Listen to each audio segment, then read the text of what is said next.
Hey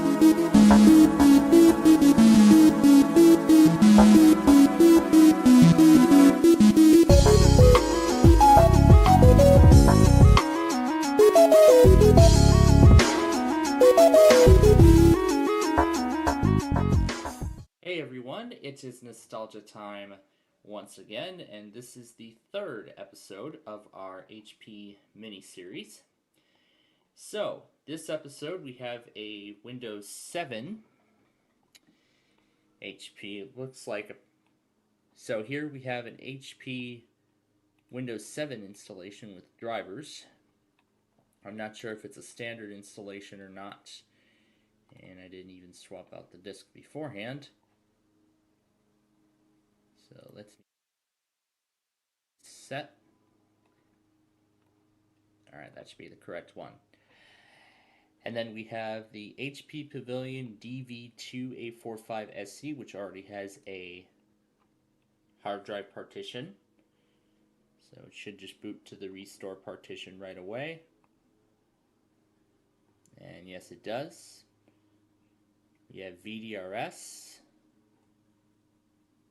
Is it on auto detect or is it loading? It is loading VDRS. Okay. And then we have an HP 14 with Windows 8. The EliteBook 845. And then there's one more missing. The DC7600, which came in a ghost file.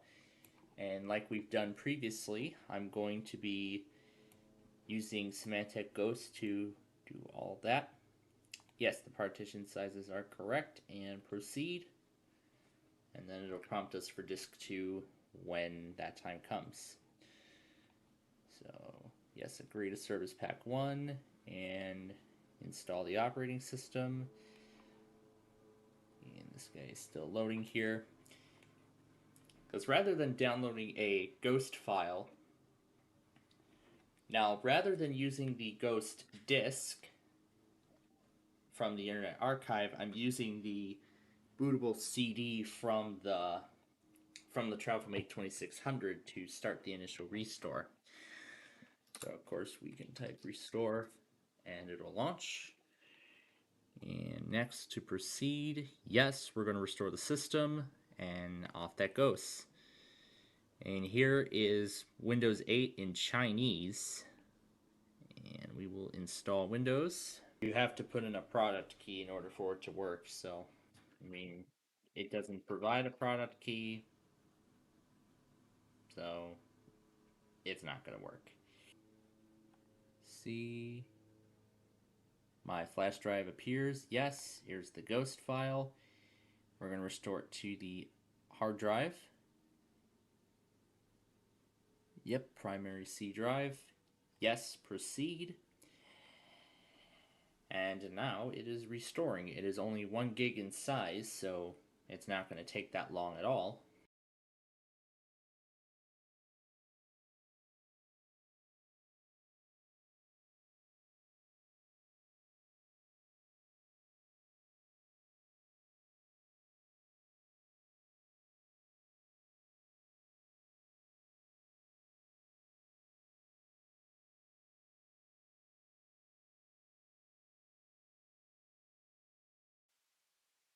Alright, and now the restore is done. And now we are loading into the out-of-box experience here. Meanwhile, let's see how all the other ones are doing. Windows 10 is still taking its time at 16. And see, Windows 7 is almost done copying over its files. Well, it's already copied its files, it's expanding them. The VDRS is 3/4 of the way done. We'll be ready for the next disk soon. The DV2845, boy, is really taking a while.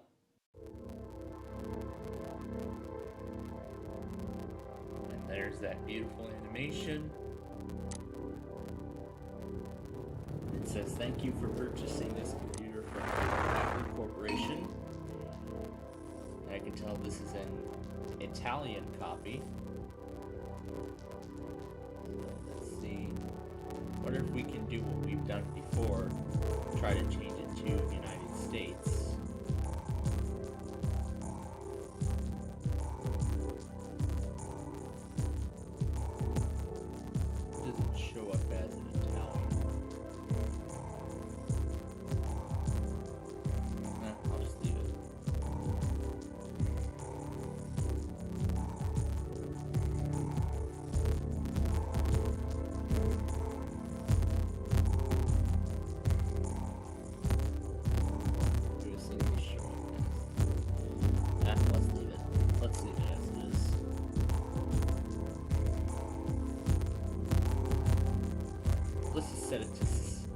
Data Central, there we go. This is Tablet PC Edition 2004. Set both terms and conditions. Sure, go ahead and try to update Windows. Skip this part. This will not connect to the internet, of course. And that's it. We'll press finish. It reads, "Thank you. The software has been installed successfully."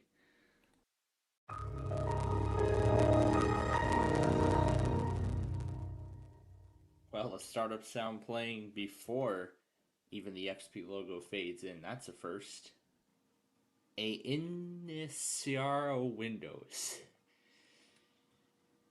This apparently is a Portuguese copy of Windows 7. And there is the HP copy, which pretty much just looks like all those other HP copies. Well, some of them that we have seen previously. If we go into System Properties, this is Service Pack 2 of XP Pro. And of course, I don't expect too many programs. However, I do see some extras. So, we have a Broadcom driver. Looks like we have an advanced control suite here, which basically just gives some information about the adapter. There's the Sonic Sign Player, Cineplayer, Sign Player, whatever it is.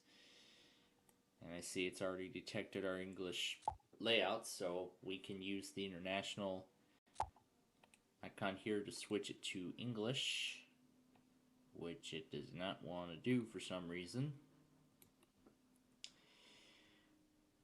Now let's look around. We also have the games. I see we have a couple of extra ones here. What's this one? The icon looked so much different, so it looks like this must be it looks like a rebranded Minesweeper. Because the Minesweeper icon is not the one that I remember from US copies of XP or other versions of XP internationally. And now, this is when VDRS asks for the third disc. So we'll go ahead and throw that in, we'll keep it going.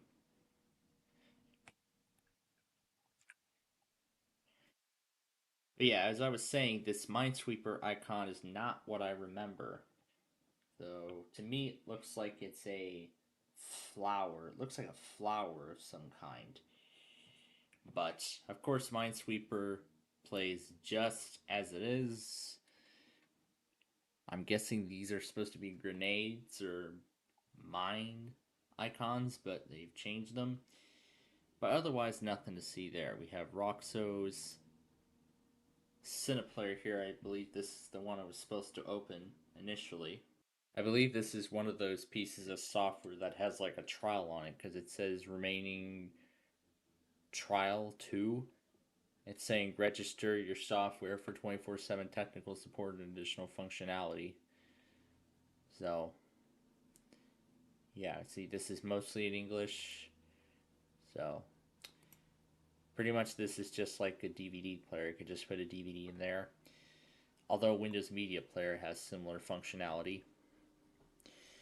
And I'm guessing this is for .NET Framework, Remote Assistance, and HP Protect Tools is on here too. I believe this is one of the first implementations of such. So you can configure a BIOS password, and you can also have it log in with other things like smart cards and everything like that. Reminds me a little bit of the Sun Java thing that I saw a while back. And what do we have here? HP Mac. This is for a modular keyboard. And this is for some of the remaining apps on the device. Anyway, while this guy may be done, I might want to go ahead and put Falcon 4 into here, so I can fix the issue that has been most common with all these ghost things. Mainly the hard drive controller, which it'll blue screen with the 0x7B error, so I might want to get that fixed before continuing. So it looks like this just installed a client. And the 7 one looks done, and interestingly, this one's the Ultimate Edition. But either way, we'll name it the same way, and we'll call it. I'll name this Ultimate 7 HP. So it looks like this is just a standard retail copy of Windows 7. I'll just leave them all as it is. So it looks like this is just a standard retail copy of Windows 7 Ultimate with some HP drivers thrown in, specifically for the Elite Book. I don't know if it's going to come with any software, considering it looks like it's a retail copy, but we will find out when we reach the desktop. Not only is this RTM Service Pack 1, but it is in English. And then we have the HP Assistant, and I can already tell there is no sound. So interestingly, this is a Voodoo machine. I don't know why we're including Voodoo here, but I guess we might as well get Voodoo over with the HP, so I guess this is a little add-on bonus. So this is of course an English copy of XP Home. It looks like HP Home RTM. Now I have actually never seen this before in an out-of-box experience on XP. You are asked to put the product key after you install Windows. It kind of reminds me back in the Windows 9X days where even before you finish installing Windows, you have to put the certificate of authenticity key, which would be included in a little card that comes with the copy of Windows that you would purchase back in the day. And computer manufacturers also do the same thing. They include the specific key with certain products. And just like Windows 8, I can put in random keys and it will not take it. You can't continue to install the OS or continue setting up the OS without a valid product key. So, yeah, unfortunately, we cannot do that. Let's just go ahead and hit shut down on that. And I didn't even test the initial installation process beforehand, so it was kind of a neat experience too. So here's HP's Help and Support Center, where you can of course get drivers if it doesn't work anymore. And I think that's it. Oh, here we go. Here's the Mac software. It assigns shortcuts to specific keys on the keyboard that came with the computer. So like for instance, you can have K1 set to home, and we have to press, I guess we can name configuration, but it looks like everything's grayed out because we don't have that specific keyword connected. But of course you can assign different actions to it. Like for instance, you can have the home button load your home page on Internet Explorer. You could have the search button do search. Well, this is all by default. And then of course volume up and volume down and mute, which my Logitech keyboard has these functions. So that's a look at this one.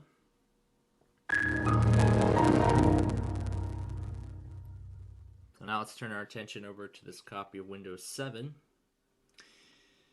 And just as I expected, it is just a standard retail copy of Windows 7 with what apparently looks like an activated Ultimate Edition. So it looks like the Ultimate Edition was already activated from the factory. That's pretty cool.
There is the beloved Just a Moment screen from Windows 10 with those spinning dots that Microsoft didn't even bother changing with Windows 11.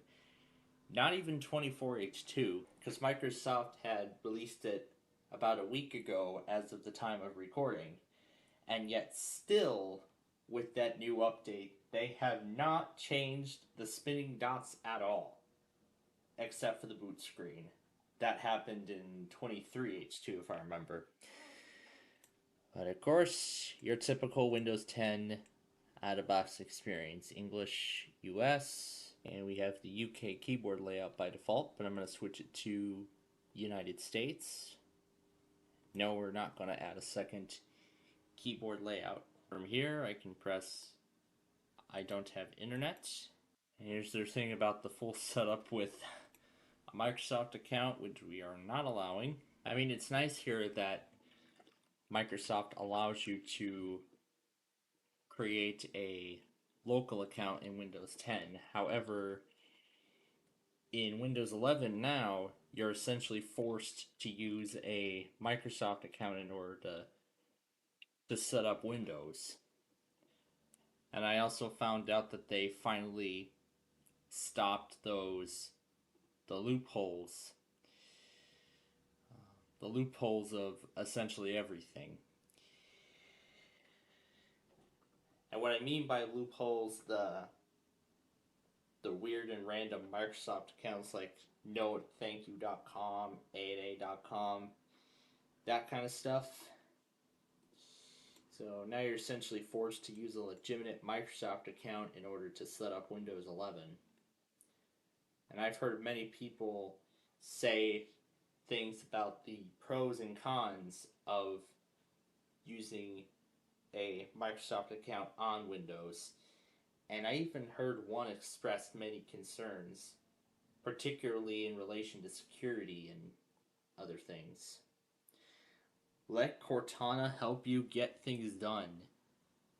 Sorry, Cortana, make way for Microsoft Copilot, the AI in Windows 11. And I see it because the hard drive got messed up. Now we do not have anything. We don't have Ghost. We don't have anything like that. So essentially we can't run the script on here, but I see we do have a disk C. So even if we can't boot into Windows, what we can do is we can just look inside here and see what was installed. I must be in the Windows folder, am I? We can look at program files and x86 and we can see what it installed. So we have the 8.2K, which looks like we have a logo. Because this is a boot disk, we can't really seem to load anything. And then AWS, it looks like this must be the WeatherBug gadget. This is the WeatherBug gadget for Vista.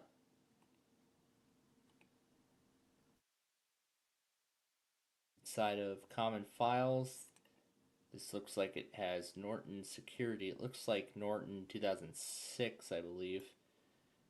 Considering I saw a publication date of 2008, I'm assuming that this is going to be Norton 2007.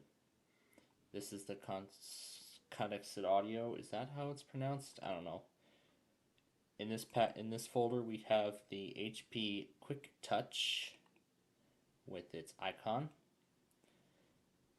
So it looks like this must have been one of those touchscreen computers.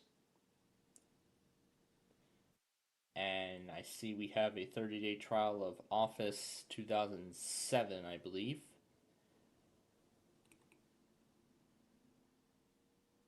So we have a MSO example setup file. And we can't really find a program to open it with because this is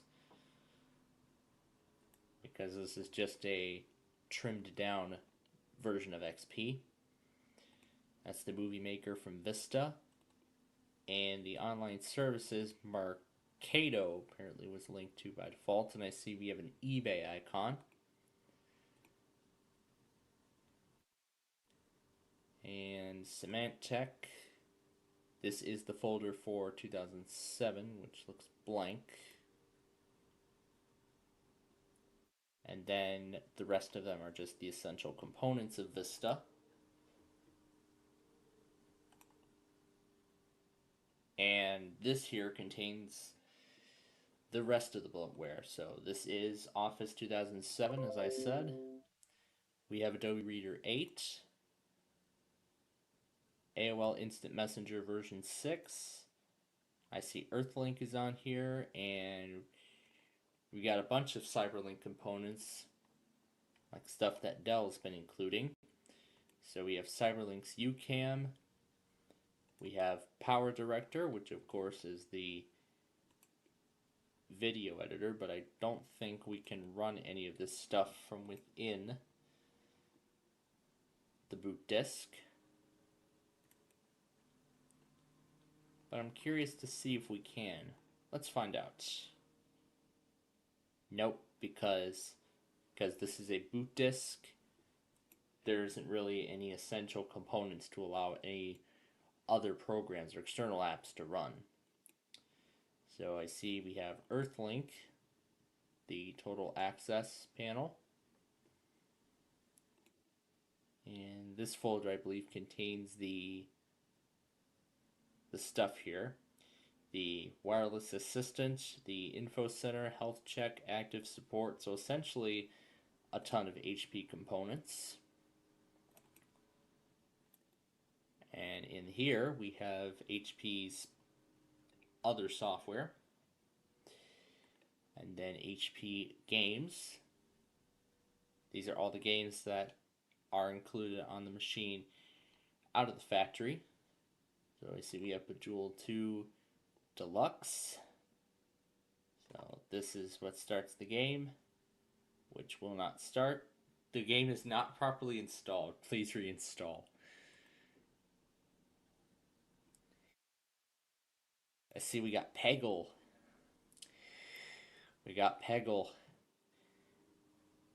I really enjoyed Peggle back in the day, but it's too bad PopCap isn't even making compatible mobile apps anymore for these newer versions of iOS or Android. I mean, that Plants vs. Zombies game, I actually still have that, but I don't even touch it much now. Here's some more components for the info center. And I see we have movie on here. There's Norton's Sling Media. Is this like a predecessor to Sling TV? Slingbox. Requires MSX ML3 or later. But I also see Slingo, Shooting Stars Pool I see. And as before, there's the WinTV component, which I'm guessing there must be a driver for the WinTV component, which I believe would be integrated into Windows Media Center. But WinTV, that name sounds kind of familiar. Or is that affiliated with WebTV? I must be thinking about the wrong thing, because the live TV component in Windows, I must be thinking of the wrong thing, because WinTV is a driver that's being used here. I was thinking about the WebTV component that was included in Windows 98. Was it in 98 first edition or was it second edition? I can't remember, but I believe it was second edition.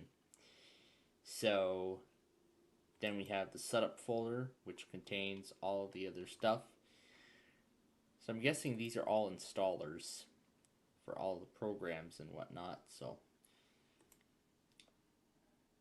yeah, that's really everything on this one. So I guess since we can't proceed any further, let's just restart. let's see if Startup Repair will be able to fix it. I highly doubt it, but because Vista was the first OS to include such functionality, let's see if it will. And we can see the EliteBook 845 is done. And right away, we're greeted with the new updated Chromium-based version of Microsoft Edge. And this is an older version, too.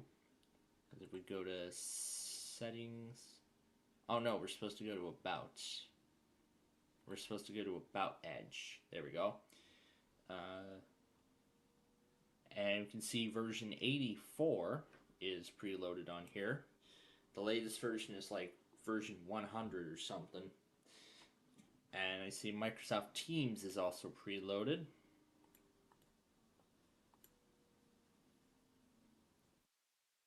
And looking at the components, this looks like it's just a standard copy of Windows 10 without any sort of bloatware from the manufacturer or anything like that.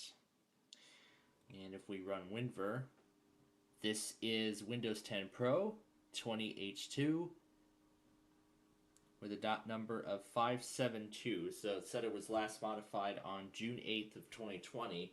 So it looks like it must include the June 2020 monthly security update for the OS. And of course I see that it cannot repair. Well, that's a shame. But hey, at least we got a few more HPs out of the way. So we've got some more as we get ready for part 4 of our HP mini-series. And that will be next time.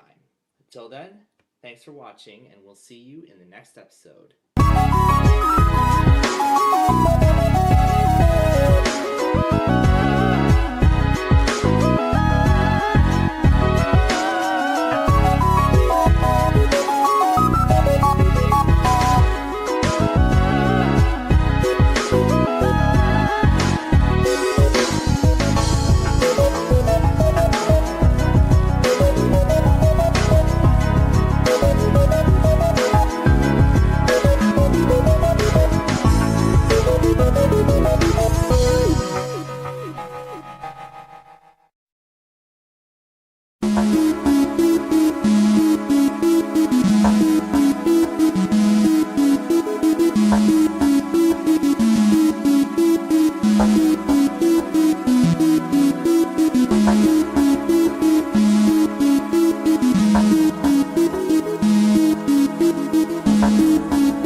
Hey everyone, it is nostalgia time once again, and welcome to the 4th and final part of the HP mini-series, as we have 6 final HP machines to take a look at here.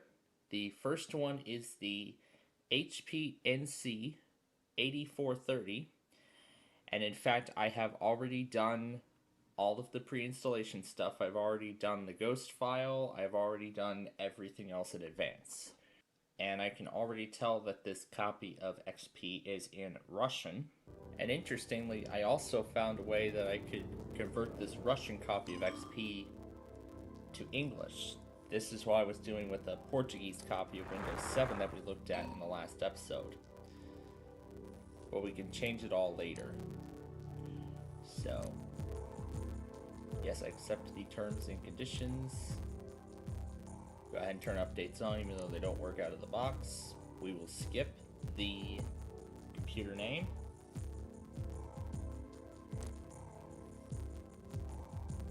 And I can tell this is the professional edition. So we'll hit finish.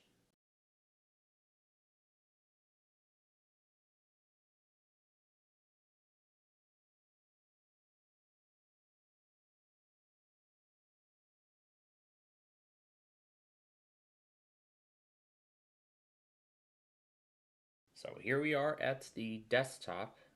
There we go. I guess I just did that to convert this to Russian, but we're going to be converting it back to English in just a little bit. However, let's see what was installed. So here's the backup and recovery set with the recovery partition, SoundMax drivers, Bluetooth, games, the usual XP things, and the ATI control center, remote assistance, and that's really all we've got. Let's see what the narrator sounds like.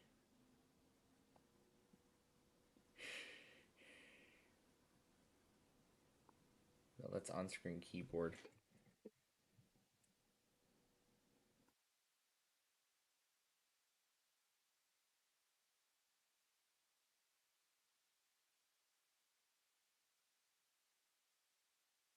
Here's HP's backup and recovery manager asking to create recovery disks.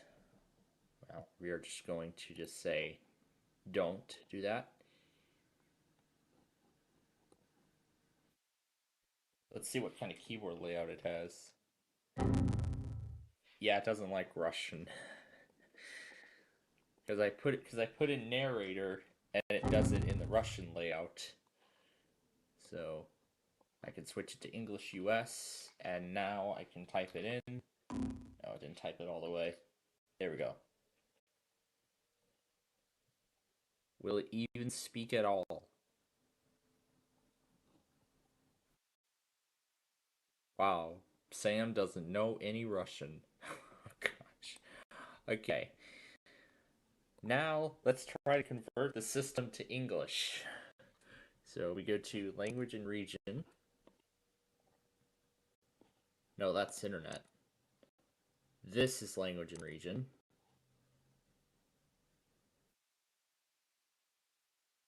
Then we go to language and regional standards.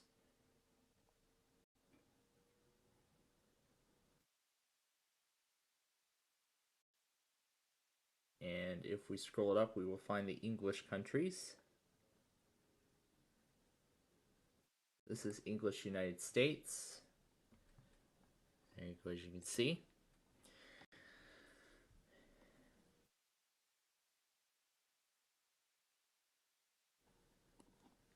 and this menu, conversion tables. Just gonna, well, I can't change that.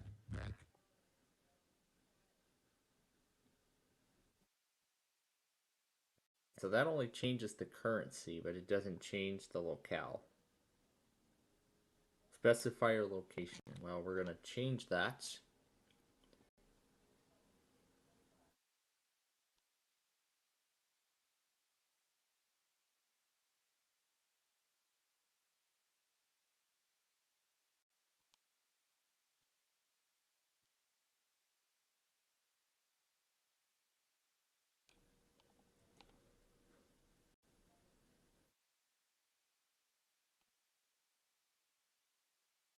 And we'll need to keep scrolling up.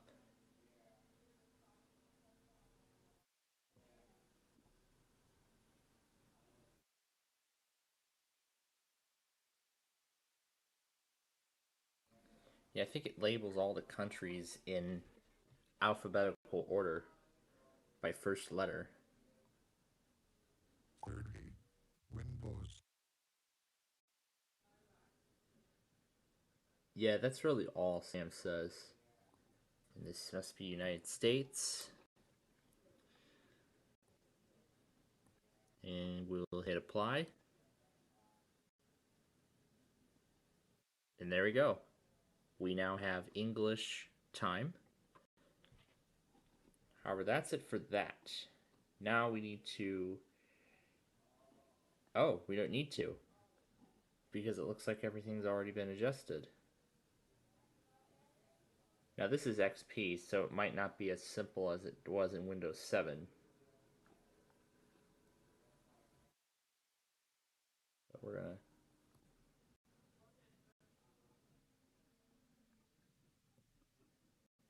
we can add display languages. A few more. 0. And we're going to delete the Russian keyboard layout. And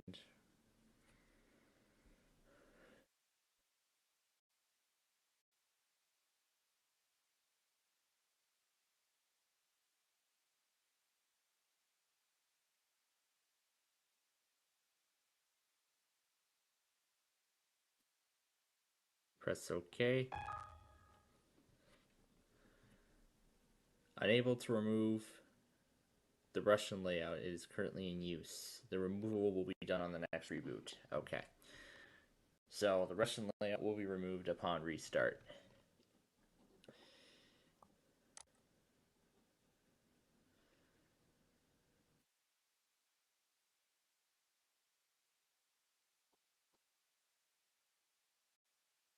But yeah, that's the best. But yeah, that's the best I'm going to be able to do with this one. So, I mean, that was neat. Trying to convert a Russian copy to English, well, mostly a success. Alright, we are going to move on now to the next one. Next up, we have the HP Pavilion 510C, which comes with an older build of XP, the Home Edition to be exact, as you can tell. This is either RTM or Service Pack 1, but we are about to find out. And I didn't go to Winver on the other one because I already assumed what it was going to be. It was going to be Service Pack 2. And just like the other one, well, I was about to say the mouse didn't work. Well, the mouse didn't respond right away, but now it's working. So it's starting to recognize everything as the out-of-box experience loads up, and we're not getting any code purple errors so far, so that's good news. And no video or animation, whatever. That's a shame.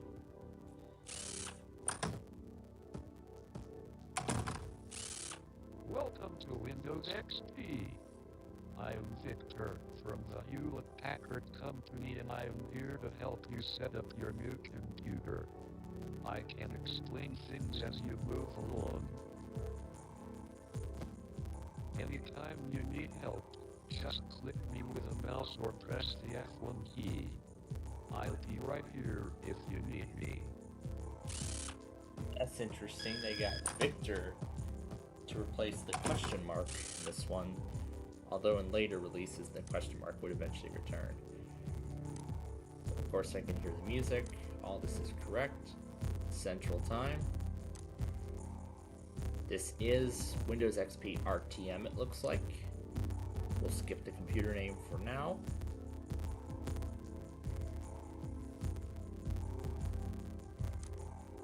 And skip that. Here's the HP registration card.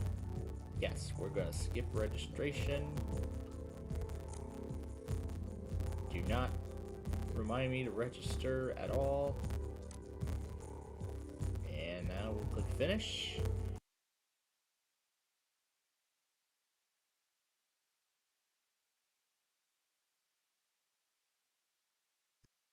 Well, that was a very quick boot, and it looks like all the software is already installed.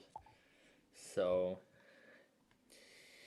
and I see McAfee's Active Shield saying that the online version has expired. To reinstall, please visit this website. Let's see what happens when we try to visit it. Does anything happen? It's probably not going to happen. I see a bunch of found new hardware prompts and everything like that.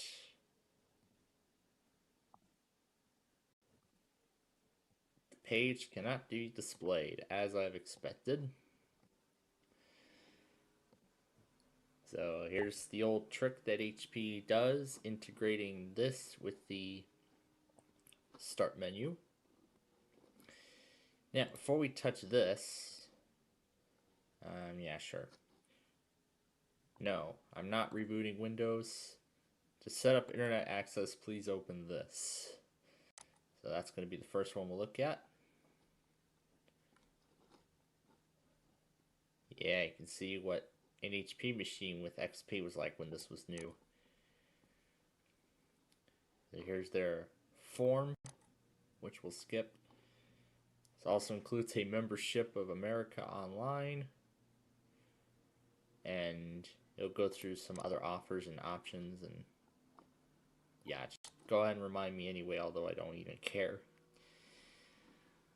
So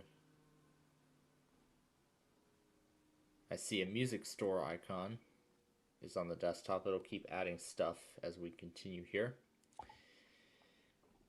And I see a bar showed up. Now I suppose this is a predecessor to HP Organized. They call this HP Center, which is essentially I believe a media controller. So here you can check finances, and that's some details on how you can connect to the internet. And this is Quicken Financial Center, so this is where you can get financial statistics for you. Well, it's not like stocks from across the country or anything like that. And then people, and then music. Talks about Music Match, already installed. And then shops, this is where you go to shop for accessories, from power outlets to monitors to everything like that, along with entertainment and imaging things. And then this is their support tab, and you can customize this in any way you'd like.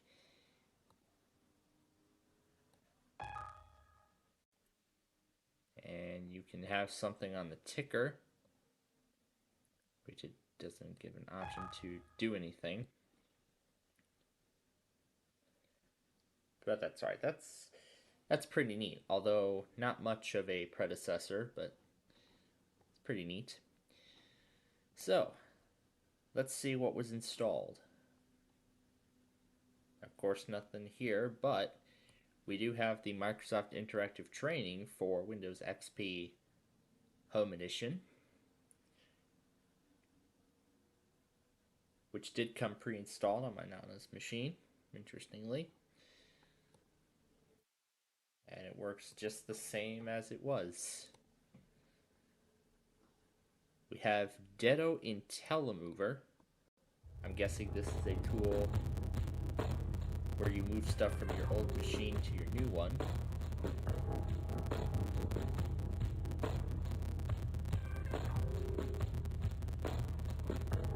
Just let the demo run.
I do not even know if it even exists anymore.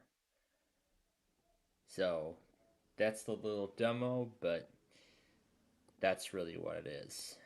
So, no special games. And then Record Now is that DVD creation app.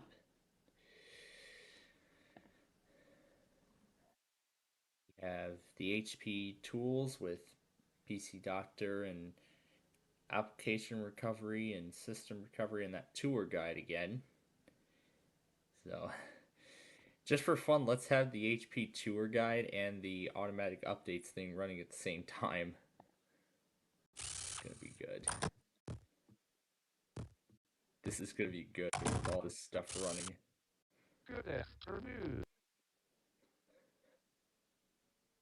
Well, didn't like that. We are going to try that again. Well, first let's run the interactive training.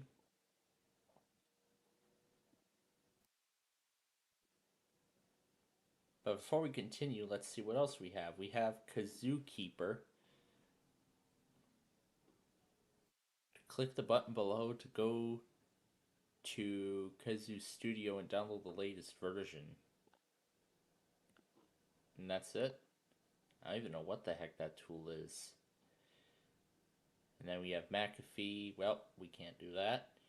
There's Works, which we know that's a free version of Microsoft Office. And in fact, Microsoft actually just released, as of the time of recording, a non-subscription based release of Microsoft Office. They call it Office 2024. And I believe it is available for free, so that's great. You get the premium features of Office without a subscription. So I guess they wanted it to be a sort of predecessor to Microsoft Works. So I guess they wanted that to be a successor to Microsoft Works, which I think they discontinued. What do we have here? Film speed, quality movie. The server name or address could not be resolved. Well, sadly that doesn't work no more. We have a preview.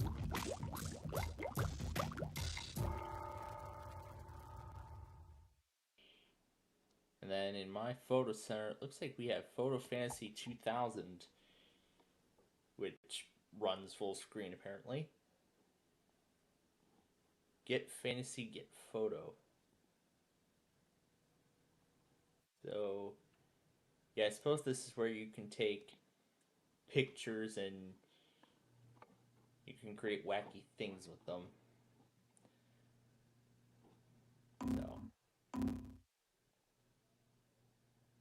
So, these are some of the sample photos.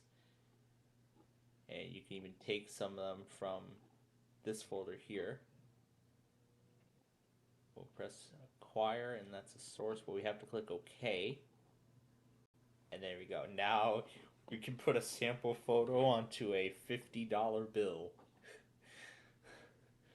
This is not legal tender. It's fake junk worthless. And it'll save it as a JPEG file. Just for fun, let's save it to the desktop and call it just this gibberish. I don't care. That's pretty neat. And Studio 2000, I suppose, is the same thing, which actually runs in a window.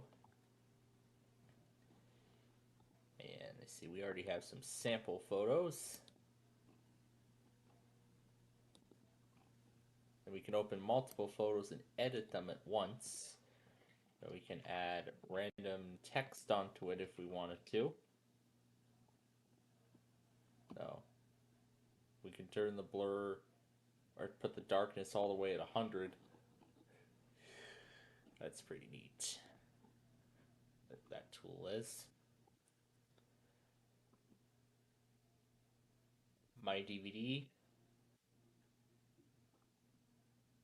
No, don't register. So here, this is where you can create DVD discs. And now what? Sonic Allegro, what is this? I'm guessing this looks like a Oh, this is a DVD menu template. So here you can create DVD menus for specific things. That's neat.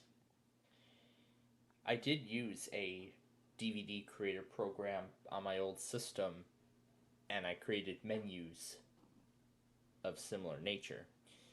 Here's all the internet stuff. Quicken Financial Center. Super Duper Music Looper Express.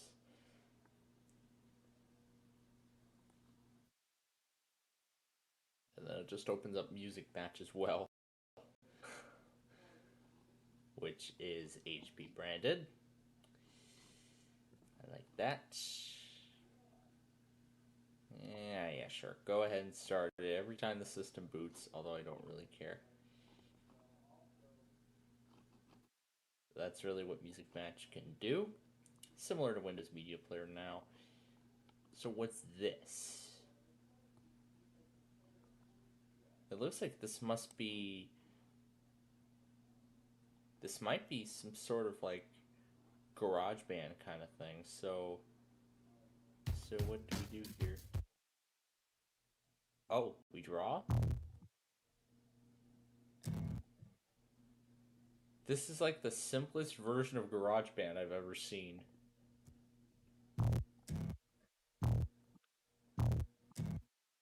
We can just make the wackiest song ever.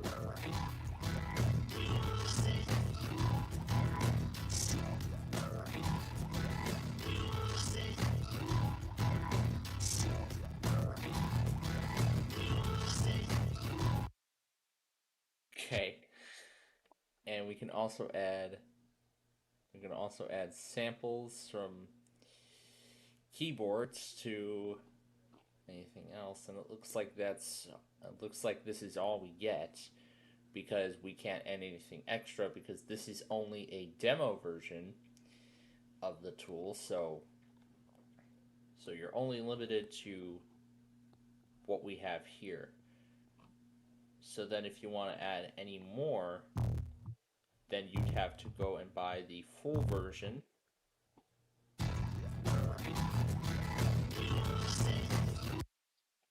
Okay, I'm not going to mess around with this any further.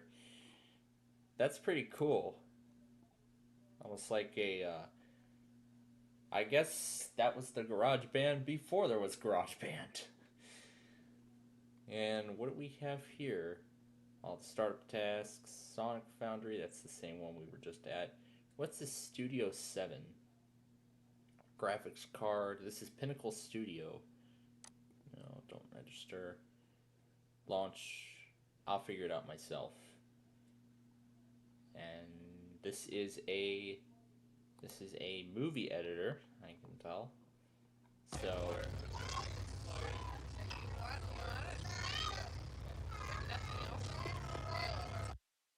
I suppose this is a more advanced version of Movie Maker. And I see the Stay at the Zoo is a sample. So we can just put things in here. And we have transitions. So we can just have it go all over the place. And we can just select a specific place on the timeline. And watch the transition interact.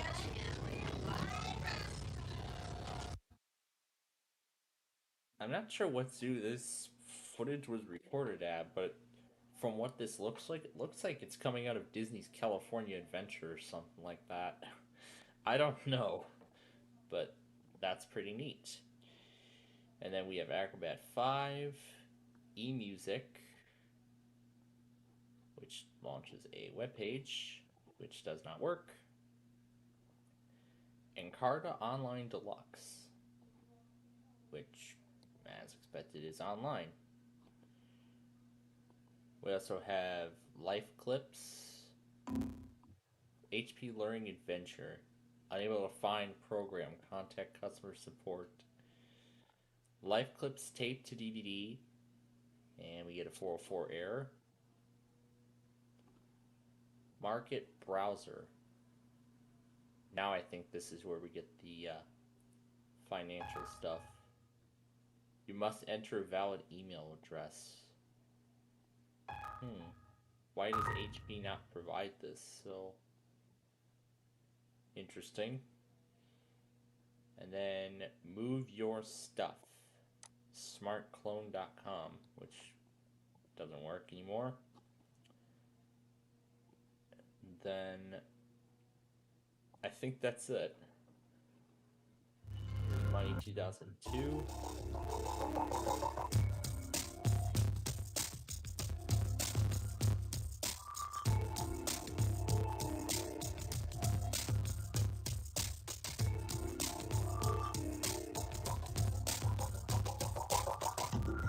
Introducing Microsoft Money 2002, the easy-to-use personal finance management program that enables you to automatically download and install software updates over the internet. These updates include the latest critical software revisions. The Money Center Assistant makes it easy to get started by helping you create your money file step by step. Just answer a few questions about your business priorities, as well as your accounts, bills, and payments. Versions of various Windows components. Once your file is set up, Windows the Money automatically homepage becomes the downloads center for all your financial activities. the required bandwidth is available for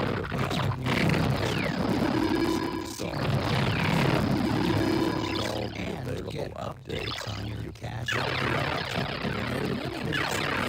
Customize your homepage to display the information you want to see most often. And manage your day-to-day finances.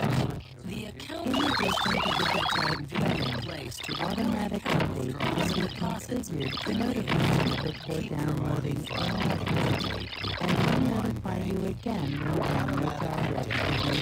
Transactions from If your you bank prefer manual and have them updating, you instantly can also use this dialog to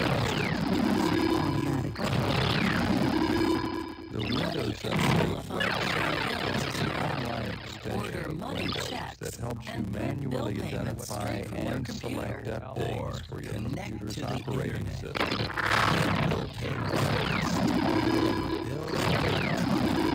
Money makes it easy to keep up with your finances Getting even when you're away recent from home. updates to protect your Synchronize your computer money and file keep it with running NSN smoothly. Money on the web, Click and and you scan can for access your updates on the secure money homepage data of the website. anytime, Will cause Windows anywhere, Update to from scan your work, system. from a hotel, Give you a or list of even on your suggested pocket components PC. based on some updates might require that you restart your computer. Be sure to save your work and close any open program before installing any updates. automatic Transactions and updates other and key Windows information updates in make your it money easy to file. fix known problems. Part of your financial picture, Money provides tax tools that help you find deductions, estimate your taxes, and calculate your withholding. You can simplify tax Many preparation even Windows-based programs exporting are your designed to share information common from files. money directly This to your helps tax computers software. with limited resources run multiple Microsoft Money programs. helps you look beyond Today's today powerful and computers create no longer need long-term to share financial files goals. to run a How are variety your of investments programs. doing? Instead, modern Windows-based programs are increasingly self-contained. You can always keep your Greatly investments up to improves date both with current program prices from Debt. However, this program is designed to share problem. Create a flexible budget you can work with by using the budget planner. Quit worrying about For college this expenses. reason, Windows XP includes technology that enables programs that work with Microsoft Windows 95, Windows Money 98, makes it easy to Windows monitor your NT, progress and by Windows generating 2000 monthly to continue reports, to work with providing a Windows complete XP. recap of your financial Windows activity and XP status. iProgram programs that are designed to Reports share as well, resources, including which category should spending, enable them to monthly without input from the and user. so much more. Get documented financial and investing information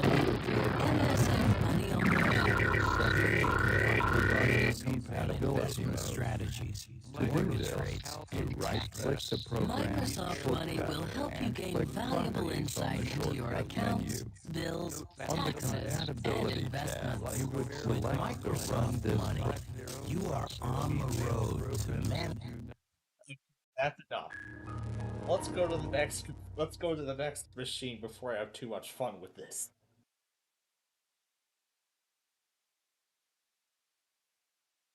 So, the other two came with Vista, and their restore processes both were unable to start because it gave a 0x7 something error. And of course, I don't even know what those errors are because those are errors I've never experienced when actually using HP's recovery software, if I even did. So, we're on to the HP Pavilion 452 UK, which also came with XP Home RTM or Service Pack 1. Once again, no video animation.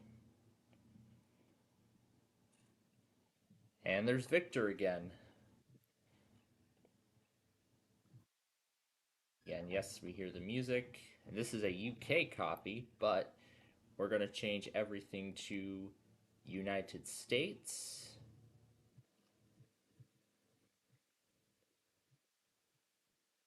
Yep, US.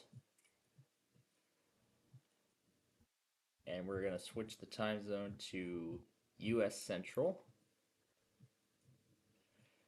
Once again, this is RTM. We'll hit skip.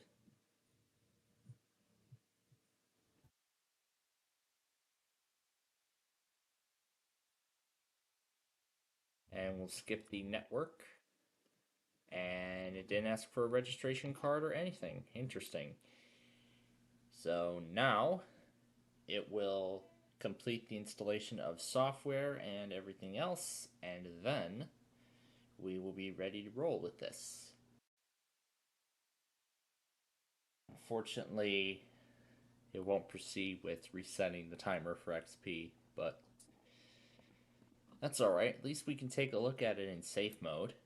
We won't be able to start anything, unfortunately, but it'll work. So anyway, I don't see too many icons on the desktop, although it would be jam-packed.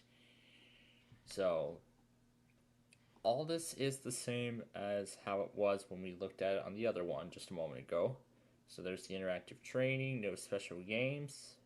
There's all the HP stuff, HP Center, the record now, Intervideo Win DVD, clip gallery. It has Encarta Standard Edition, which will it work in safe mode? Ooh, will work in safe mode. However,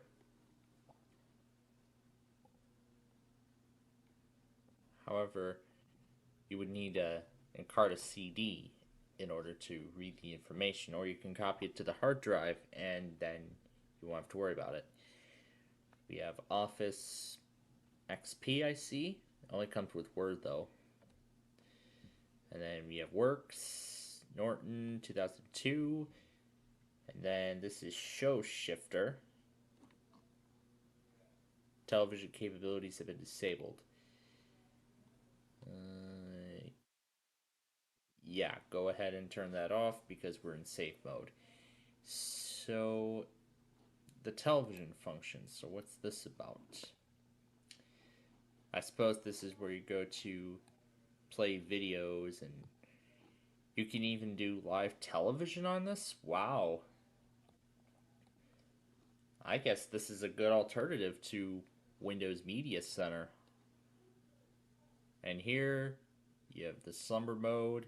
You can stand by, you can turn it off, and we can close the program and return to Windows.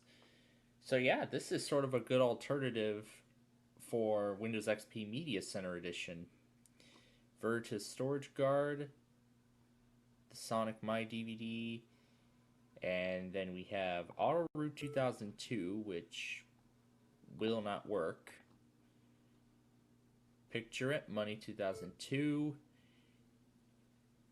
And what do we have? My Software Choice. What's this? And it tries to open a web page, but it won't. So yeah, that's essentially it for this one. Now, for the last one, we're going to venture out of the digital world. So, we are on the HP Pavilion laptop with Windows 11, and this last machine actually arrived in a VirtualBox disk. I installed the latest version, VirtualBox 7, and unfortunately it looks like it does not want to start. And this was a common problem that I had when I was messing around with the Macrom Reflect and Disk Genius images that I was trying to do before this episode. And here we just get a blinking cursor and it's not going to go any further past that point, no matter how many times I try. So that is going to wrap things up for the HP mini-series. In our next episode, we're going to be taking a look at some Dell machines. Some Dells of the past. Unless if they don't work. But until next time, thanks for watching, and we'll see you in the next episode.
Hey everyone, it is nostalgia time once again, and welcome to the first of 6 parts of the Dell mini-series.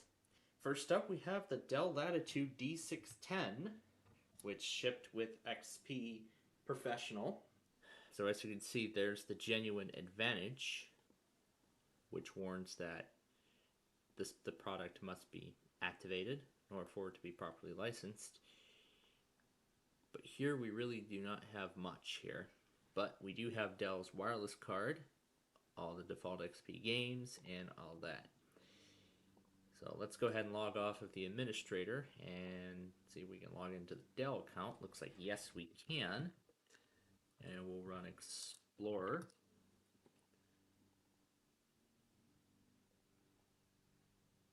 No, we will not restart. And let's see what's on here.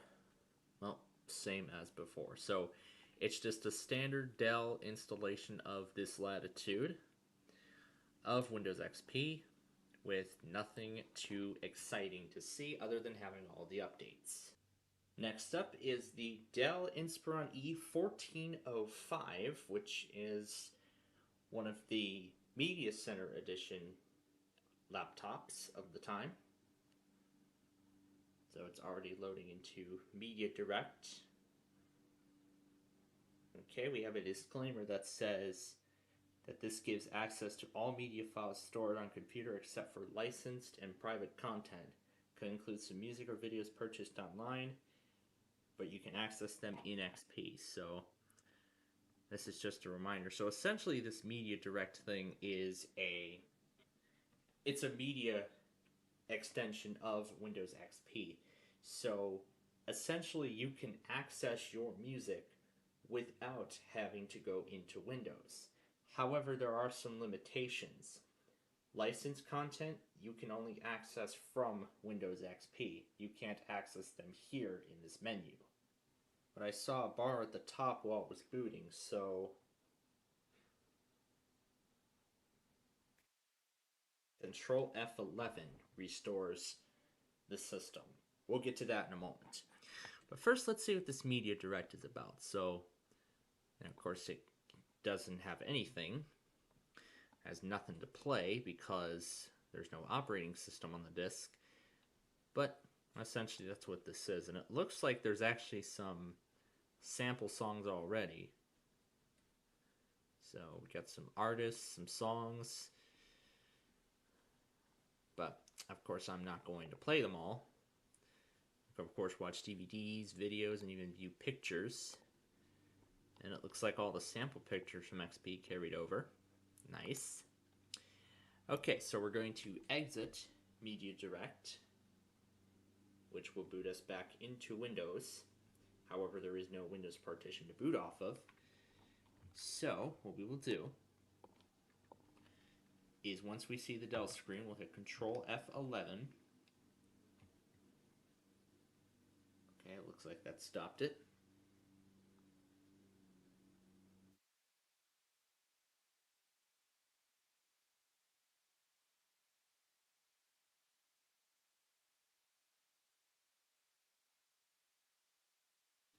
Press F8 to trace. Alright, so then we run dsrfix/f.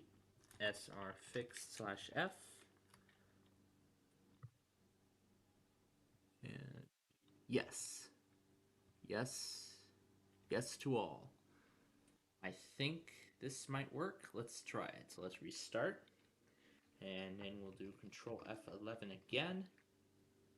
And there we go. We got it. So here it is. This is the restore partition, which looks almost similar to XP. So this says, welcome to the Dell System Recovery Tool, and will restore your OS and software back to the way it was when you first purchased your computer. And this gives the warning that everything will be lost. If you have any data you need to back up, you need to click reboot, boot into Windows, get the data you need, and then come back to this menu. So we will restore the system, and this is the final warning, and we will click confirm. And now the restore process should begin. You can see Ghost is automating everything. So there we go. So it is now formatting the hard drive and reinstalling Windows. And I believe this will come with all of the programs and everything from the factory, so can't wait to see what this is all going to look like when it's done. So we'll give it a few minutes.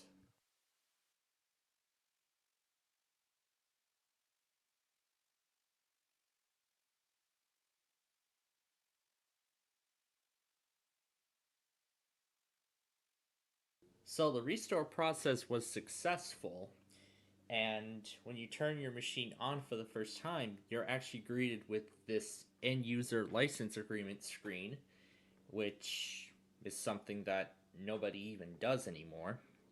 This says, before using your computer, please read the Dell end user software license agreement that came with your computer.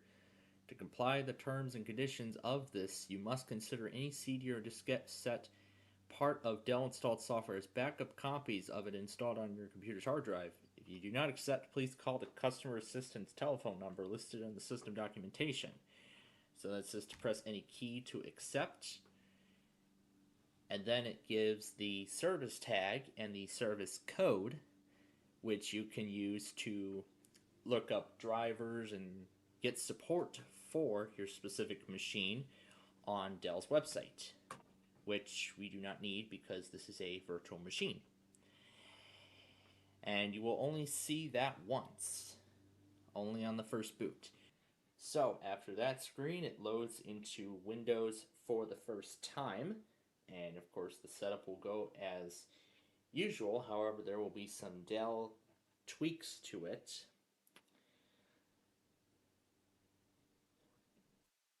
As it's booting here, my school actually uses Dell technology for their computers. And this was my school's first OS. Well, that I know of right now. But then came Windows 7 and Windows 10, and now is it going to be Chrome OS and Windows 11, or is it just going to be Chrome OS? Well, I don't know. Well, that is as of now, as of the time of this episode's release. We're going to see what this originally came with, and I can tell that it came with Service Pack 2 or 3, and right away the sound drivers don't work, and we didn't get any sort of animation. And it said, thank you for purchasing this computer from Dell. Oh, actually the audio does work, but it's quiet. It's quiet on my part. I had the speaker volume so low. I'll turn on the desktop audio so you can hear the whole thing. And we don't get any music. So of course it is US. We are in the Central Time Zone. This is actually Media Center Edition 2005, so it should come with Service Pack 2. And we'll leave the computer name the same, so we'll just hit skip.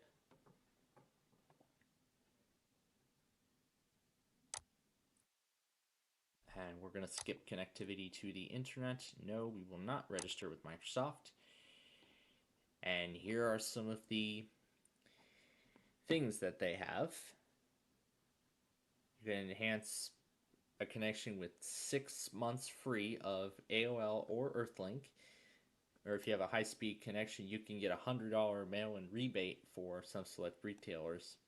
Offer expires 9/30/2006, September 30th, 2006. Well, the offer is long expired. But then here's all of the dial-up and broadband internet connection options. As I said, AOL, Earthlink, and there's also a 3-month trial of NetZero on here too. If that's another option. But of course I'll be using it. And it says, thank you. And here's the custom screen that they have. Mentions about dial-up and high speed. And it says, warning, this next step will take approximately a minute, during which time the screen is blank. Do not turn off your computer during this time. So we'll click finish. And now, this is what it said. So it said, do not turn your machine off, as it will do the rest on its own. And here we are. We are at the desktop of this install at last. So let's see what we have here. We have a McAfee 90-day trial. Yeah, go ahead. We'll use this information, not sure. Accept the end user license agreement. No, I'm not setting it up. Nope.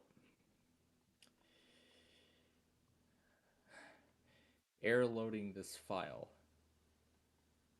I'll just see if I can. Looks like I can't get it to close, so I'll just force it to do so. There we go. Okay, perfect. Now let's see what we have. We have a link to the owner's manual, which opens up in Adobe Reader 6, version 6. So here it is. I see Install Shields Update Manager is on here. So you can see what the computer would look like. And also options for power protection and other important things about the machine. Well, I just renewed it for the purposes of this demonstration.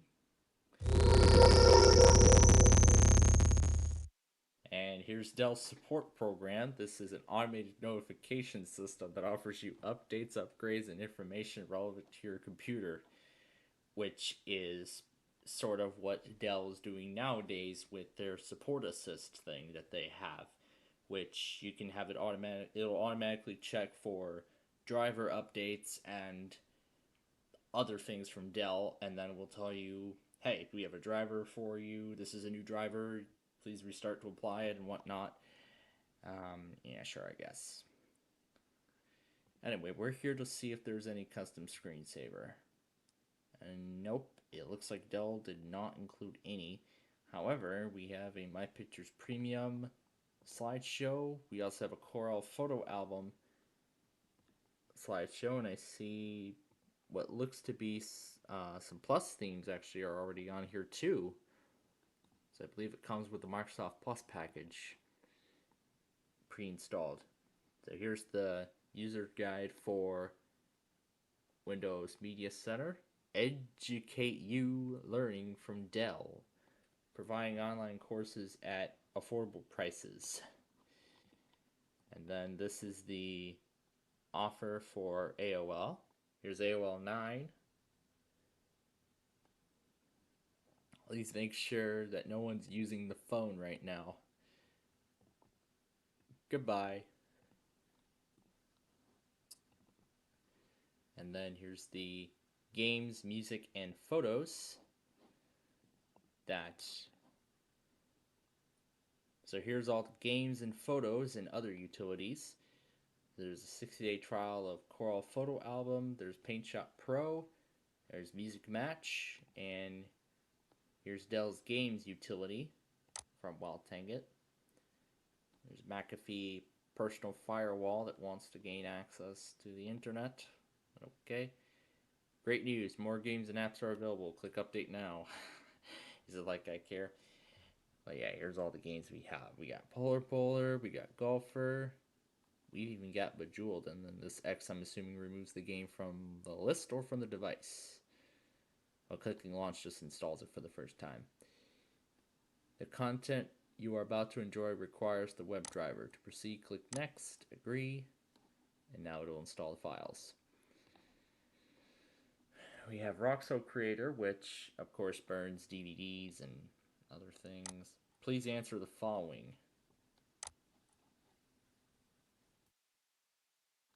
I'll just say no. And Music Match is of course what you think it is.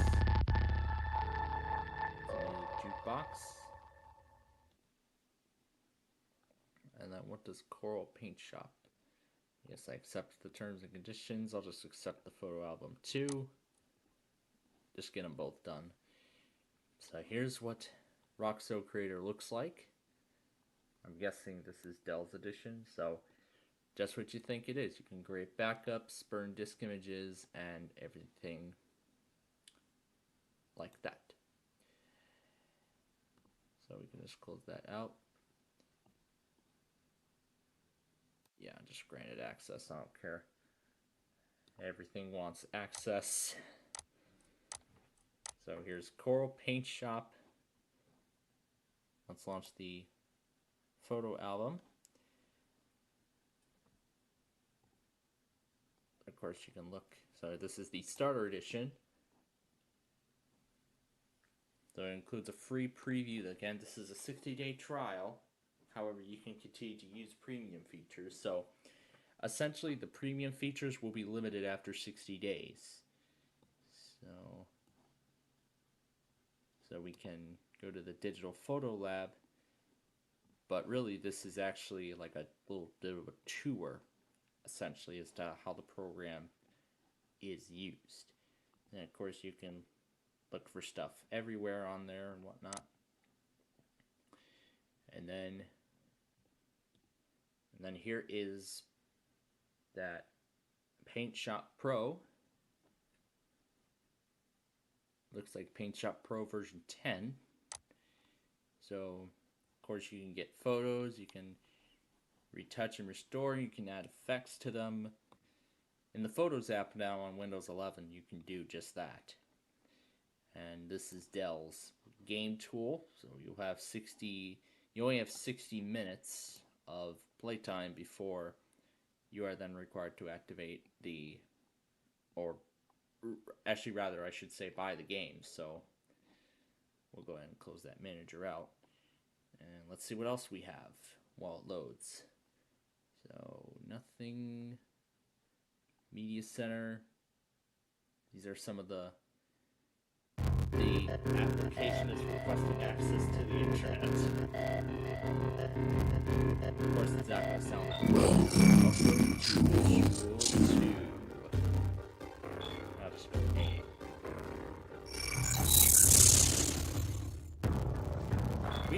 game too much, haven't we? I don't know if I like it choppy audio, but I guess it's the way VMware is.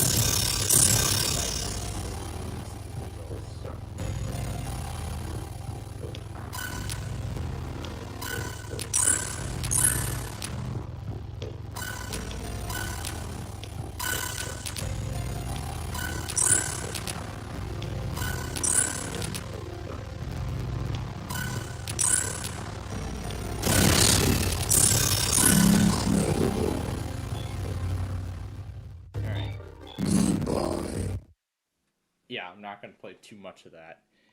Sure, go ahead.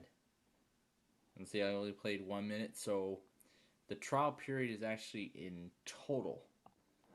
So, like a total, and then it'll just terminate it.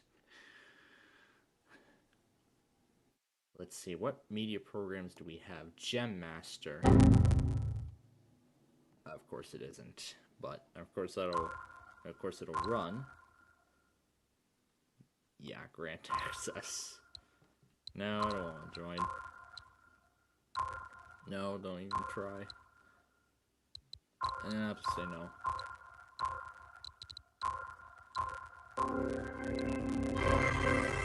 So there's the media playback controls. And what do we have here? Gem Master, which I'm guessing is one of the add-on games. 4 Media Center preloaded from the factory.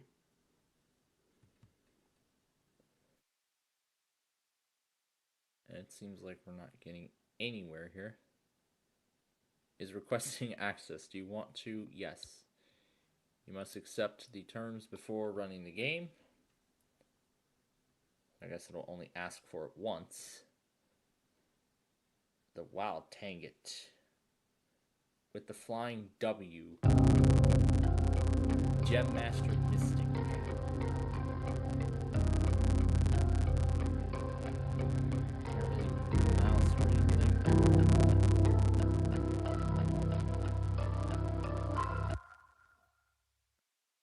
I'm guessing you control that thing with the TV remote or something. But then again, I don't want to go too much into this, so.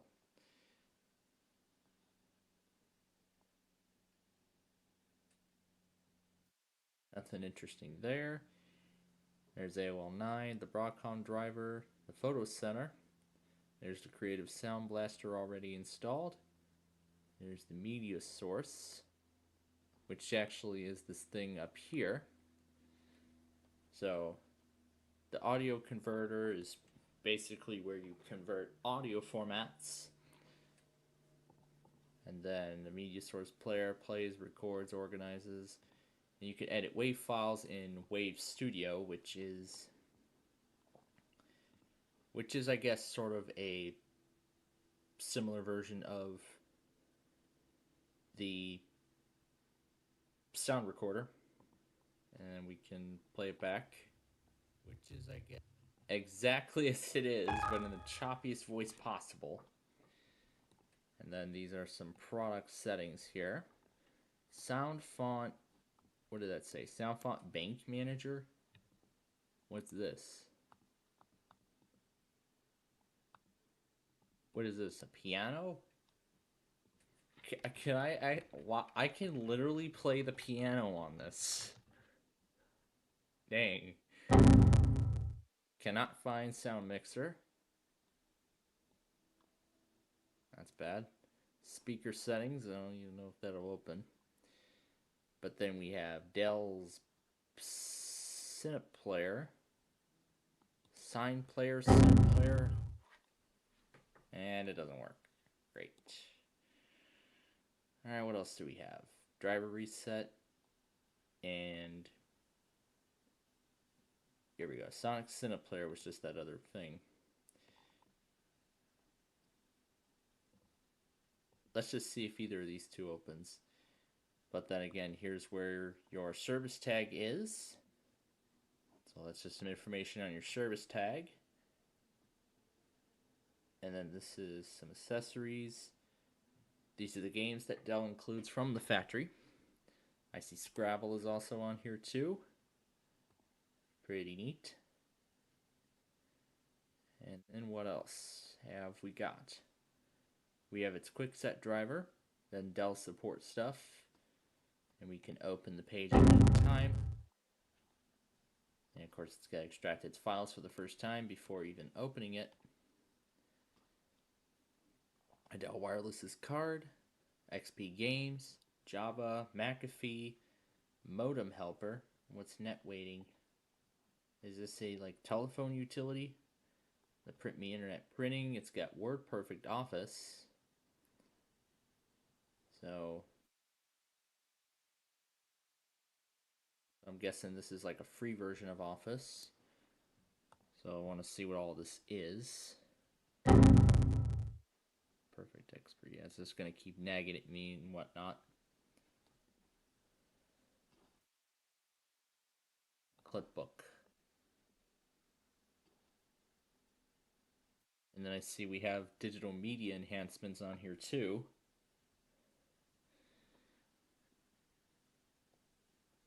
I see we have QuickTimes Player as well.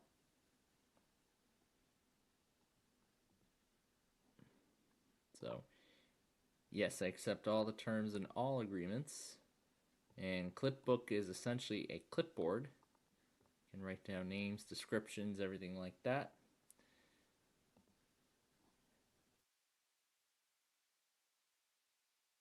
So, it wants you to install the driver again, even though we've already installed it. A feature-rich alternative to Microsoft Office. Configuring perfect expert projects.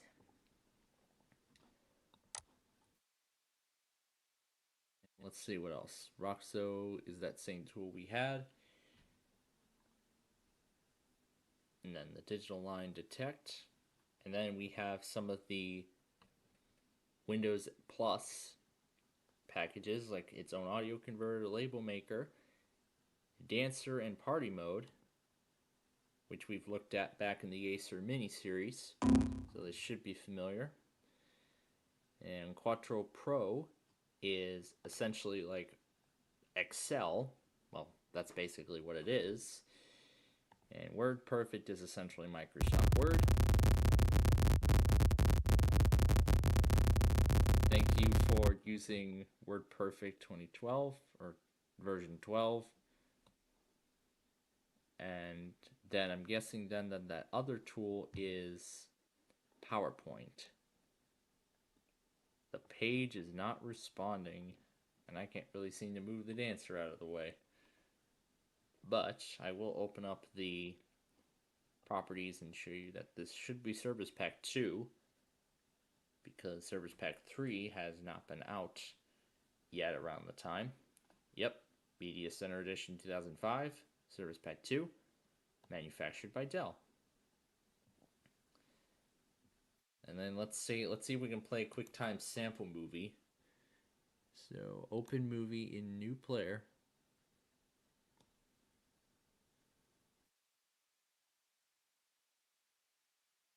Yep, let's play the sample movie. I'm not really going to play around too much with Scrabble. Wow, the taskbar is already getting filled up quite massively here. You've chosen to end well. That's it. That's it. That's all it has to say. Okay. And considering that, I believe it also has the special sounds from Microsoft Plus. So those should already be on here as well. So we'll find it in Sounds and Audio Devices. It'll take us to Sound Schemes anyway, because it'll pull up that same menu. Here's the Scrabble. Let's try and play the sample movie again. This time see if we can see it. Yeah, that's all it's going to let us see. My gosh.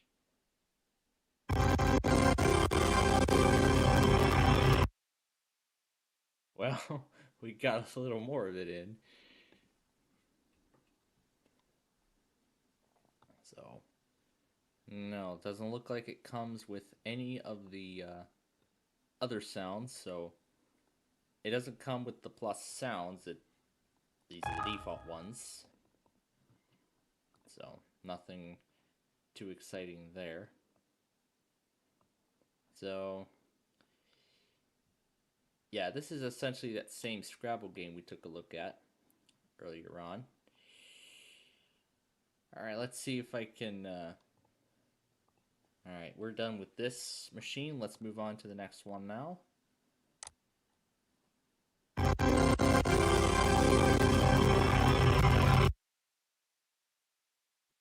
See how many more times we can play the sample and loop it.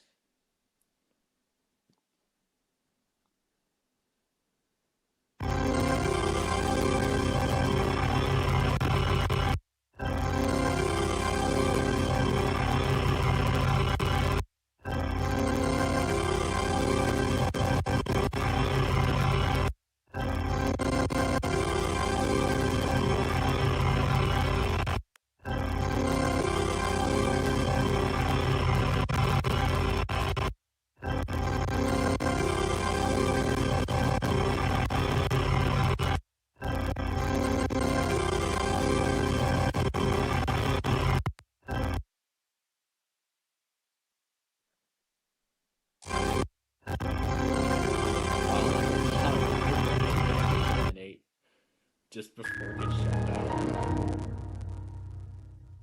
Well, that was fun. Let's see how much fun the next one is. So, we are trying the Inspiron 1505 next, and right now it's not looking fun at all. Because when I booted up the first time after attaching the VHD file that I have, after trying another copy of it initially, well, after restoring the ghost, so I had a ghost file of this machine, and after restoring it, it said that there were bad sectors, and it didn't even give me the option to repair. It didn't even repair at all, because it said fatal error on disk, cannot perform action on that DSR fix disk. So I had the VHD lying around, so I decided to just go and throw that in there, and we got further, mostly, only to come to an error that said that a critical boot file for Windows was missing or corrupted. So what I'm doing is I am loading up a retail installation disk of Windows XP, the home edition that is, and I'm going to see if it'll give me the option to repair the installation. Set up XP now. To repair, press R. So, the recovery console. Alright, let's see. How do we use this here? Attach, check disk copy.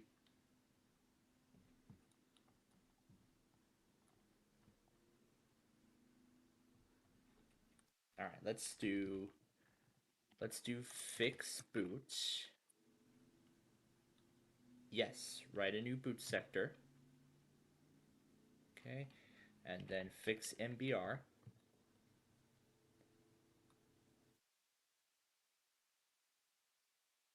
Are you sure? Yes. I want to write a new master boot record.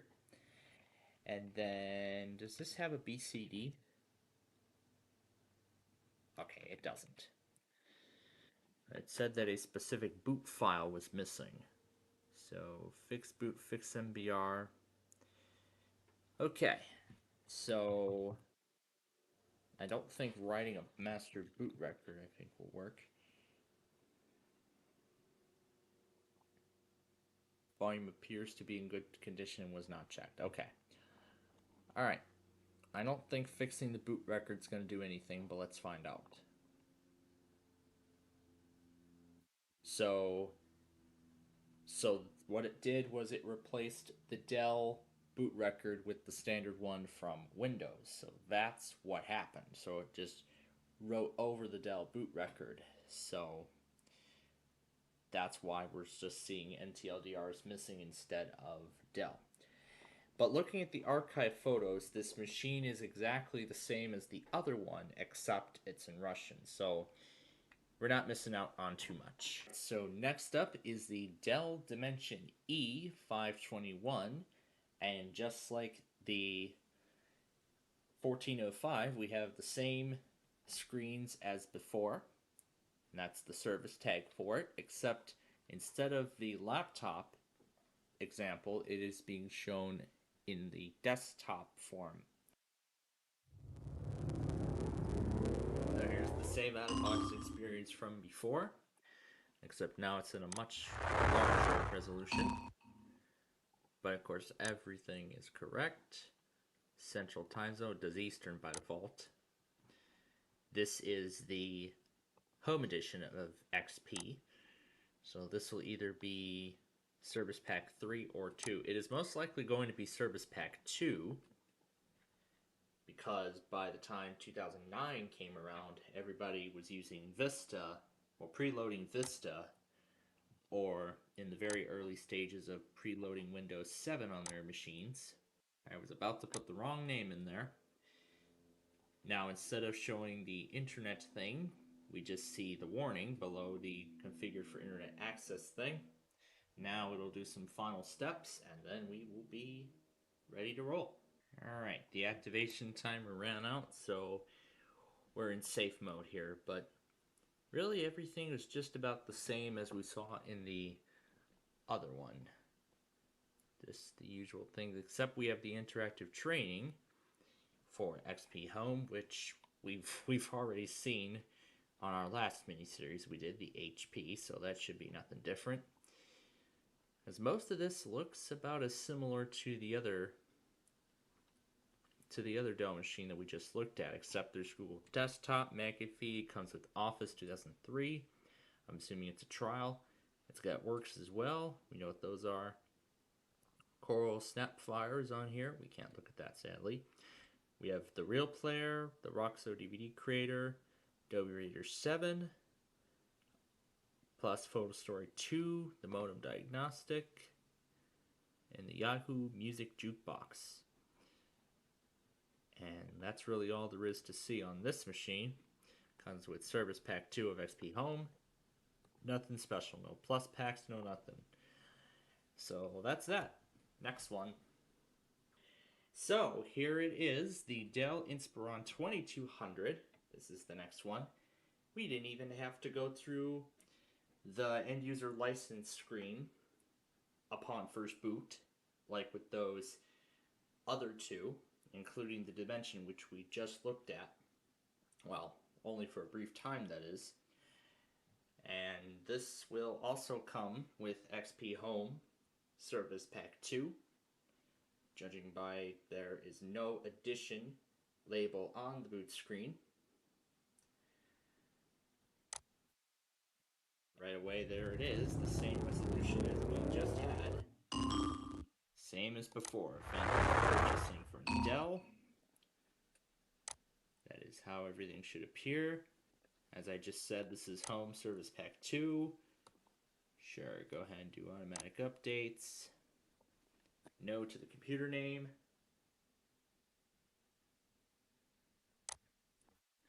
We're not putting my network at risk. No, we are not registering with anything. And we have the high-speed dial-up connection. And we are entitled to 6 months of America Online or Earthlink with no fees. So, same as before. And we saw with that Inspiron, who will use this machine. And as you can see, we have the new AOL icon. And this is the icon that's supposed to be on the desktop for offers. And there's the 6 months of Earthlink included, other than 3 months like with that other one. So now, one more reboot, and then we'll be at the desktop.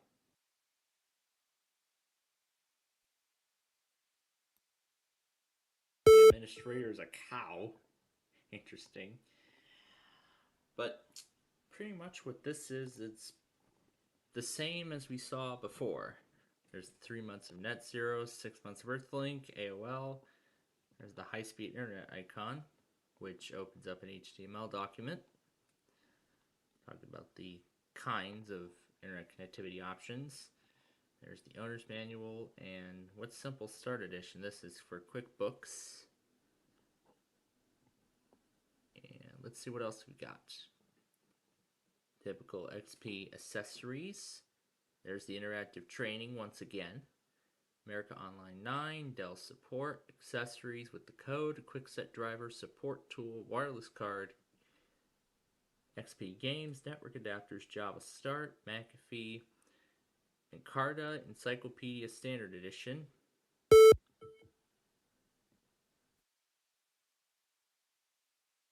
Quarterly pop-up for everything else that they've got. The new Encarta is now in stores. So you can view parts of the world. We'll have to use the arrows to navigate around the globe. And we can... And then we have some definitions, but we would need a disk in order to copy them over. And then you can access Encarta from the search bar. There's Office Tools. There's the Picture It.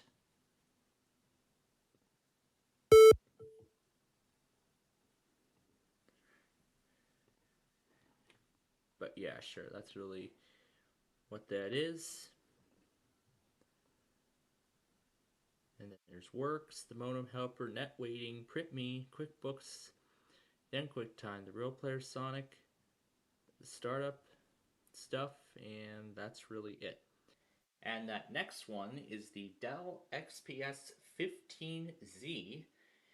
We are finally moving away from the XP era of Dells in this set.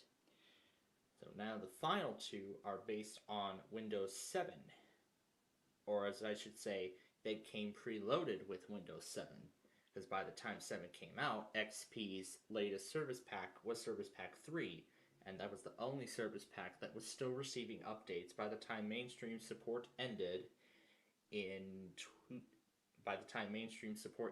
2009 or 10, somewhere around there, where it then got additional updates until then, until its end of support in 2014. And it doesn't work. Error code, all this stuff.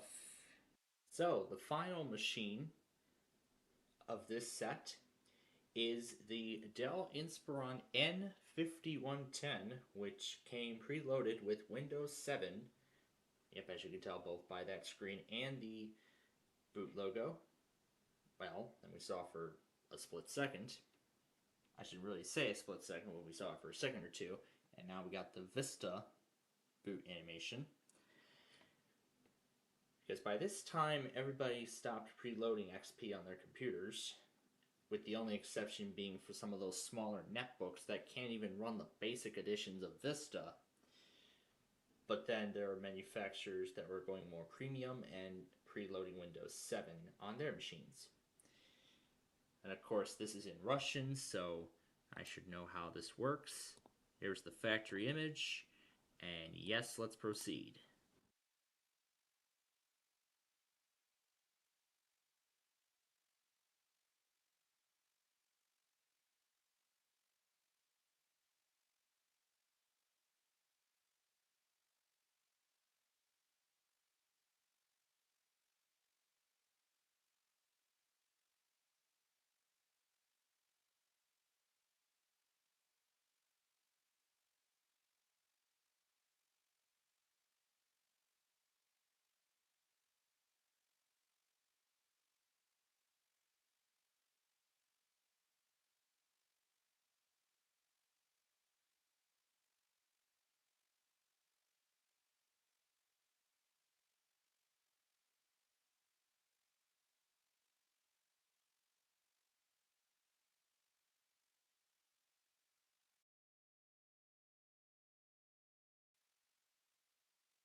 Okay, the restore was successful, and now we're booting into Windows 7 for the first time. Well, let's see if it'll actually boot all the way. So we see starting Windows in Russian, of course, because it's a Russian copy of Windows 7.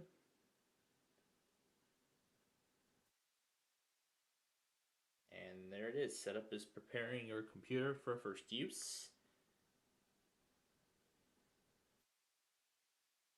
It will check the system performance. So here it is. This is in Russian, but I can change it to English later on if I so choose. This is in the Russian keyboard layout, but I'll switch it to English US.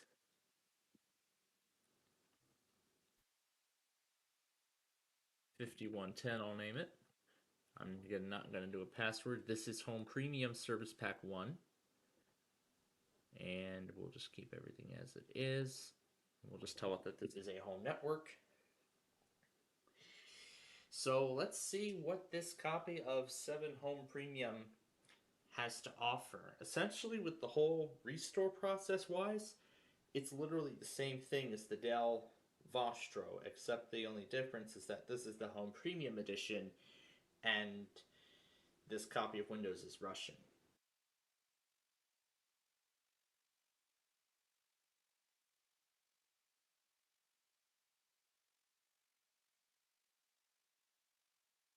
Okay, we have a couple of messages here.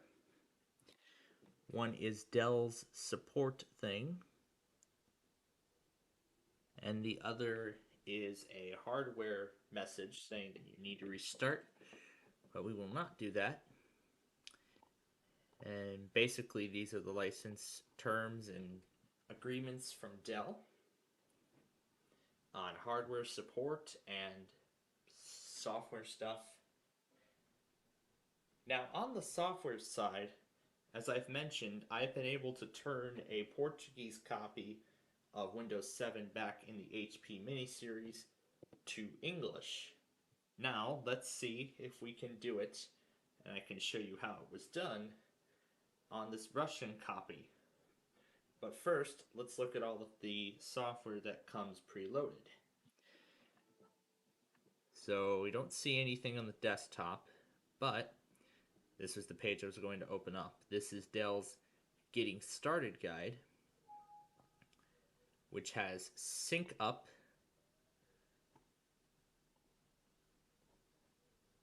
which makes it easy to access music, photos, videos, and documents from all your devices in any place that has a web browser.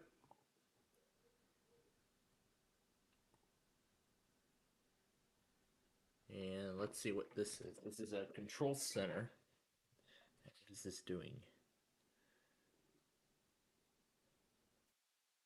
This is Sync Up, and this is about pretty much all it does. And then it has McAfee Security Center. And of course, Dell Data Safe Local Backup is Dell's Restore utility.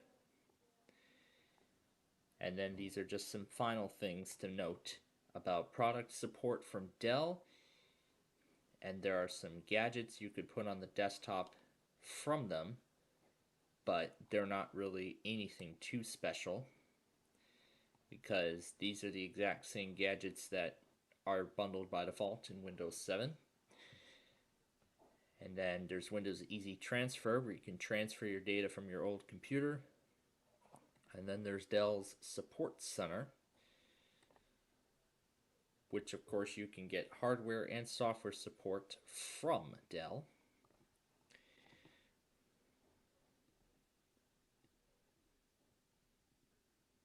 So let's close the control center here.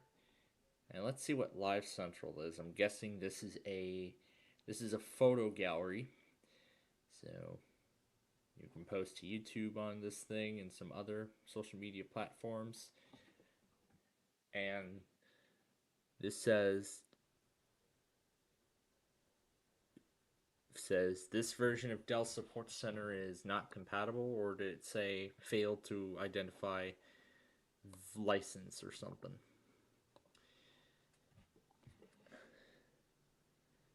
And this says you do not have the correct graphics driver installed.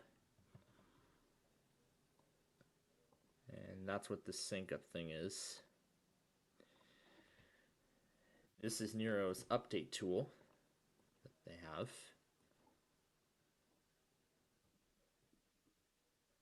Let me close it so we can look at all the other programs. We also have Adobe Reader 10. We have Office 2010, which again is a trial. Stage Remote, I think that was what that program was. Let's see, it says accept. And Stage Remote,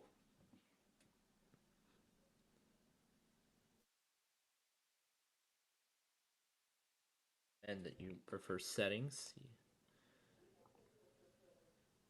So I'm guessing this is, we'll find out what this is.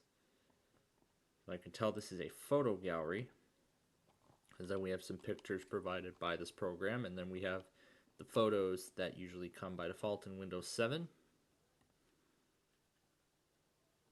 So essentially it acts like a secondary file explorer, but really it isn't. So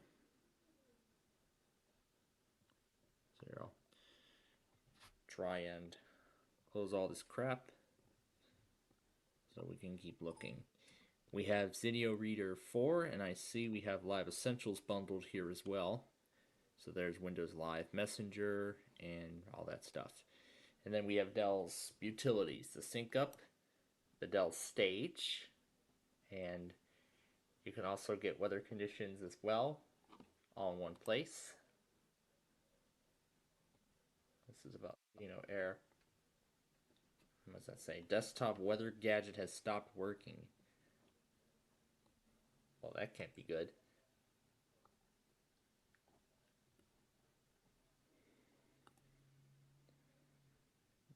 Let's see, accept.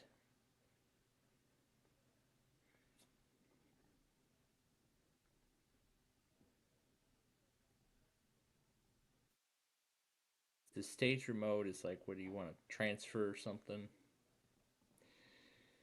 And then there's Dell's Webcam Central, Intel stuff, McAfee, Silverlight, Nero 10, NVIDIA's 3D Vision, Roxio Creator Starter. There's the rest of Windows Live's Essentials. Then we got Windows 7's default stuff, games, accessories, and everything like that. And now if we go to Properties, this is Home Premium Service Pack 1. So that's really everything that comes bundled with this. Now let's see if we can make it all easier to read. So let's try and see if we can change the language. So we go to the home page, and we go to date and language.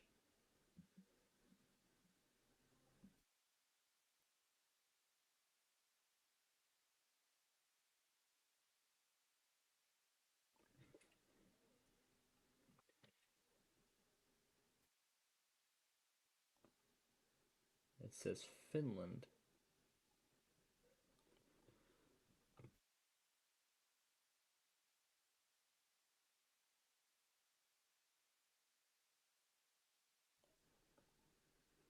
So I think they put the most likely countries up at the top.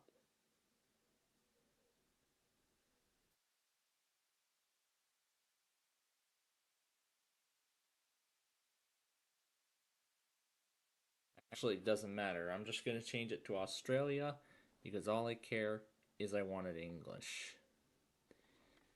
And then this is where we change it to USA.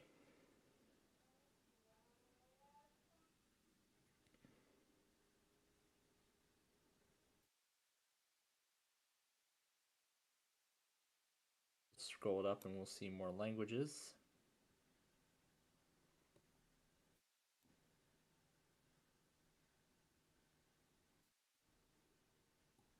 Let's see, we have a Spanish USA.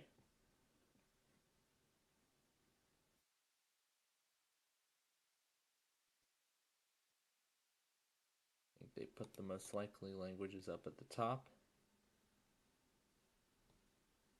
English, United States. And this is what it's going to show. And we'll hit apply. And now we have the time and date in US. Now,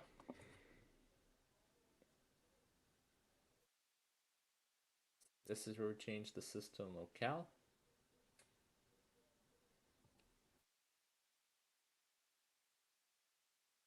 I see it's already detected English US, so we'll make that the language.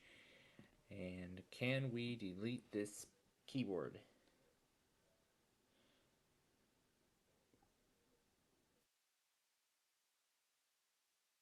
Up on the list, apply. And I'll see, we'll delete Russian and hit OK. So there we go. We now have the English US keyboard layout. Now we just need to change the system locale then to English United States.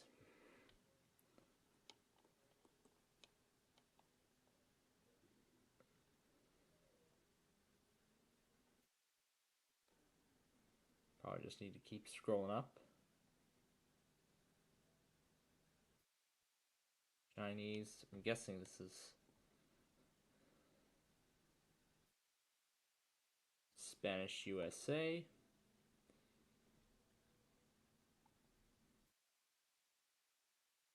English USA. Yep. English. We'll click OK. And now it reads that the system language has been changed. We now need to restart. So it mostly worked. But as you can see, now all error messages display in English. So most of it worked. However, other elements did not. Because you could see the rest of the system is still in Russian. So we've only got one of the error messages to correctly display in English. So that means we'll need to head back and we're going to change the system locale. Because that's what got the thing to work. You can see the home network thing coming up.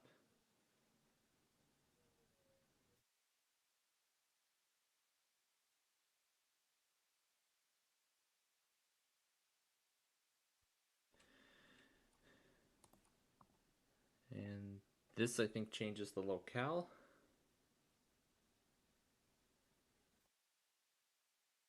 So, welcome screen. So, the welcome screen and boot screen both still display in English. Let's see what these checkboxes do. Apply to welcome screen and user accounts. Okay. The welcome screen remains in Russian. Let's head back to the settings and try to see if we can further convert it to English. So that's Windows Live.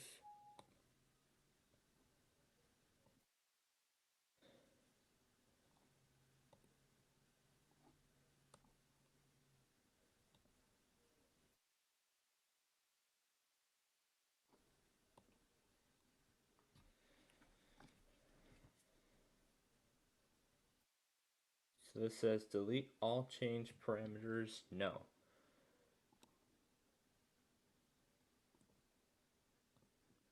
This one is the same thing. Same thing here. Same thing here. Alright. Where do I remember going to change the system locale?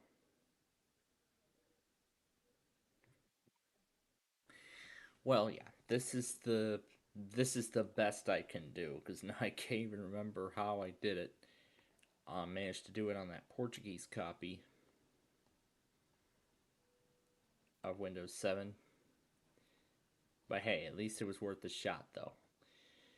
So that's going to do it for part 1 of the Dell miniseries, the first of 6 parts. We've got a whole bunch of Dells to go, and we'll see you next time when we do the next set.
Hey everybody, it is nostalgia time once again. This is part 2 of the Dell mini-series.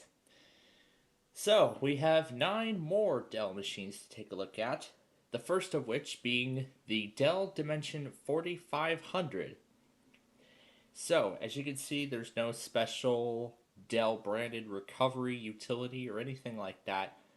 This looks to be just a standard, typical installation media for Windows XP Home Edition.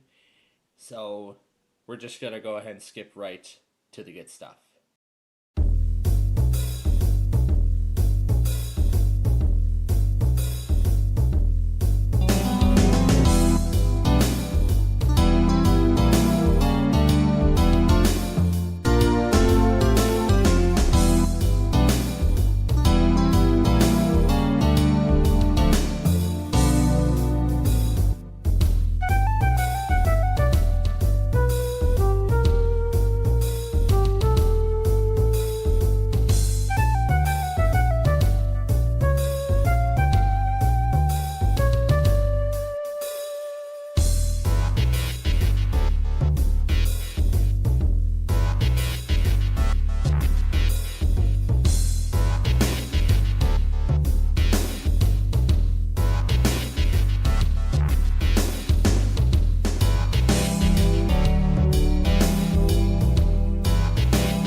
Here's the out-of-box experience. The difference here, no animation, no music, no Dell branding. This is just standard retail stuff. No internet connectivity. There's the music. I guess the music might have been delayed, or is it just me? And we're all ready to go. So right to the desktop.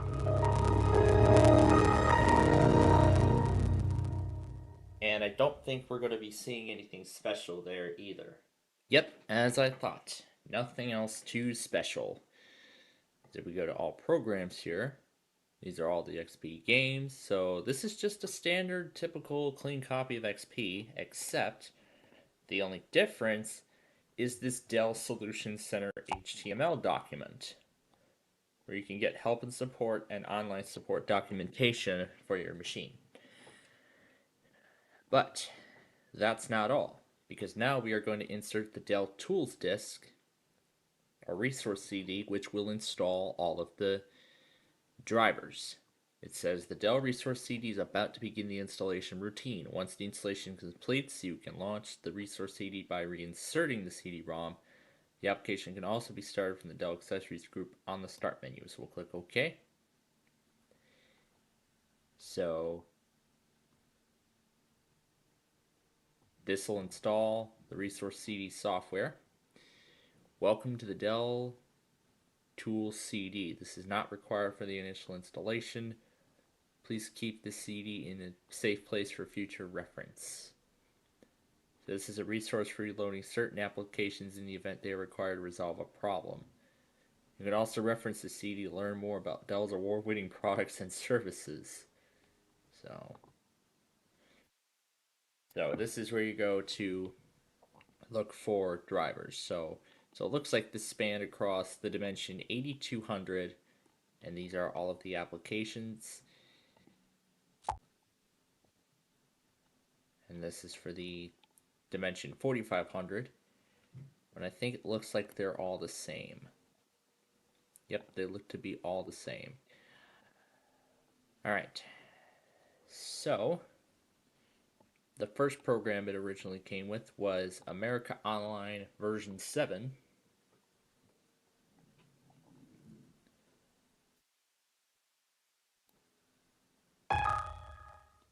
Recommend you exit other applications. Please click one of the following things below. We recommend you install AOL.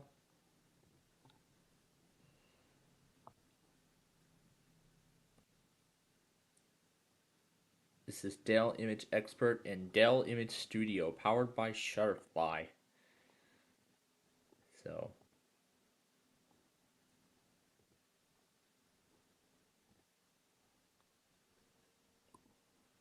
and then we have the Paint Shop Pro, which is just like the other one we were just looking at. And there it is, America Online version 7.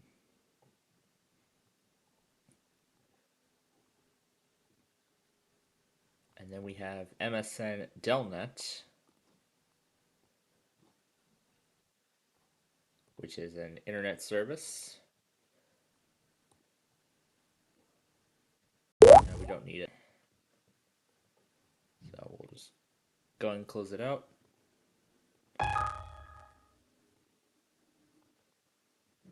I'll get to the warning in just a moment.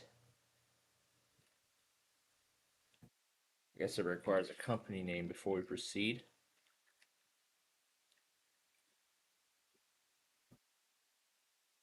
Install it. Requires QuickTime 5. So it'll install the additional software as well. And this warning says you are about to install a customized version of MSN Explorer which will replace the current version. It may change your homepage and other visual content but will not affect your personal settings. I will accept.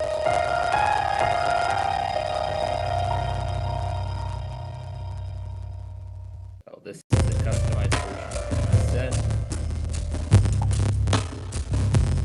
You just connected to the internet. You want internet communication features like instant messaging, XP, add your .NET passport to the system. Let's click in and see what happens. Or is it just a reminder? Looks like it didn't ask for a company name. Yeah, let's try it. But yeah, this is the new Delnet MSN Explorer.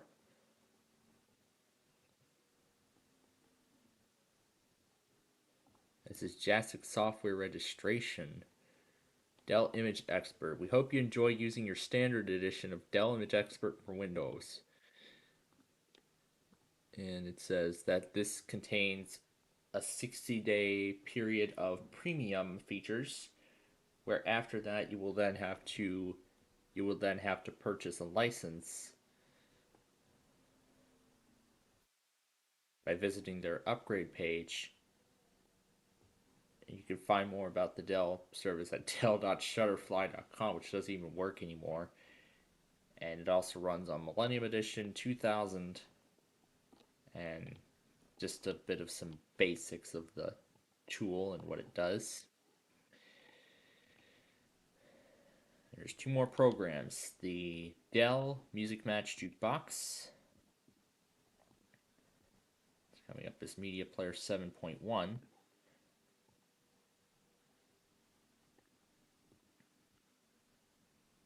And lastly, Norton 2002. So this is to reinstall all the programs that originally came with the system.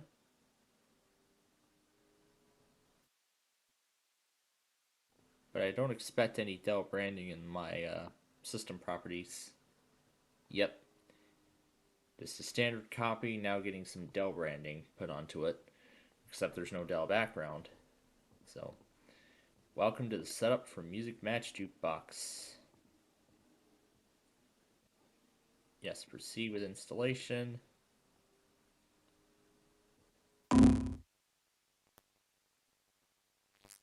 Please complete the registration.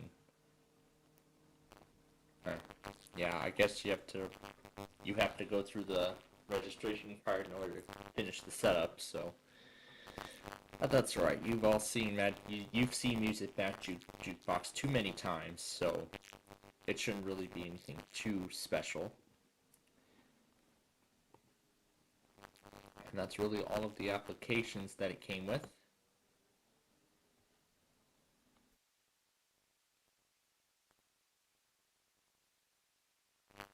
Norton Antivirus was successfully installed.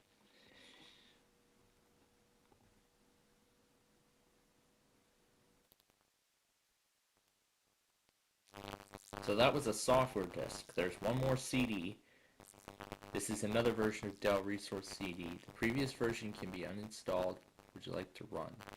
Well, that version of Resource CD was for the software. So let's go ahead and remove this old version.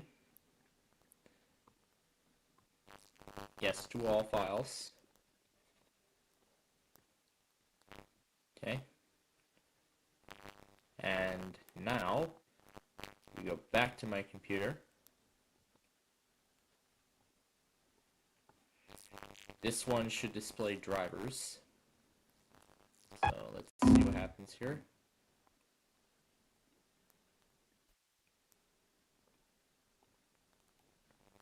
Wait a minute. What did the error read?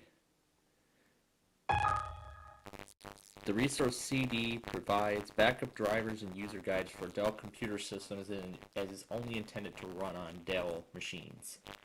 Yeah, so it knows really well that this is a virtual machine, so we can't really install the drivers, but pretty much all the software on that's going to be exactly the same. So next up is the Dell Dimension 2300. Now, it doesn't really come with any sort of Windows install CD or anything like that, but it's pretty much exactly identical to this one. So we're just going to go ahead and add the programs from this CD on top of what we already have. Oh, this is a driver disk. This says reinstall software.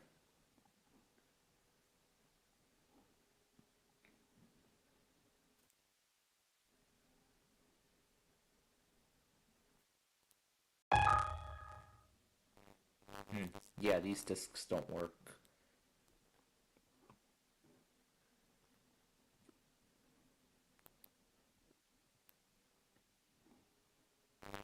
And I know for sure that driver disk won't work either.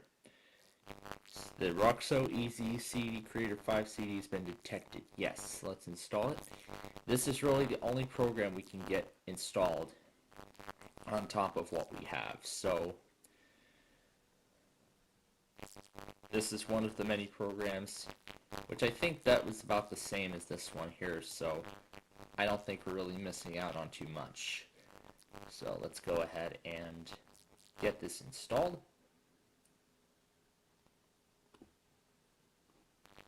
And done. You must restart your system and log in as the administrator for the configuration changes to take effect. Well, we're not going to do just that. What we are going to do right now is look at Dell Image Expert Standard. So this is their custom branded software. And that's notice that this is a 60-day trial. So let's see here. We have a few sample pictures. That's Big Sur, California. I don't know where this is taken out of. Capitola. I'm not sure where this is. This definitely is in California. I know that for sure. But I can tell by the scenery it looks like it, but it really isn't. I'm guessing that's Italy or something. And then Central Coast, probably about the same.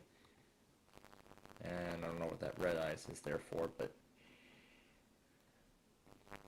here we can assign keywords to specific files. We can search for images, and we can even upload them to the internet. We can make a new album out of all of this. We can even flip pictures around. This operation cannot be undone. Do you want to proceed? So, and of course, it'll turn the picture around. It'll rotate it. It'll rotate it by 30 degrees. And then if we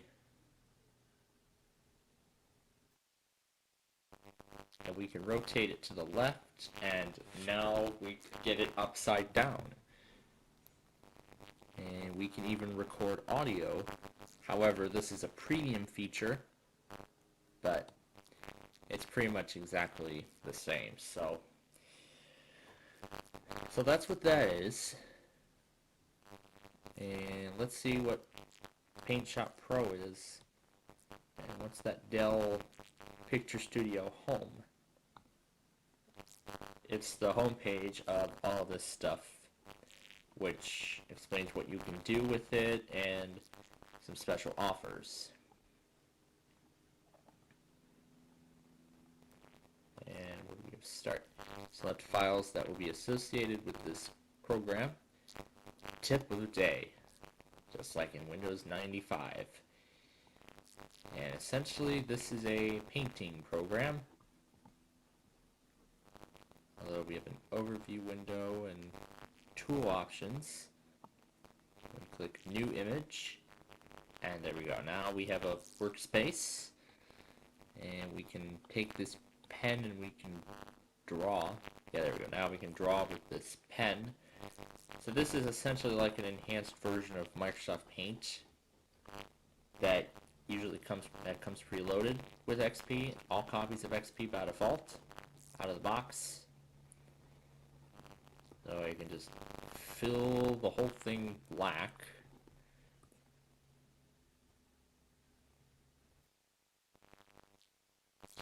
Essentially, CD Creator is the same thing as the other one, where you just create CDs. Cannot create creator, returned error. But yeah, that's essentially what that is. So it'll just close the individual image, and I think we can do multiple images. Yeah, so it looks like we can start multiple images at once. So this is definitely something that you can't do in Paint, in the MS Paint by default. Except I believe you can run multiple instances at once. You can run Paint. So there's one instance. And there we go. We now have two instances of Paint running, each essentially performing their same action here. It's going to be a little crazy, but I'll just try and do a really crappy drawing of the Wi-Fi symbol, because I believe XP was the first OS to introduce wireless network support. And I'll People back in the day could still use dial-up internet, but many would opt into high speed like we have now. So yeah, that's really the story of both the Dell Dimension 4500 and the 2300. So let's move on to the next one now.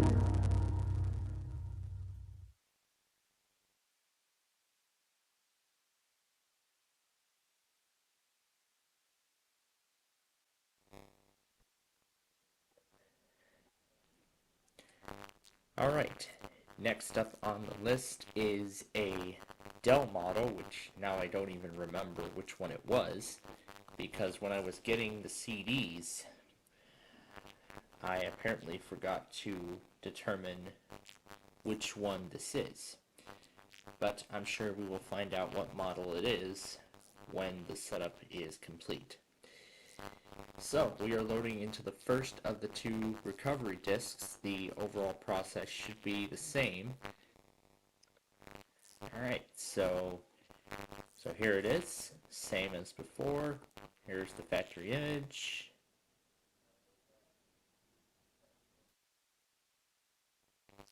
And this is a larger hard drive, so yes, let's proceed. Here it is. This is another one of those Windows 7 Russian copies. Well, let's see if I can change it to United States. Right here on the screen. Let's see if we can do that. This is United States. Well, we could change it to United States, but we can't really proceed. We can't really proceed from there. So it's locked into the Russian copy, so we can't proceed in English. We can change the language later, however... Ooh, let's see it recover from this. I'm just going to use the name of the last model. Just like before, this is Service Pack 1 of Windows 7. And I'm just going to tell it a random network. And now to the desktop. So there's the hardware message again. And once again, check the boxes for Dell's support. And here's the desktop. Pretty much this looks exactly the same as we had it before. Well, on the other one that is. The desktop gadget stopped working. There's McAfee installed. The data safe backup, of course, is what helps you restore the system. You can back up your files onto Dell Data Safe Online. And then there's the same things as before. Same Live Central webcam program from the other one. Now we're back to the graphics message in Russian. I'm not even going to try messing around with putting it in English again. I think this is that same model we were looking at, because everything looks pretty familiar to me. Well, let's find out when we go into Properties. This is the Inspiron N5050. That's the model that these discs are for. There's my 1 gig of RAM. I labeled it 5110 because that's the previous model. And so there's the information there. I'm not going to try messing around with putting it into English again because, well, we still have a bunch of other computers to take a look at. So let's go and turn this one off and go to the next one. Okay, next up is the Dell Inspiron 1300. I have actually already went through the installation, which again, this is just the standard stuff, the retail copy. So here's the resource CD message. So we'll go ahead and we'll put next. Well, we can't really do the drivers because it doesn't know this is a Dell machine, but I'm guessing all those other programs that we were able to get running on that other copy are going to be basically the same, so nothing to report here. In fact, if the 1440 is also going to come with XP. Looks like no, it's going to be its own restore set. What other restore CDs do we have?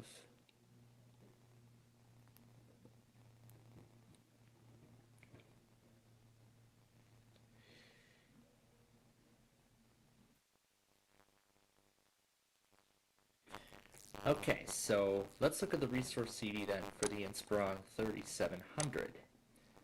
So as you can see, we have some folders that represent different countries. I'm guessing these are for specific regions. You need to tell Windows what modem you have before you can connect. So this Delnet is supposed to be that replacement to MSN, just like before, and of course it'll display in each respective language. It looks like the Switzerland copy works. So we can go ahead and hit configure, but it'll ask for all this stuff. That's essentially dial-up. And in here we have Nav9X. So what's this? That's for Windows 98. And what's this one? This is for the NT. The system does not need this update. Setup. I'm able to process the sign-up file. And the setup is Norton Antivirus 2001 with a compatibility warning. The simvent.sys driver installed by this program is incompatible with this version of Windows. Well, let's proceed. It says 2001, but installs Norton 2000. So we'll just go ahead and we'll just hit next, next, and next. And it looks like it is done. I believe we can access other things too while we're at it. I'm able to start sim event. Symantec utility driver will cause Windows to become unstable and has prevented the drivers from loading. Interesting, I've never seen that message before in XP. And Symantec has been updated successfully. And what else do we have? Able to locate component. Q console failed to create empty documents. It's Norton's quarantine. No DLL name specified. What each these do? This is a Netscape plugin. Unable to initialize program. That's the update module for Symantec. This will install the latest version of Live Update. Do you want to proceed? Well, that's what that's supposed to do. And this is the kind of familiar message you get on Windows 98. Your virus protection is 9,000 days old. So it looks like this is more designed for Windows 98. And essentially everything else here is just going to be the same. So that's the 3700 disk. And here's another resource CD I want to take a look at.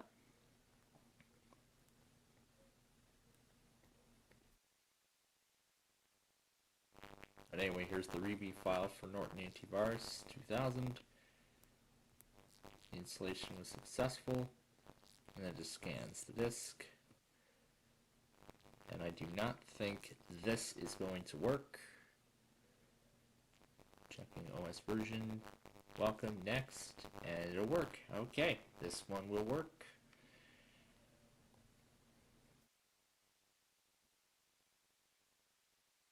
And it is done. And it reads, selected collecting sequence not supported by the operating system. And it just crashes. But here we just get a standard retail copy of XP, no Dell modifications, nothing. There's no Dell thing, and of course no Dell branding. But this is XP Home Service Pack 2. And I do not think that resource CD will be able to run.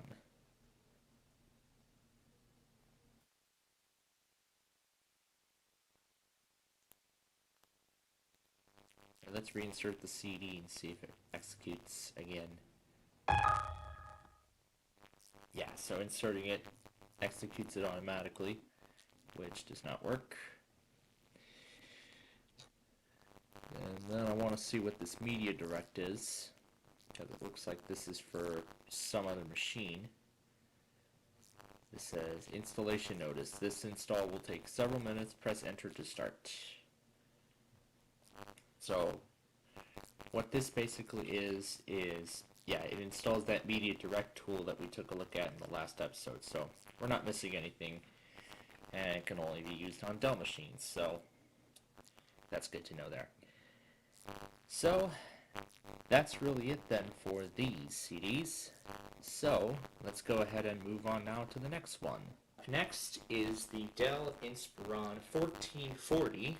Once again, just like the 5050, the N5050, this came with Windows 7 pre-installed. But we're going to see if this will be either the release to manufacturing build or Service Pack 1. Most likely this is going to be the only Service Pack that Windows 7 got. But we're going to find out here in just a bit. And considering there wasn't an N label, I believe that this entire machine will be in English. So we are about to find out if that is the case. And whatever the case may be, it looks like this whole procedure will be very similar, except this layout looks much different than what we saw. So restore your computer, factory image, and do I need to extend the hard drive? Yes, I do.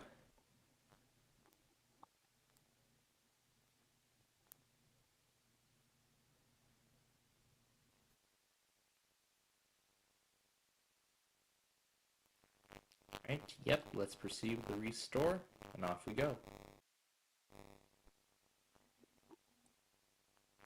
As expected, the restore process was very similar, except now we have the Home Premium Edition of Windows 7 in English. That N5050 machine we looked at earlier, that one was on 7 Home Basic. So now, of course, we go through the usual procedure. We'll name this one 1440, although it cannot contain just numbers. 1440 HP, meaning this is Home Premium.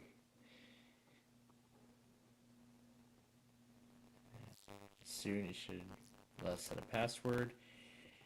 And the look of the Dell logo is much different, and especially the background too. It's because this is actually the release to manufacturing build of 7 Home Premium with absolutely no service packs. Oh, look at that, it got the time zone correct. Right out of the box. I like that.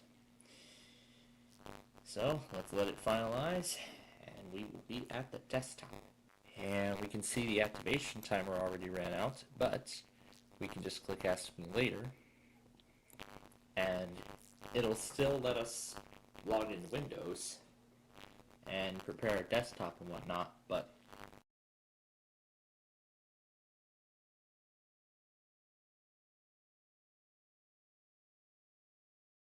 and here's the desktop. So you can see we have this nice background of boom boxes. I'm guessing Dell was kind of catchy at the time. We have a 60-day trial of what looks to be Office 2007. And of course it's going to be 2007 because this is the release to manufacturing build. You can see our profile, or user picture I should say, is the Dell logo. I see we have McAfee installed. And it's going kind of slow for some reason, even though it's running on the root of the drive. I'm guessing it's because of all the drivers and such. Or maybe potentially all the stuff opening up. Like the Getting Started guide, which is essentially the same thing as we have seen previously.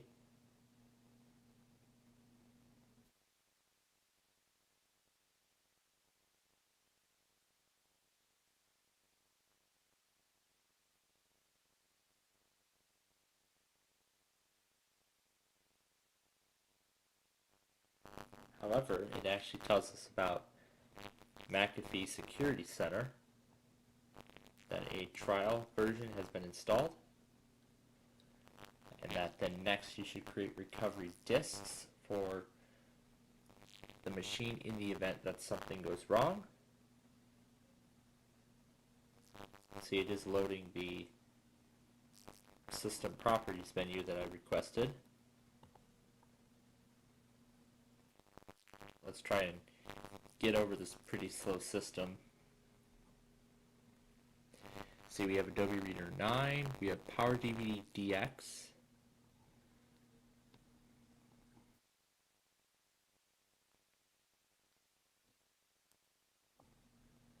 And then there's DataSafe Online. And then this is where you go to learn more about Dell support and everything else like that. So then to System and Security, this is the Inspiron 1440, the release to manufacturing build.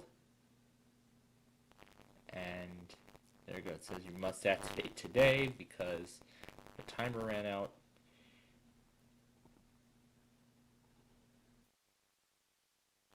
And finally it plays the logon sound. Now it finds the network. So let's see what other desktop background options we have.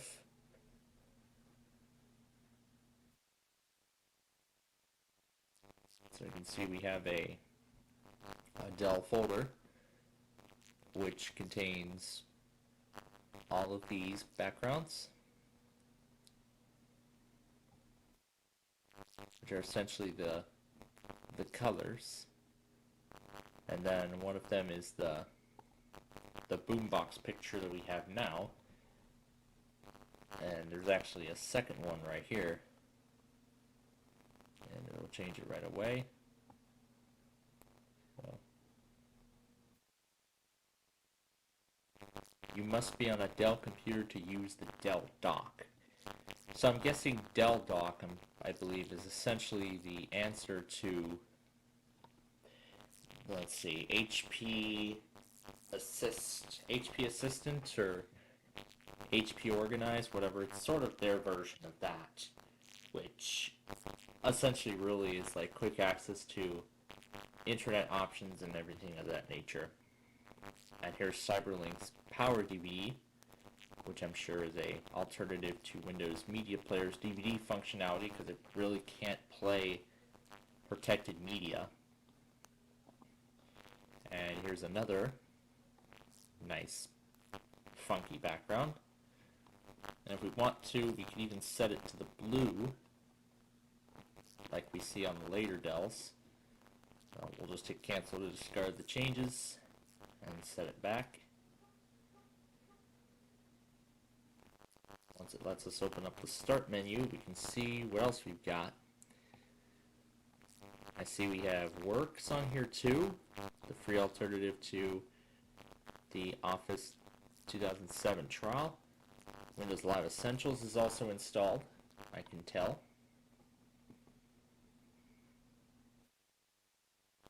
Except they've actually bundled them all in this one folder. We also have Roxio Burn, which is a media burn tool.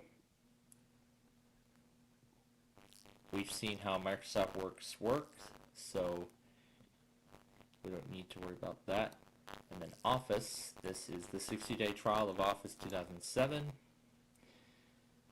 And Java wants to run its update thing. And then we have the usual Windows 7 maintenance things. Dell did not provide any special games like other manufacturers do, so we just have the default ones out of the box in Windows 7. And then we have Dell's Support Center.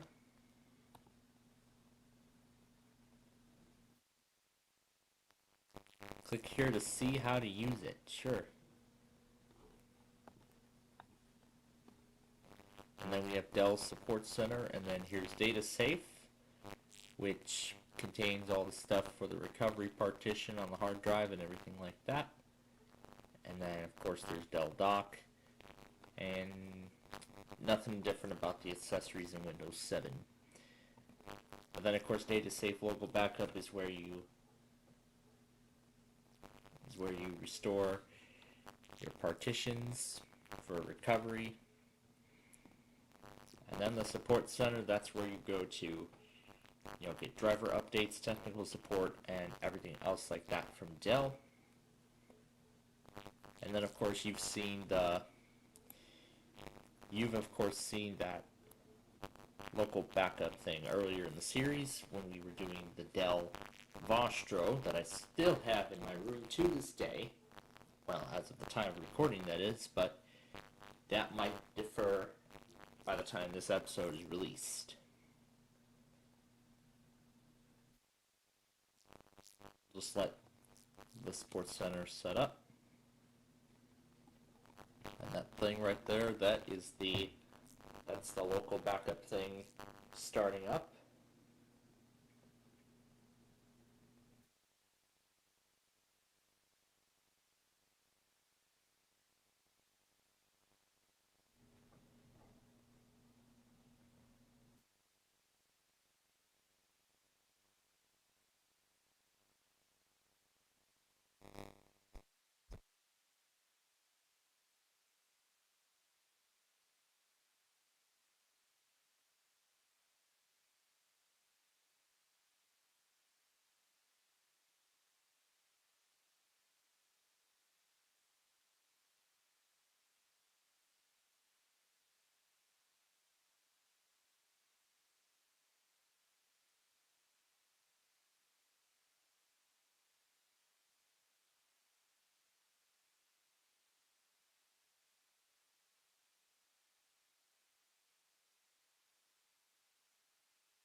Except what we have here is a bit of an older version.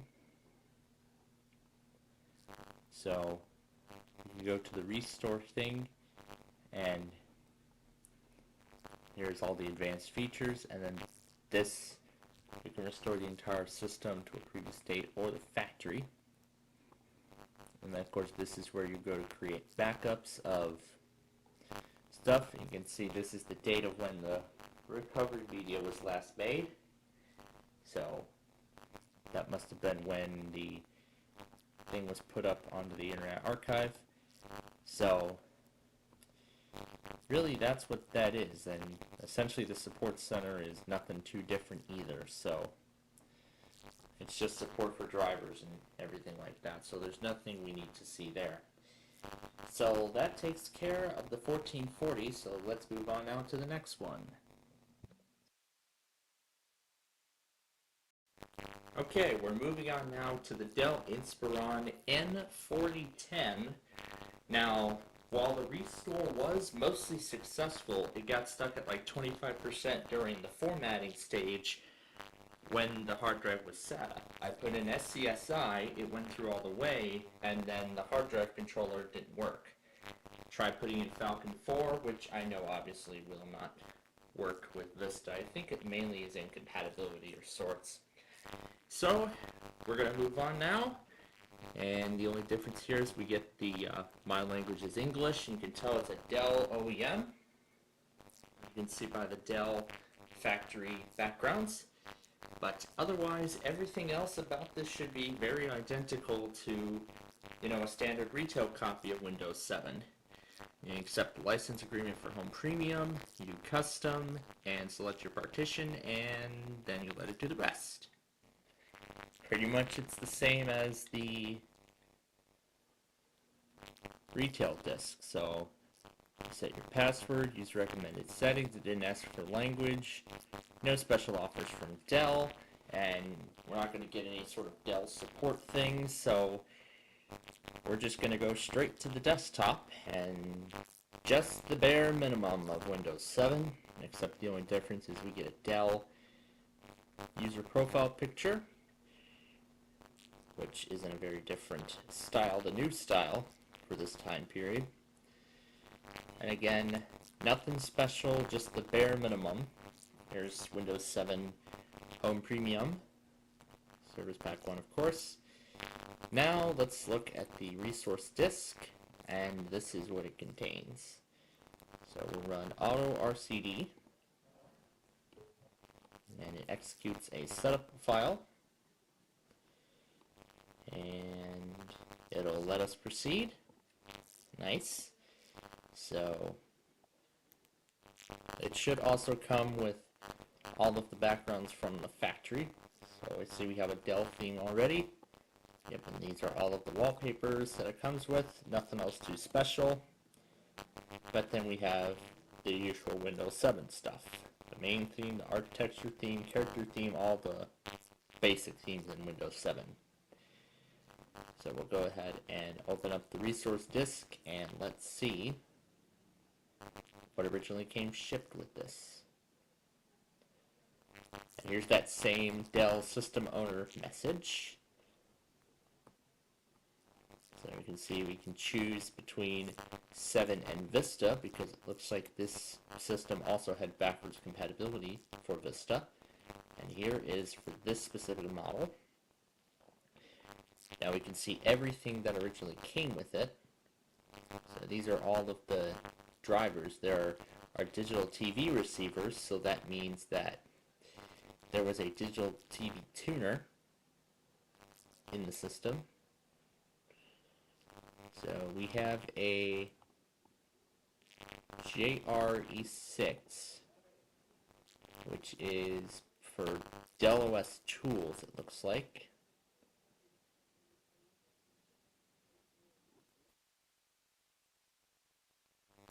And we have Welcome to Java. So this is a Java installer. Now you have a full-featured Office suite that's compatible with Microsoft Office for free. It's OpenOffice, which I don't even know if that even exists anymore. And this here is, of course, Dell Tools. This is the Dell Quick Set application. And it says this is not a supported system, and it won't go. Then we have the Dell Support Center, which we have looked at already. But essentially, again, this is where you go to search for driver updates and everything else like that. This is not a Dell system. So it says, please note that full functionality may not be available. And then we have the webcam software.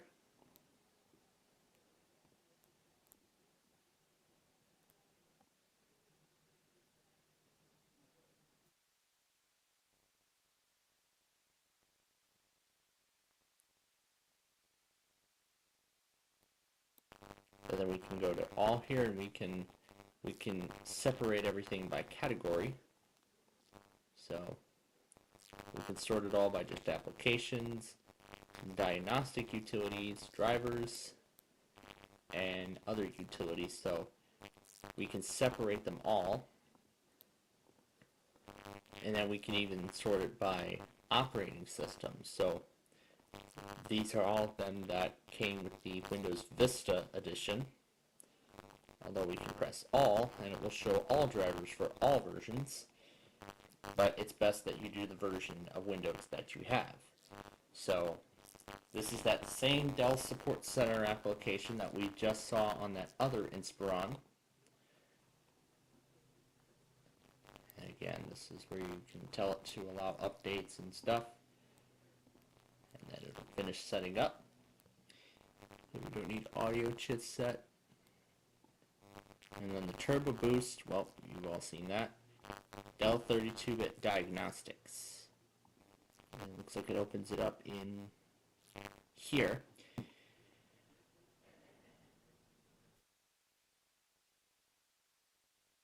And here this gives instructions on going into the boot menu inserting the Dell resource CD, then selecting the CD-ROM to boot from it, and then choose the option to run the diagnostics, and then there will be a menu to select the version of the diagnostics tool. And the F12 boot menu doesn't appear. Of course, the boot key will be different for each machine, and then you just complete, and you just follow the on-screen instructions. So you can see it says VMware Virtual Platform. However, everything is not available because this is not a Dell machine. So let's see what the webcam software is. I'm guessing it's that same webcam program from earlier, but we're going to find out for sure. And even though the screen's black, we can still use it. Yep, here's the splash screens to what it's going to do. Essentially, you could do like green screens over scenery and everything like that. That's pretty unique. I mean, I've been able to do that on a different program. We can see Webcam Central. We've seen that program already, so there isn't much else to see here. So, of course, the hardware acceleration won't work because this is a VM. But of course, we can play around a good old solitaire while the driver installs.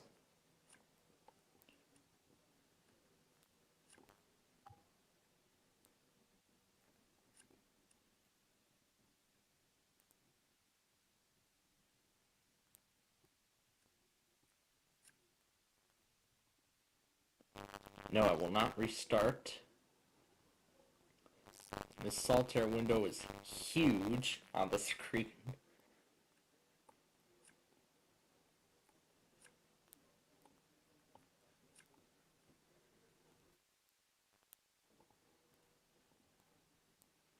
And we can go ahead and run the program.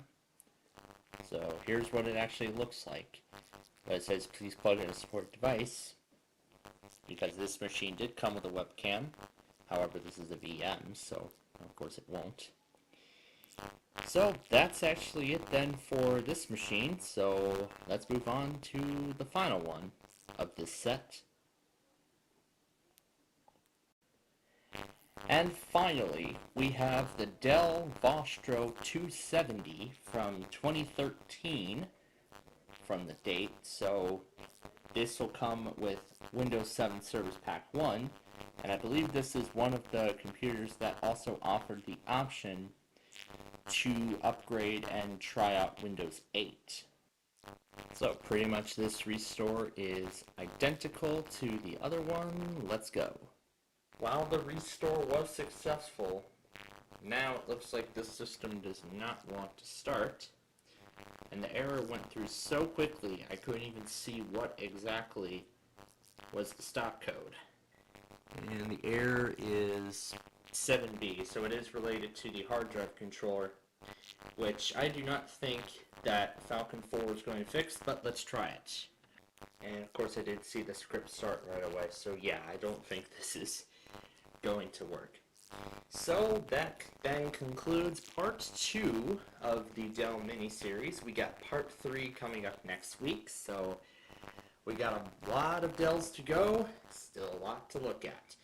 So we'll see you then for part 3 of the Dell mini-series, but until then, we'll see you in the next episode. We'll be right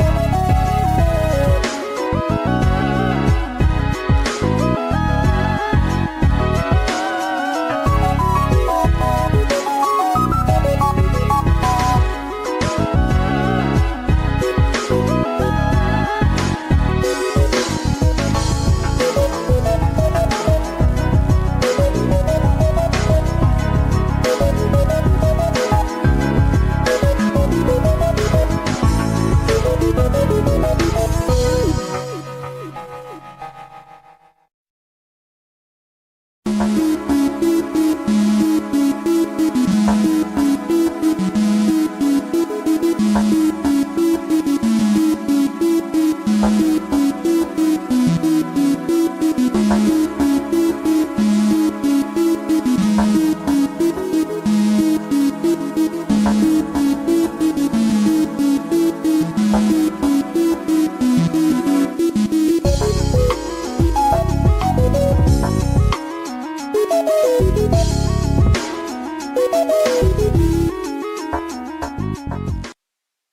Hey everyone, it is nostalgia time once again, and welcome to part 3 of the Dell mini-series.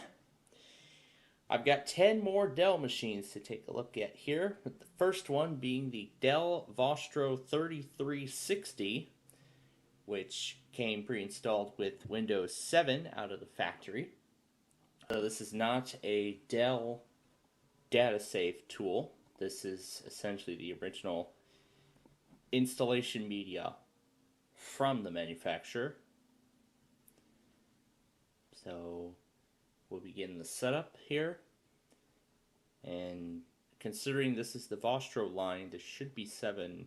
It's actually 7 Home Premium, interestingly enough, because back in the day, Dell did offer the Home Edition of Windows for the Vostro line, but now they're actually offering the Home and Pro editions to the Inspiron line as well.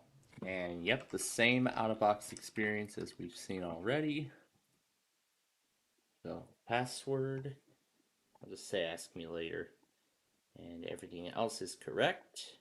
And now let's look at the pretty basic desktop. Yep, this is just a standard retail copy of Windows 7, except with some Dell branding slapped onto it. So that's really all there is to see. But let me also see, there's more to it. So that's really the OS part. Now comes the drivers and software. Personal cannot be installed because this is not a Dell machine.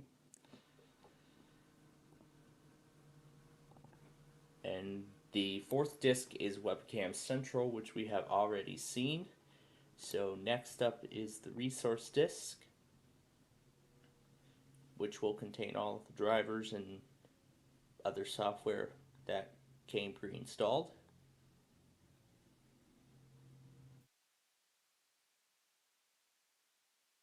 It's going to take a little bit of time because while it looks to be doing nothing, it is doing something in the background. So if we look at processes, we can see the Dell resource menu program process is starting up. So we'll give it some time to copy over all of its contents and then load everything.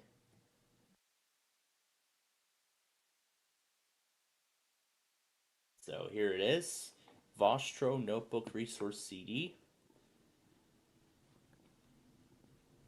So we'll select it. So we have the Rapid Start technology and the Quick Set. And then these are all of the drivers and other things that came with it. So that's it for this one. Let's go to the next one. So next up is the XPS15Z, and while we did try this out earlier in the mini-series, I actually forgot I had a second copy of it, because one copy was a USB recovery media, so this looks to be the DVD version, which is the version I prefer to use. So here we go, restore my computer. Here's the factory image. Yes, we'd like to proceed, and off we go.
So, while the restore was successful, I booted into Falcon 4 in a different mode, so that way it'll detect the 64-bit drive. So we'll run the fixed HTC. No, we are not going from the recovery partition. Yes, from the OS, which is the Dell Media.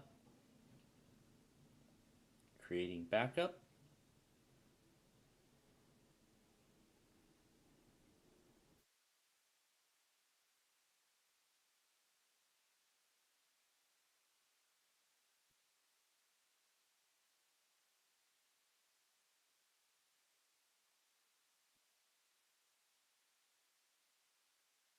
Alright, it finished. So no, Falcon 4 did not fix the hard drive controller. So that's a bust. Let's go to the next one. Next is the XPS 17 L702X. The majority of these machines are going to come with Windows 7 pre-installed.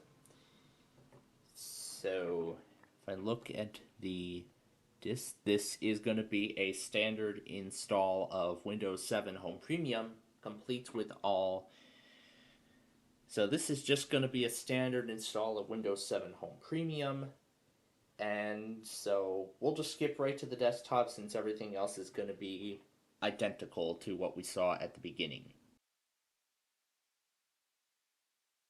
Okay, the main installation is complete. Now we'll go ahead and we'll insource the... So with the main installation now complete, let's go ahead and run the resource disk. So again, this will take a little bit of time as it's copying files.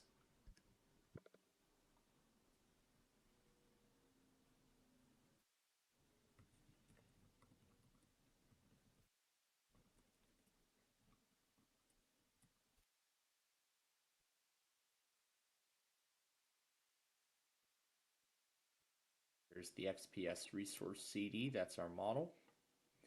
So here's all the drivers it came with. So there's the Dell 32-bit diagnostics utility, and there's the Dell OS tools. Now essentially all of this is just pretty similar. Alright, so that's the end of that. Next up would be the Dell Optiplex 3050, which only contains a 16 gigabyte Windows 7 disk, which essentially will be the same exact thing as this, so I wouldn't really see any sort of reason going about it. So we'll just skip that one and move on to the 7010, which does also come with Windows 7 Professional Service Pack 1. So all we'll really just do is we'll just use this installation and look at the resource CDs for each of the remaining models. So here's the 7010, and these are all of its drivers. It comes with special professional tools like Dell Data Protection.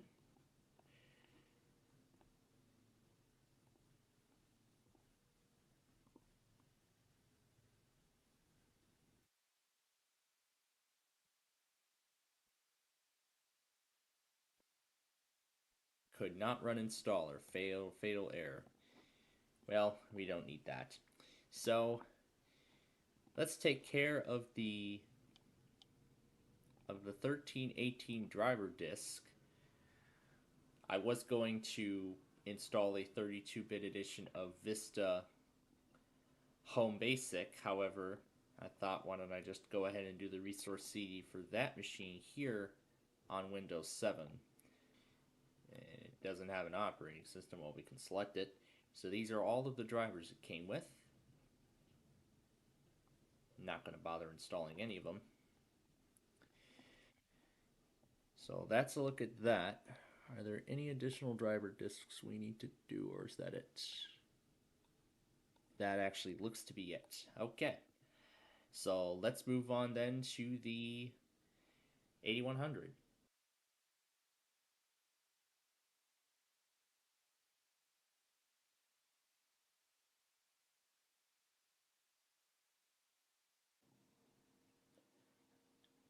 So, next up is the Dell Inspiron N5030, which comes with the original release to manufacturing build of Windows 7 Home Premium. And the restore process on this is going to be pretty much identical, so let's just skip right to the out-of-box experience. Of course, our language and region is US English. We'll do N5030 for our computer name, no password. And as I said, this is the license agreement for Windows 7 Home, released to manufacturing, no service packs, and from Dell. And everything is correct, so to the desktop we go. And there's the hardware change message and Dell's software acceptance thing. And right away you can see the Dell dock message. That's one of the preloaded programs on here. And as soon as the rest of the Explorer shell loads up, so nothing on the desktop right away. McAfee Security Center is installed by default along with Dell's recovery utilities. And we also have Adobe Reader 9. We also have Cozy's family calendar.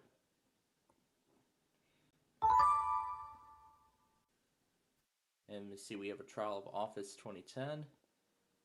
We also have LoJack for laptops,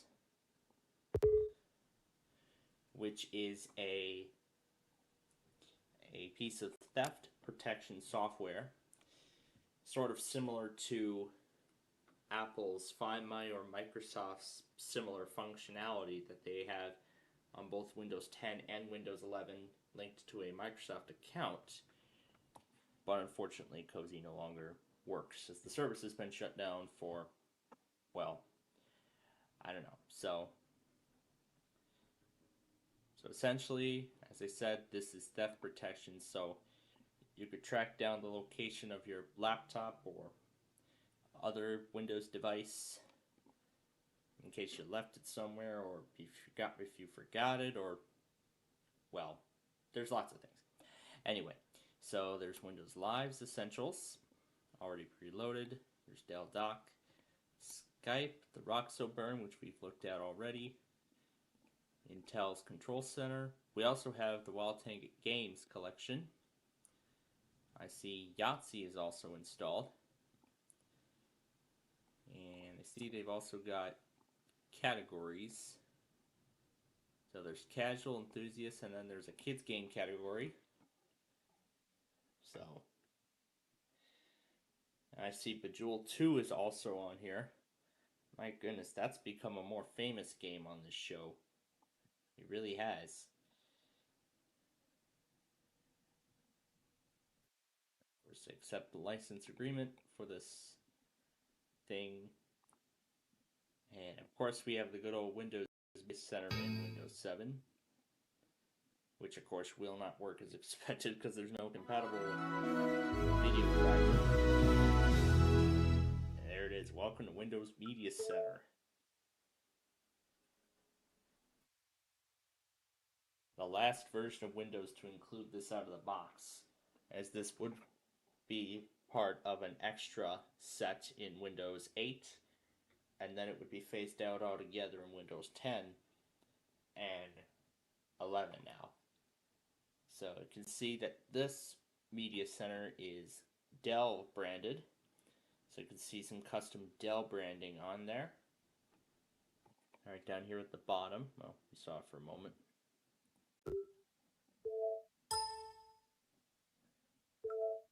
Yeah, thanks for the tips, but of course we have all the sample music, and this must be Media Center's update. Errors during the last update will retry at 4:12 p.m.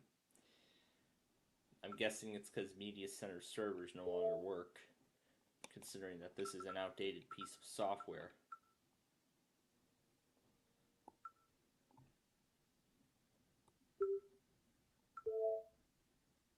Let's try to see if we can set up live TV on this. We probably can't. because it's a VM, but who knows? Maybe it will work, maybe it won't. My goodness, Plants vs. Zombies is on here as well. Wow, it was quite a craze back in the day. I played 3.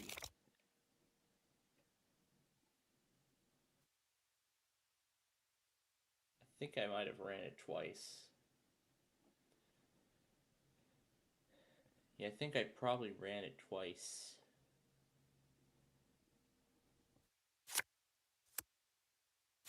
But while we wait for that to be ready,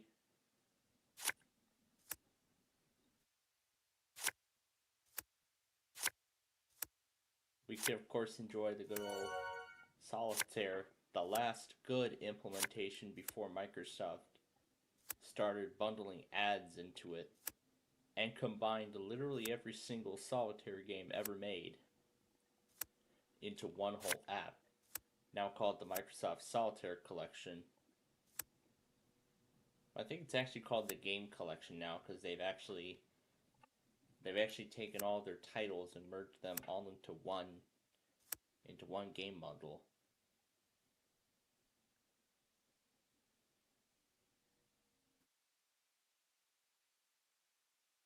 Here we go. So these are all of the games that they have on this list. So there's a whole lot of pages. There are 16 pages in all.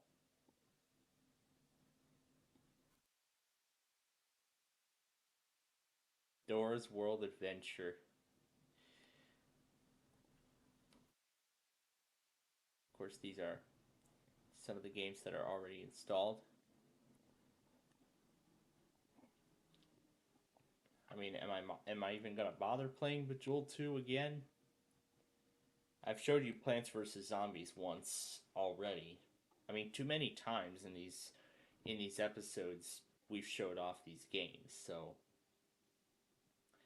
I don't even think there's really a rhyme or reason to even, waste some of my time and just play these. Especially when we have to move on to the next machine, which is what we're going to do right now. Up next is the Dell Inspiron 1521, which came shipped with Windows Vista. I believe this is the 32-bit edition, if I remember. But we will find out here in just a moment as the recovery program loads up.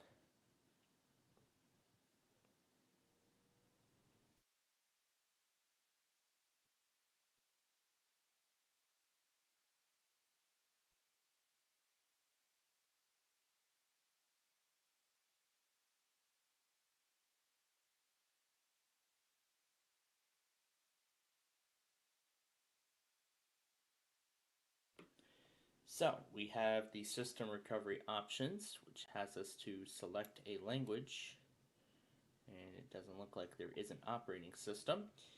We have Dell Backup and Recovery Manager, so we will click that. However, this is the first machine that I think does this. It says this is not a Dell computer system, and this can only be done on a Dell machine. So that is good to know. So let's go ahead and move on to the N7010 and we'll see if we have better luck.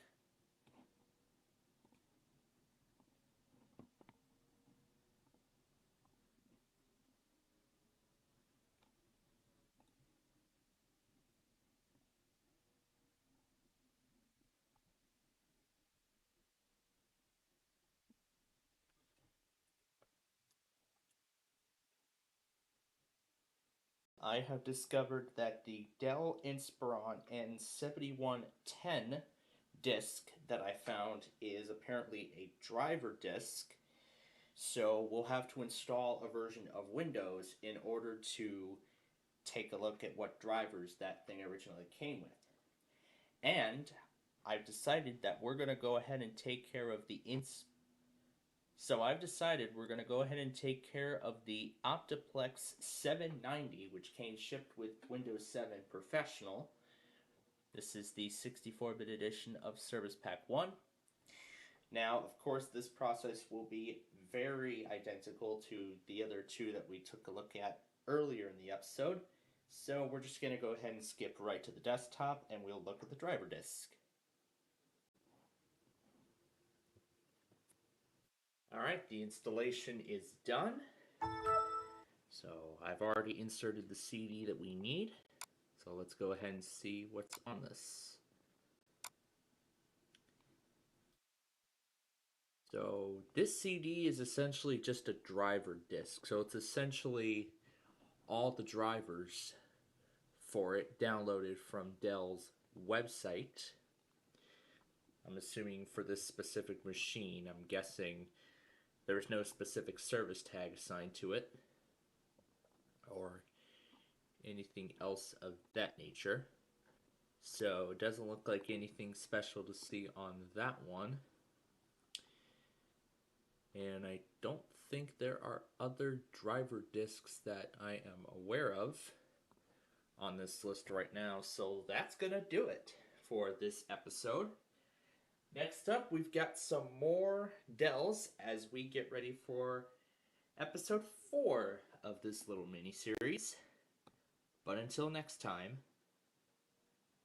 thanks for watching, and we'll see you in the next episode.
Hey everyone, it is nostalgia time once again, and welcome to part 4 of the Dell mini-series. This time we actually have 9 different Dell machines. The first one's the Dell Dimension 1100, and we have a problem already. Fatal conditions exist, no changes. Well, there goes that one. Wow, this episode is off to a great start, and the XPSM 1530 also has the same problem. We're on now to the Dell Latitude 110L, which actually came, interestingly, with the Home Edition of Windows XP, although modern-day Latitudes now come in the Pro Edition exclusively of Windows 10 and Windows 11.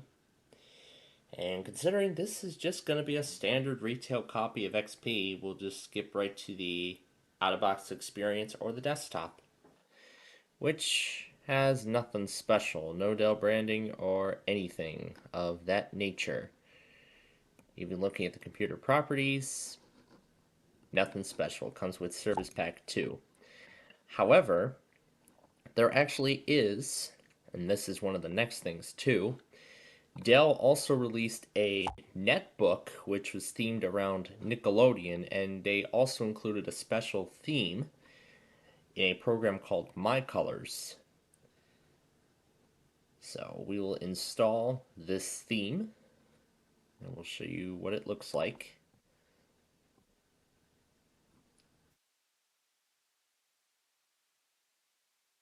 So the theme should be installed, and we'll launch the program.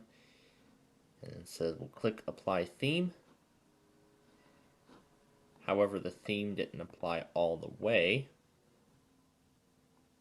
Or I guess it will soon. It says please wait. And there we go. Now we have the complete theme. You can see we have a different background. We have the changed recycle bin. The File Explorer windows have also changed design. The start menu is now covered in slime. And I see other icons have also changed as well. But we can click XP and we can return to the default look. And I'm sure nothing has changed with the lock screen, but let's see. Nope, nothing has changed with that. So that's what this is. It's pretty neat, to say the least. And even the turn off computer menu has changed too. So this really modifies the theme in every sort of way.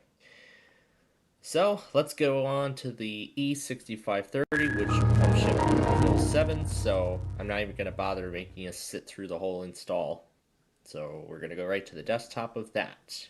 So here it is. Nothing really too exciting to see, except this is Service Pack 1 of 7 Professional, so nothing exciting to see here. And this, I believe, is a newer image, which includes a newer version of Internet Explorer. And I believe this is the version that did release with Service Pack 1. And when we launch it, we have Dell's Modern Supported Browsers page, which mentions that you need to upgrade your browser. So it supports these browsers here. And it says support for older browsers ended on May 11th of 2023. So they implemented new features to protect data safety and privacy, meaning TLS 1.2 is required in order to access the page. So yeah, meaning that basically Dell.com can no longer launch on Internet Explorer, any version in that case. So, with nothing to see here, and considering that Dell doesn't include driver disks anymore for each of their machines by this point, we're going to move on now to the Precision M4700. Yeah, pretty much the same as the other install that we just looked at. Just some Dell branding. So onto the 6430. It's pretty much going to be just like this, but let's look anyway.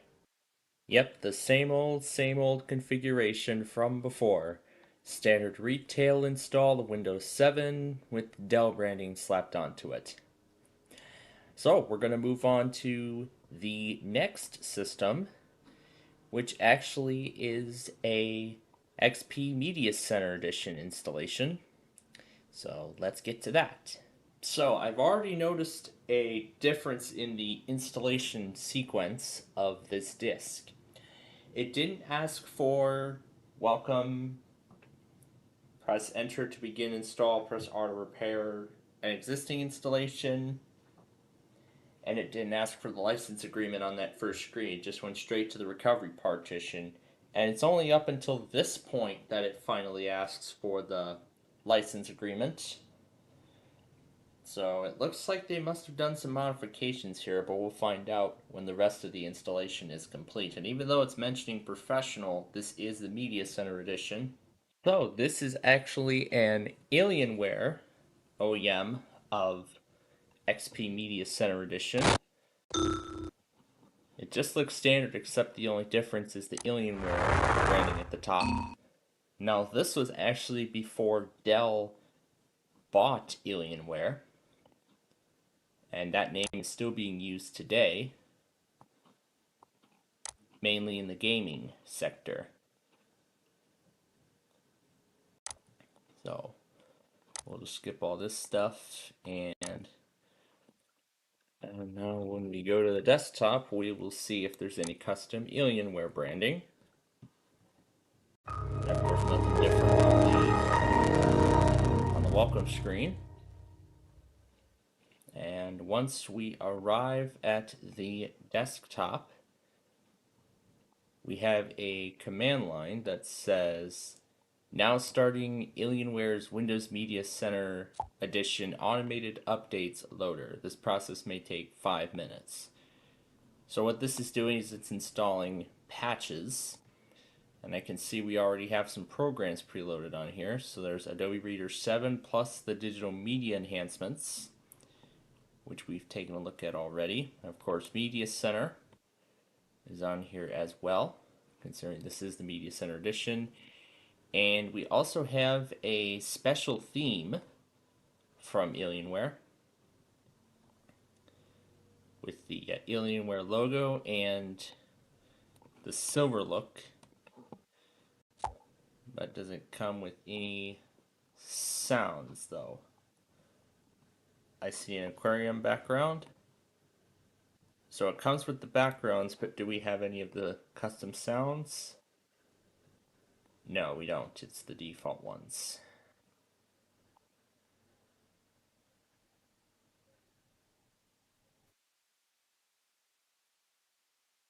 Although nothing else, on the other hand, is too different. So I'm assuming it's just going to install all the patches and then install or restart automatically. So we can play around here while it's doing that.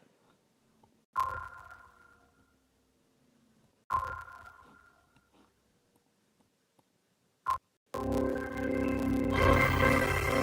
I saw a Napster thing, so it seems like there is Napster on here. So movie link, Cinema Now. I'm guessing this is... Yeah, the page cannot be displayed. It's because services are offline and I told it not to access the internet. So Movie Link looks like it's its own app. And that's the start menu. And these are some of the programs we were just looking at.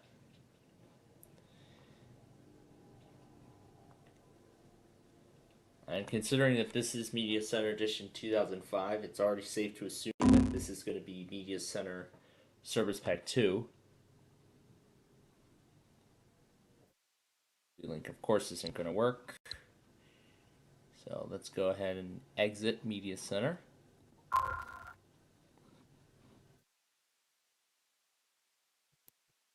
So we have the Alien theme. But we do have the plus themes. So maybe it does apply the plus sound scheme when we change the themes. It looks like, yes, we do have the sounds. It's just that I never applied the theme.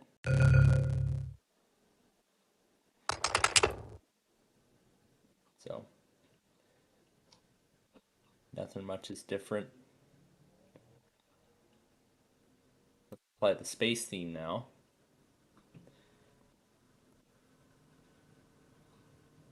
It's still the Da Vinci thing.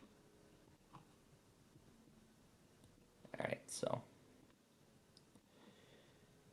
let's set it back to Alien. And then we'll just hit OK on space because we'll leave it like that. It's installing the .NET framework, and I'm not sure what version of framework this is going to be, if it's going to be framework 2 or framework 1. I'm guessing 2 most likely. So now we have the custom space sounds. So we have the space sounds now.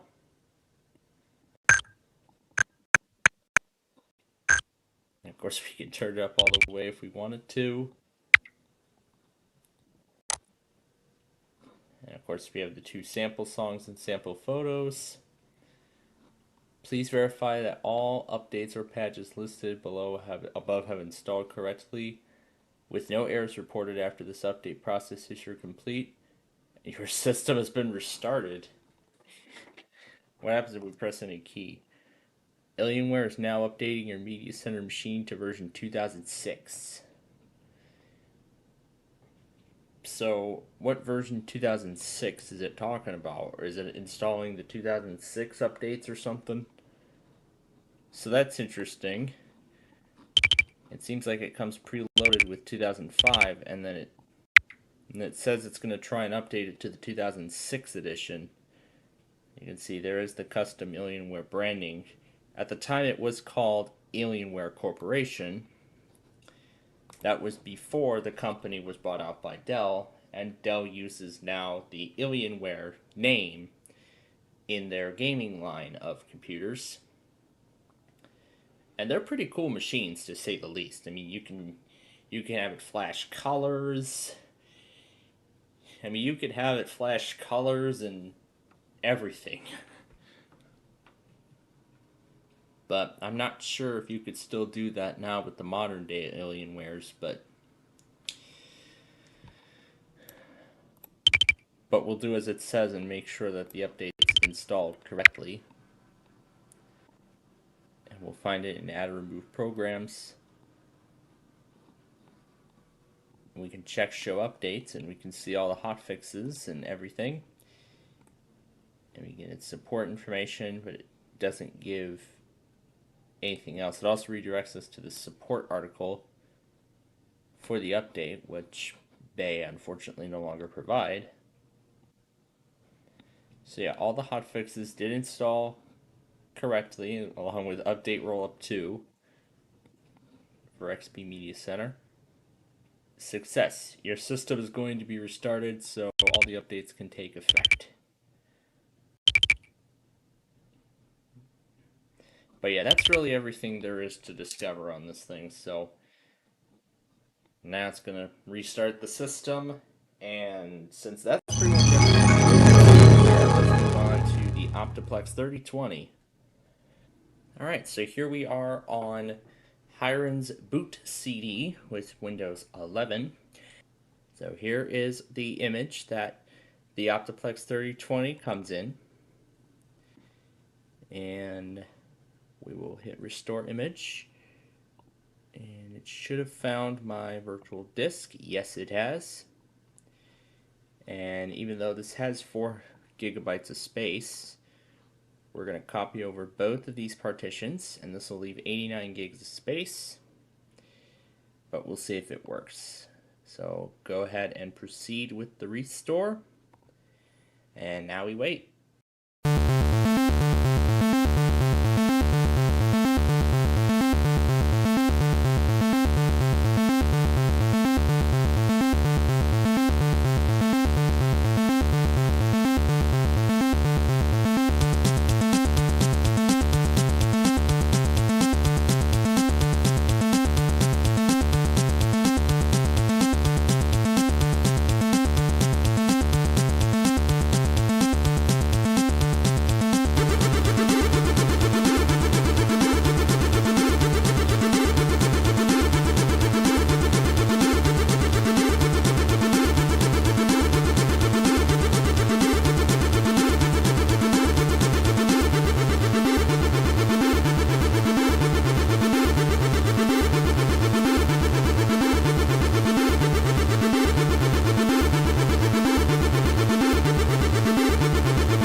Alright, that's done. So we'll see if this all works. So let's go ahead and exit, macro reflect, and restart. And it looks like it boots. And right away, it's already loading into startup repair. Well, there's no operating system, so repair cannot be canceled. And we can try and close the X, and we'll just get the same message. I guess it's gonna try to repair, but it isn't really gonna do anything considering there's no operating system on the disk. Yep, as I figured. So it looks like we're gonna be in an automatic repair loop here because there's no factory restore thing or anything like that. So I guess it's a bust for this one. Here's the Dell XPS 9320. It looks like it's trying to boot into the Linux environment, which would have been nice if we were to take a look at it. But it seems like it's stuck in a boot loop. Either it keeps kernel panicking or it's in a boot loop. So it doesn't look like we're going to get anywhere. Or there might be some hardware restrictions on this disk of sorts. So unfortunately, we won't be able to take a look at this one. So another Alienware OEM of Windows XP Media Center Edition. Something tells me this is very similar to that other one. Same screens as before. We still have the Alienware branding. Sure, go ahead and turn on automatic updates, skip the internet. No, I'm not exposing a 20-year-old OS. And finish. And now it says applying computer settings instead of starting up, so I think that's pretty much the only difference that I can see right now. And we're going to get that Royal Bliss theme. You're just going to install patches and everything. Pretty much the same patches as we've seen earlier. And here's the system properties. Service Pack 2 of XP Media Center 2005. And once again, we get the Alienware custom theme by default.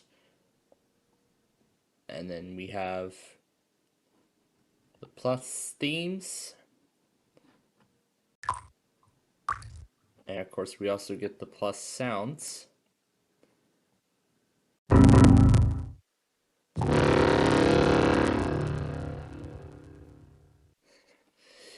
Yeah, the critical stop. Let's try it. Critical. Critical.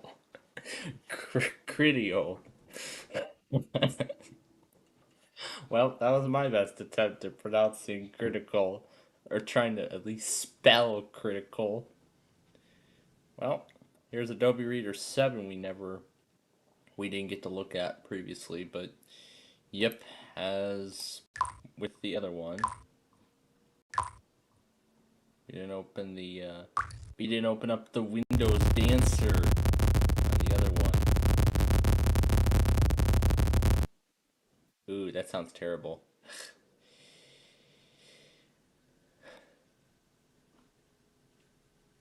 So I guess we'll just end this one with the howl of a wolf from the nature theme, which is that's the shutdown sound of the nature theme on the Plus pack for XP. And speaking of XP, that actually really takes care of that, but we aren't done just yet, as I have a few more machines I want to take a look at. So we're going to go ahead and move on now to the next Alienware machine.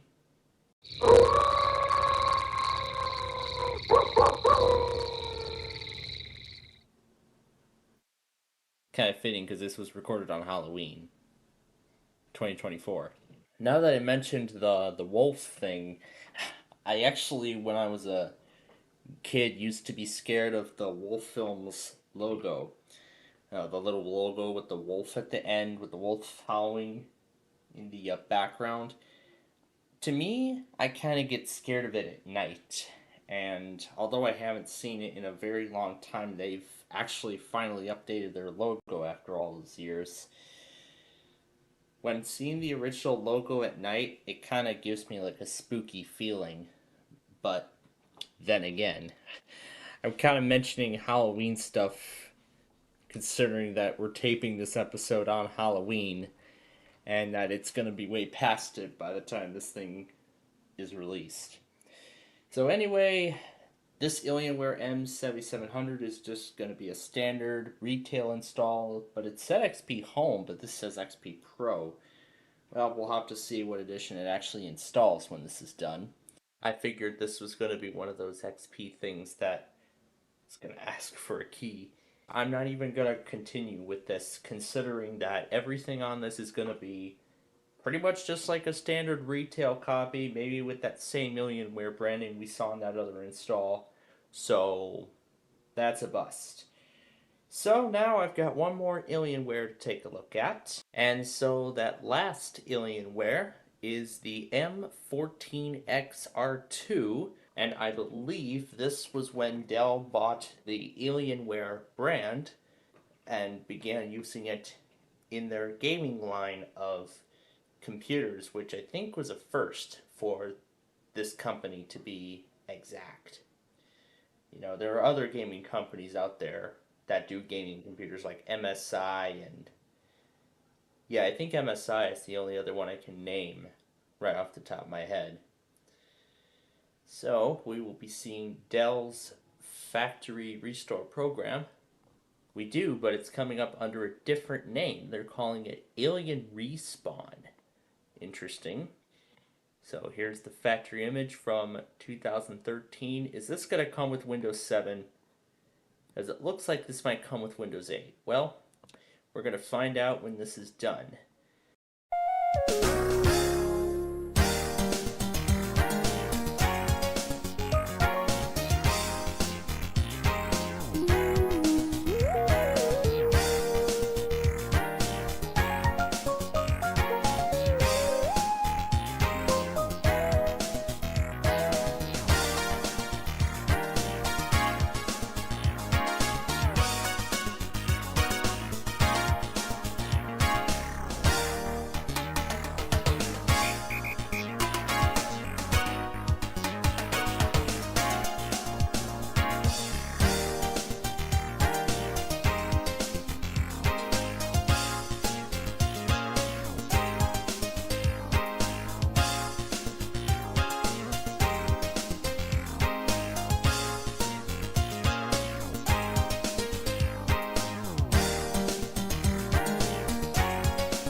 Well, I figured it was going to fail, and I don't even think Startup Repair is even going to do anything, really. So yeah, that's really going to be it for this edition, then. So, in our next episode, it will be the conclusion, the exciting conclusion to the Dell mini-series, and a look into our next mini-series yet to come. So, until next time, thanks for watching, and we'll see you in the next episode.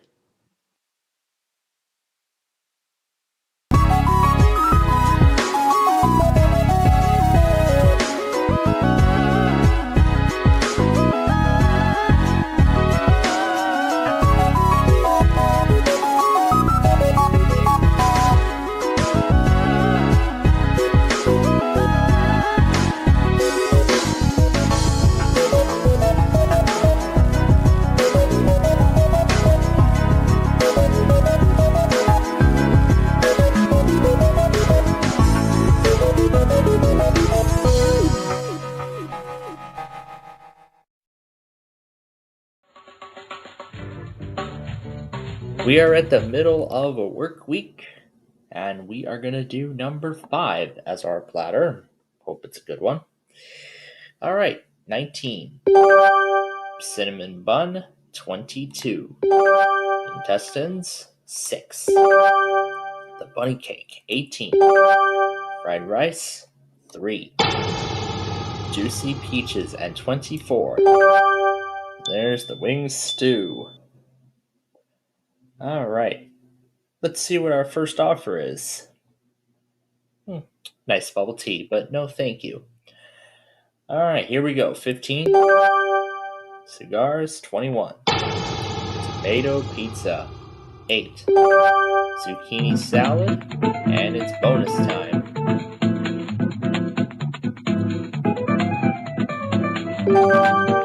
$60,000 boost. Wow, this is going to be good. All right, 10. Mushrooms, and 14. The red onions. Alright, let's see what the offer is now.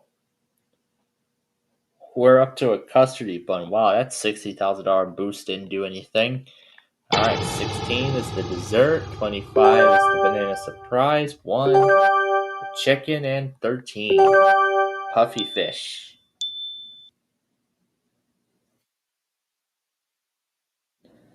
Alright, next offer is semi-Fredo, and no. Alright, 20 cheesesteak, 7 eggs and toast, 23 the spicy meatballs. Alright, our offer, semi-Fredo yet again. We're going to do 9 the oysters, 17 the vomit bun. Alright, the offer is some more peaches, but no thank you. Alright, 4 there's the roast lamb. Alright, let's see what the offer is this time. Some more peaches, but considering I think I know what's going to be on my tray, I'll take the peaches, but what was on it? There's the garlic again. Didn't we have that this week already? But yeah, my comment from when that came up remains the same. So we'll be back tomorrow with hopefully something more delicious than those peaches, maybe. Till then, we'll see you next time.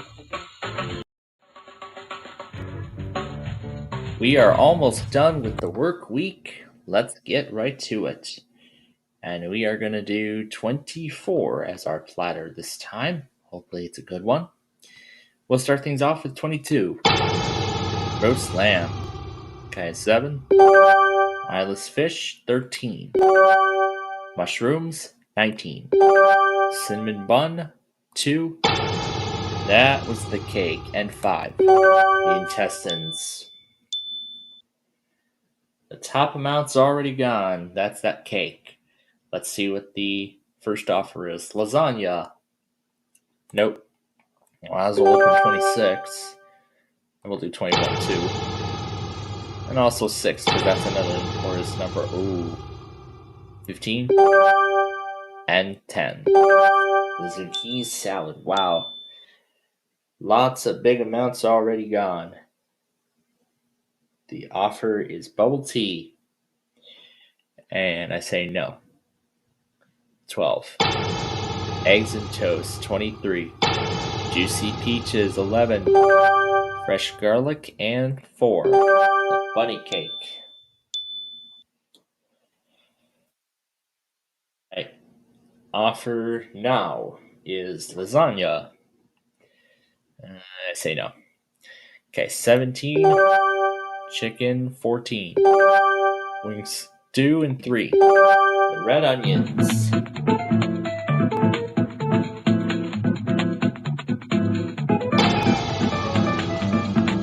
Wow, $80,000 deduction. All right, just bring it. Bring me the smacky. There you go. Negative $47,680. No, thank you. I don't want free smackies.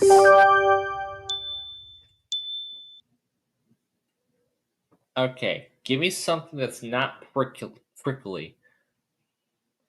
Okay, discount lasagna, that's good. I'll take it. I don't want negative 47,000 of free smackies. I could have had a vomit bun, but hey, I'll take the lasagna this time around. I'll take it. It's a good option. But we'll be back tomorrow to close out the work week. So join us then, why don't you?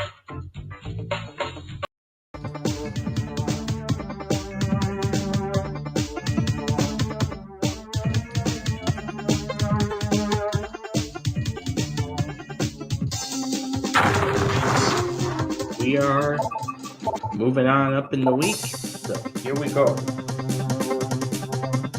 Let's begin with number 5 this time. Okay. Right side, $64. Otherwise, nothing. Right, 13. What have you got? On the left, random 3 and $2,000. Okay, 18. Let's do the right side. Random 4. Otherwise, a little bit over. Alright, let's keep building it up. Number 12. On the left, $33,000. Otherwise, random 2. Alright, 21.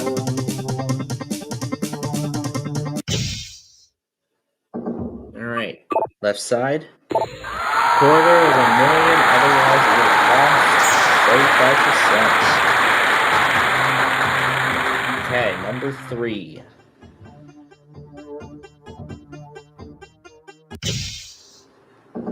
Okay, left side. $32, otherwise $2. Let's do 15.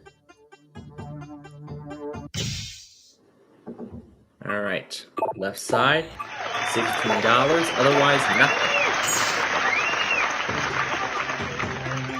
Let's do 17. Left, $500, otherwise the million. Oh my. Okay, number 11, be lucky. Please be lucky. There's 50% loss, and there's the blank card. Number 8. Let's go to the right. 66,000, and there's $125,000. All right, number 4. Left side. Add 25%, and there's $4. Okay, number 20.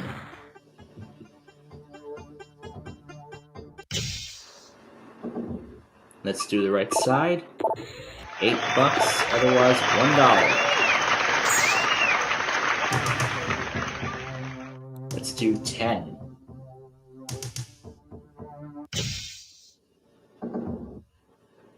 Alright, right side. Lose 25%, and there's the blank card. Alright, 19.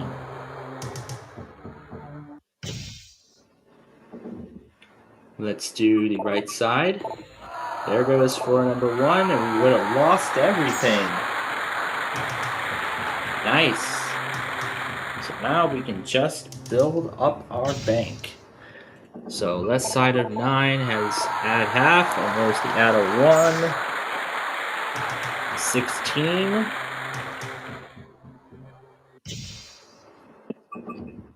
Has right to 500 grand and $250. Number 6.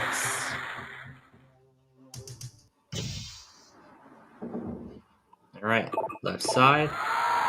Double our money, otherwise $125. That and 0 is still on the board. We'll be having a $17 million payday if we see that. That's 85%, and there's the random 1.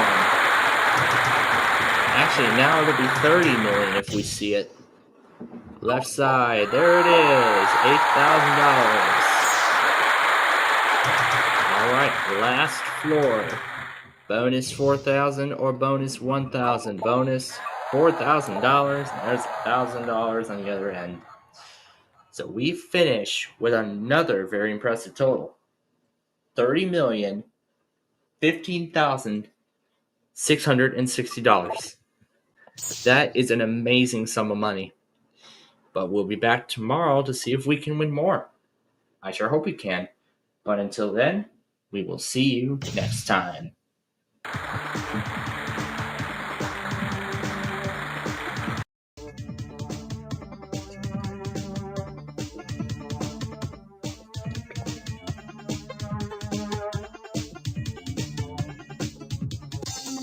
Alright, welcome to Thursday. We're almost at the end of the week.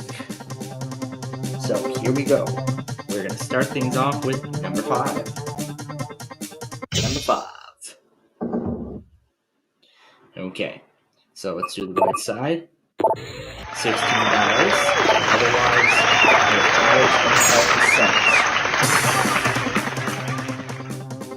$25.25. Alright, 15.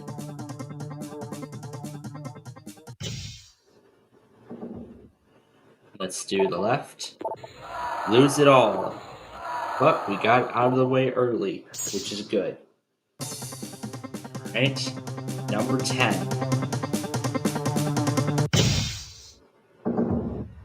Alright, left side. Nothing. Both side is out of 0. Okay, 20.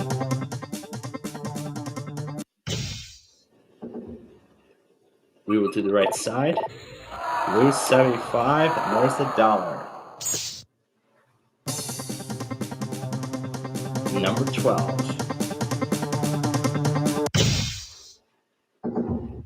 Alright, left side. Lose half, there's $8.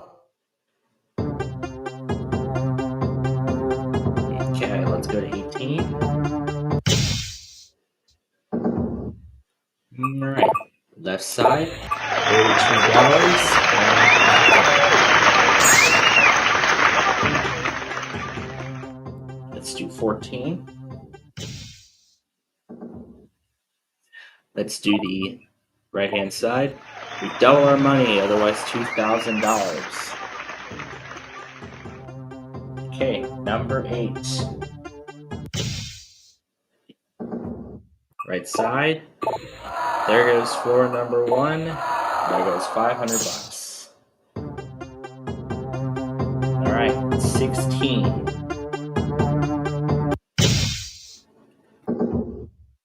Alright, left side, $250. Otherwise, $125,000. Okay.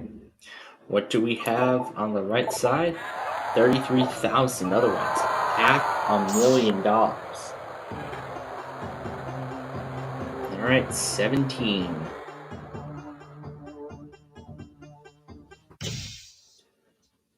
Alright, left side, $16,000, otherwise $1,000.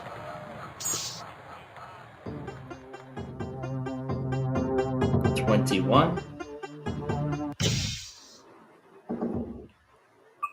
Left side, $8,000, otherwise a random 4.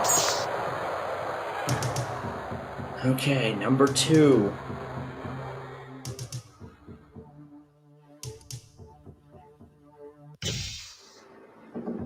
Okay, right side, $4,000, otherwise $2.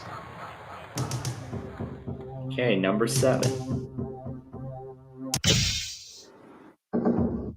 Okay, let's do the left side. Nothing there. $4. Alright, 19.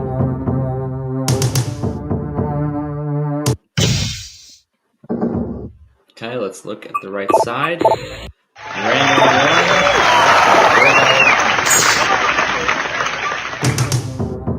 1. Okay, lucky 11. What do we have? Nothing there. We lost 25%. Let's go to number 6. Left side. Random 3. There's $125. The game over card has not yet been hit. Right side of 9. Random 2. There was the other one. Alright. 2 floors to go. Let's look at 14. Or 4, I mean. $250,000. There's the 75,000. Alright. This is the last four and it all comes down. Either that 316,000 or $1 million. And it's the million. That is amazing. So 1,316,968 we end today's show with. And that's a great total going into tomorrow, which will be our weekend show, our show leading us into the weekend. So we hope you'll be with us then tomorrow. But until then, we will see you next time.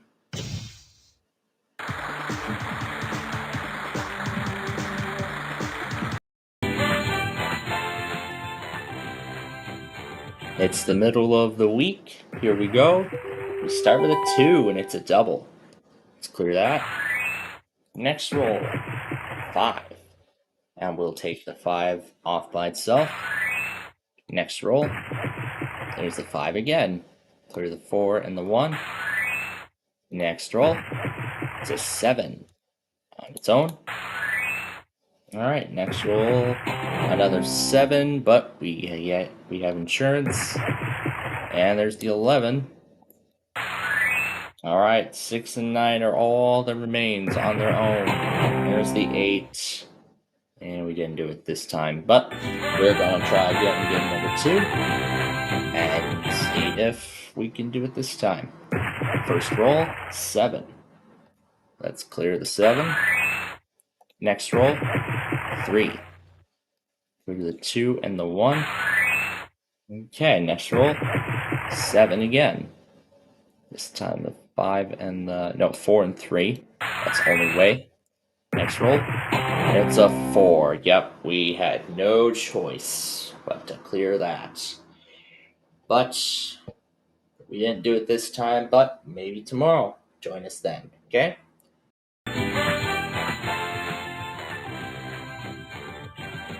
Alright, here we go again. We start with an 11. We'll clear the 9 and the 2. Next roll, it's an 8. Let's clear the 8 on its own. Okay, next roll, an 11. Let's do the 7 and the 4 off the board. Next roll, 3. We'll do that. Okay, next roll up. It's an 8, unfortunately. But we are going to try yet again. And maybe we can do it. So here we go. First roll of this game. It is a 5. We'll clear the 4 and the 1. Alright, next roll. An 8. We'll clear the 8 on its own. Next roll. It's a 4. Well, didn't do it the second time, but we'll be back tomorrow to close out the week and maybe with the 10,000 win. But until then, we'll see you next time.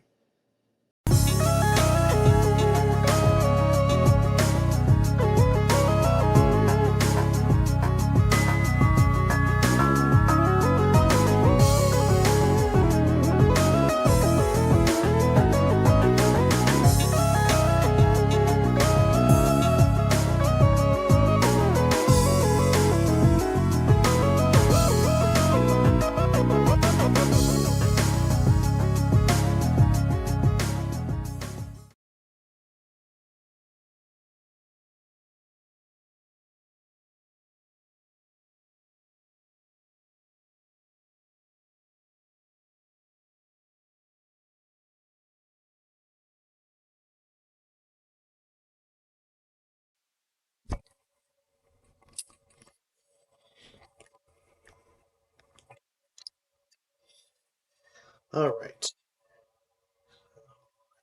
Kinston, Minnesota.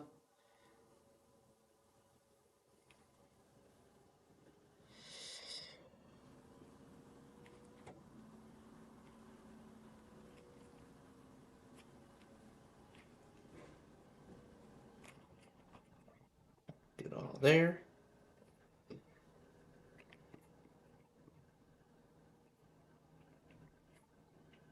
SK49.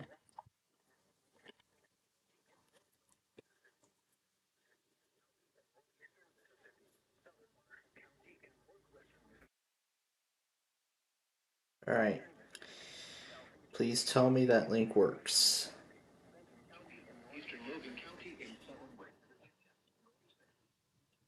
Good, it does. Okay. Alright. Well, why, hello, good afternoon.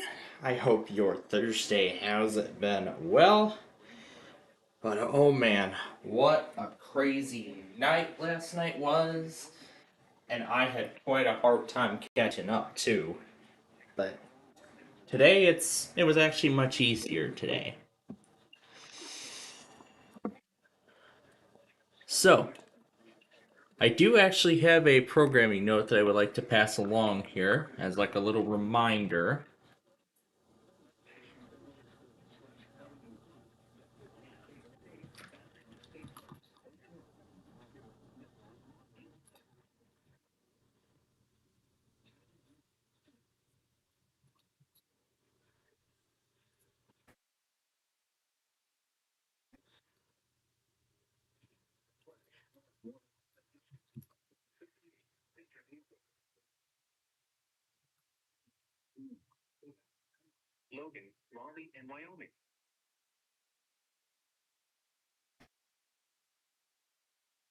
Well, good thing I got what I needed. Oh, I still have Texarkana. I still have Texarkana open from earlier.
Like Wilmington taking. Oh my god, I haven't been out of that app for like 2 seconds. Did it? I think I know I have that toggle on, don't I?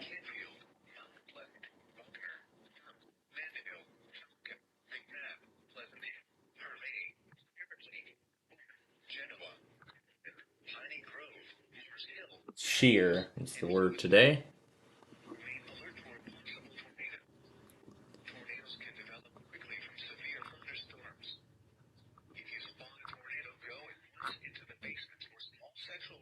You can see all this catching up here that I still have to do. In fact, not much now.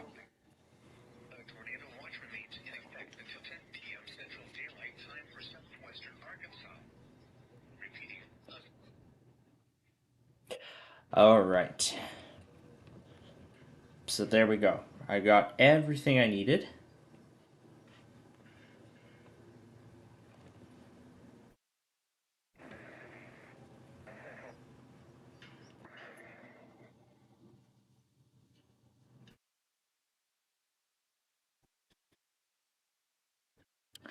And I do not need the repeating part.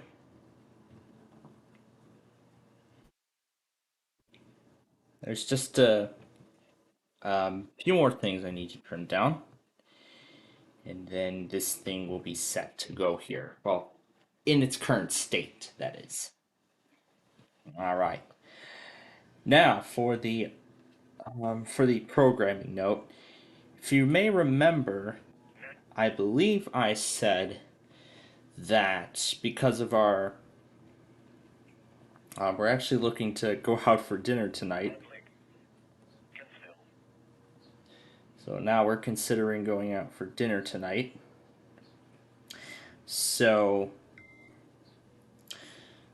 and I do understand that's actually going to hinder our Roblox plans a little bit. So, with that being the case, and with the severe weather currently ongoing, yeah, I'm thinking we were gonna go ahead and delay. We were gonna delay Roblox anyway. So.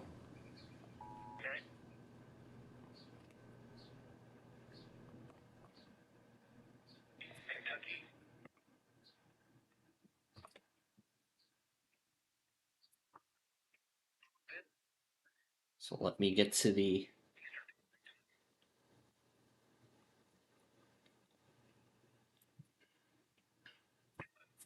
So let me put in what we have so far.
Here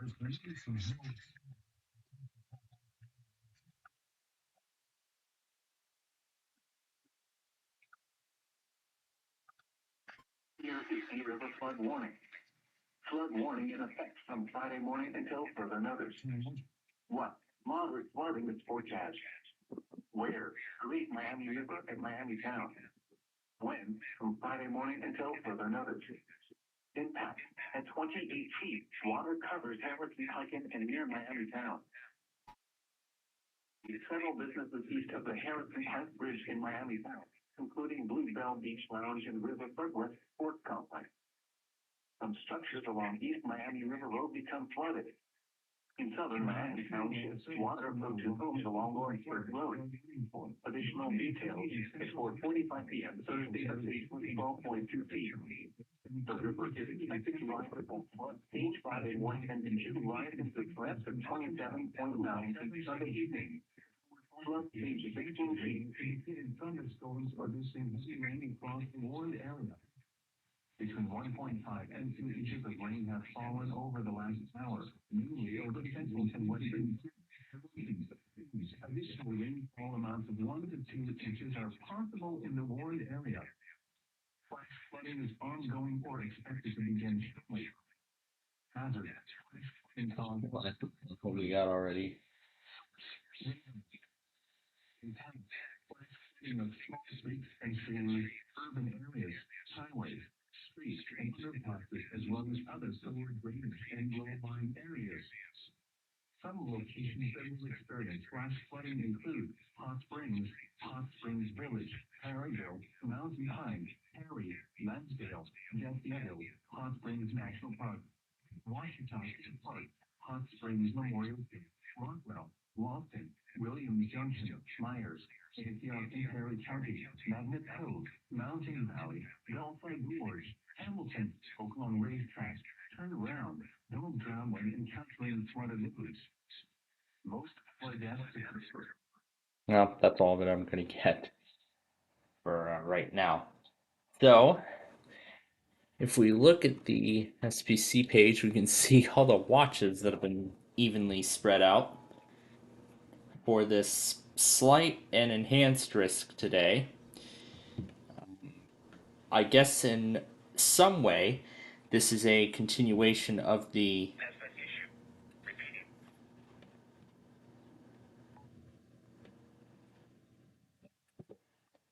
I guess in some way you could say this is a continuation of the high risk from yesterday.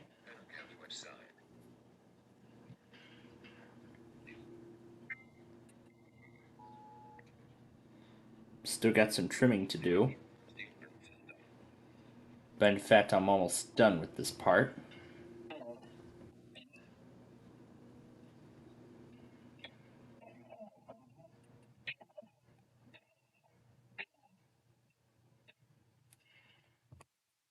And we can start to see the damage surveys are coming in.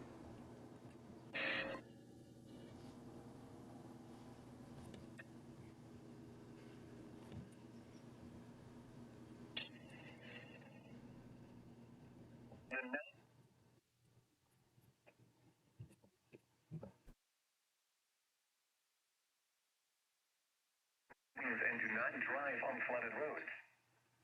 So let me get this caught up. Let me get this caught up really quickly here. Watch remains in effect until 10 p.m. Central Daylight Time from Middle Tennessee.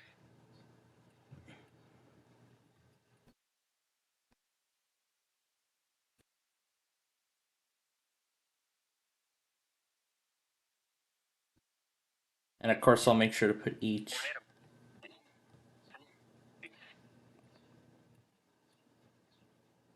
And of course, I'm going to make sure I put each product in their correct order.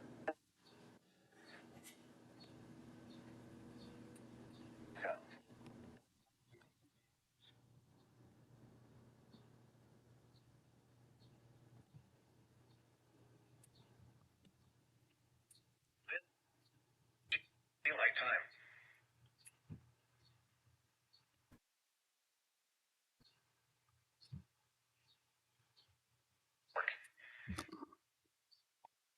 Repeating. County. Cleve.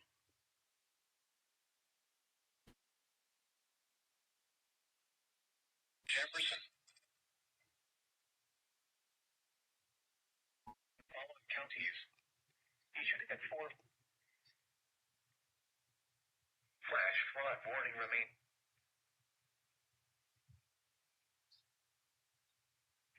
Repeat. Louisville. Weather. Night.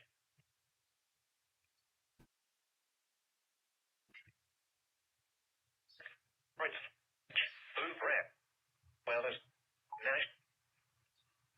So I had to redo it because the low battery message came up midway. Big Creek. Springs Creek. Night.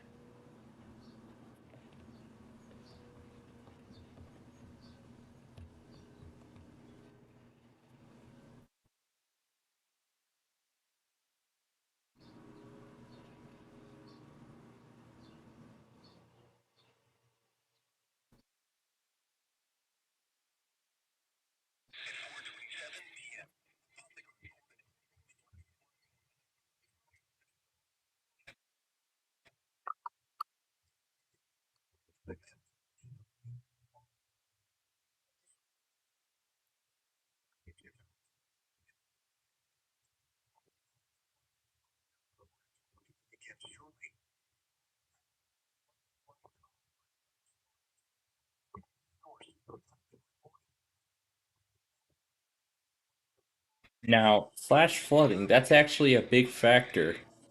And it's in this flood watch product right here. In fact, the wording actually first showed up in update number 5. Because if we scroll down,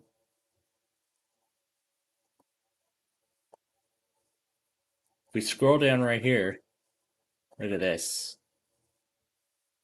This is a PDS flood watch.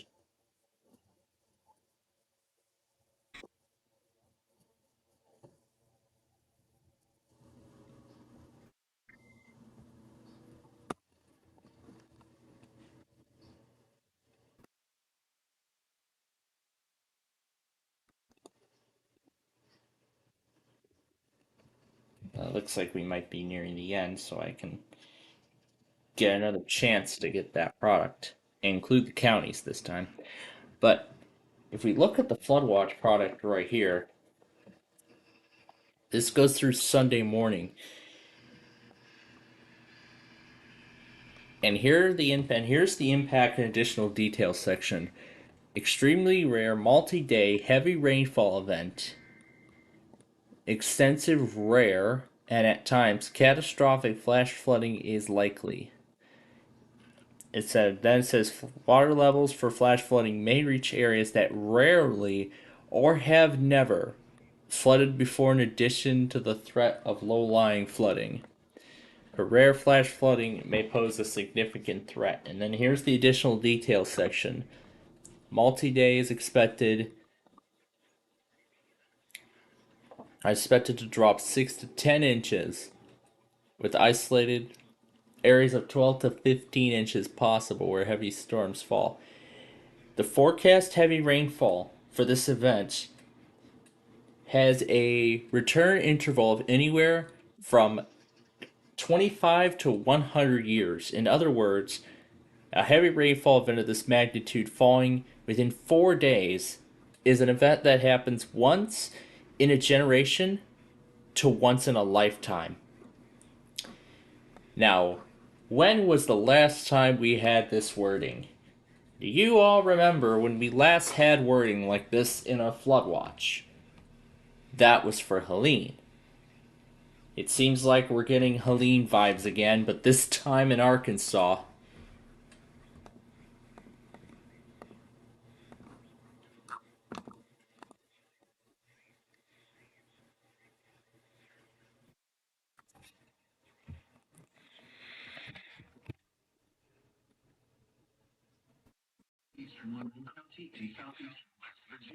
Until 6:30 p.m. Eastern Daylight Time. At 5:30 p.m. Eastern Daylight Time, a severe thunderstorm was located near Piney View, 47 miles east of Buckley, moving east at 40 miles per hour. Hazard, 60 miles per hour with gusts and quarter-size hail. Source, radar indicated. Impact, hail damage to vehicles is expected. Expect wind damage to roofs, siding, and trees. Locations of active Lewisburg, Hinton, White Sulphur Springs.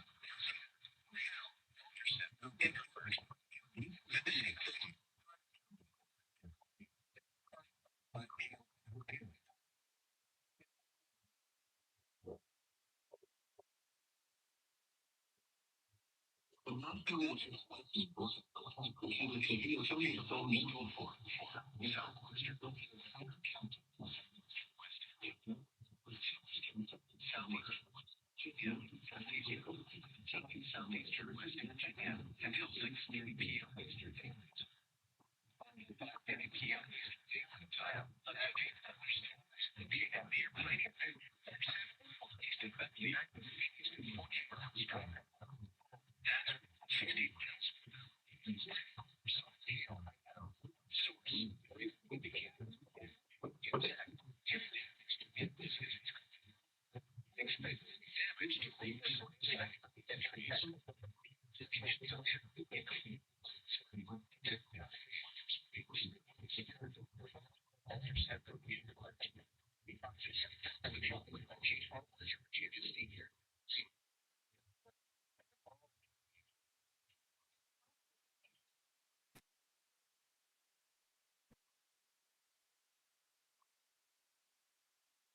All right. Now, with our plans of heading out for dinner tonight,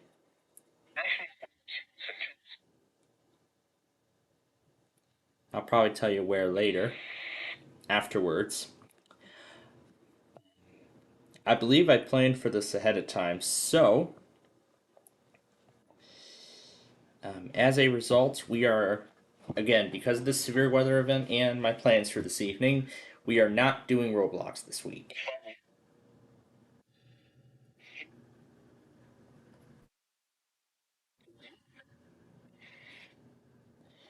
Or, you know what?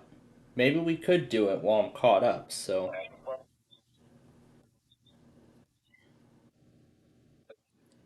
Okay. We'll go ahead and try to get Roblox in this week. we'll go ahead and try to get Roblox in this week. But I know we're probably not going to be able to play much, but it's alright. So, we'll try to, again, we're going to try to play what we can, so.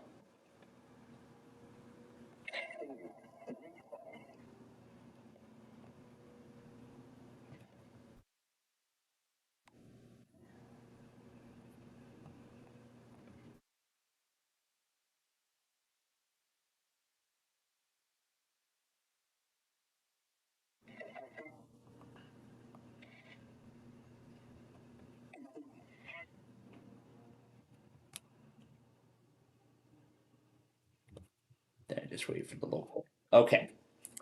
All right. So we're all up to date now.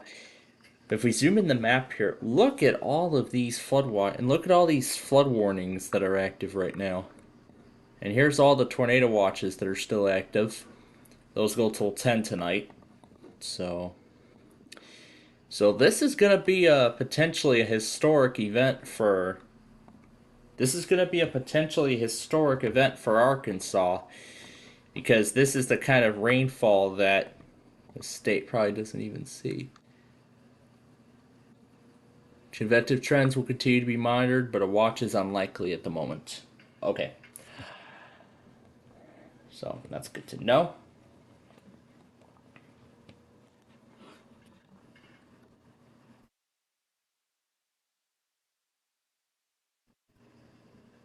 Anything? Anything at all? There we go. So if we look at the Outlook multi-day, what's this do? Oh, this shows the multi-day precipitation. Let's go by categorical while we load up Cornerstone.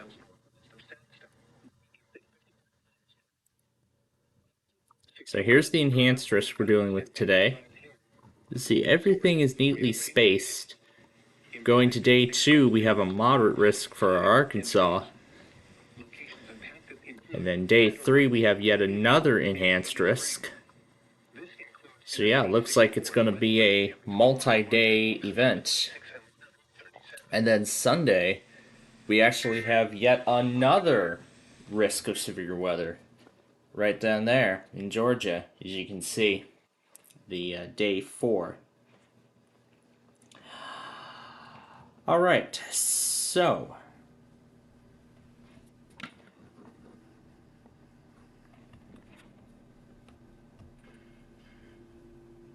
okay, where's KQUS? Here we go.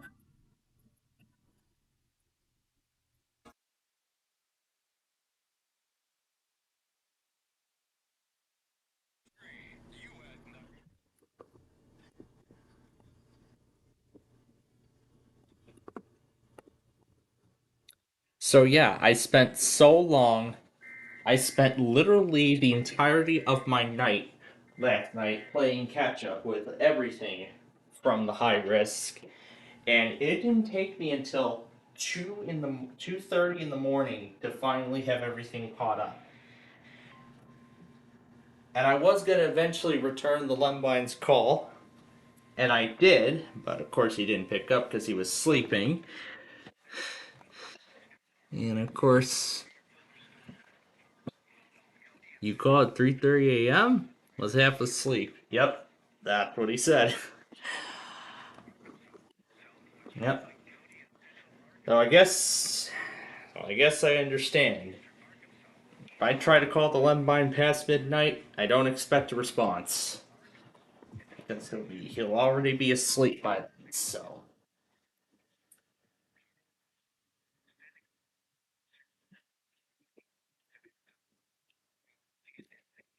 Now we do not have Nashville, but we do have Shelbyville. Wait a minute. I have Shelbyville in the app. I remember I programmed it. Let's see if I could find it. Here we go.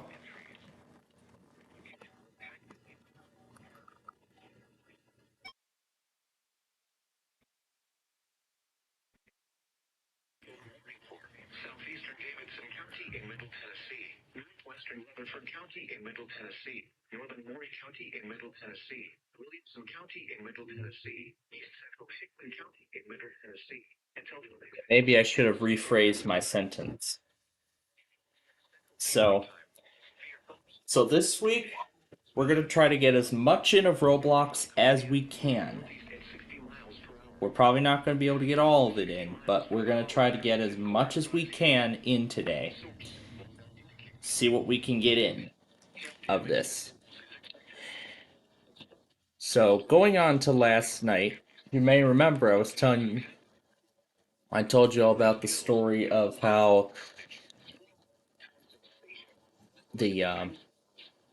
how the professor was aware of the severe weather that was in the forecast, and well, by then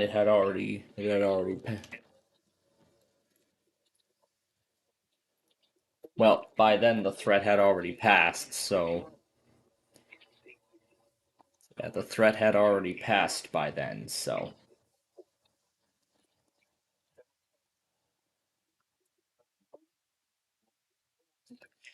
yeah, we're dealing with Shelbyville for right now because KG 79 is down. None of it's showed up in my logger. But yeah, I'll try to get as much as I can. But yeah, IEM was so far behind. In fact, in terms of these um, videos, I actually, as of now, have, let's see, 14, 15, 16, 17. I have 4 massive compilations from this same event, and actually the last event too. They're all back. They're all still sitting here on this device, and I have not been able to get them rendered yet. But we're gonna get there. All right, is KQUS relaying the flood warning or flash flood warning? I mean.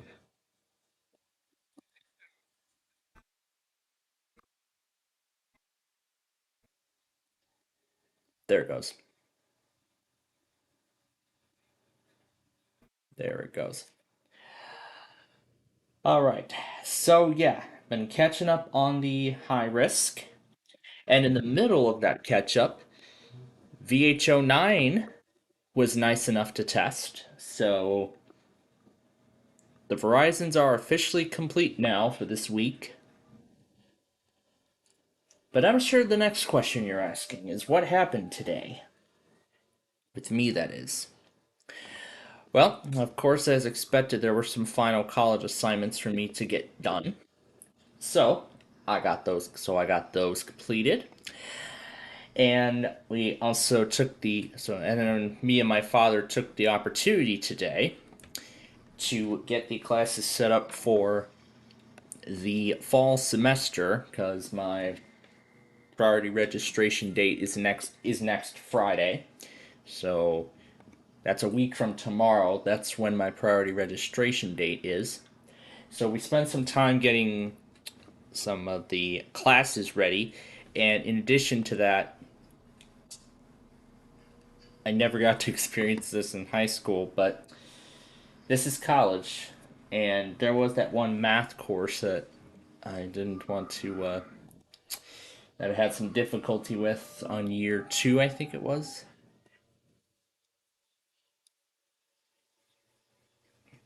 I think it was something like semester 2. Oh, I don't have I don't have WXJ84 in there, don't I? I'll wait for this to finish and I'll go over to WAXM.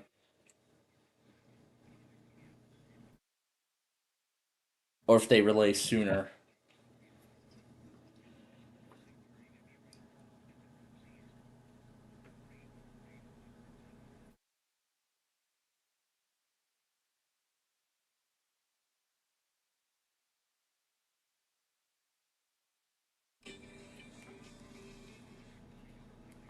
We'll see who takes this one.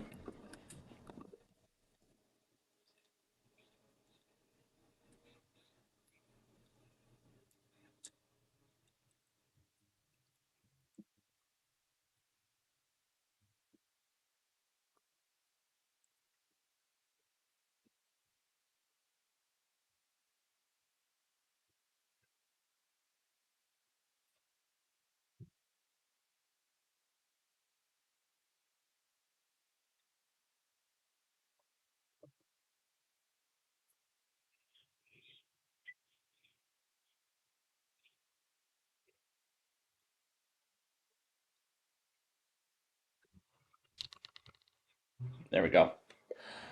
All right, let's start it.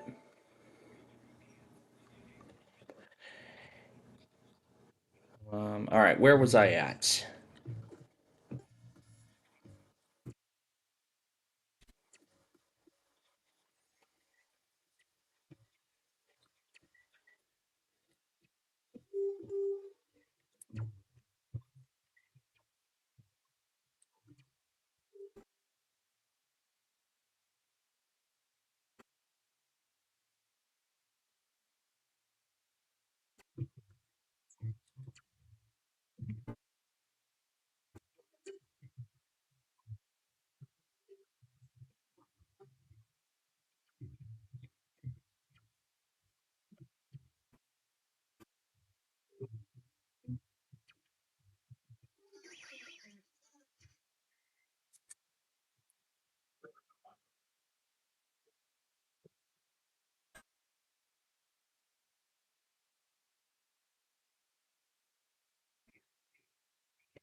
I'll wait for it to replay the flash flood warning.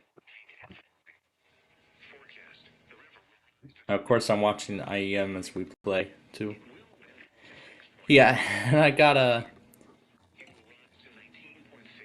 and earlier I got I got a little bit of a crazy idea. Syncing up the Born Again song that I used on three different videos.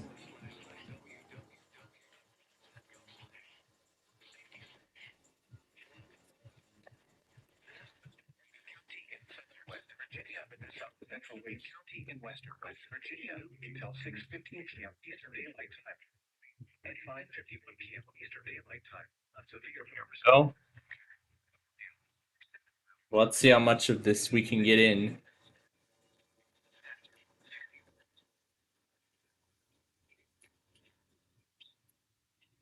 So basically, all three videos I've played Born Again with.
I still have the independent videos from Western Springs I might play around with tonight while I render those massive things.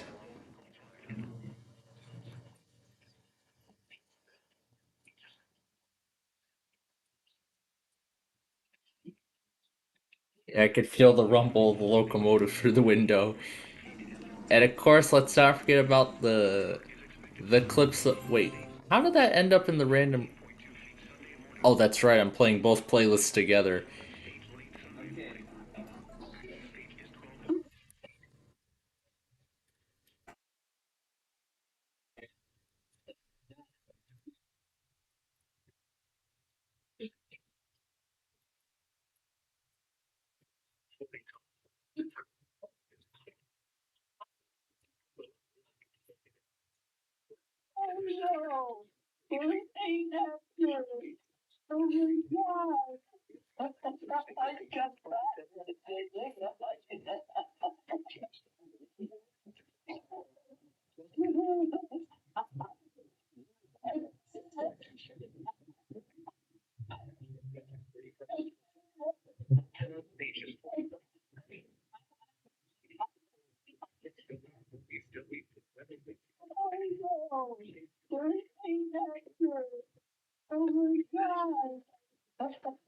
I want to win that mega bonus again.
So depending on how tomorrow's moderate risk goes, we might not get to do a random character extravaganza.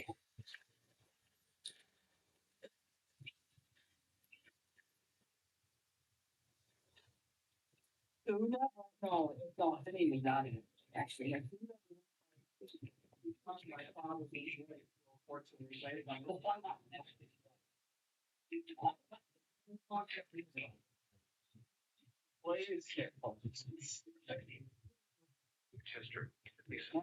You lost turn off right. They get the run by do not have to block here.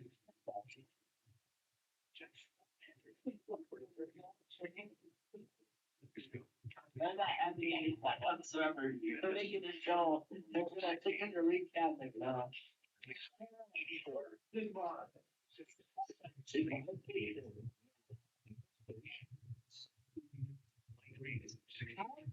A percent sign at please.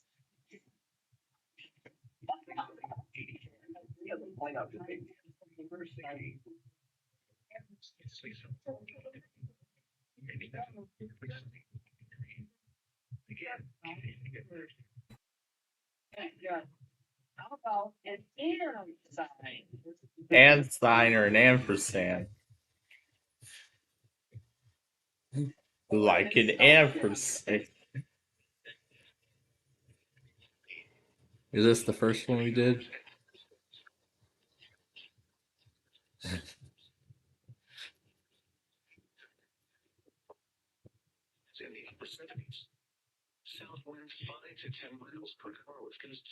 Where's Texarkana at?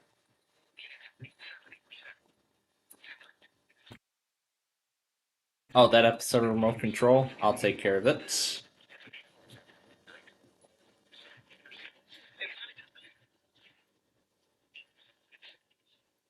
Time for southwestern Arkansas.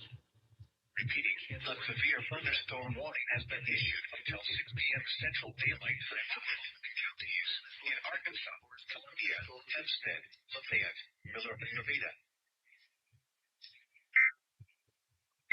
That's a fail.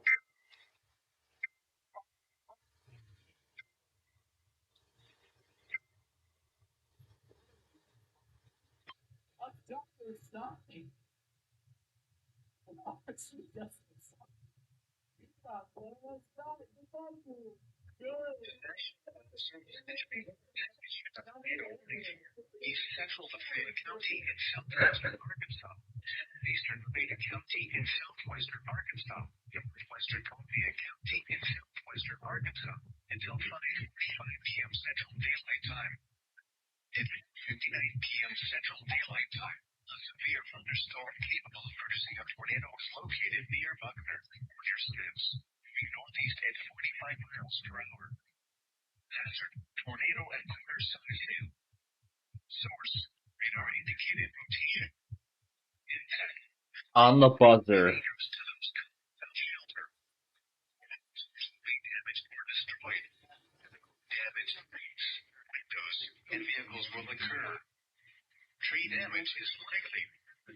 This dangerous storm will be near Waldo and Buckner around 5:05 p.m. Central Daylight Time. Other locations impacted by this tornadic thunderstorm include Lamartine, Young, College Hill, Mount Vernon, and Waterloo. Take cover now. To a basement or an interior room on the lowest floor of a sturdy building. Avoid windows. If you are outdoors, in a home, or in a vehicle, to the closest substantial shelter and protect yourself from flying debris. A tornado warning has been issued until 5:45 p.m. Central Daylight Time for the following counties in Arkansas, Columbia, and Nevada.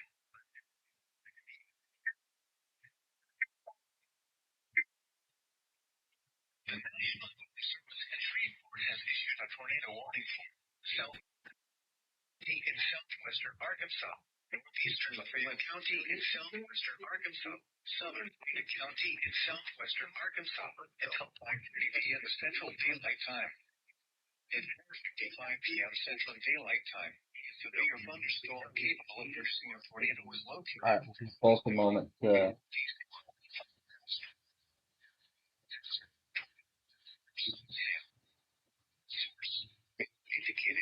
Oh, are we testing? Are they testing the smoke detector? Oh yeah. Yeah, we're upgrading our smoke. Yeah, we're getting new smoke detectors. Yeah, we're getting new smoke detectors. We're upgrading our battery powered ones.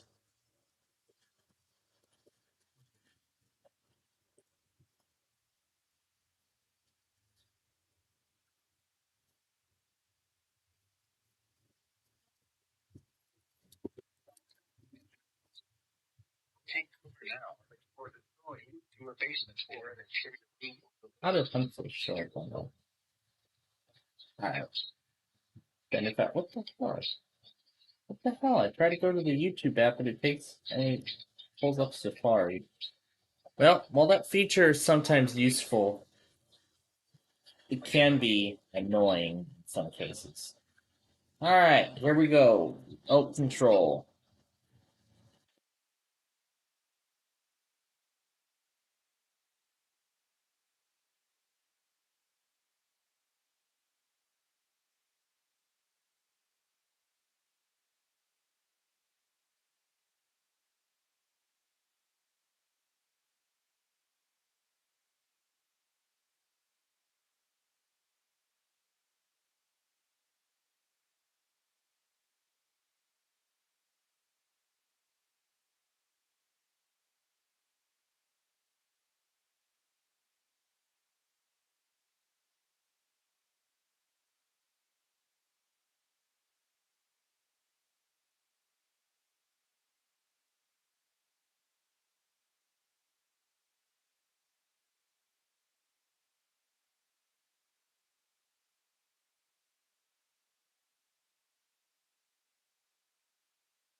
Alright.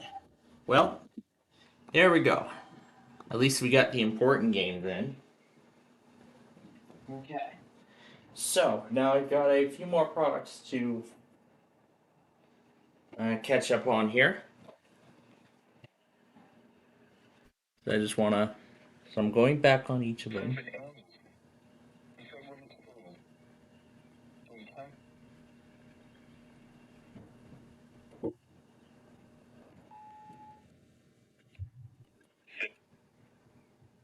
Okay. Looks like I'm going to have to toss this one. Yeah, looks like I'm going to have to toss this product.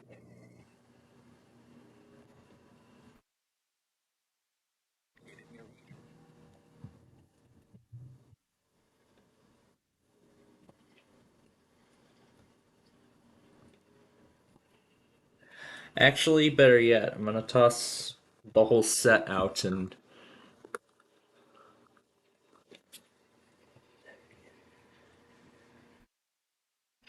I'm just going to toss the whole set out and then play catch up again when I get back, so... But, yeah, ladies and gentlemen, we have a lot of catching up to do tonight. But I can tell you that we are...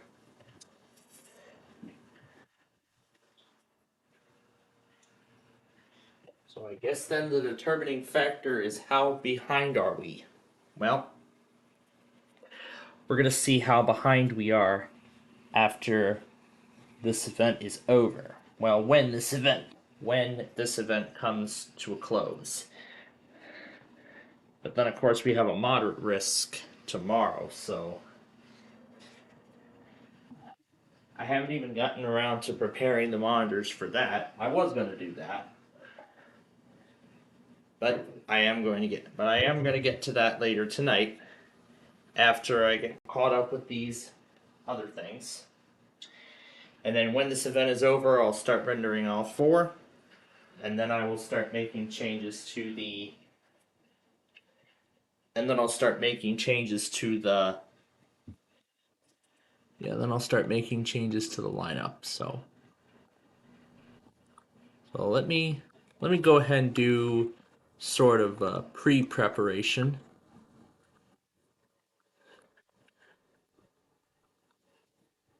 So this is what I mean by pre-prep. Meaning we're just going to toss all the products in that I miss. We're just going to toss them in here. So then that way they'll be ready for me when we get back.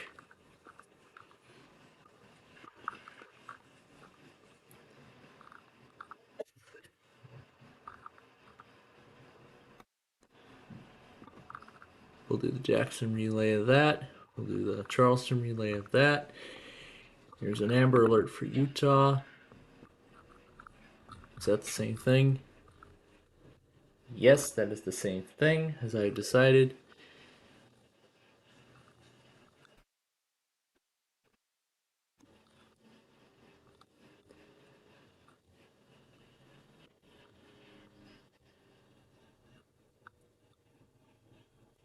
This one.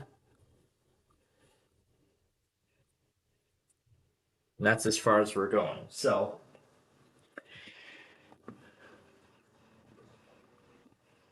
what we're going to do is we're going to do the same thing. We're going to do the same thing as we did yesterday. Flash flooding is ongoing or expected to begin shortly. Expected hazards include flash flooding caused by thunderstorms.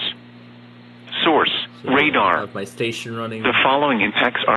Actually, let me mute that really quickly so I can speak. So we'll have the IEM bot there, and then the logger on the side. So sort of the same setup from yesterday. So at least some... Yep. So at least something for you all to gaze at while I'm gone. And then when I return, we will... not sure if I'll finish the remote control episode during the ride. I probably will. If not, then we'll finish it when I get back. So, all right, we'll let you all hear the simulcast now of my station as it relays these 50,000 products, and then I will return and we will continue this catch-up game.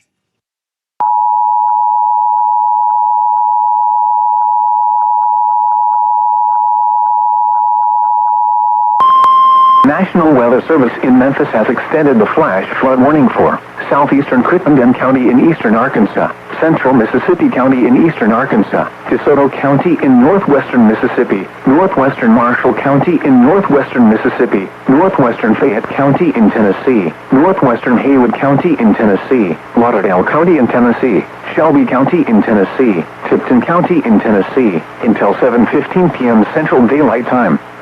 At 5:07 p.m. Central Daylight Time, local law enforcement reported flash flooding across the warned area. Between 2 and 3 inches of rain have fallen. Additional rainfall amounts of 1 to 2 inches are possible in the warned area. Flash flooding is already occurring. Hazard: flash flooding caused by heavy rain. Source: law enforcement reported.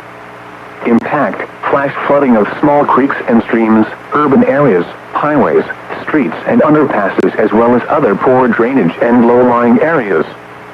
Some locations that will experience flash flooding include Bartlett, South Haven, Collierville, Germantown, Olive Branch, West Memphis, Horn Lake, Hernando, Millington, Covington, Ripley, Cordova, Beeman Shelby Forest State Park, Fort Pillow State Park, T.O. Fuller State Park, Memphis, Lakeland, Arlington, Munford, and Brighton. Turn around. Don't drown when encountering flooded roads. Most flood deaths occur in vehicles. Warning has been extended until 7:15 p.m. Central Daylight Time for the following counties in Arkansas, Crittenden, and Mississippi, and the following counties in Mississippi, DeSoto and Marshall, and the following counties in Tennessee, Fayette, Haywood, Lauderdale, Shelby, and Tipton.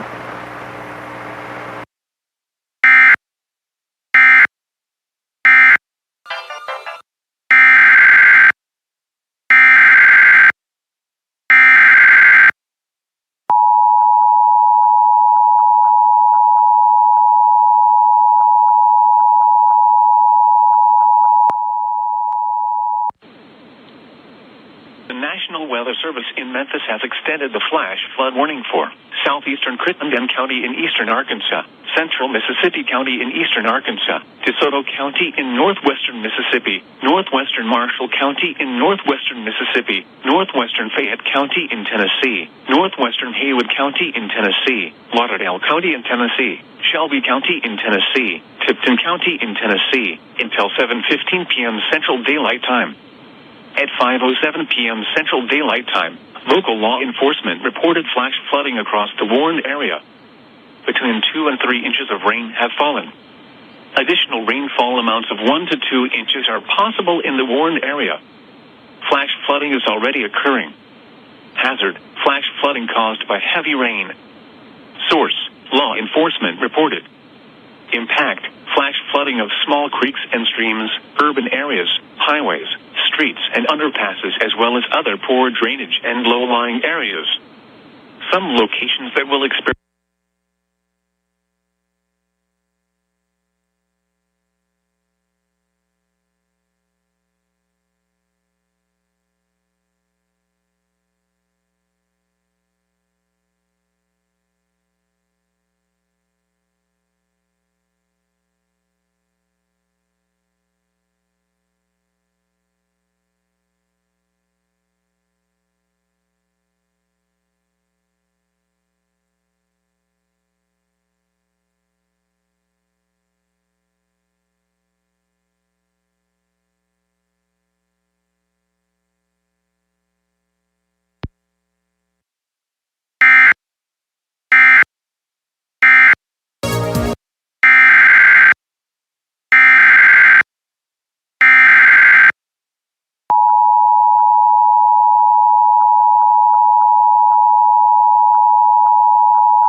Arkansas, Central Mississippi County in eastern Arkansas, DeSoto County in northwestern Mississippi, northwestern Marshall County in northwestern Mississippi, northwestern Fayette County in Tennessee, northwestern Haywood County in Tennessee, Lauderdale County in Tennessee, Shelby County in Tennessee, Tipton County in Tennessee, until 7:15 p.m. Central Daylight Time. At 5:07 p.m. Central Daylight Time, local law enforcement reported flash flooding across the warned area. Between 2 and 3 inches of rain have fallen. Additional rainfall amounts of 1 to 2 inches are possible in the warned area. Flash flooding is already occurring. Hazard, flash flooding caused by heavy rain. Source, law enforcement reported. Impact, flash flooding of small creeks and streams, urban areas, highways, streets and underpasses, as well as other poor drainage and low-lying areas. Some locations that will experience flash flooding include Bartlett, South Haven, Collierville, Germantown, Olive Branch, West Memphis, Horn Lake, Hernando, Millington, Covington, Ripley, Cordova, Beeman Shelby Forest State Park, Fort Pillow State Park, T.O. Fuller State Park, Memphis, Lakeland, Arlington, Munford, and Brighton. Turn around. Don't drown when encountering flooded roads. Most flood deaths occur in vehicles. Repeating, the flash flood warning has been extended until 7:15 p.m. in Arkansas, Mississippi, and the following counties. In Mississippi, DeSoto and Marshall, and the following counties. In Tennessee, Fayette, Haywood, Lauderdale, Shelby, and Tipton.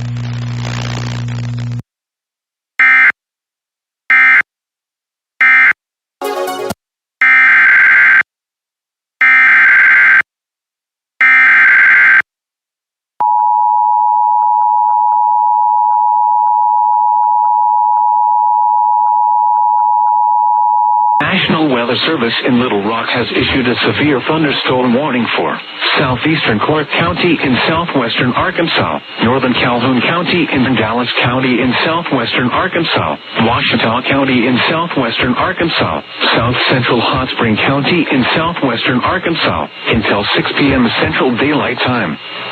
At 5:15 p.m. Central Daylight Time, a severe thunderstorm was located over Ralston, or 16 miles north of Waldo, moving northeast at 60 miles per hour.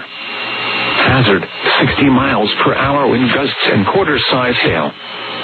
Source, radar indicated. Impact, hail damage to vehicles is expected. Expect wind damage to roofs, siding, and trees. Locations impacted include Gum Springs in Clark County, Poison Springs State Park, Colleendale.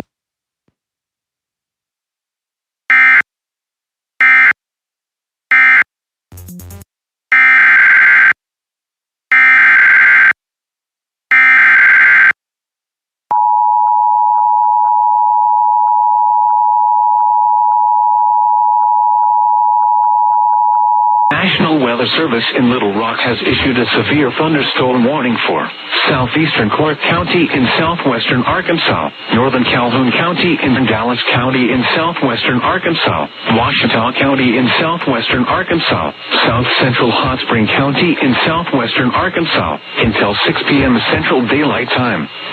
At 5:15 p.m. Central Daylight Time, a severe thunderstorm was located over Ralston, or 16 miles north of Waldo, moving northeast at 60 miles per hour. Hazard, 60 miles per hour wind gusts and quarter-size hail. Source, radar indicated. Impact, hail damage to vehicles is expected. Expect wind damage to roofs, siding, and trees. Locations impacted include Gum Springs in Clark County, Poison Springs State Park, Colleendale.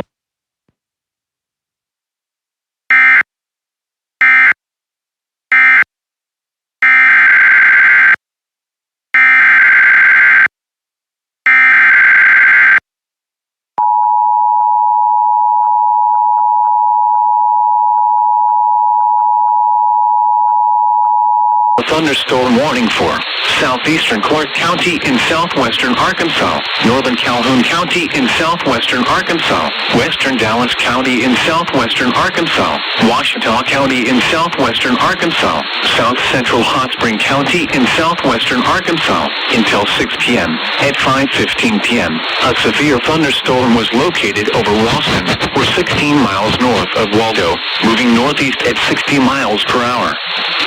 Hazard, 60 miles per hour wind gusts and quarter-size hail. Source, radar indicated. Impact, hail damage to vehicles is expected. Expect wind damage to roofs, siding, and trees. Locations impacted include Gum Springs in Clark County, Poison Springs State Park, Colleenville, East Camden, Curtis, Sparkman, Harmony Grove, Ouachita, Reeder, Vaden, Frenchport, Elliott, Locust Bayou, Fairview in Ouachita County, White Oak Lake State Park, Garrison, Warner, Harlow, Thornton, Hopeville.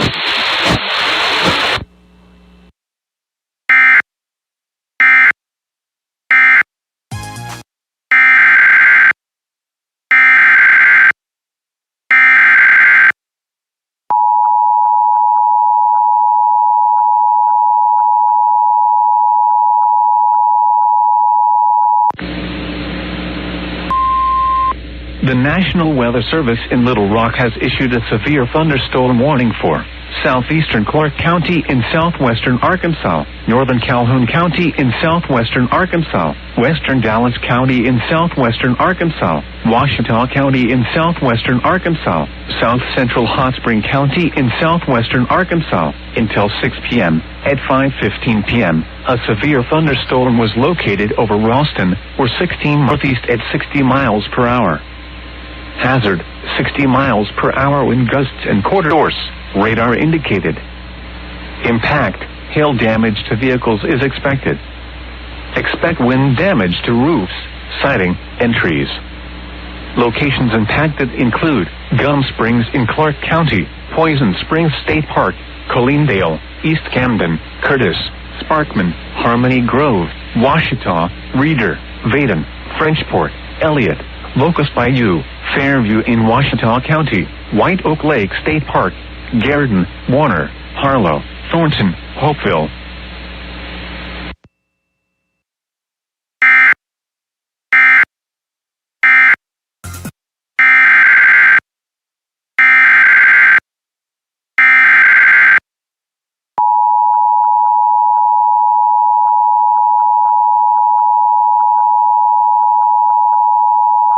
National Weather Service in Little Rock has issued a severe thunderstorm warning for southeastern Clark County in southwestern Arkansas, northern Calhoun County in Dallas County in southwestern Arkansas, Ouachita County in southwestern Arkansas, south central Hot Spring County in southwestern Arkansas, until 6 p.m. Central Daylight Time.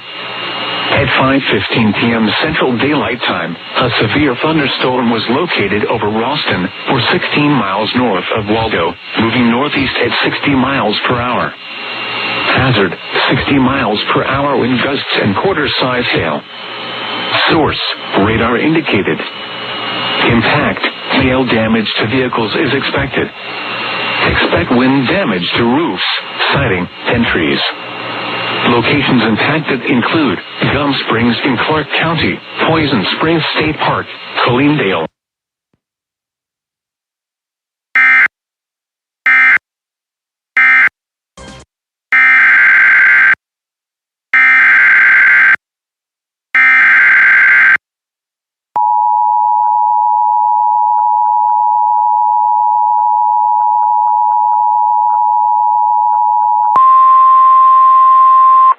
This is a flash flood warning for the following counties in West Virginia: Boone, Cabell, Lincoln, Logan, Mingo and Wayne, and Lawrence, Kentucky. Issued at 6:21 p.m. Eastern Daylight Time. The National Weather Service in Charleston has extended the flash flood warning for Lawrence County in northeastern Kentucky, west central Boone County in central West Virginia, southeastern Cabell County in central West Virginia, Lincoln County in central West Virginia, northwestern Logan County in southern West Virginia, northwestern Mingo County in southern West Virginia, Wayne County in western West Virginia, until 9 p.m. Eastern Daylight Time. At 6:21 p.m. Eastern Daylight Time, Doppler radar indicated thunderstorms producing heavy rain across the warned area. Between 2 and 3 inches of rain have fallen. Flash flooding is ongoing or expected to begin shortly. Hazard, flash flooding. Source, radar. Impact, flash flooding of small creeks and streams, urban areas, highways, streets and underpasses as well as other poor drainage and low-lying areas. Some locations that will experience flash flooding include Louisa, Wayne, Hanlon, Blaine, Yatesville Lake State Park, Chapmanville, Fort Gay, Keosville, Dulo, Eastland Lake, Ranger, Harts, Jill, Ulysses, Spurlockville, Charlie, Mount Gay Shamrock, Chief Logan State, Martha and West Hamlin. Turn around, don't drown when encountering flooded roads. Most flood deaths occur in vehicles. Report flooding to the National Weather Service by calling toll-free 800-401-9535 when you can do so safely. Repeating, the flash flood warning has been extended until 9 p.m. Eastern Daylight Time for the following counties in West Virginia: Boone, Cabell, Lincoln, Logan, Mingo and Wayne, and Lawrence, Kentucky.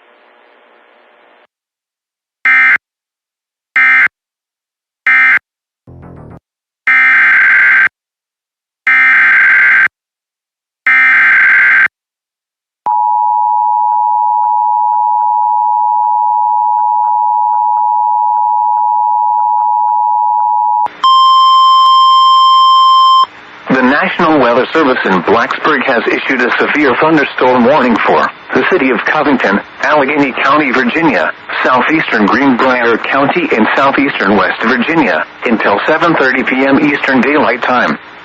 At 6:26 p.m. Eastern Daylight Time, a severe thunderstorm was located over Lewisburg Airport, or near Lewisburg, moving east at 20 miles per hour. Hazard, 60 miles per hour wind gusts. Source, radar indicated. Impact, expects damage to roofs, siding, and trees. Locations impacted include Allegheny, Covington, Clifton Forge, Lewisburg, White Sulphur Springs, Lenox, and Neola.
The National Weather Service in Nashville has issued a tornado warning for southwestern Lewis County in Middle Tennessee, central Wayne County in Middle Tennessee, northwestern Lawrence County in Middle Tennessee, until 6 p.m. Central Daylight Time.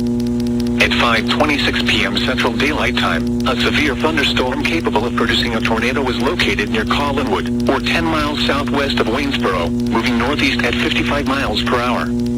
Hazard, tornado. Source, radar indicated rotation. Impact, flying debris will be dangerous to those caught without shelter. Mobile home, damage to roofs, windows, and vehicles will occur. Tree damage is likely. This dangerous storm will be near Collinwood around 5:30 p.m. Central Daylight Time. Other locations impacted by this tornadic thunderstorm include Lutz. Take cover now. move to a basement or an interior room on the lowest floor of a sturdy building. Avoid windows. If you are outdoors, in a mobile home, or in a vehicle, move to the closest substantial shelter and protect yourself from flying debris.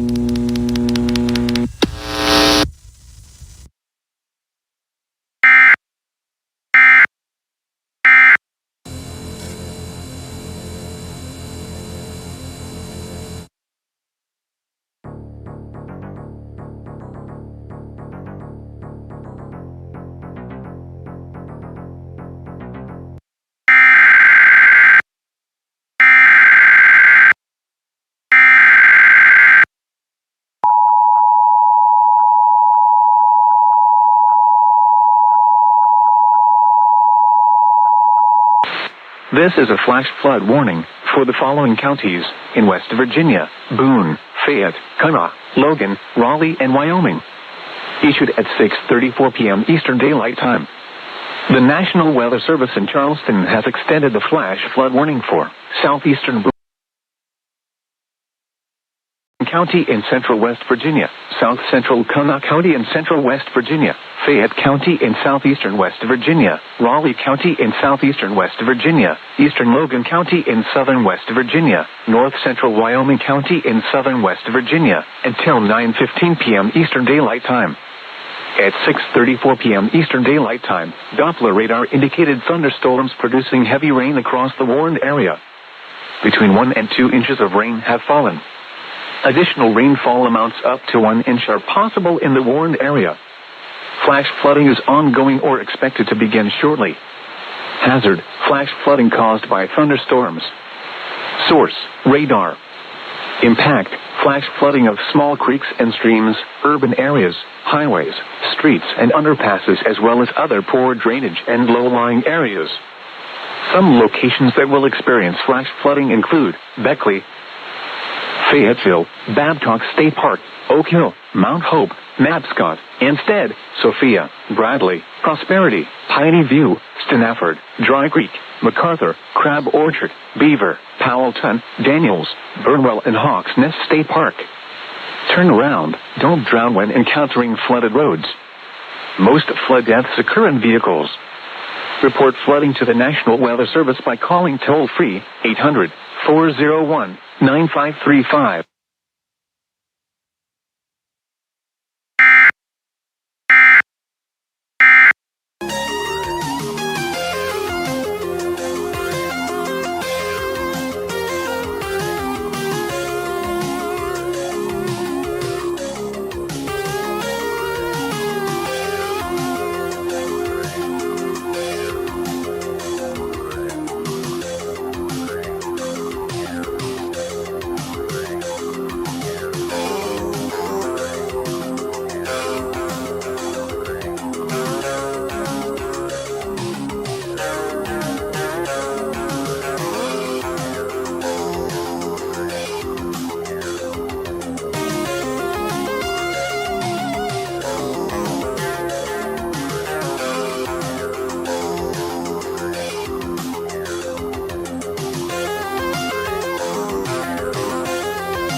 The National Weather Service in Charleston, West Virginia has issued a severe thunderstorm warning for south central Kanawha County in central West Virginia, northwestern Raleigh County, southwestern Fayette County in southeastern West Virginia, southeastern Boone County in central West Virginia, until 7:15 p.m. Eastern Daylight Time.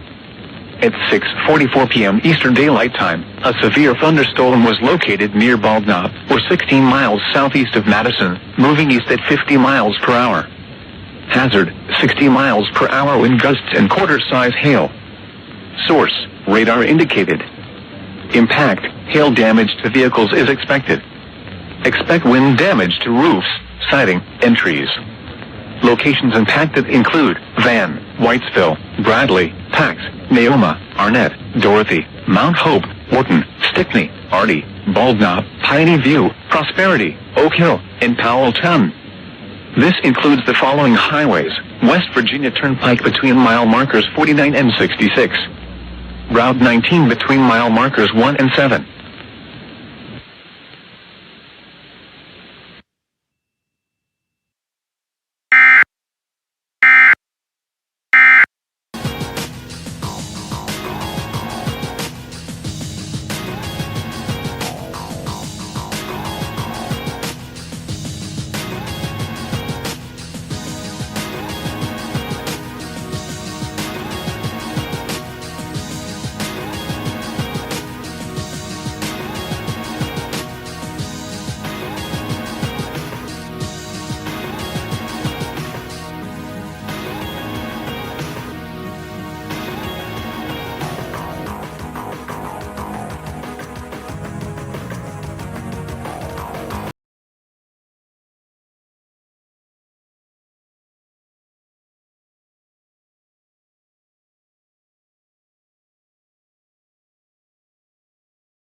Has issued a tornado warning for southwestern Dixon County in Middle Tennessee, northeastern Perry County in Middle Tennessee, southeastern Humphreys County in Middle Tennessee, Hickman County in Middle Tennessee, until 6 p.m. Central Daylight Time. At 5:30 p.m. Central Daylight Time, a severe thunderstorm capable of producing a tornado was located 9 miles south of Hurricane Mills, or 15 miles north of Linden, moving northeast at 55 miles per hour. Hazard, tornado. Source, radar indicated rotation. Impact, flying debris will be dangerous to those caught without shelter. Mobile homes will be damaged or destroyed. Damage to roofs, windows, and vehicles will occur. Tree damage is likely. This dangerous storm will be near Dixon around 5:55 p.m. Central Daylight Time. Other locations impacted by this tornadic thunderstorm include Lowellville, Bon Aqua, Pinewood, Prim Springs, Lyles, Nunnally, and Bucks North. This includes Interstate 40 between mile markers 140 and 171. Take cover now. Move to a basement or an interior room on the lowest floor of a sturdy building. Avoid windows. If you are outdoors, in a mobile home, or in a vehicle, move to the closest substantial shelter and protect yourself from flying debris.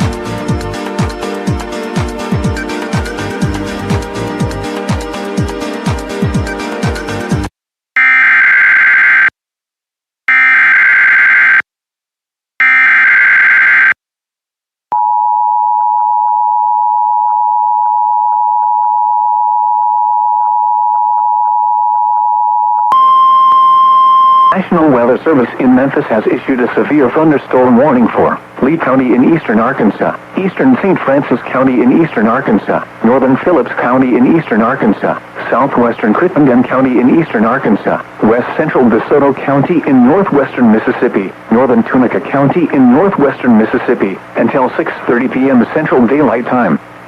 At 5:52 p.m. Central Daylight Time, a severe thunderstorm was located near Marvell, moving northeast at 50 miles per hour. Hazard, 60 miles per hour wind gusts and $half size hail. Source, radar indicated. Impact, hail damage to vehicles is expected. Expect wind damage to roofs, siding, and trees. Locations impacted include Cody, Hughes, Clack, Cottonwood Corner, Helena West Helena, Preston Place, Haleside, Quarles, Commerce, Austin, Hoopspurs, Souden, Round Pond, Vineyard, Beck, Brickies, Ball Point, Whitehall, Tongan, and Rodgell. Remain alert for a possible tornado. Tornadoes can develop quickly from severe thunderstorms. If you spot a tornado, go at once into the storm shelter or small central room in a sturdy structure. For your protection, move to an interior room on the lowest floor of a building. A tornado watch remains in effect until 10 p.m. Central Daylight Time for eastern Arkansas and northwestern Mississippi. Repeating, a severe thunderstorm warning has been issued until 6:30 p.m. Central Daylight Time for the following counties in Arkansas: Crittenden, Lee, Phillips, and St. Francis, and the following counties in Mississippi: DeSoto and Tunica.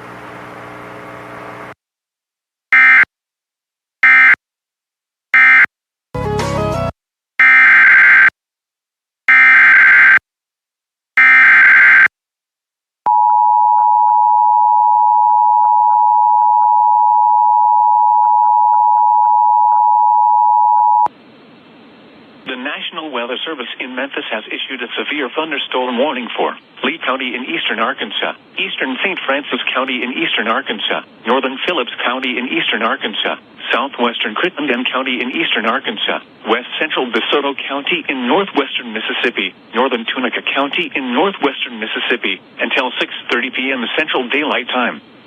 At 5:52 p.m. Central Daylight Time, a severe thunderstorm was located near Marvell, moving northeast at 50 miles per hour. Hazard, 60 miles per hour wind gusts and $half size hail. Source, radar indicated. Impact, hail damage to vehicles is expected. Expect wind damage to roofs, siding, and trees. Locations impacted include Cody, Hughes, Clack, Cottonwood Corner, Helena West Helena, Preston Place, Haleside, Quarles, Commerce, Austin, Hoopspurs, Souden, Round Pond, Vineyard, Beck, Brickies, Ball Point, Whitehall, Tongan, and Rodgell. Remain alert for a possible tornado. tornadoes can develop quickly from severe thunderstorms. If you spot a tornado, go at once into the storm shelter or small central room in a sturdy structure. For your protection, move to an interior room on the tornado watch remains in effect until 10 p.m. Central Daylight Time for eastern Arkansas and northwestern Mississippi. Repeating, a severe thunderstorm warning has been issued until 6:30 p.m. Central Daylight Time for the following counties in Arkansas: Crittenden, Lee, Phillips, and St. Francis, and the following counties in Mississippi: DeSoto and Tunica.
Nashville has issued a tornado warning for southeastern Dixon County in Middle Tennessee, north central Maury County in Middle Tennessee, western Williamson County in Middle Tennessee, northeastern Hickman County in Middle Tennessee, until 6:30 p.m. Central Daylight Time.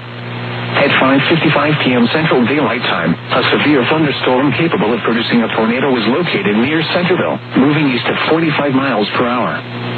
Hazard, tornado. Source, radar indicated rotation. Impact, flying debris will be dangerous to those caught without shelter. Mobile homes will be damaged or destroyed. Damage to roofs, windows, and vehicles will occur. Tree damage is likely. This dangerous storm will be near Centerville around 6 p.m. Central Daylight Time. Fairview around 6:20 p.m. Central Daylight Time. Other locations impacted by this tornadic thunderstorm include Prune Springs, Lyles, Bon Aqua, Nimley, and Pinewood. This includes the following highways: Interstate 40 between mile markers 156 and 159, and between mile markers 161 and 183. Interstate 840 between mile markers 1 and 21. Take cover now. Move to a basement or an interior room on the lowest floor of a sturdy building. Avoid windows. If you are outdoors, in a mobile home, or in a vehicle, move to the closest substantial shelter and protect yourself from flying debris.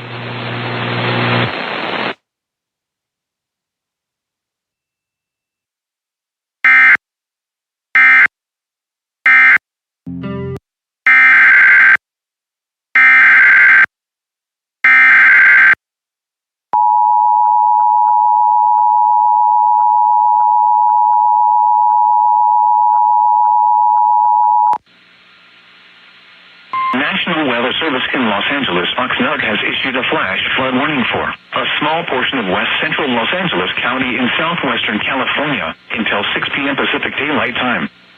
At 4 p.m. Pacific Daylight Time, the public reported flooding from thunderstorms with heavy rain across the warned area. Flash flooding is ongoing or expected to begin shortly. Hazard, flash flooding caused by thunderstorms. Source, public reported flooding beginning.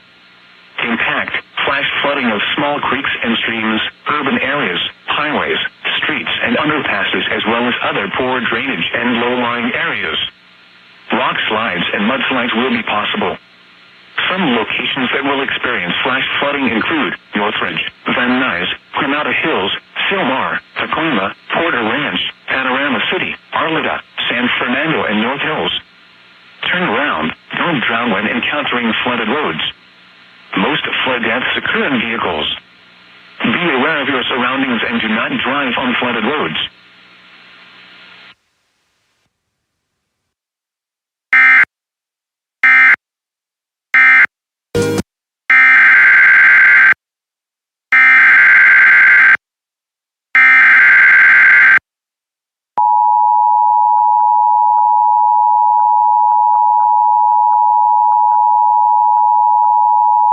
The National Weather Service in Louisville has issued a flash flood warning for southern Greene County, Adair County, until midnight Central Daylight Time or 1 a.m.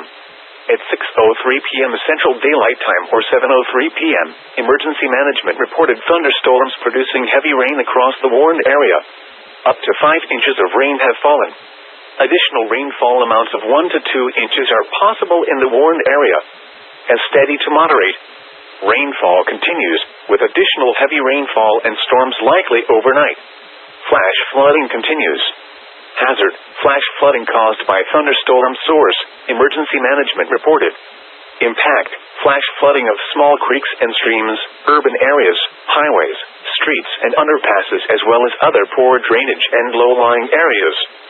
Some locations that will experience flash flooding include Columbia, Greensburg, Bliss, Cane Valley, Mount Gilead, Milltown, Garland, Flatwood, Coburg, and Gadbury.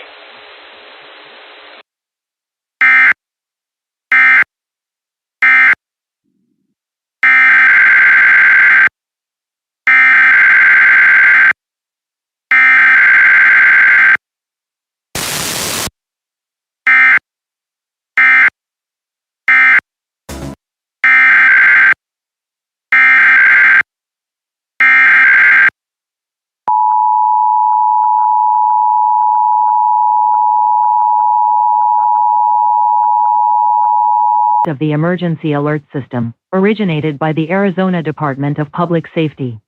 If this had been an actual emergency, important information or instructions would have followed the tones you just heard. This concludes this test.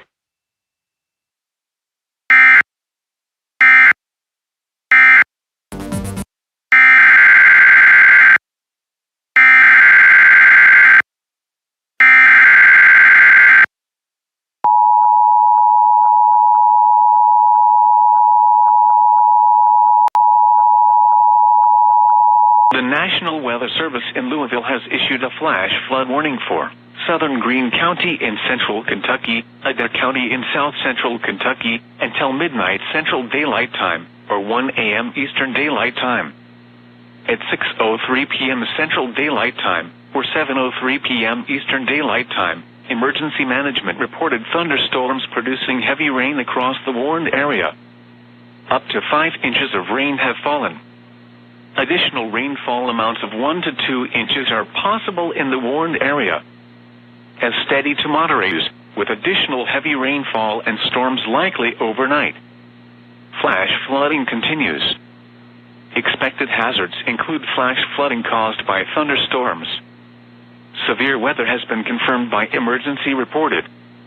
The following impacts are expected: flash flooding of small creeks and streams, urban areas, highways, streets and underpasses, as well as other poor drainage and low-lying areas. Some locations that will experience flash flooding include Columbia, Greensburg, Bliss, Cane Valley, Mount Gilead, Milltown, Garland, Flatwood, Coburg, and Gadbury. Turn around. Don't drown when encountering flooded roads. Most flood deaths occur in vehicles. Be especially cautious at night when it is harder to recognize the dangers of flooding. Be aware of your surroundings and do not drive on flooded roads.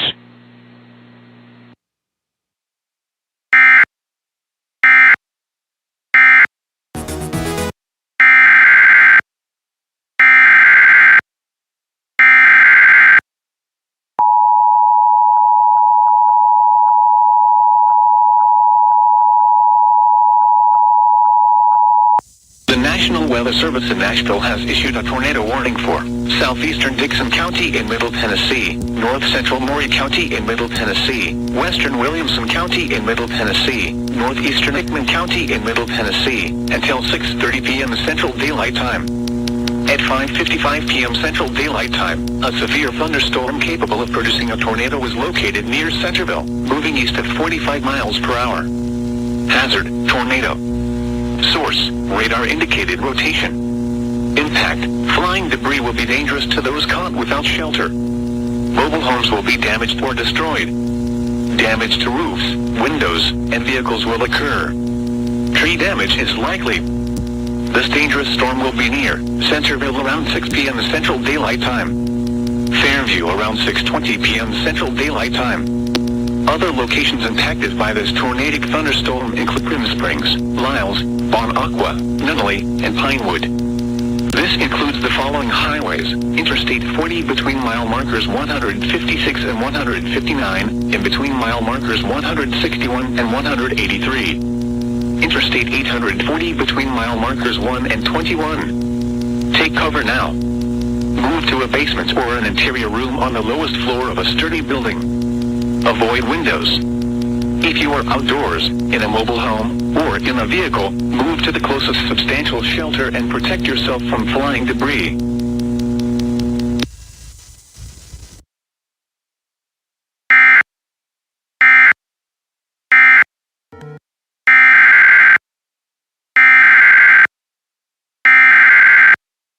Warning. Issued at 7:06 p.m. Eastern Daylight Time. Flood warning in effect until 1 a.m. Eastern Daylight Time Friday. Flooding caused by excessive rainfall is expected. Areas affected include a portion of southeast Ohio, including the following county: Washington. The hazardous weather can be expected until 1 a.m. Eastern Daylight Time. Impacts: flooding of rivers, creeks, streams, and other low-lying and flood-prone locations is imminent or occurring. Additional details: at 7:06 p.m. Eastern Daylight Time, Doppler radar indicated heavy rain. flooding is ongoing or expected to begin shortly in the warned area. Between 1 and 1.5 inches of rain have fallen. Additional rainfall amounts of 1 to 2 inches are possible in the warned area. Some locations that will experience flooding include Maxburg and Lower Salem. Flood safety information can be found at weather.gov/safety/flood turnaround. Don't drown when encountering flooded roads. Most flood deaths occur in vehicles. Report flooding to the National Weather Service by calling toll-free 800-401-9535 when you can do so safely.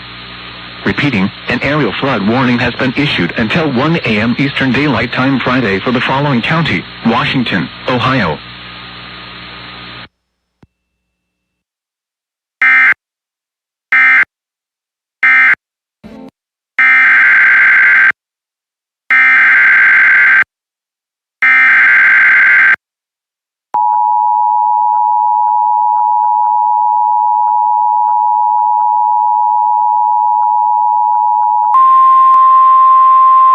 This is an aerial flood warning, issued at 7:10 p.m. Eastern Daylight Time. Flood warning now in effect until 1 a.m. Eastern Daylight Time Friday. Small stream flooding caused by excessive rainfall continues. Areas affected include portions of northeast Kentucky, including the following county: Lawrence and West Virginia, including the following counties: Cabell, Lincoln, Putnam, and Wayne.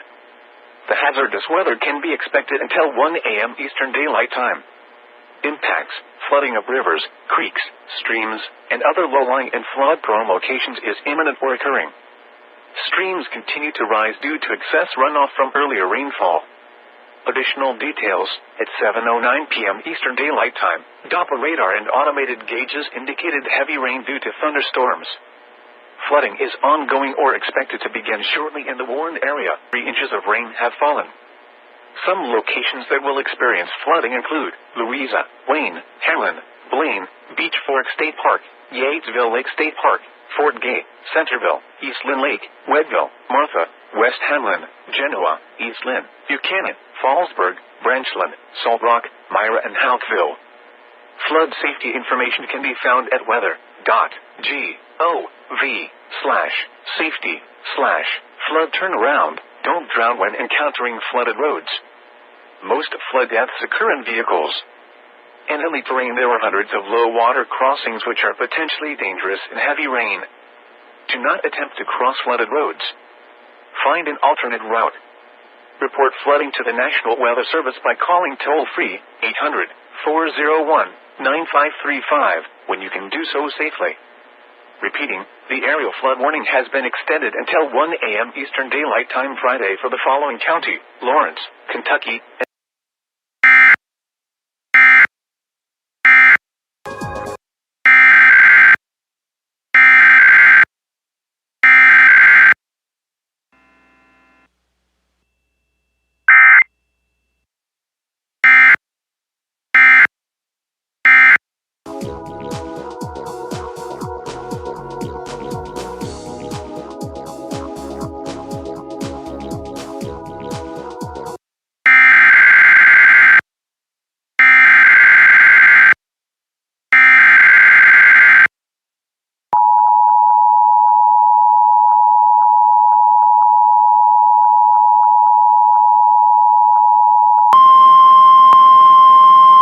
The National Weather Service in Memphis has issued a severe thunderstorm warning for eastern Lee County in eastern Arkansas, southeastern St. Francis County in eastern Arkansas, northeastern Phillips County in eastern Arkansas, southern Crittenden County in eastern Arkansas, DeSoto County in northwestern Mississippi, Tunica County in northwestern Mississippi, northwestern Tate County in northwestern Mississippi, southwestern Shelby County in West Tennessee, until 7 p.m. Central Daylight Time.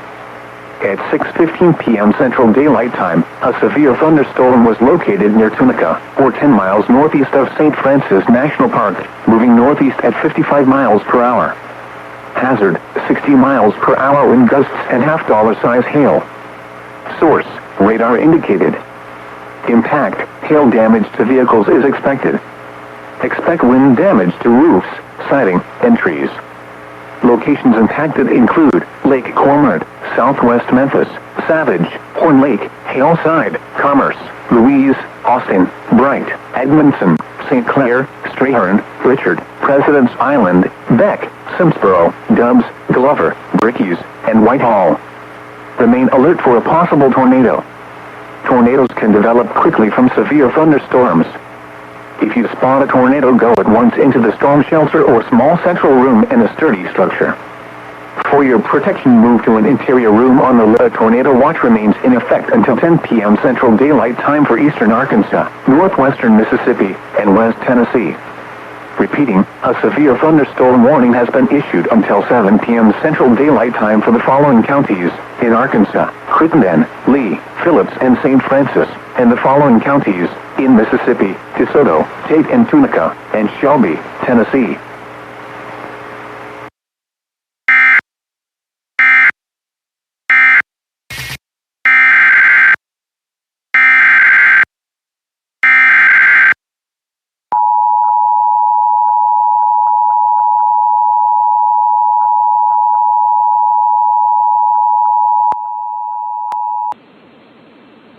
The National Weather Service in Memphis has issued a severe thunderstorm warning for eastern Lee County in eastern Arkansas, southeastern St. Francis County in eastern Arkansas, northeastern Phillips County in eastern Arkansas, southern Crittenden County in eastern Arkansas, DeSoto County in northwestern Mississippi, Tunica County in northwestern Mississippi, northwestern Tate County in northwestern Mississippi, southwestern Shelby County in west Tennessee, until 7 p.m. Central Daylight Time.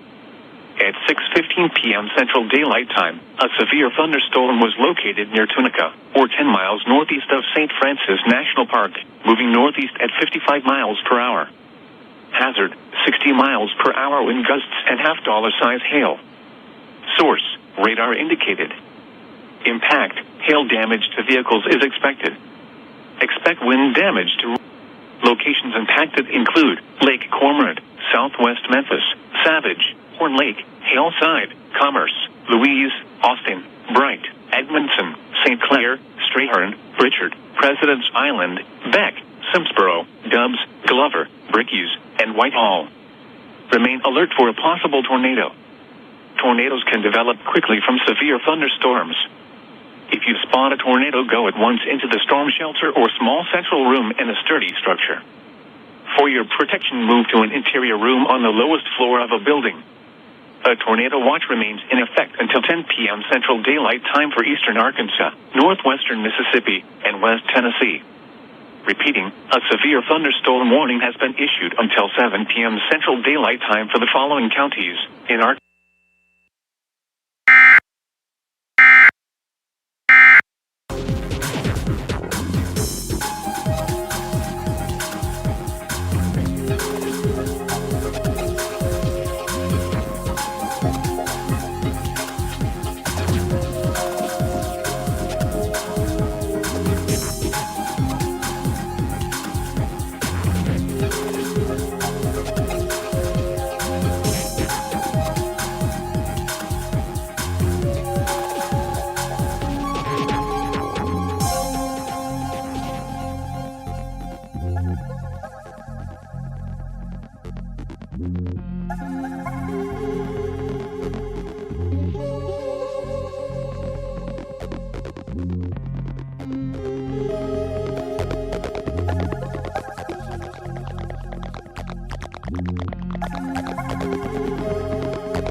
The National Weather Service in Nashville has issued a severe thunderstorm warning for southwestern Davidson County in Middle Tennessee, northwestern Williamson County in Middle Tennessee, south central Cheatham County in Middle Tennessee, until 7 p.m. Central Daylight Time.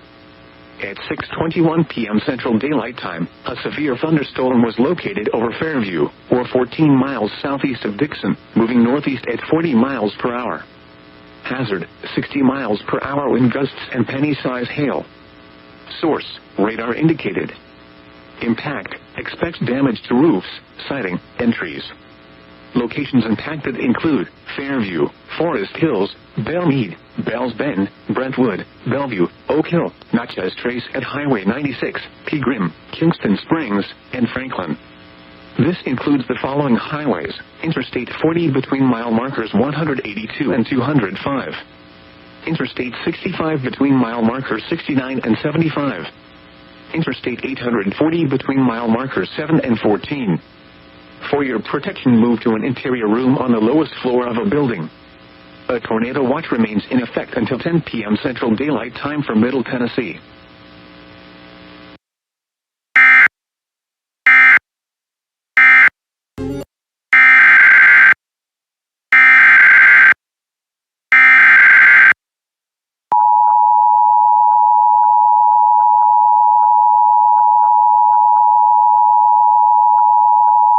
In southeastern Arkansas, southeastern Grant County in central Arkansas, northeastern Calhoun County in southwestern Arkansas, southeastern Dallas County in southwestern Arkansas, southwestern Jefferson County in southeastern Arkansas, west central Lincoln County in southeastern Arkansas, until 7 p.m. At 6:20 p.m., a severe thunderstorm.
7:29 p.m. Eastern Daylight Time. Flood warning remains in effect until 8:15 p.m. Eastern Daylight Time this evening. Small stream flooding caused by excessive rainfall continues. Areas affected include portions of southeast Ohio, including the following counties: Athens, Gallia, Jackson and Meigs, and West Virginia, including the following counties: Cabell, Jackson, Mason and Putnam. The hazardous weather can be expected until 8:15 p.m. Eastern Daylight Time. Impacts: flooding of rivers, creeks, streams, and other low-lying and flood-prone locations is imminent or occurring. Additional details: at 7:29 p.m. Eastern Daylight Time, Doppler radar indicated slow-moving thunderstorms with very heavy rainfall across the warned area. Between 1 and 2 inches of rain have fallen. Some locations that will experience flooding include Point Pleasant, Gallipolis, Ripley, Winfield, Pomeroy, Rio Grande, Racine, Couville, Replan, Fork Run State Park, Hurricane, Ravenswood, Milton, New Haven, Eleanor, Buffalo, Mason, Tuppers Plains, Taves Valley, and Culloden. Flood safety information can be found at weather.gov/safety/flood turnaround. Don't drown when encountering flooded roads. Most flood deaths occur in vehicles, low water crossings which are potentially dangerous in heavy rain. Do not attempt to cross flooded roads. Find an alternate route. Report flooding to the National Weather Service by calling toll-free 800-401-9535 when you can do so safely. Repeating, an aerial flood warning remains in effect until 8:15 p.m. Eastern Daylight Time for the following counties in Ohio, Gallia and Jackson, and the following counties in West Virginia, Cabell, Mason and Putnam.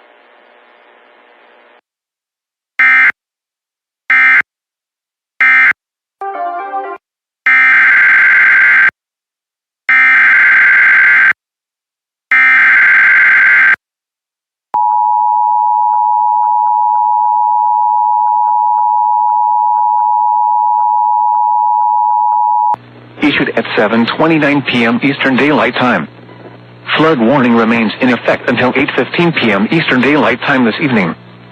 Small stream flooding caused by excessive rainfall continues.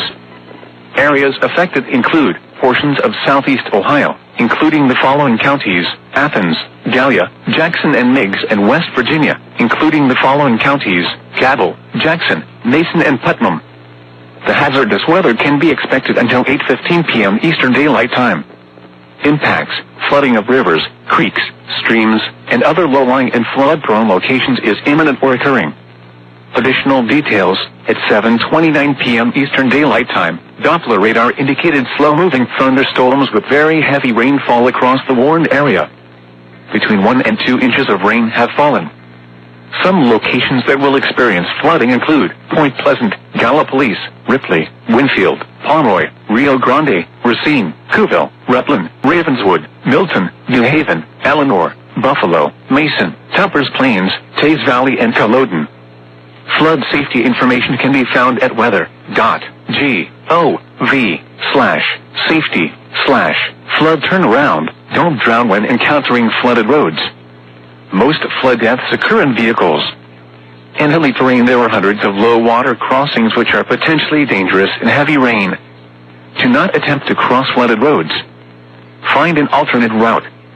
Report flooding to the National Weather Service by calling toll-free 800-401-9535 when you can do so safely. Repeating, an aerial flood warning.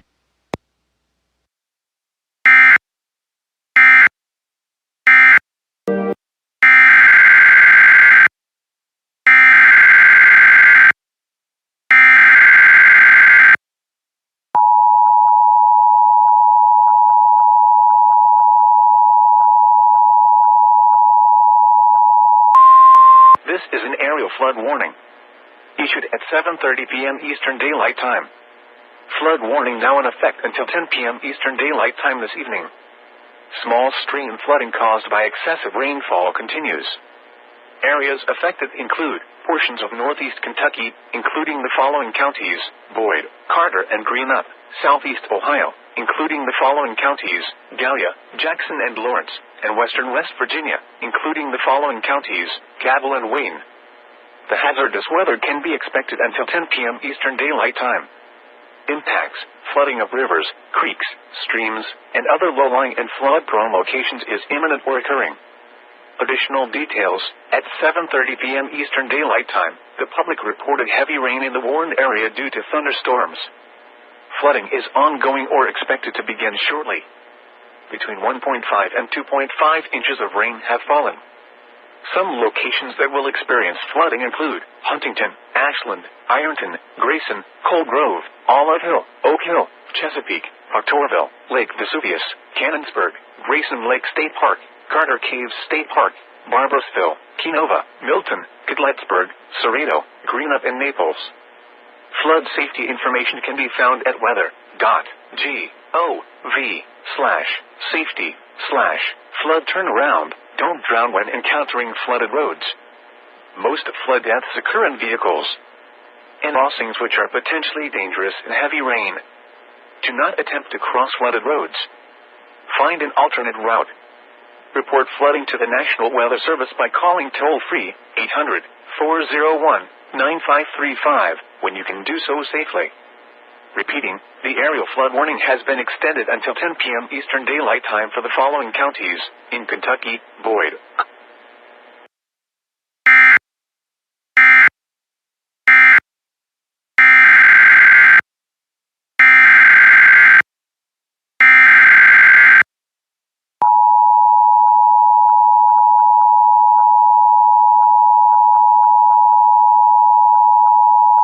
Aerial flood warning.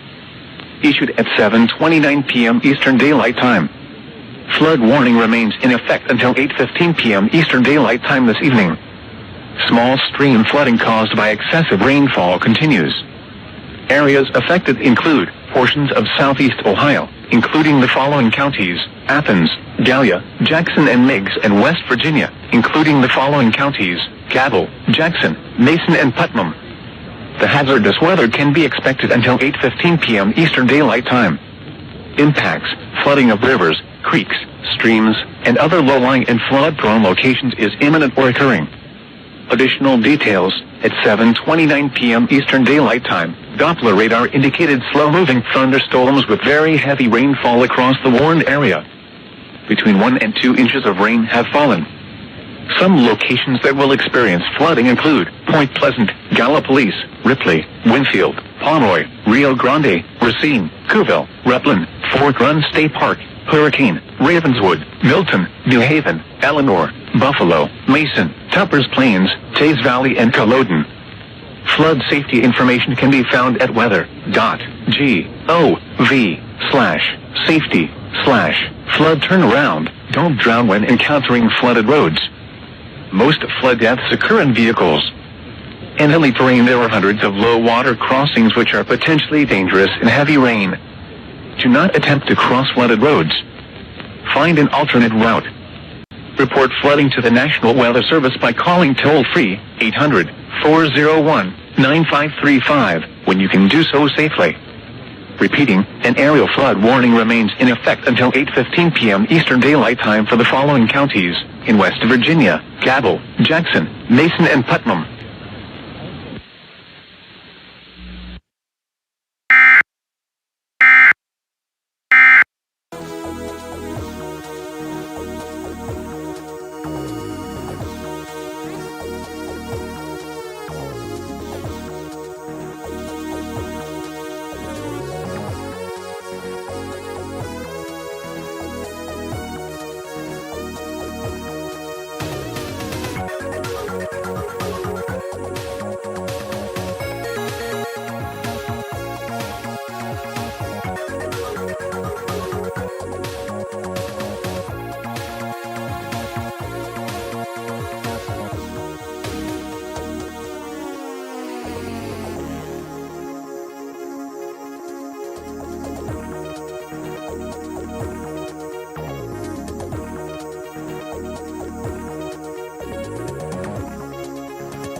The National Weather Service in Memphis has issued a severe thunderstorm warning for northwestern Greene County in eastern Arkansas, central Clay County in eastern Arkansas, northeastern Dunklin County in southeastern Missouri, until 7:15 p.m. Central Daylight Time. At 6:42 p.m. Central Daylight Time, a severe thunderstorm was located over Delaplane, or 11 miles east of Pocahontas, moving northeast at 60 miles per hour. Hazard, quarter-size hail. Source, radar indicated. Impact, damage to vehicles is expected. Locations impacted include Noble, McDougal, Valley Ridge, Stonewall, Glenarville, Evening Star, Delaplane, Chalk Bluff Natural Area, Tipperary, Hickory, Case, Brookings, Chalk Bluff Battlefield Park, Pollard, Townley, Peach Orchard, Faulknerville, Heelstring, Morris State Park, and Wilhelmina. For your protection, move to an interior room on the lowest floor of a building. Repeating, a severe thunderstorm warning has been issued until 7:15 p.m. Central Daylight Time for the following counties in Arkansas, Clay and Greene, and Dunklin, Missouri.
The National Weather Service in Memphis has extended the flash flood warning for southeastern Crittenden County in eastern Arkansas, central Mississippi County in eastern Arkansas, DeSoto County in northwestern Mississippi, northwestern Marshall County in northwestern Mississippi, northwestern Fayette County in Tennessee, northwestern Haywood County in Tennessee, Lauderdale County in Tennessee, Shelby County in Tennessee, Tipton County in Tennessee, until 9:15 p.m. Central Daylight Time. At 6:45 p.m. Central Daylight Time, the public reported flash flooding across the warned area. Between 2 and 3 inches of rain have fallen. Additional rainfall amounts of 1 to 2 inches are possible in the warned area. Flash flooding is already occurring. Hazard, flash flooding caused by heavy rain. Source, public reported. Impact, flash flooding of small creeks and streams, urban areas, highways, streets and underpasses, as well as other poor drainage and low-lying areas. Some locations that will experience flash flooding include Bartlett, South Haven, Collierville, Germantown, Olive Branch, West Memphis, Horn Lake, Hernando, Millington, Covington, Ripley, Cordova, Beeman Shelby Forest State Park, Fort Pillow State Park, Theo Fuller State Park, Memphis, Lakeland, Arlington, Munford, and Brighton. Turn around. Don't drown when encountering flooded roads. Most flood deaths occur in vehicles. Be especially cautious at night when it is harder to recognize the dangers of flooding. Be aware of your surroundings and do not drive on flooded roads. Has been extended until 9:15 p.m. Central Daylight Time for the following counties in Arkansas, Crittenden, and Mississippi, and the following counties in Mississippi, DeSoto and Marshall, and the following counties in Tennessee, Fayette, Haywood, Lauderdale, Shelby, and Tipton.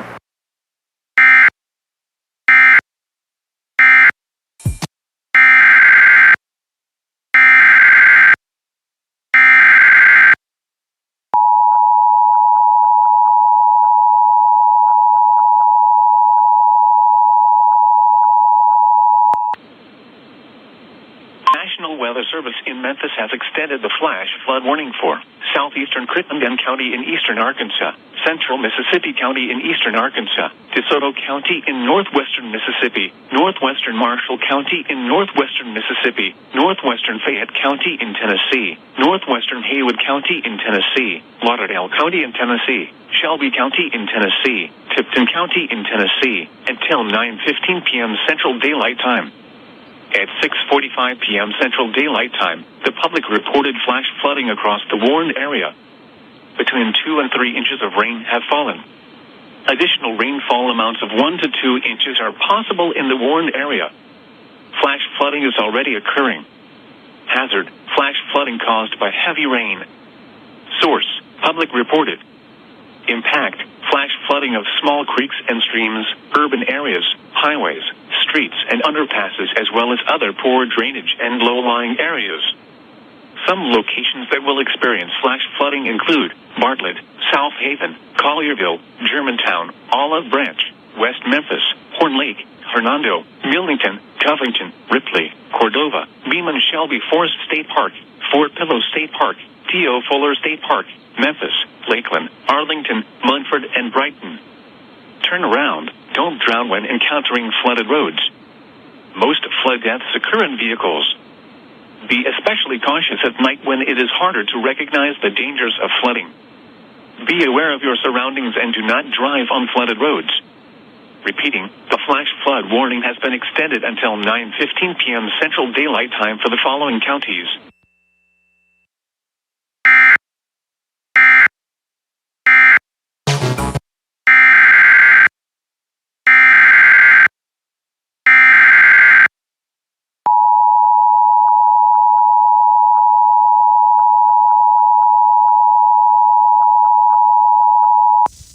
The National Weather Service in Nashville has issued a flash flood warning for northwestern Macon County in Middle Tennessee, Sumner County in Middle Tennessee, until 9:30 p.m. Central Daylight Time. At 6:23 p.m. Central Daylight Time, Doppler radar indicated thunderstorms producing heavy rain across the warned area. Between 3 and 6 inches of rain have fallen. Flash flooding is ongoing or expected to begin shortly. Hazard: flash flooding caused by thunderstorms. Source: radar. Impact: flash flooding of small creeks and streams, urban areas, highways, streets, and underpasses, as well as other poor drainage and low-lying areas. Some locations that will experience flash flooding include Gallatin. The severe thunderstorm which prompted the warning has moved out of the warned area. Therefore, the warning has been canceled. A tornado watch remains in effect until 10 p.m. Central Daylight Time for Middle Tennessee. At 6:35 p.m. Central Daylight Time, a severe thunderstorm was located near Franklin, moving northeast at 40 miles per hour. Hazard: 60 miles per hour wind gusts and penny-size hail. Source: radar indicated. Impact: expects damage to roofs, siding, and trees. Locations impacted include Forest Hills, Belmead, Brentwood, Bellevue, Oak Hill, Natchez Trace at Highway 96, and Franklin. This includes the following highways: Interstate 40 between mile markers 194 and 205. Interstate 65 between mile markers 70 and 75. A tornado watch remains in effect until 10 p.m. Central Daylight Time for Middle Tennessee. For your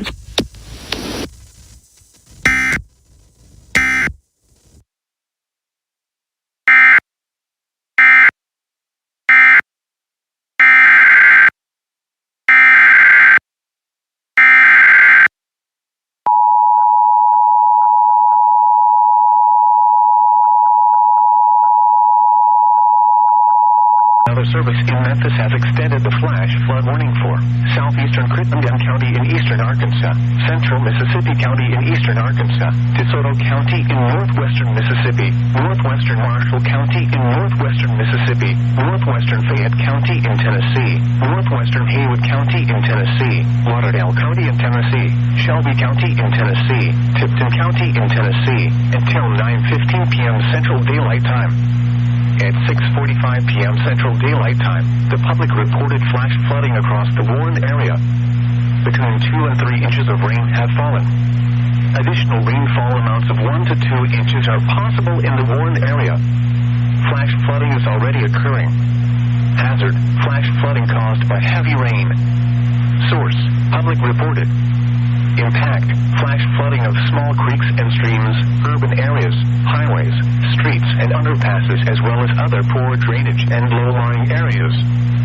Some locations that will experience flash flooding include Bartlett, South Haven, Collierville, Germantown, Olive Branch, West Memphis, Horn Lake, Hernando, Millington, Covington, Ripley, Cordova, Beeman Shelby Forest State Park, Fort Pillow State Park, T.O. Fuller State Park, Memphis, Lakeland, Arlington, Munford, and Brighton. Turn around. Don't drown when encountering flooded roads. Most flood deaths occur in vehicles. Be especially cautious at night when it is harder to recognize the dangers of flooding. Be aware of your surroundings and do not drive on flooded roads. Repeating, the flash flood warning has been extended until 9:15 p.m. Central Daylight Time for the following counties: in Arkansas, Crittenden, and Mississippi, and the following counties: in Mississippi, DeSoto and Marshall, and the following counties: in Tennessee, Fayette, Haywood, Lauderdale, Shelby, and Tipton.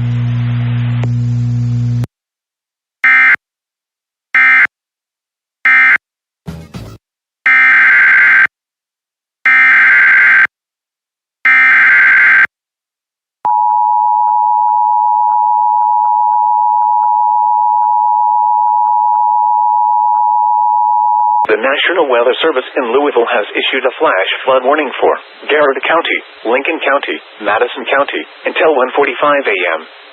At 7:52 p.m., the public reported thunderstorms producing heavy rain across the Warren area. Up to 3.5 inches of rain have fallen. Additional rainfall amounts of 0.5 to 1.5 inches are possible in the Warren area. Flash flooding is ongoing or expected to begin shortly. Hazard: flash flooding caused by thunderstorms. Source: public reported. Impact: flash flooding of small creeks and streams, urban areas, highways, streets, and underpasses, as well as other poor drainage and low-lying areas. Some locations that will experience flash flooding include Richmond, Stanford, Lancaster, McCreary, Berea, Junction City, Crab Orchard, Hustonville, Point Level, and Hyattsville.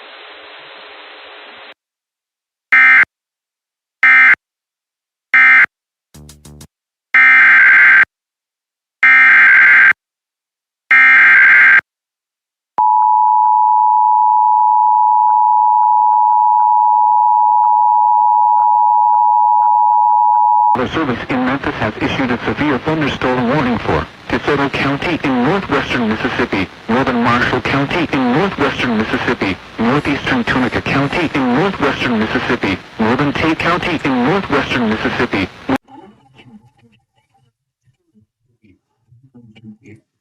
Oh, great. More stuff. All right. Where are we at? Hi, Nani. Hi, Nani. So glad to see you. Anyway, where do we leave off? I think we left off here. But anyway, back from dinner now. took a little bit while longer to get back than originally expected, but parents actually ended up interested in some ice cream over at Frosty Tips, so we couldn't resist. We couldn't resist the temptation, so 5:34, is that the right time? Is this correct? 5:21, 5:34, yes. Alright, so let's continue updating this thing. Then so let's continue on updating this. Then we will get back to we're going to get back to and we got some editing to do. This weekly I will actually do first things first. Alright. So once again we got what we could done of Roblox this week before dinner. And yes, while I was on the way to, and of course soon after we arrived, I did end up finishing up the episode of Remote Control. I got that finished up. I did hear Turd Ferguson say that they're working on making up Monopoly some point this week. With 2 days left to go in the week, it could be tonight, it could be tomorrow night. We may not be able to play games tomorrow because of the moderate, but we'll see. So we'll do the same catch up thing that I did over the last few days, and then we'll find something to talk about. But not sure if I'll be up for Flipside tonight. But it looks like the tornado watches. It looks like they're actually getting trimmed down now, considering we're getting closer to the end of this event. And I'll go for Flipside tonight when it comes on at 7:30. But I'll just split the recording phase into separate stages. So give me one more moment, and then we will start.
All right, quickly took care of that. Let me do some more things here. Okay, there we go. All right, make sure this is active. All right, it is working. Okay. Let me put get that thing out of there. If it clears by the next time I open the app, then that's fine with me. Let me get the IEM ready on here. All right. There we go. All right. With that said, let the catch-up begin.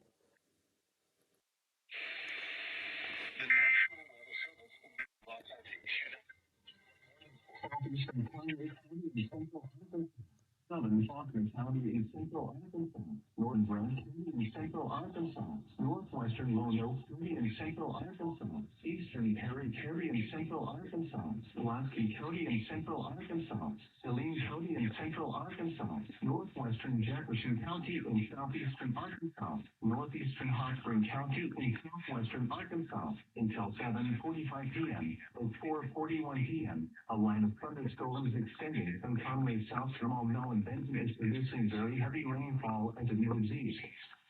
Rainfall rates upwards of 4 to 5 inches per hour will traverse the Little Rock metro area as we move into the evening rush hour, leading to hazardous travel and flood issues in the urban areas. Flooding is likely to begin quickly as these winds move in. Hazard: flash flooding caused by thunderstorms. Source: radar. Impact: flash flooding of small creeks and streams, urban areas, highways, street or drainage, and low-lying areas. Some locations that will experience flash flooding include Little Rock, North Little Rock, Conway, Benton, Sherwood, Jacksonville, Gaddis, West Little Rock, Maumelle, Bryant, Downtown Little Rock, Perryville, Southwest Little Rock, North Little Rock Airport, Little Rock Air Force Base, Haskell, Bologna, Shannon Hills, Mayflower, Wrightsville, Round, and originated by the Arizona Department of Public Safety. If this had been an actual emergency, important information or instructions would have followed the tones you just heard. This concludes this test. National Weather Service in Jackson, Kentucky has issued a severe thunderstorm warning for northeastern Western County, northeastern Perry County, North County, southern Floyd County, southwestern Pikes County until 6:30 p.m. At 5:43 p.m., a severe thunderstorm was located over Dallas, moving just at 45 miles per hour. 60 miles per hour and quarter-size winds. Source: impact. Hail damage to vehicles is expected. This severe thunderstorm will be near around 5:50 p.m. So 5:55 p.m. Other locations of the severe thunderstorms include large plants, and Buckingham. Thunderstorms northwestern Midland County and southern West Virginia, southwestern Western County and central West Virginia, northwestern Logan County and southern West Virginia, southeastern Wayne County and western West Virginia, western Logan County and central West Virginia, until 6:16 p.m. Eastern Daylight Time. At 5:45 p.m. Eastern Daylight Time, a severe thunderstorm was located near Ranger, or 16 miles southeast of Lynn, moving 16 miles per hour.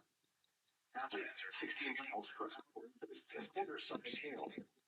Source: radar indicated. Impact: hail damage to vehicles is expected. Expect wind damage to roofs, siding, and trees. Locations impacted include Glenwood, Chapsville, Ranger, Spurlockville, Dill, Riversville, Rosendale, Keonville, Otters, Smith, Youngton, and Greenville. This includes 119 to 20 miles. 46.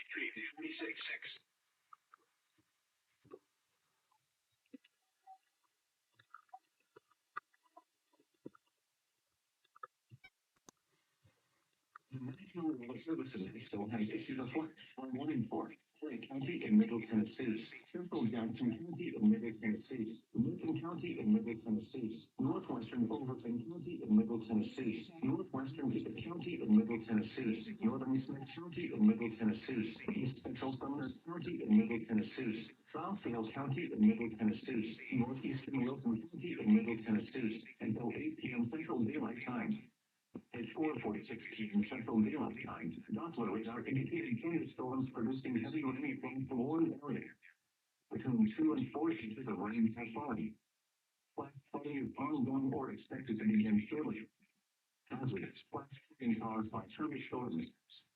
Source: radar.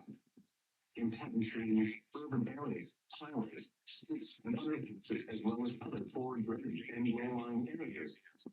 Some locations that will experience flash flooding include Lafayette, Heritage, Shelley, Gainesville, Hartsville, Red Border,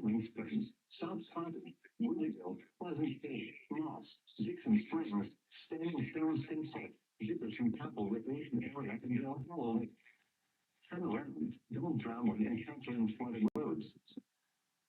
County service analysis by fish media planning or inventory. Northern fish media county and the local experience utility. Northeast to the Northern county and the local experience utility. Northern county and the county. The first time study during a central daylight county.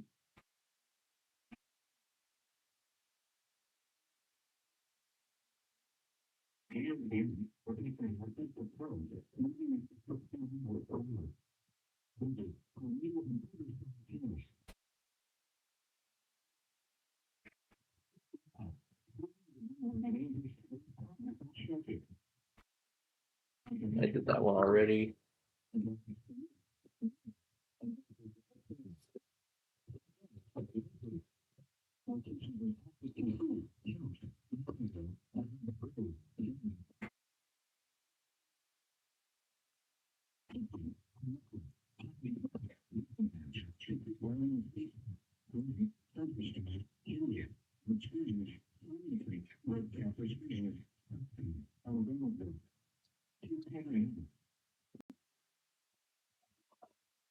County in Middle Tennessee. So I'm taking a foot, or 1 and 4. County in Middle Tennessee. Western Dixon County in Middle Tennessee. Dixon County in Middle Tennessee. Houston County in Middle Tennessee. Springs County in Middle Tennessee. Montgomery County in Middle Tennessee. Robertson County in Middle Tennessee. County in Middle Tennessee. Northwestern Sumner County in Middle Tennessee. Until 8 p.m. Central Daylight Time. At 4:40 p.m. Central Daylight Time, Doppler is indicating thunderstorms producing heavy rain across the Warren area. Between 4 and 8 inches of rain have fallen. Flash flooding is ongoing or expected to begin shortly. Hazard: flash flooding caused by thunderstorms. Source: radar. Impact: flash flooding of small creeks and streams, urban areas, silent, and irritances, as well as the forward drainage and the low-lying areas. Some locations that will experience flash flooding include Clarksville, Springfield, Dixon, Dover, Marion, White House, Riversville, Greenbrier, Cooperstown, Vikingville, Richmond, McCune, Fox Springs, Tennessee Lake, Big Rock, Johnson, and Shepherd View. Turn around, don't down and tackling flooded roads.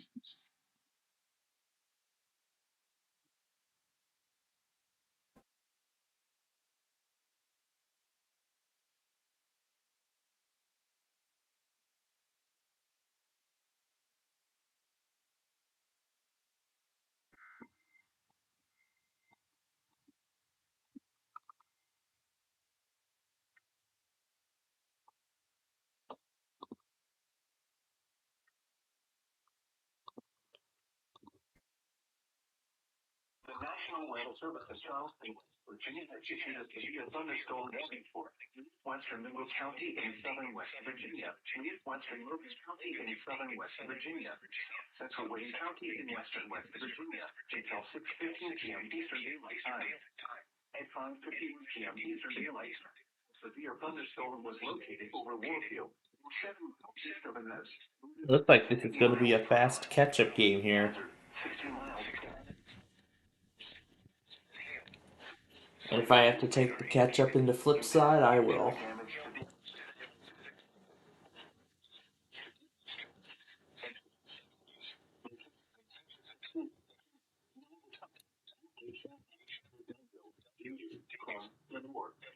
And hold it. This includes entering the scene now markers 25 and 29.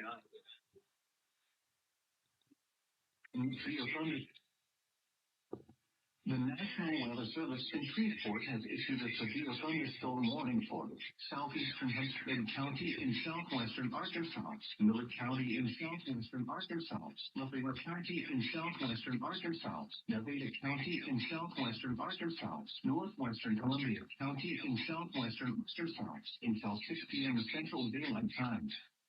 At 4:54 p.m. Central Daylight Time, a severe thunderstorm was located near Louisville, moving northeast at 55 miles per hour. Hazard: 60 miles per hour in dust and half-dollar-size hail. Source: radar indicated. Impact: hail damage to vehicles is expected. Expect wind damage to roofs, siding, and trees. Locations in Texas include Lurch, Stance, Bradley, Rawson, Gin City, Buckman, South, Vaughn, Waterloo, McNeil, Falcon, Mountain, Smithland, College Hill, Mount Vernon, Genoa, Morris, Oakhaven, Piney Grove, and Landry. Remain alert for a possible tornado.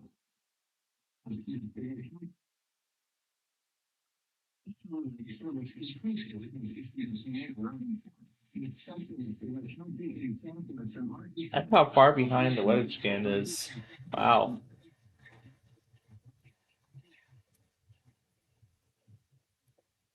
Yeah, here we go.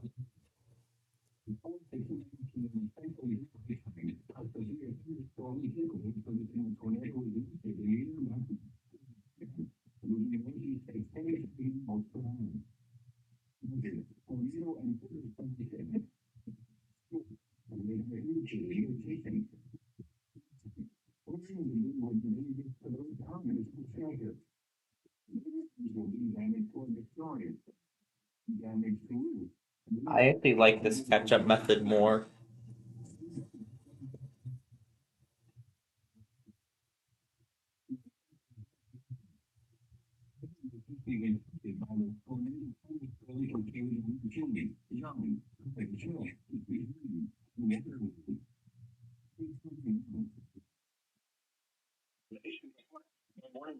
Anderson County, Gilbert County, Northwestern Marion County, Westminster County, Yeltsin County, Berkshire County,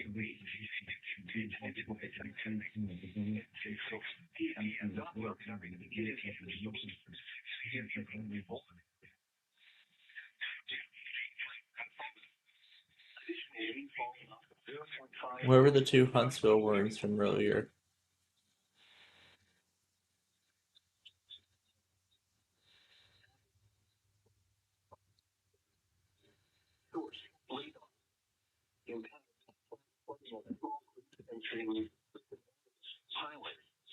and other access as well as other forward rating and low. Some locations in 630 include Marktown, Shepherdsville, Lawrenceburg, Harrisburg, Lebanon, Springfield, Taylorsville, Mount Washington, Ballard, the Santa tornado warning for northwestern Lauderdale County in northwestern Alabama until 5 p.m. Central Daylight Time. At 10:53 p.m. Central Daylight Time, a confirmed tornado is located near Pineapple, or 8 miles west of J.G. Coleman State Park, moving east at 55 miles per hour. Hazard, damaging tornado and quarter-size hail. Source, published confirmed tornado. Impact, flying debris will be dangerous to those caught without shelter. Mobile homes will be damaged or destroyed. Damage to roofs, windows, and vehicles will occur. Tree damage is likely. This tornadic thunderstorm will remain over mainly rural areas of northwestern Lauderdale County, including the following locations right in Waterloo. To a case, a tornado is on the ground. Take cover now. Construction issues a tornado warning for northwestern Lauderdale County in northwestern Alabama. Until 5:30 p.m. Central Daylight in Metropolitan Area and Central Daylight located over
What is this? The Utah Amber Alert test?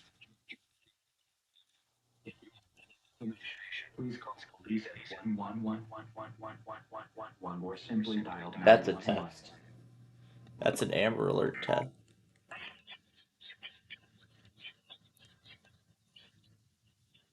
Are those Amber Alert tests not supposed to be disseminated to the public? Interesting.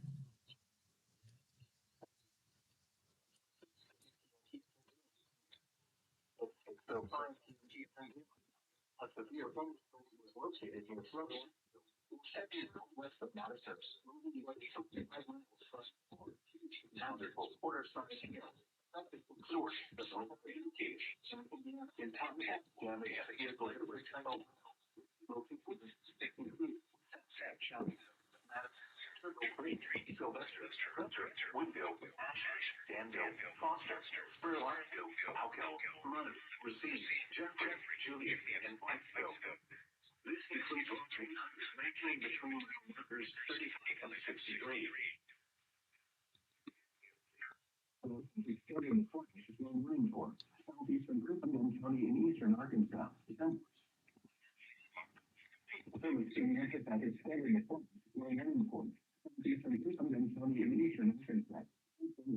County in eastern Arkansas. Several counties in western Mississippi. Western counties in western Mississippi. Western county in Tennessee. Western Erie County in Tennessee. Waterville County in Tennessee. Shelby County in Tennessee. Until 7 in central and eastern central across the whole area.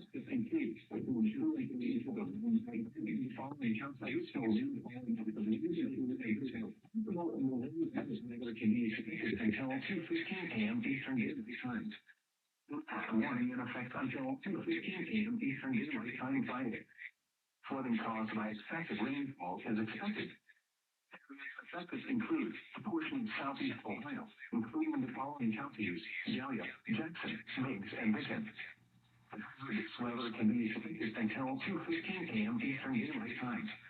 Impacts: flooding of rivers, creeks, streams, and other low-lying and flood-prone locations is imminent or occurring.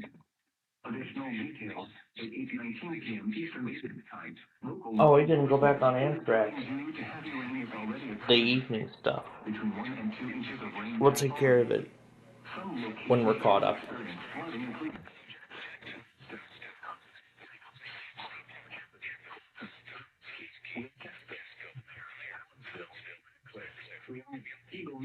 Petersburg and Salem Center.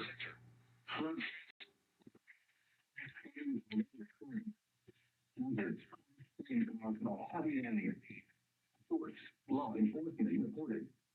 In time, fighting a small streets and serious streets, valleys, highways, streets, and other passes, as well as other foreign drainage and neighboring areas. Some locations can experience flash flooding in cities, Margaret, Gilbert, Collierville, Germantown, Olive Branch, West Memphis, Lake, Highlander, Millington, Ellington, Whitley, Cordova, Lehman, Shelby, State Park, Teal, Fuller State Park, Memphis, Lakeland, Arlington, Milford, and Brighton. National Weather Service in Little Rock has issued a severe thunderstorm warning for southeastern Clark County in southwestern Arkansas, northern Calhoun County in southwestern Arkansas, western Dallas County in southwestern Arkansas, Washita County in southwestern Arkansas, south central Hot Spring County in southwestern Arkansas until 6 p.m. At 5:15 p.m., a severe thunderstorm was located over Ralston, with 16 northeast at 60 miles per hour. Hazard, 60 miles per hour in gusts and corridors. Radar indicated. Impact, hail damage to vehicles is expected. Expect wind damage to roofs, siding, and trees. Locations impacted include Gum Springs in Clark County, Poison Springs State Park, Colleendale, East Camden, Curtis, Sparkman, Harmony Grove, Washington, Reeder, Vadum, Frenchport, Elliott, Locust Bayou, Fairview in Washington County, White Oak Lake State Park, Garrity, Warner, Harlow, Thornton, Hopeville. Lawrence, Kentucky. Eastern 21 p.m. Eastern Daylight Time. The National Weather Service in Charleston has extended the flash flood warning for Lawrence County in northeastern Kentucky, west central Boone County and central west Virginia, southeastern Cabell County and central west Virginia, Lincoln County and central west Virginia, northwestern Logan County and southern west Virginia, northwestern Middle County and southern west Virginia, Wayne County and western west Virginia, until 9 p.m. Eastern Daylight Time. 6:21 p.m. Eastern Daylight Time. Middle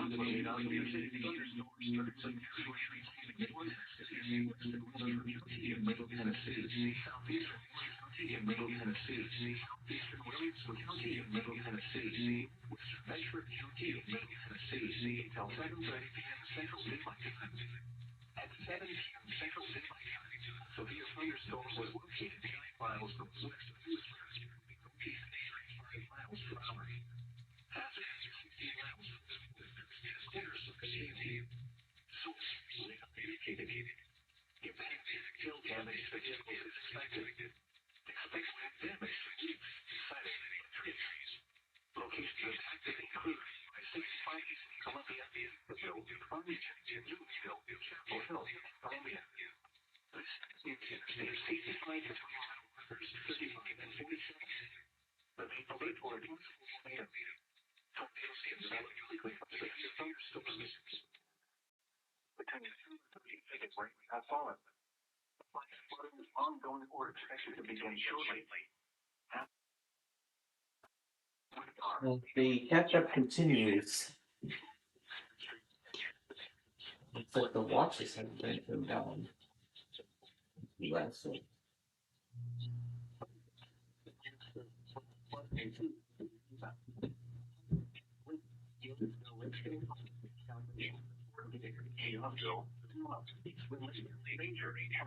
Jill was here to see Spurlockville,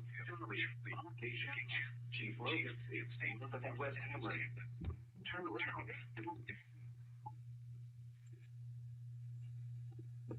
The National Weather Service in Blacksburg has issued a severe thunderstorm warning for the city of Covington, Allegheny County, Virginia, southeastern Green River County, and southeastern West Virginia until 7:30 p.m. Eastern Daylight Time.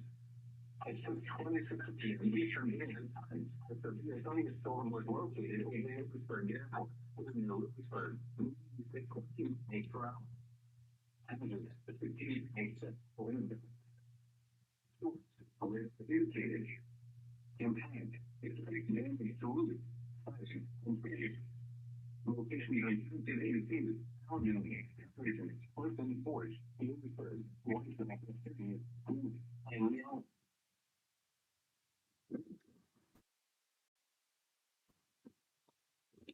Okay, actually, I'm gonna need a minute.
All right.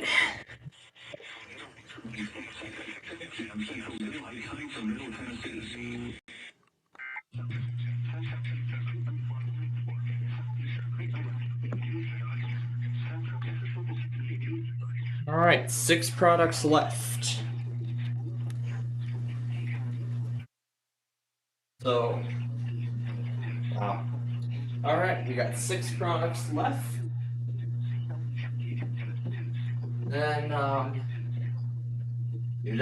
once we're caught up, we'll play another. We'll play another Roblox game. We'll get back to Roblox once we're all caught up here. So.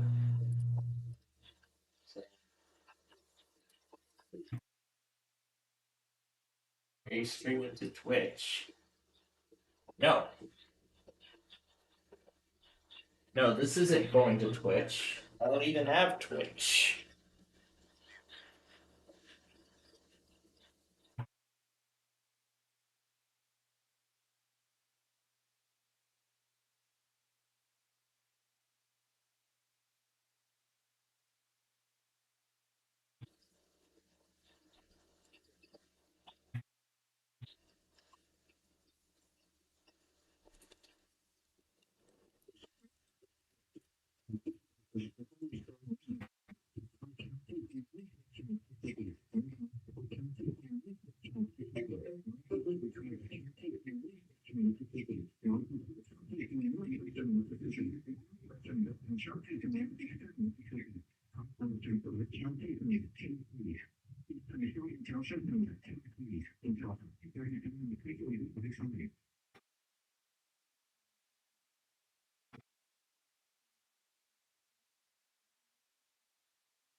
It's odd.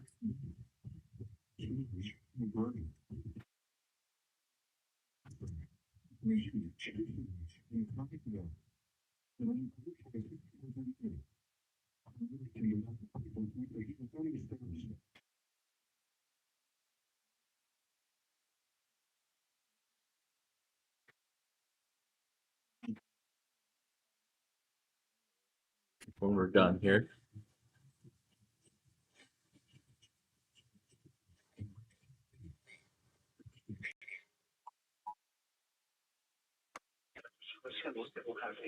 Well, let's finish the catch-up game first.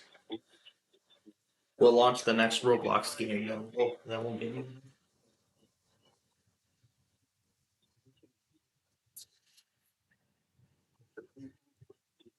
Alright, so while we continue the catch-up game here,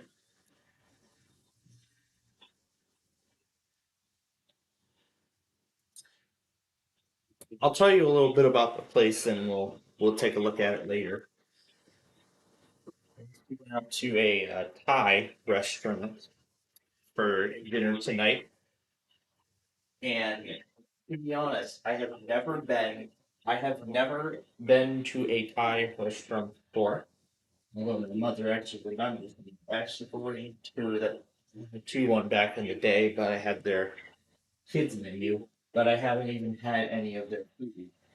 All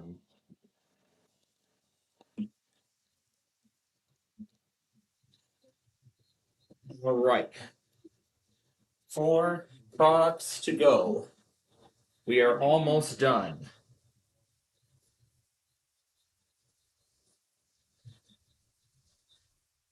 Looks like it shows the entire. Oh. Here we go again, I guess.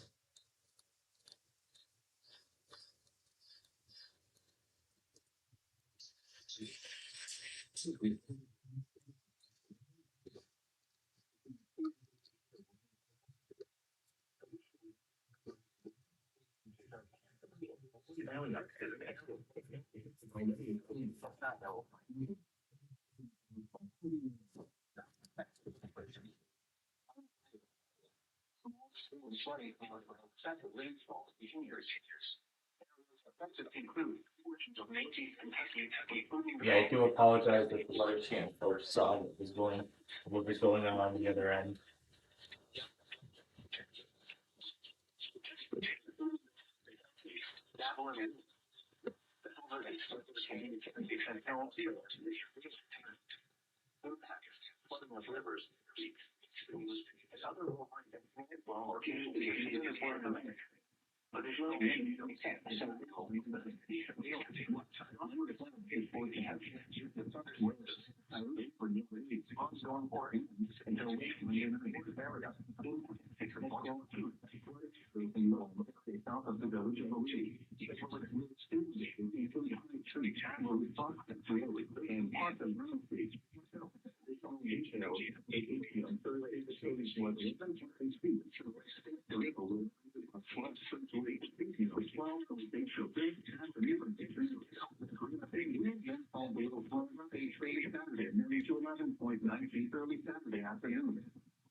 Alright, let's continue with the black flood warning now.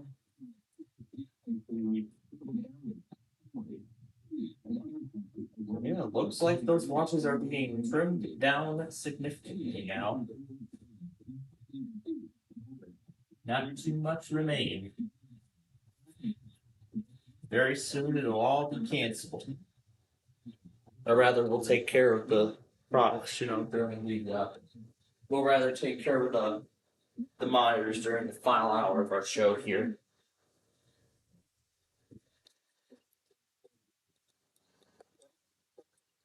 Okay, next up, flood warning. We got two more products after this.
There actually was a warning today.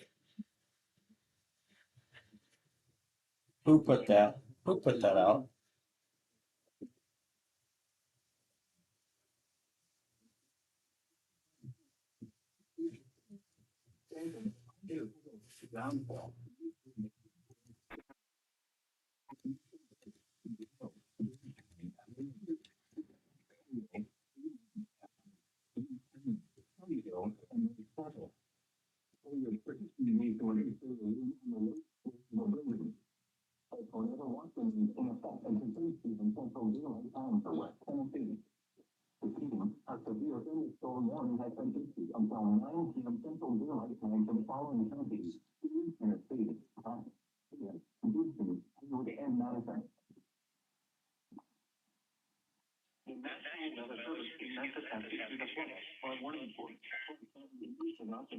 northwestern Greene County in eastern Arkansas, northeastern Johnson County, and southeastern Missouri until 10:15 p.m. Central Daylight Time. At 7:20 p.m. Central Daylight Time, Doppler radar indicating thunderstorms producing heavy rain across the Warren area. Hey, TFT, that's it. Is that it?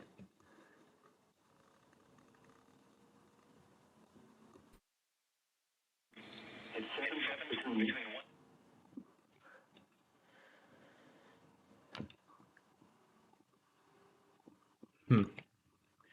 Looks like that's all it got to before it cut off. All right. Wow, KOX isn't even getting too many chances to test this week, aren't they? Okay, so with that done, let's go ahead and add these in now. We're gonna go ahead and add these guys in.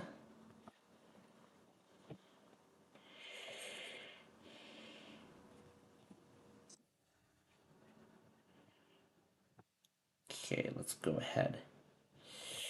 Add these in here.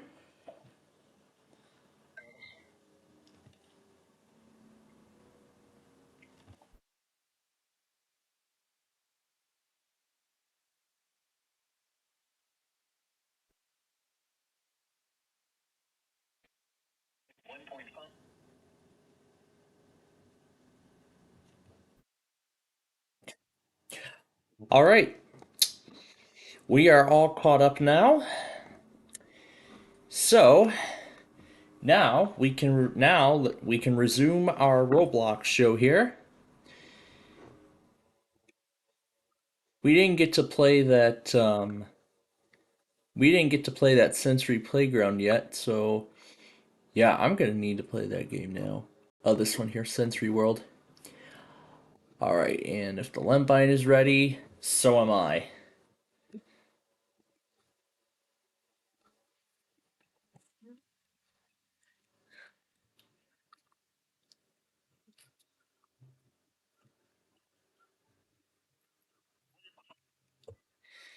Let's see. Mute ambient sounds. Lowered sound volumes. Music volume 0.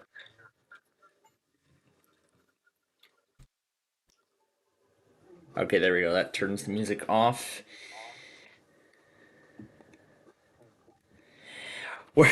We're playing the Sensory World game on Roblox right now.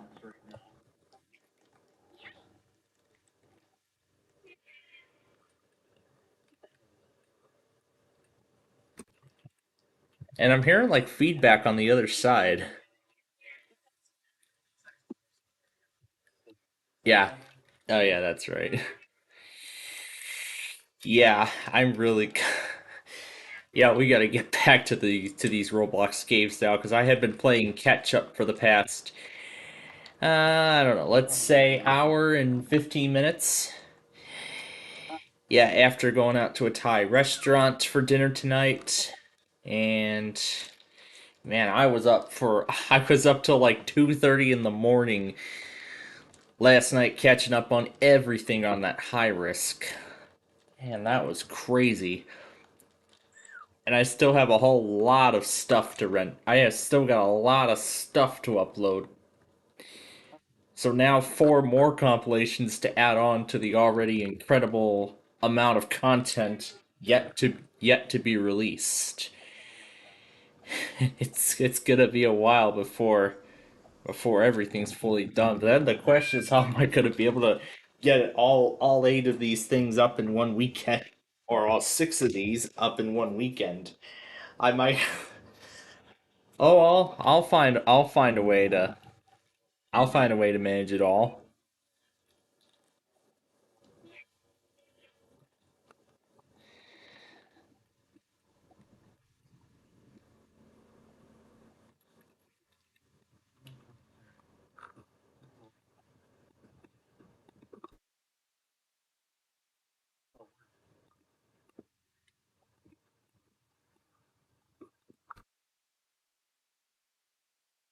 the bubble wrap room.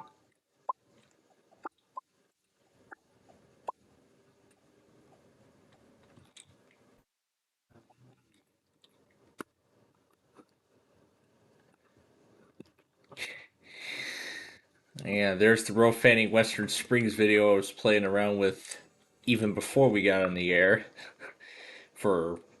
Even before we started this little Roblox thing.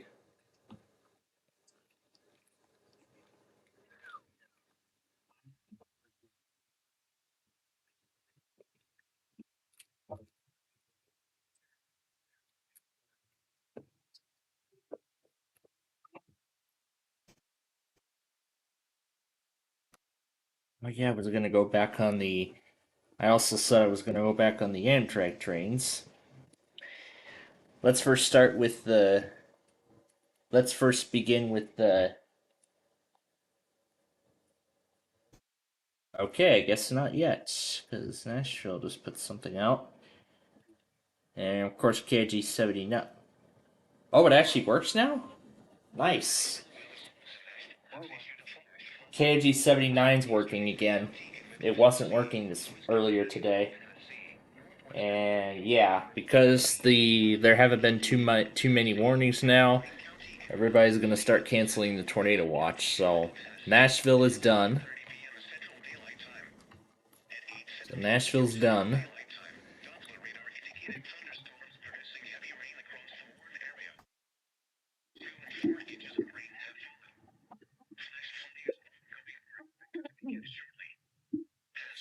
Hey, at least the good thing is I took care of Flipside tonight.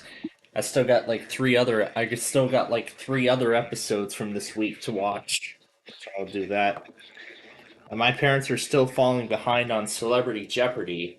They still got to watch the last two quarterfinal games, and then of course last night's first semifinal match, featuring the Celebrity Jeopardy exclusive Triple Jeopardy. That's right. You don't get Triple Jeopardy in the daytime edition, nor Jeopardy Masters, which I heard it's actually coming back on April 30th. So, that's going to be exciting.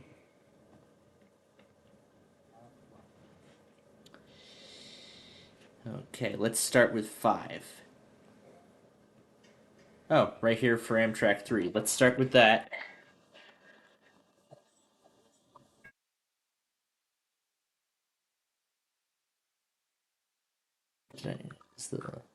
The Roblox volume window is up all the way. It sounds like it's quiet on my end for some reason. There we go.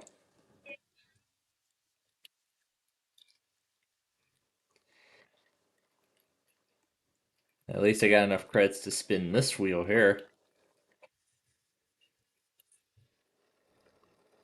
They stole the opening sound from the Crank It game. The actual Crank It arcade game. Not that sound though. Arcade games refresh in 1 minute.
And then of course they get free tickets out there as well.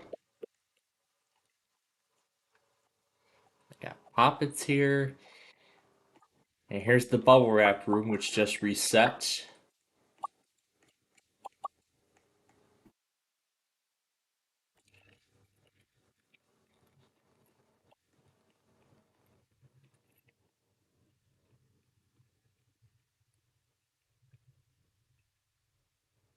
Then we can go over and spin this thing.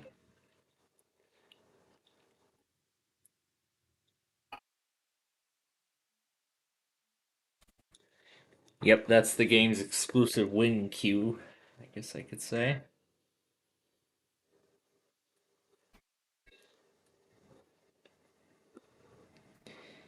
Anyway.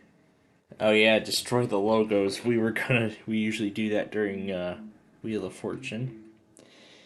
Alright, so that's the Chief. Now for the other Zephyr.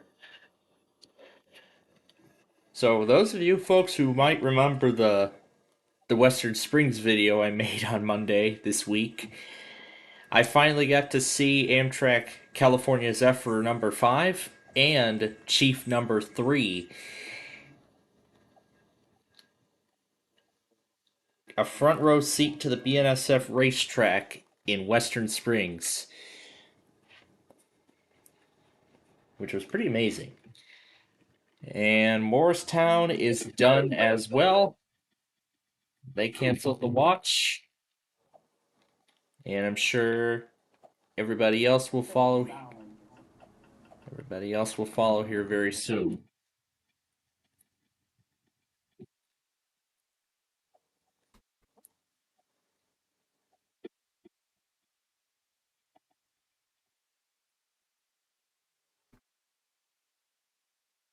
What's that we got?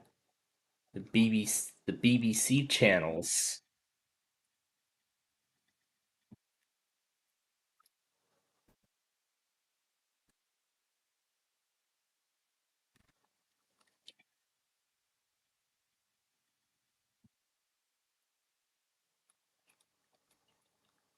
Here's New Line Cinema.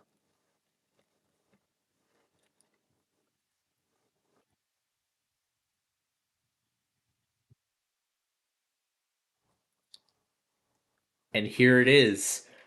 Windows 11. It's going to be on every one of my machines this October. This fall, or whatever. Yep, because one machine I'm going to be putting Windows 11 on it, even though it doesn't meet Microsoft's official requirements. And another will be taken out of service and replaced with another machine that's also going to have the requirements bypassed. And I'm going to put Windows 11 on that. Yep. I mean, even on unsupported hardware, Windows 11 runs as well as Windows 10. So, but yeah, all the tactics I'm hearing about, man, they seem really cheeky and wanting to recycle those old Windows 10 PCs in favor of buying and wasting money and buying brand new ones. I mean, $2,000 for their exclusive AI powered machines? No, thank you.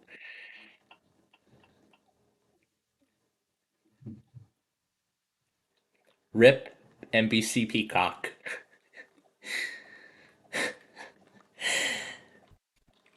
Ooh, it's the Xbox. It's the Xbox. Xbox Fox. It's Fox. Home to your favorites, like The Floor, Name That Tune, Don't Forget the Lyrics, Quiz with Balls, The 1% Club, and much, much more. I'm looking forward to the 1% Club coming back later this year. That I'm excited for. We don't know when yet, but I actually just found out that April 14th is when that new Tic Tac Dough and Bingo Blitz shows will actually be starting on the Game Show Network. So finally, GSN has something new after I don't know, maybe about a year. Yeah, probably about a year. because the last time I actually tuned into the Game Show Network for anything new was Switch and Split Second.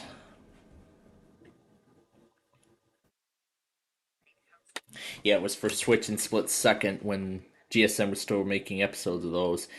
But yeah, those only lasted for like 60, 65 episodes, 65 episode seasons. So it seems like they're kind of following, I'm kind of following their footsteps. When they make enough episodes of those shows, they just won't make any more because they have enough episodes to rerun. And that seems to be a common reason why many shows end up getting canceled. Well, in terms of new episodes, that is, that's because there's already enough episodes in their library to be reran. So, like for example, for instance, the Tower of Cash. I believe that's right now on episode 369. I believe that count is correct. So, with tomorrow's episode being episode 370, that means there are only 30 episodes left to go before that series is over. So, yeah. 30 episodes left of the Tower of Cash. We're getting closer to the end. So, yeah. I mean, as you know, I made 400 episodes of that show, so that should be more than enough episodes to be reran on this network. And in fact, I actually do have some news about the future of our network that I would like to share later on as well. So yeah, we'll share the news a little later on.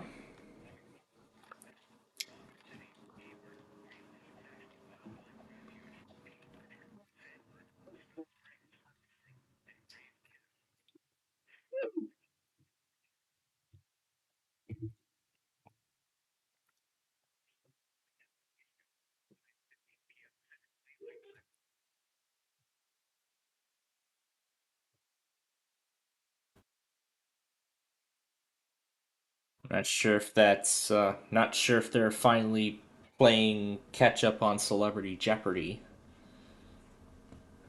And I'm not sure if they're finally playing catch up on Celebrity Jeopardy because, like I said, they still have two. They still got to watch the two remaining quarterfinal games plus the semifinals. Well, actually. Oh, why didn't it stop?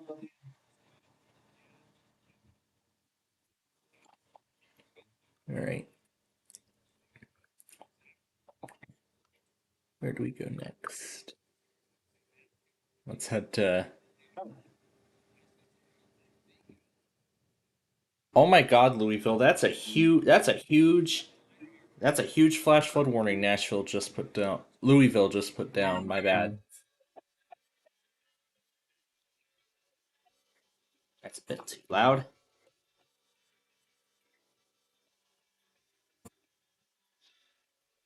Oh my God! I don't even know if that's all gonna fit. I don't even know if that's gonna fit in the 2-minute time slot. That's like the entirety of the KH 43 coverage area. Oh my God.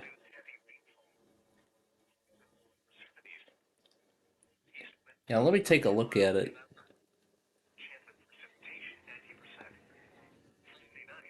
Let me see. Damn, that is huge. That is huge. That's like so many county. There's like so many counties in the so many. Look, That's like almost all their. That's like almost all of their Indiana coverage. For what? For this flash flood warning that Louisville just put down. 8 counties in Indiana plus a whole bunch in Kentucky.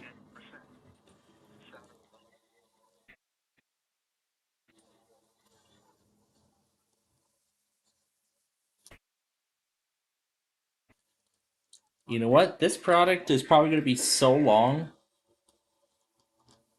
I'm just going to get the replay on Frankfurt because of how huge it is.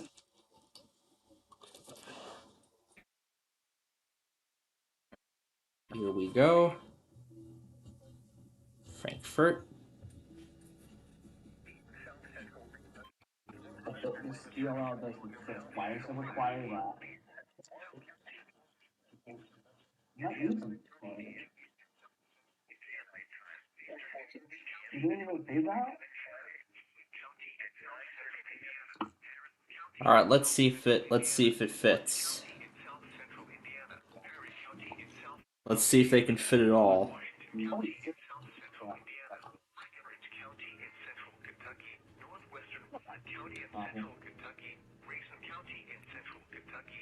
I highly doubt it's all going to fit.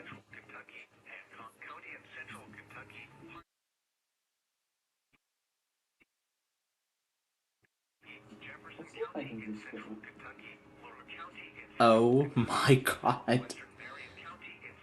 Wow. That product is so... Yeah, that product is so long it's not even all going to fit.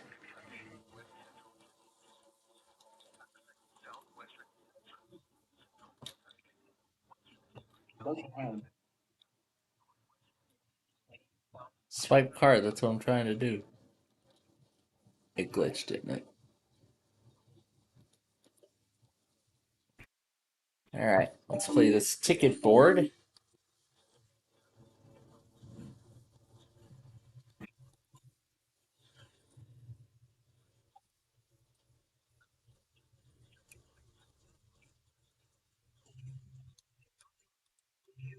Let's keep going.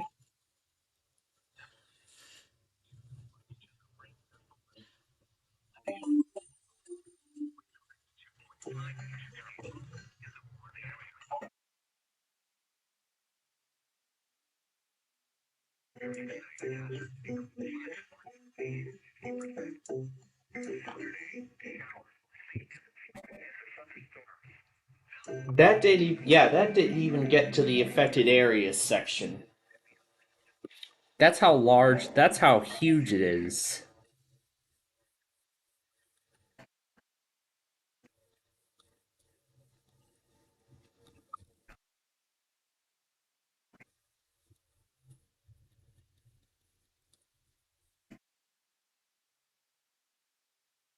I'm just gonna wait for Frankfurt to replay it in its entirety.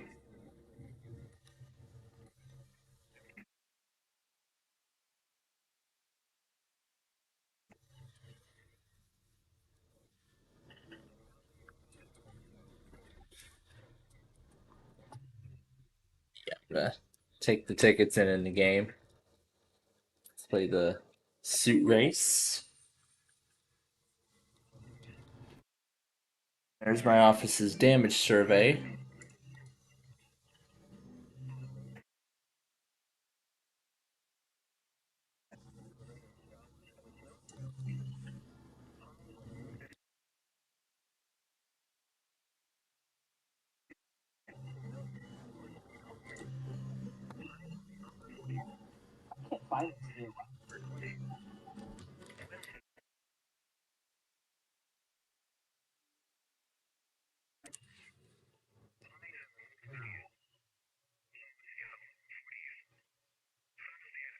Let's try that again, okay?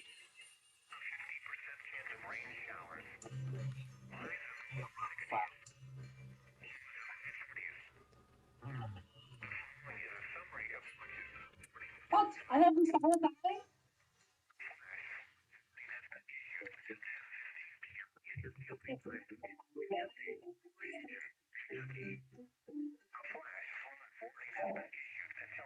Put money in the office system for me. Let's try that again, okay?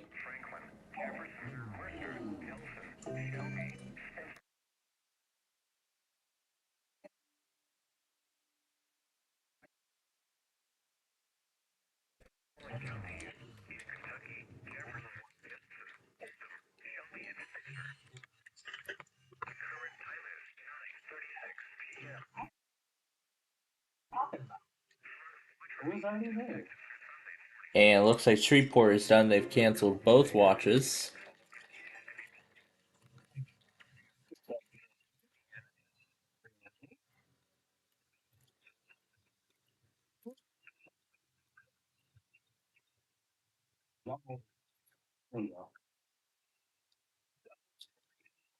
Get all jackpots to win the mega bonus.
Perfect 21.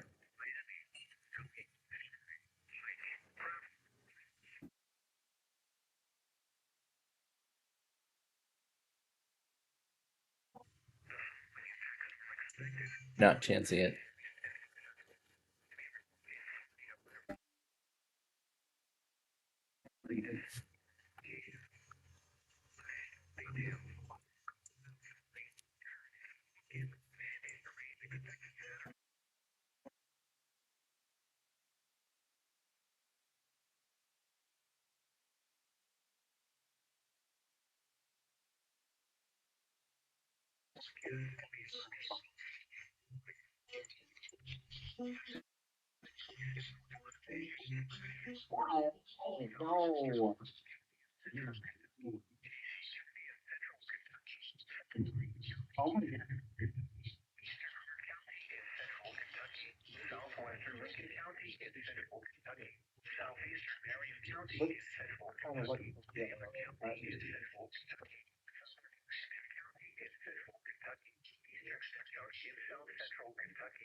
Yeah, this game is really randomized, isn't it?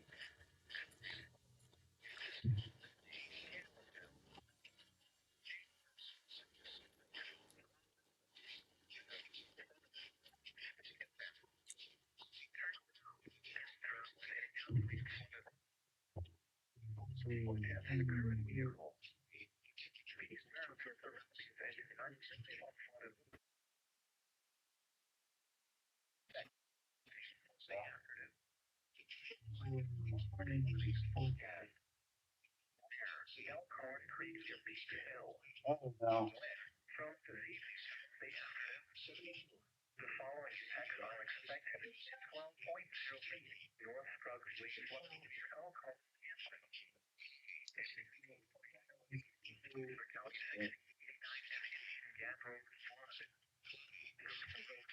back entrance to subdivision. It's 14.0 feet normally flush. Water Whoa.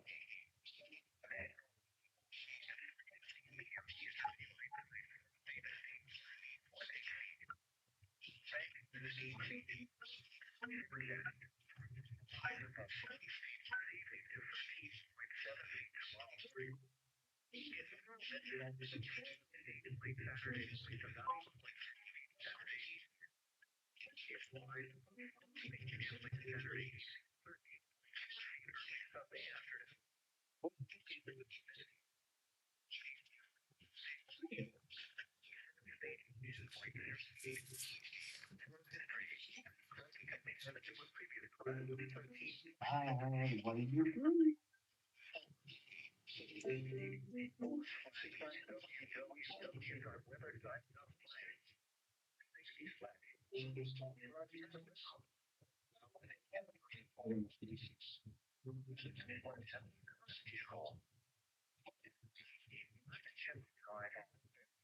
Hi.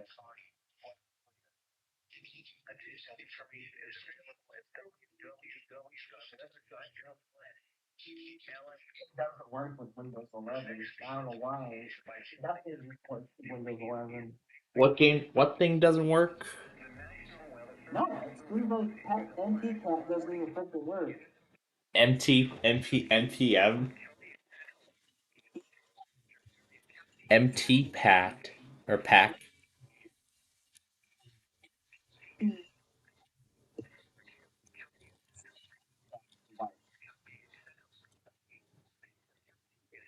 Huh. Yeah, Windows 11's been out for years. For a few years. It's been out for like 4. Yeah, it's been out for like 4 years now. Well, actually, this is actually its third year it's been out, as it was released in October 21. Doesn't change. Like, every time I get this library, it seems like it doesn't have its DLLs. Interesting. It should be having DLL. The DLLs is here. So that's odd. A Wireshark component doesn't even work on Windows 11. They don't have. So I guess then there must be some sort of like optional component that doesn't seem to be compatible yet. I mean, They don't provide the proper DLL thing because they have to. You have to do that. yeah, it seems like you gotta provide the the DLL files yourself. If I recall, I think I had this issue with with some of the Big John's games when I was getting them set up on that, when I was setting them up on that Windows Vista machine.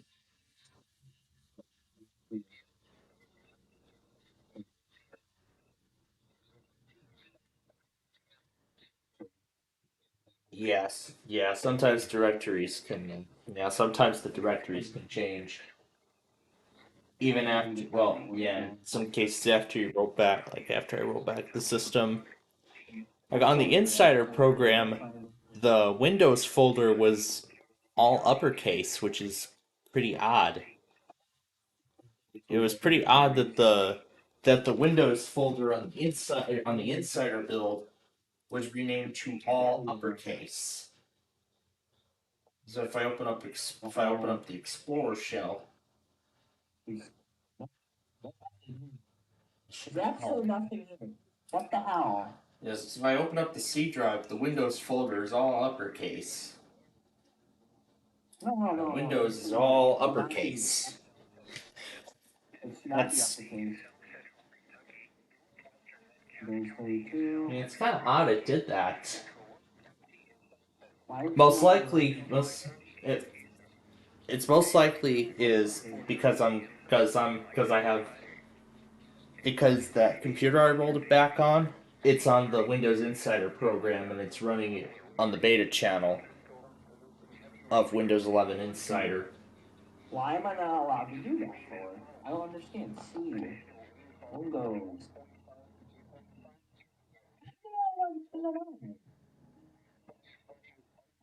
Alright, we're gonna wait for Frankfurt to play all the flash flood warnings, and then we're gonna. Here we go. Overdraw.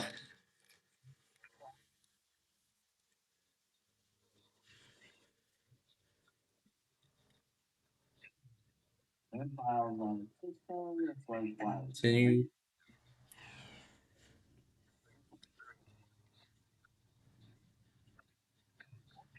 So I guess it adds on.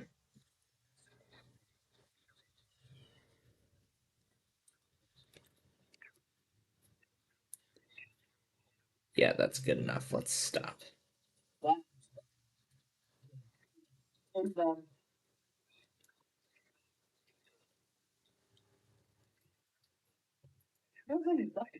Dice Pyramid. This is another fun one.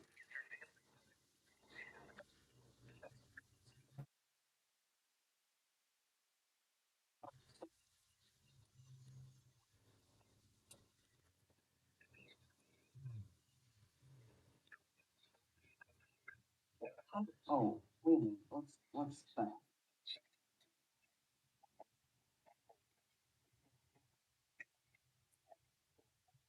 What is a WinRT?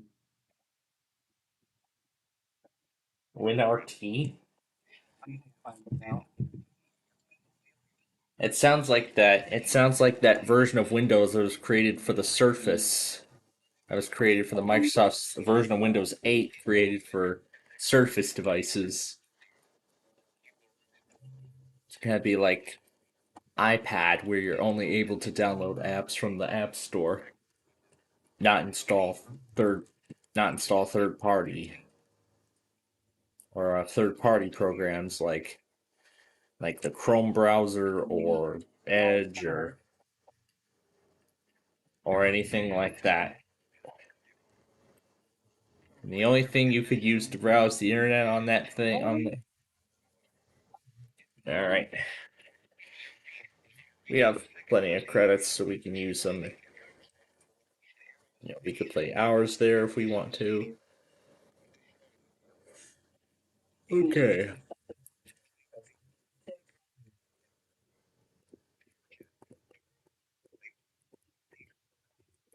It's like they don't have the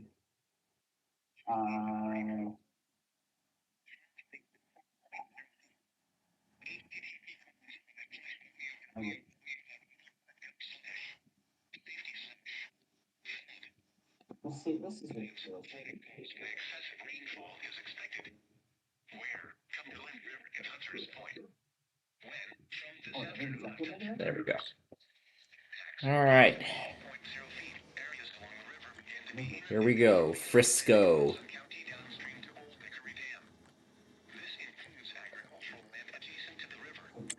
You don't need a llama in the acceptable direction. This is ridiculous. Don't import it to my business, stupid thing. Oh my god. This is ridiculous. All I need is the business to deal and visual C acceptable tab. Nothing else. Action stage is 48.0 feet. Flood stage is 52.0 feet. Okay. We're gonna wait for Nashville to get around to the flash flood issuance. Oh my god.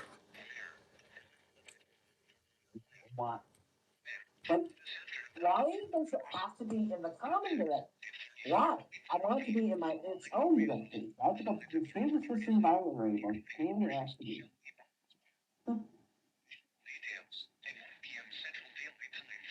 Exclude, yeah, that's what I want. Exclude. No forecast is available for this location. http://www.weather.gov/safety/flood.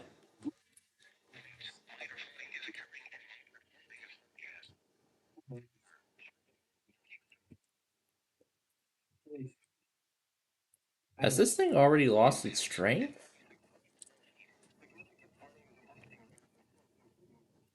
I'm just launching missiles and it's losing its and these things aren't even showing their true strength. They're not even showing their true power. These things aren't even showing their true power. Okay, now they are. Okay, now they are. Alright. Here we go with my last resort. Standard old dynamite.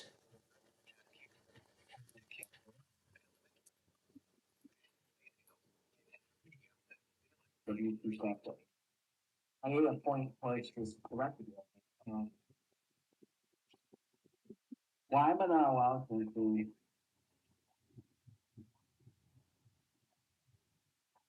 What the hell did I do? What? Ah!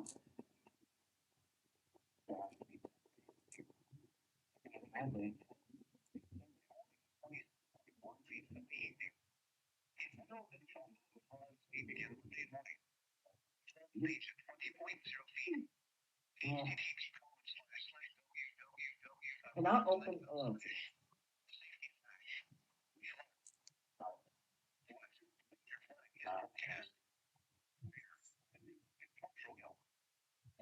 From this evening to late Tuesday morning.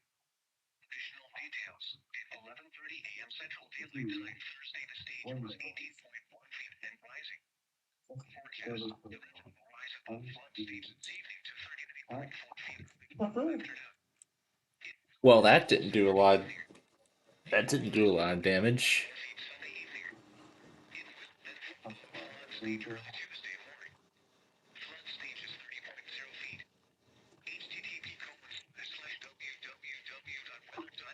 What the shoot? Okay, I have to go. Oh, I'm big way through. What is that, bow and arrow? And down it goes. Along with one of the towers on the bridge.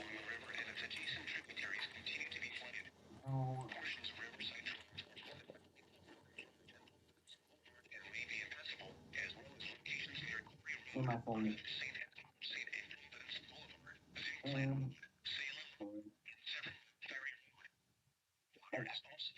What are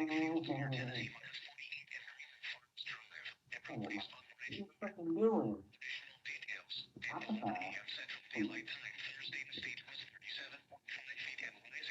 Turtle base.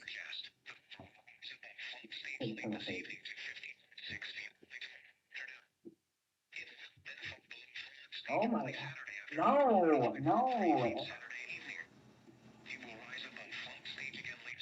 Why is it saying that again? Oh my gosh. Fraction as soon as it launches. And it doesn't even tell me the reason why. Better run. Better run away. That thing's going way too far. Way too far. Yes, I'm gonna copy this. Let's see if I could get that. If I could get that tower down all the way from this side. Did it work?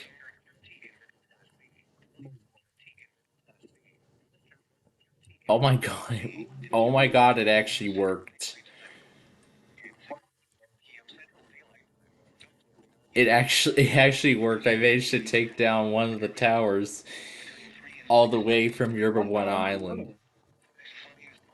I'm in the Destroying San Francisco game on Roblox now. This one's been a lot of fun. Just firing missiles and dynamite and everything. To wreck San Francisco's iconic landmarks, like the Golden Gate Bridge, the Bay Bridge,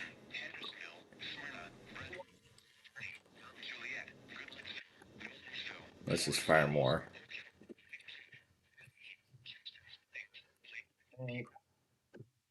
Oh my god, what are you talking about?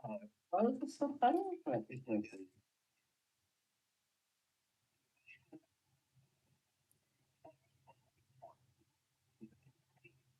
Think they're loading, disabled, and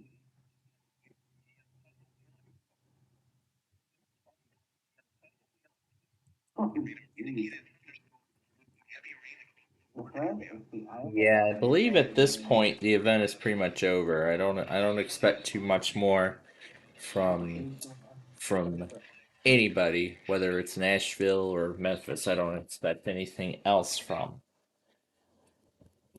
the mall at this point. So, all right. Yeah, especially 24H2, it's still got problems.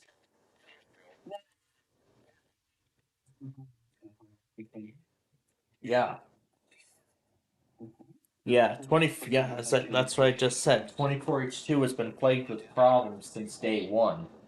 There's there's still a few issues that have not yet been. There's still a few several issues that still have not yet been patched, like the audio, like the audio file glitches, for example. I've noticed that on the Insider machine. It's but the online stream's been cutting on and off several times, like every few seconds. Yeah, that is definitely not the behavior it's supposed to be good. and that's how we use it just gives an error code, that's it. That's not enough detail.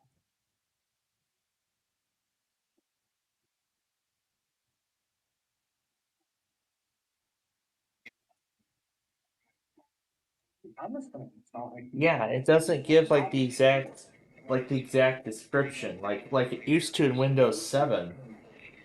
I mean, for instance, like for example, Fox Watchdog timeout doesn't it just says that and just tells me it's something to do with the processor.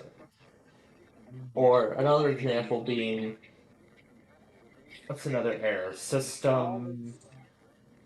What was it? What was the other error? System exception. I think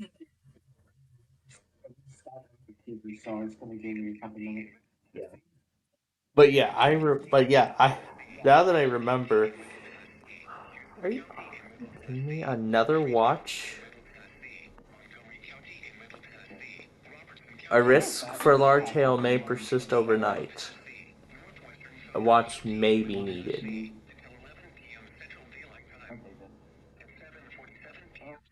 So it looks like they may put down another watch for hail. So we might get one more watch, but then otherwise that's going to be the end of it. So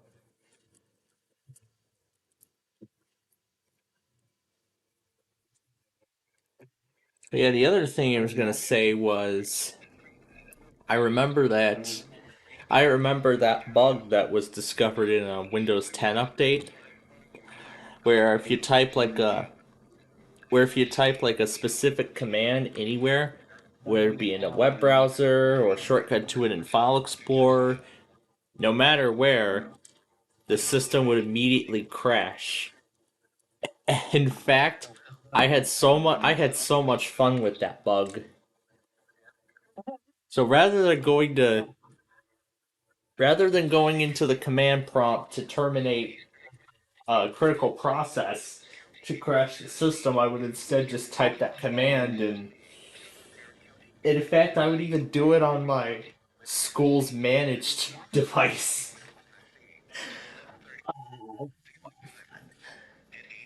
I enjoyed it. Oh, I had so much fun with that bug. But Microsoft patched it, so yeah. Home generation failed? Hey, oh my gosh. I just want to work. I don't know if they're gonna put one more watch down, but we'll. Oh my god. No, let's not do that. Why? You know what? Sure. Since they might put another severe thunderstorm watch down, let's do that.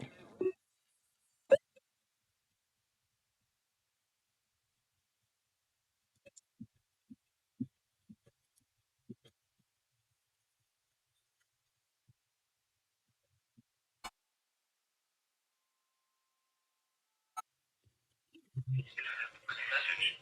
The National Weather Service has issued a severe thunderstorm watch, which is now the A severe thunderstorm watch. In and close to the watch area, a severe thunderstorm warning is issued if winds are greater than 50 miles per hour.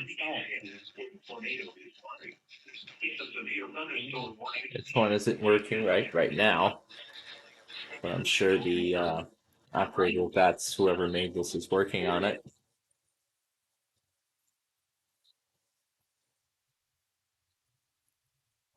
Oh my goodness, I like that strobe effect.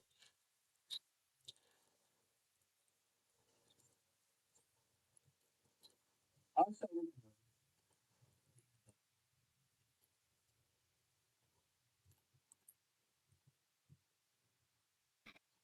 Did I just pick up a 12257? Let's set this down. I guess I can.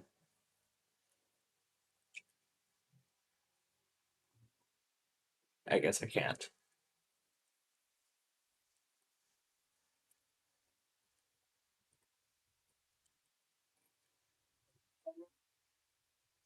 we're proper.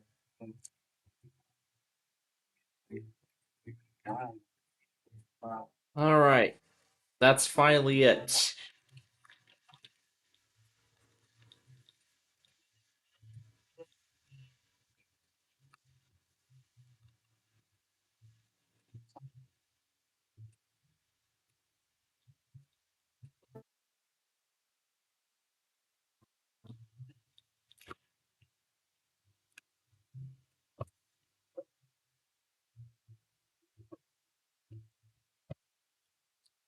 Well, let's see if they're right.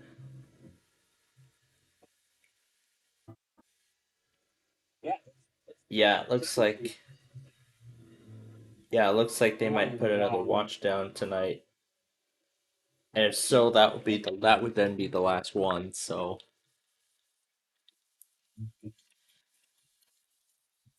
if that's the case, then I will be ending.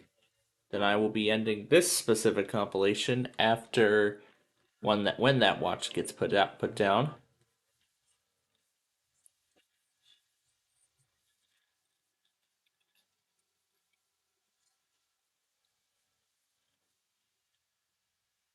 What if projecting something that's not supposed to be projected?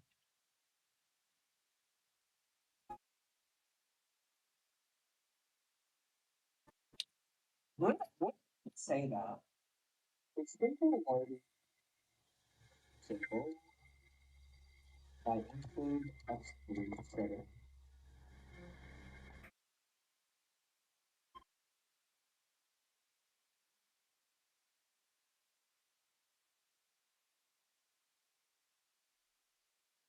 Memphis has extended the fall we're moving for. Eastern Tiffany and Eastern Arkansas. Central Mississippi County in eastern Arkansas. Little County in northwestern Mississippi. Northwestern Marshall County in northwestern Mississippi. Northwestern Fayette County in Tennessee. Northwestern Haywood County in Tennessee. Lafayette County in Tennessee. County in Tennessee. All right. Frederick Roofing.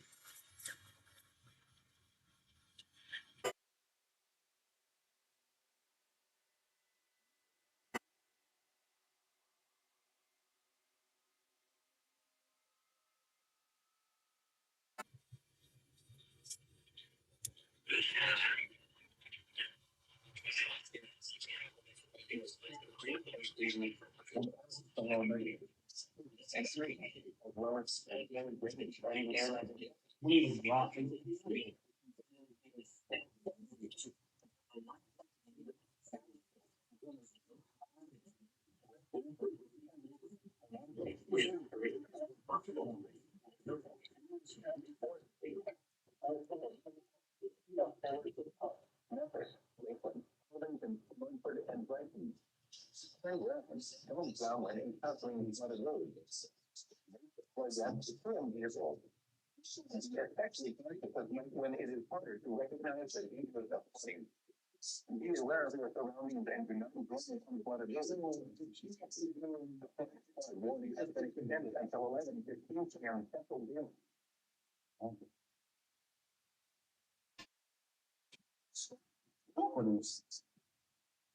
Please, one more time. Is it only?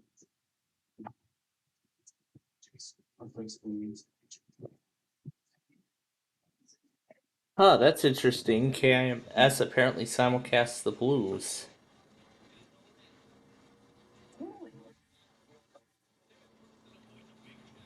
Yeah, and the Sox were off today.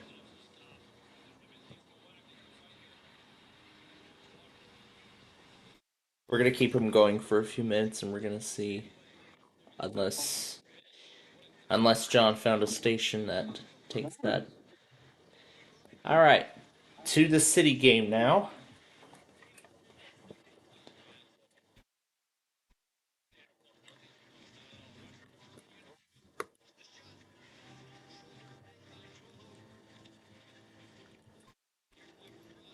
And here's our first victim, this suspension bridge.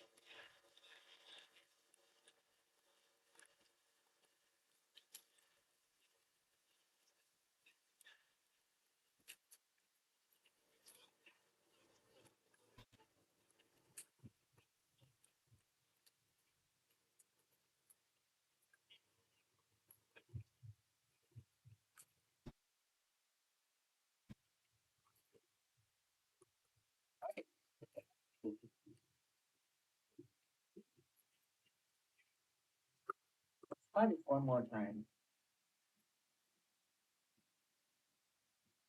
Let's scan it again because I wonder if it still has this. Randomly toned. It's a public information statement that was mistakenly toned.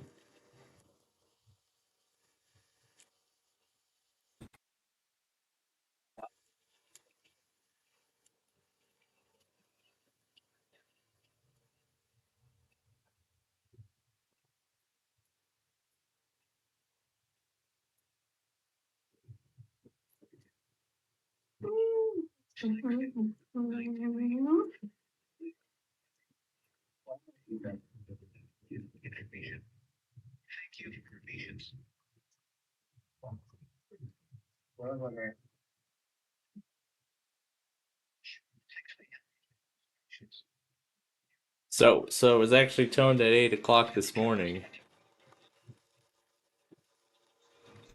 So it was actually sent out at 8 o'clock this morning. No. Not working at all. I won't even close the console out. Interesting, I was actually getting just So I guess it looks like Blues hockey is a completely different broadcast, so it's not their actual routine one.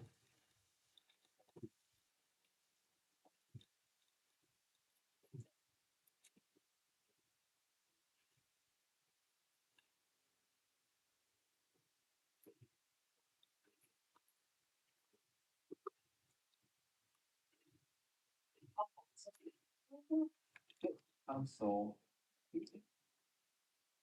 So, try this. Oh.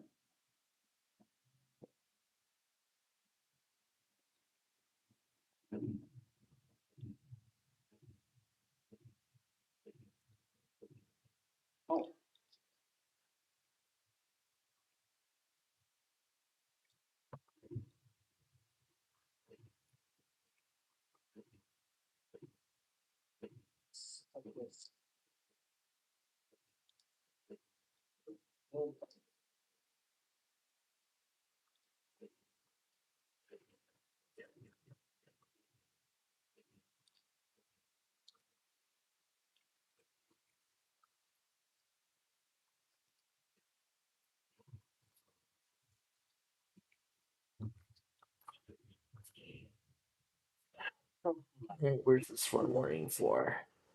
Terrible. Lee and St. Francis, that will be key. That will be WXK 49. Why? I'm gonna tell you.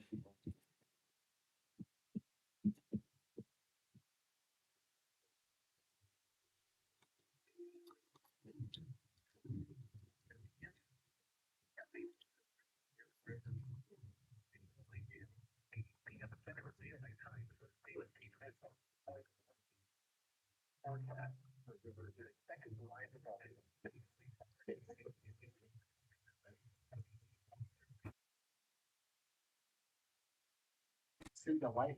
Keep that very well.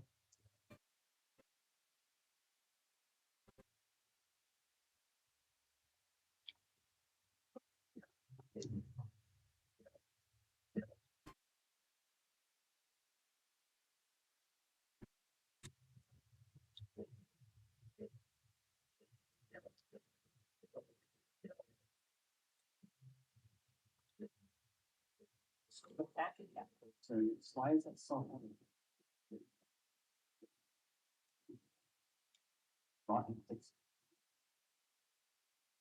That's one victim defeated, one enemy defeated. Next target. This Ferris wheel. It's gonna be a lot of fun seeing this thing go down.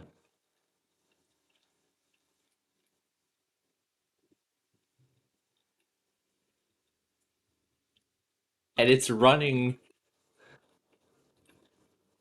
Alright, let's get in the cabin quickly.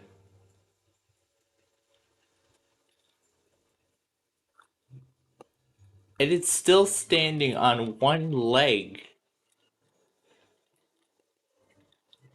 The Ferris wheel is still standing on one leg. Let's do this to bring the other leg down. To bring down the other leg.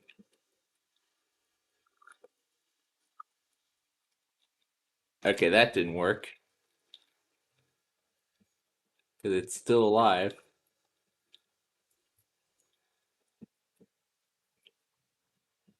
There we go, it's falling down. There it goes.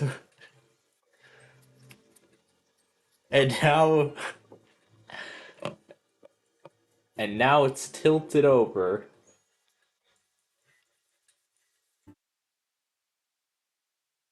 And it looks like Little Rock just canceled a lot of the tornado and severe thunderstorm watch.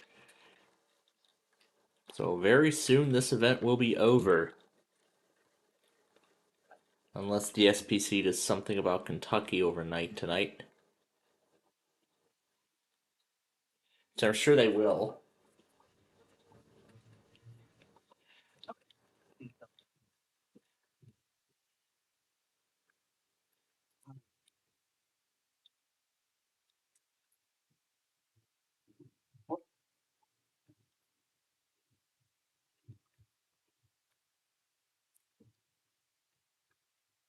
Because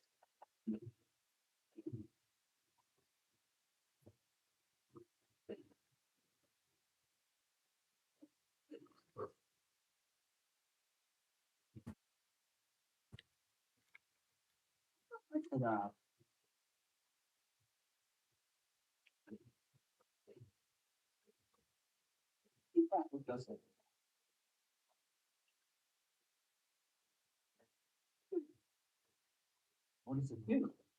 There's no documentation on how these pumps work. Oh, yeah,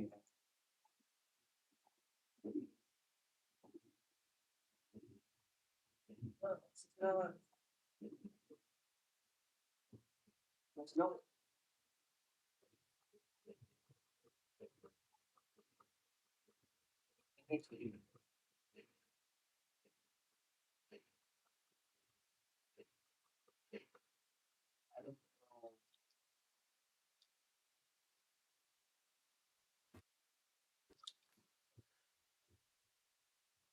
They're poorly documented.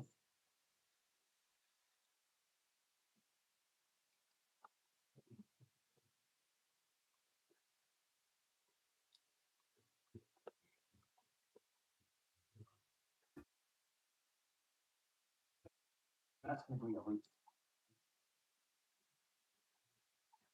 Loop-de-doo.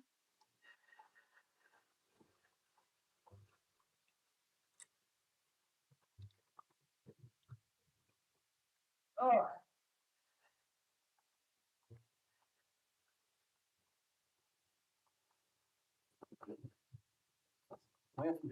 This. Ah. I might be good. Try this.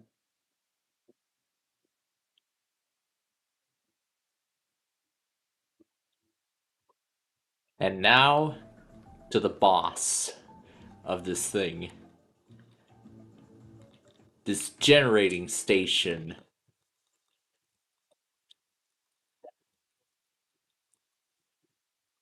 We gotta take down this cooling tower first.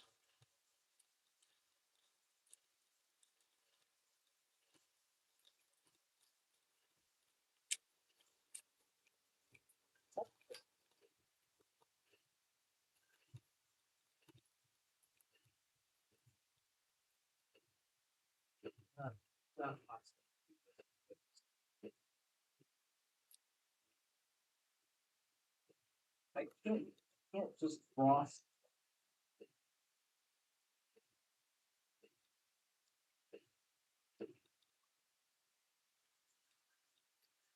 Um.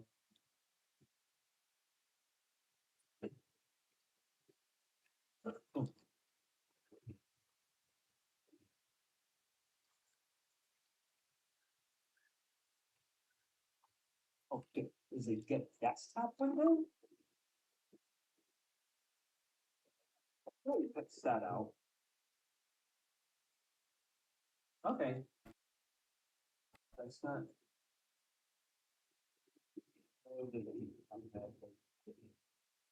Yeah.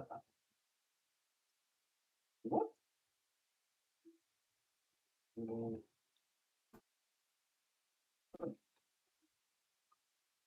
Alright. With the cooling tower now gone,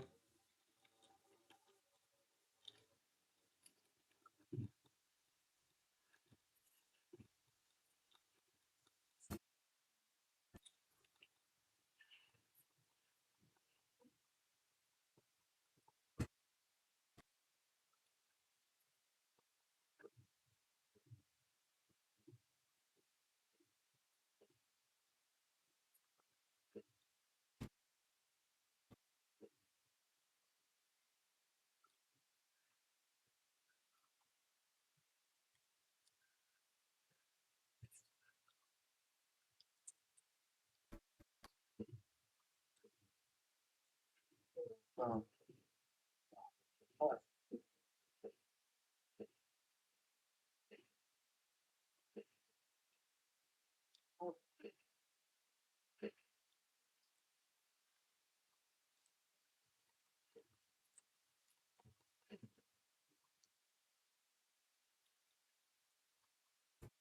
Wow.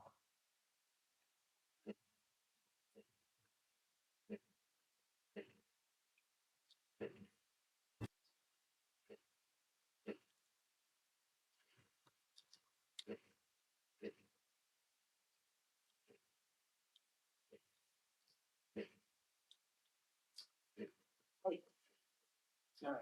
There you go.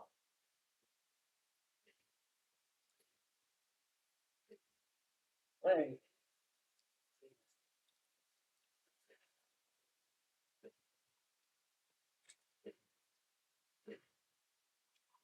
Okay.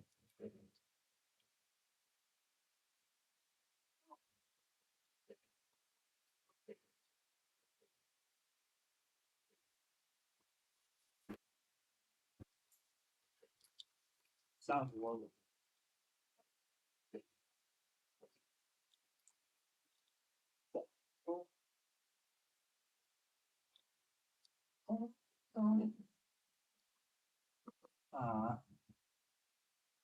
Good eye.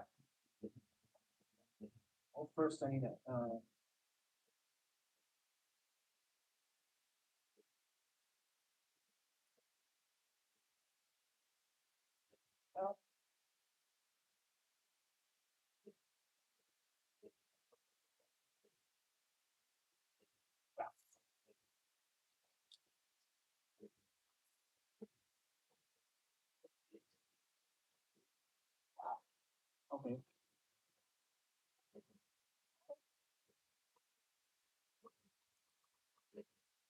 So,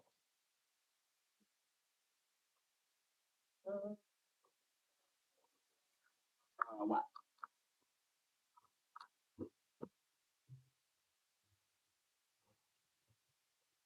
No way. Well,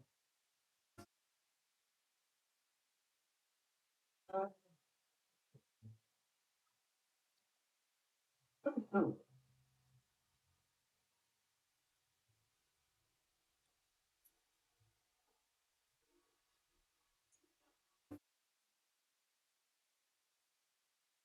What?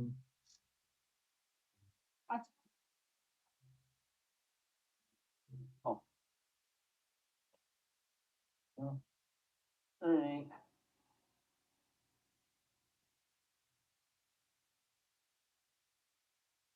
I mean,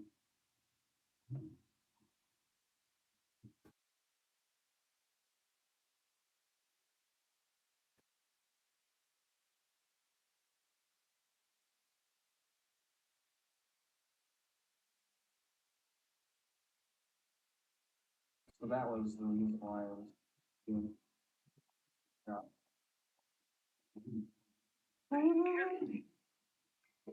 Yeah, it looks like KLT found a station for Mississippi County, Missouri.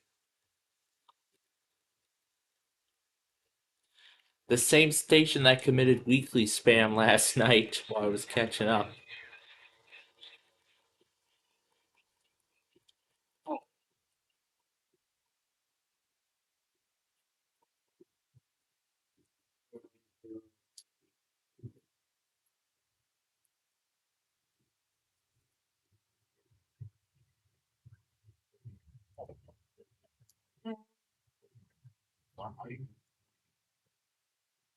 It still was not able to start correctly. Why? I think it like it's my library usually. I think it makes it.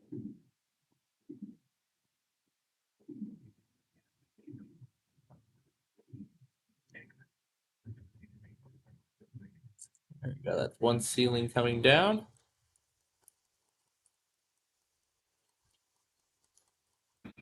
Time to bring down another one.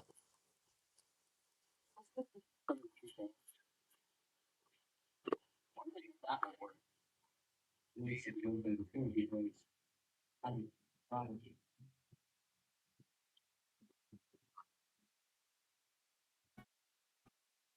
Oh.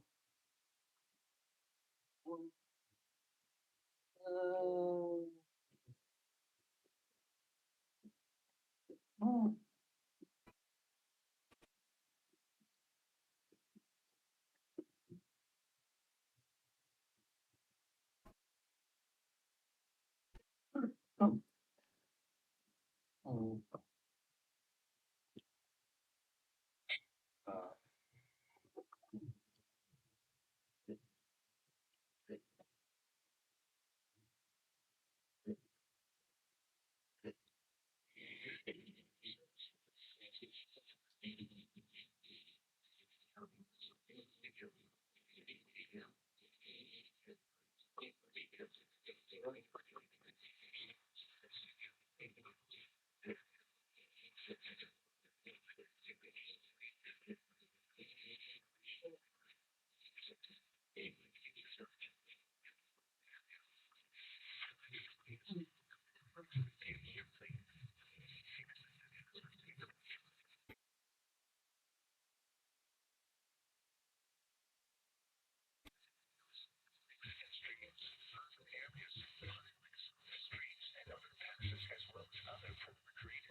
Why I was working for a anymore.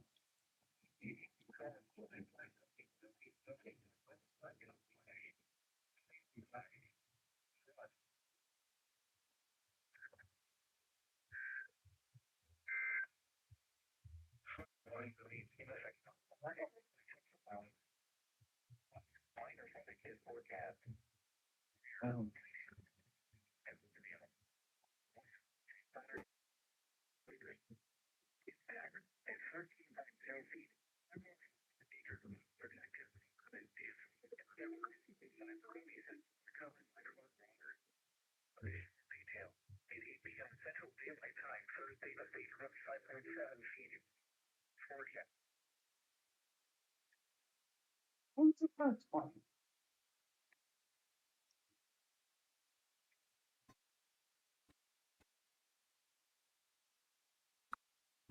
Wow. I see the weather scan went into red mode for the high risk.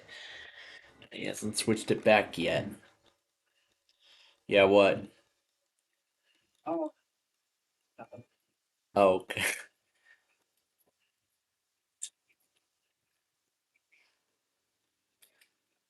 Oh. Yeah, we're starting to see a lot of the flood products getting canceled now. Not my playing field, though.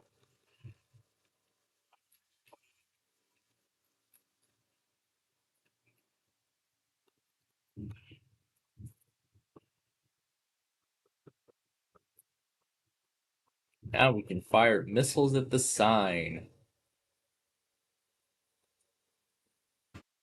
As many missiles as we can.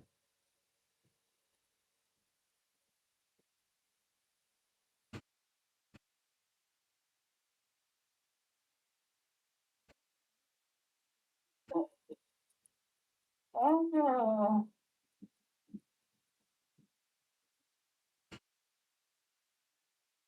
Oh, that's what that is. Why?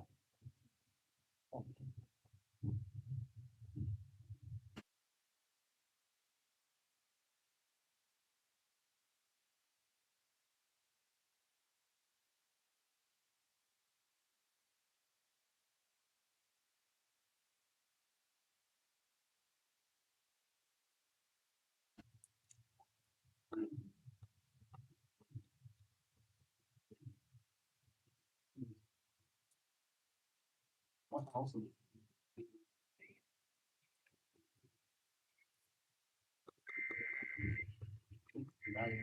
Why do you exclude those?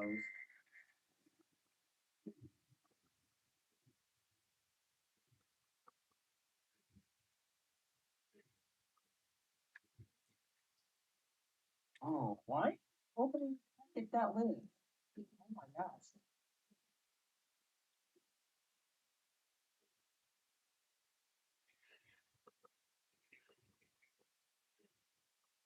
Really? That's weird.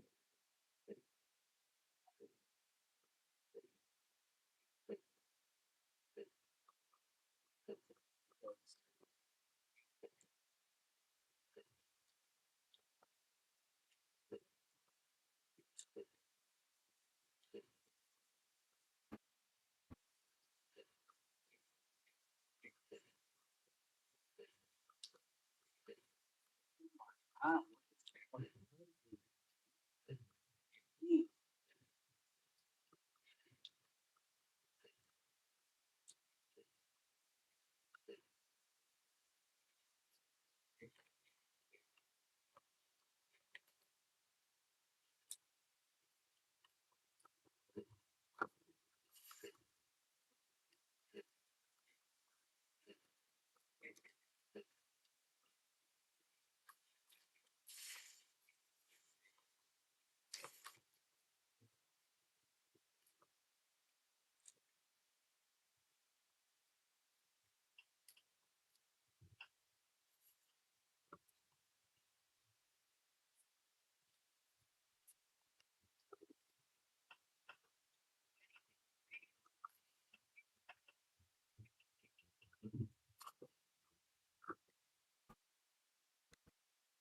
That is the last of that.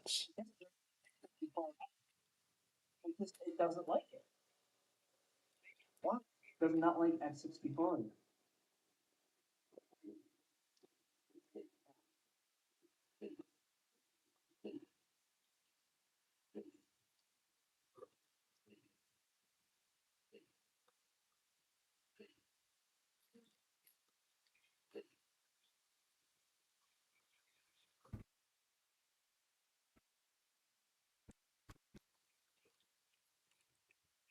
30 minutes of KC94 featuring the weekly from yesterday.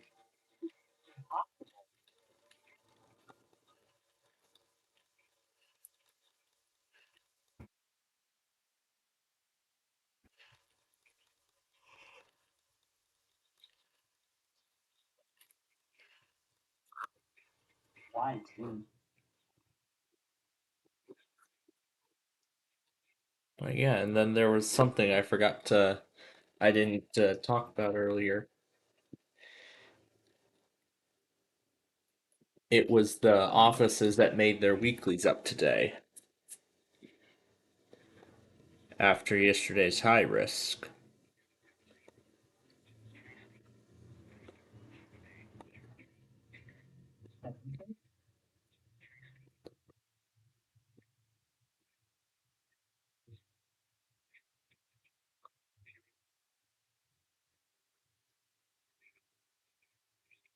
I know it's something that's not. So, Elkhart or Northern Indiana went first. It's not in here, but Grand Rapids made their tests up today. Cleveland made theirs up. So did Wilmington, Ohio. Quad Cities in Chicago, Lincoln, and Milwaukee. They all made their test. Oh yeah, Grand Forks and Duluth made their tests up too. So almost everybody's done, but I don't think the rest of them are going to make their tests up because of the continuing risk of severe weather. So I don't expect them to run weeklies tomorrow. Make it up. But if they do, then that's good. But if not, that's fine too. Because we also have we have another moderate to deal with tomorrow. Then we have an enhanced after that. Then another slight risk, and then it looks like for the most part, and then it looks like it's going to be quiet for right now. But how will that shape up? We will have to wait and see.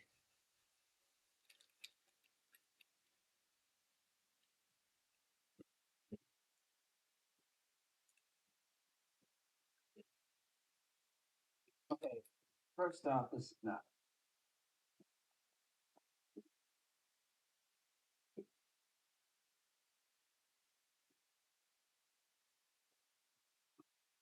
First off, I'm just gonna go like this. Yeah. Oh my goodness. All the walls are just coming off the ground in like one piece. They're just all coming off the ground in one piece. No.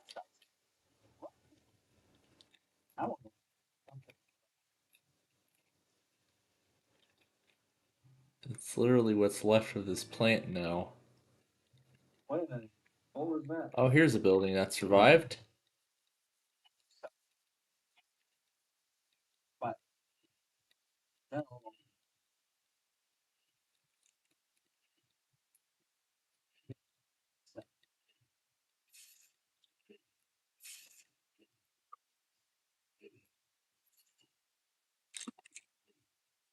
All right, let's bring this floor down before the roof collapses and traps me.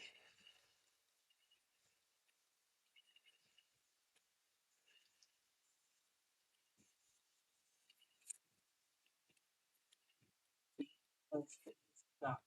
Stop. Why?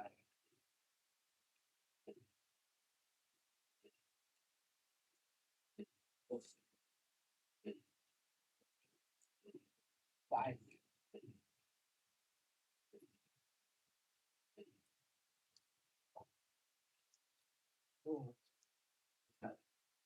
Okay.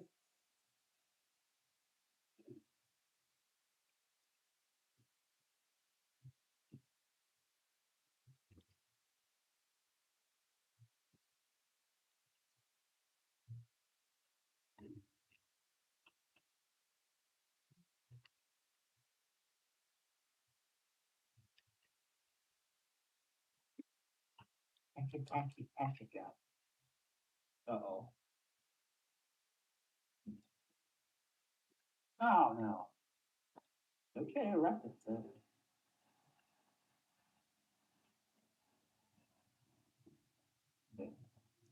Oh, no.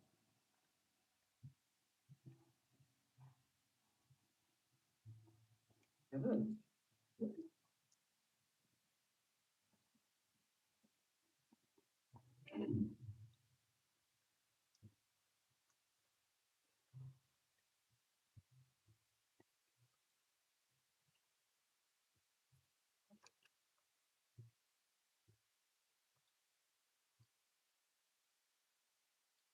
Oh.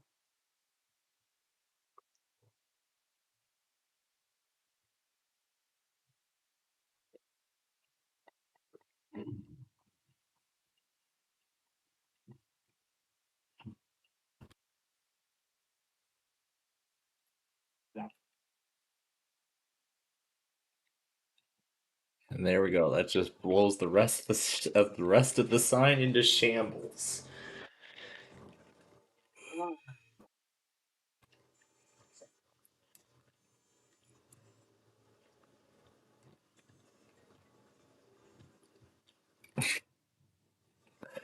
Oh my god, there's literally a piece of the wall flying. The wall in one piece is flying in the air.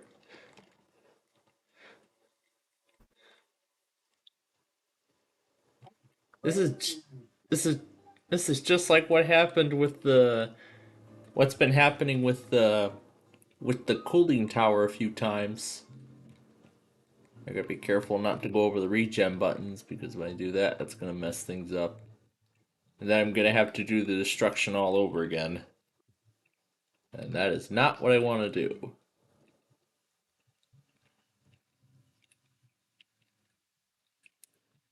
Let's let's see how the towers all stay together after they fall.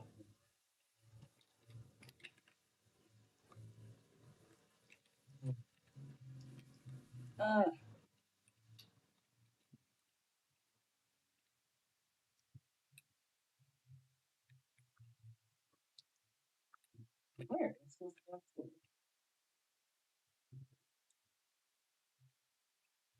Let's see how they manage to stay together after the destruction.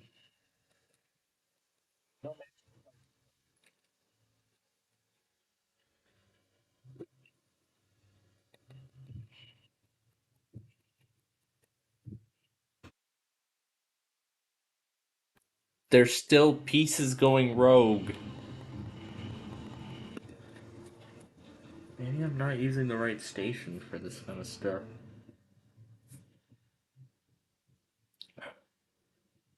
Hmm. Let's try a let's try a different one. Let's try this station instead.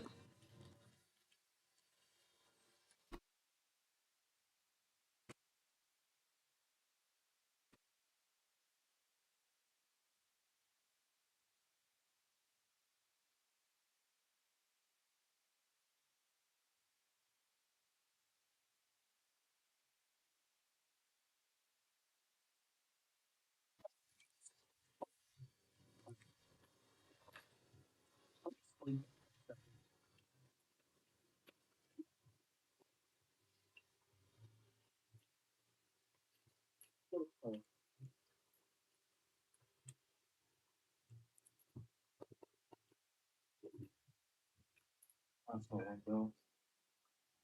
Load. Oh.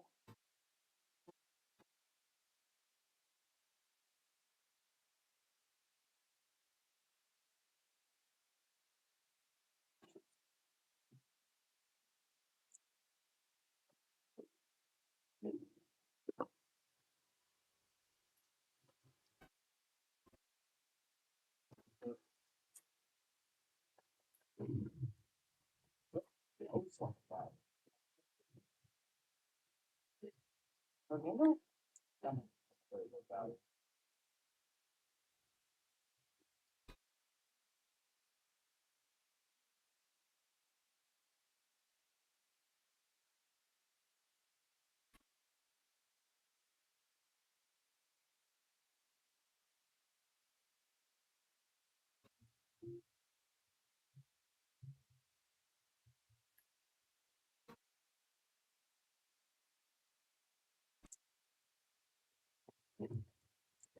And here's a piece of the plant that survived.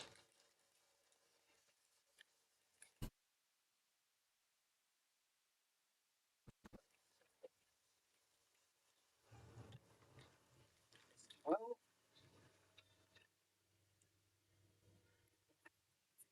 my L doesn't do anything. Oh, nope. There we go. Nope. Why?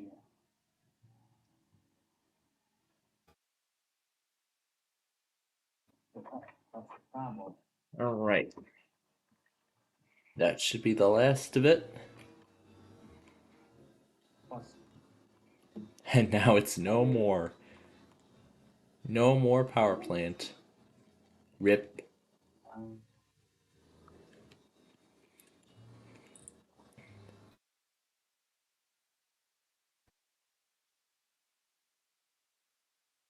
Alright. What else can we destroy? This gas station. Ooh, that sounds like fun. Better scram. oh, here.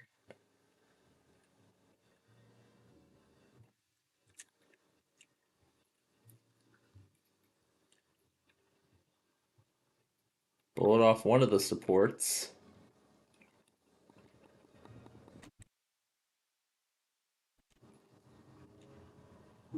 Got, uh, no errors.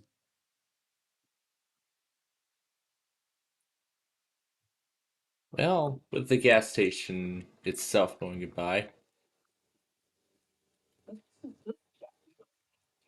To me, I kind of seem to enjoy gas station convenience stores.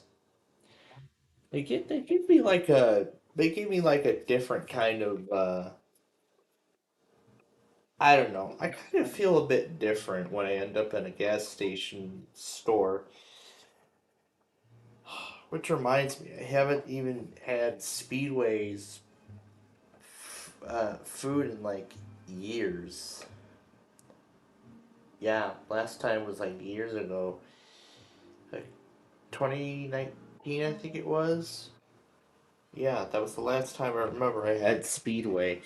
In fact, I believe I still have a picture of the time that I last had Speedway. Let's see, when was it dated? What's this one?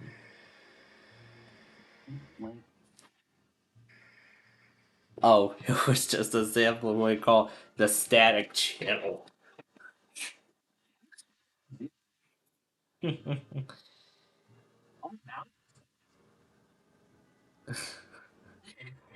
Some crazy installations there. Some light pictures. Crazy suspension bridge I built. What 294 looks like with those new towers. Before the reconstruction even started. Can we try returning the color? What else have we got? Oh, we can. Oh yeah, the slow mo. Oh yeah, This slow motion video I made of the dogs. As soon as I set the camera down, Parker comes running up to me.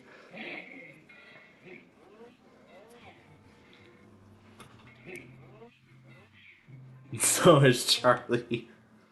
Why is sleep?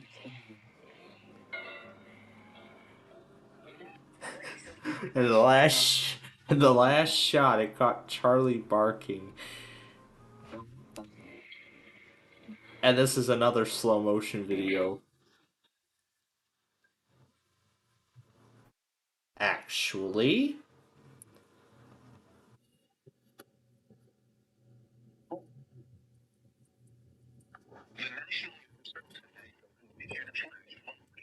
Southeastern County in Middle Tennessee, Davidson County in Middle Tennessee, Southeastern Dixon County in Middle Tennessee, Northeastern Hickman County in Middle Tennessee, Western Hampshire County in Middle Tennessee, Southern Sumner County in Middle Tennessee, Williamson County in Middle Tennessee, Western Wilson County in Middle Tennessee, until 1 a.m. Central Daylight Time.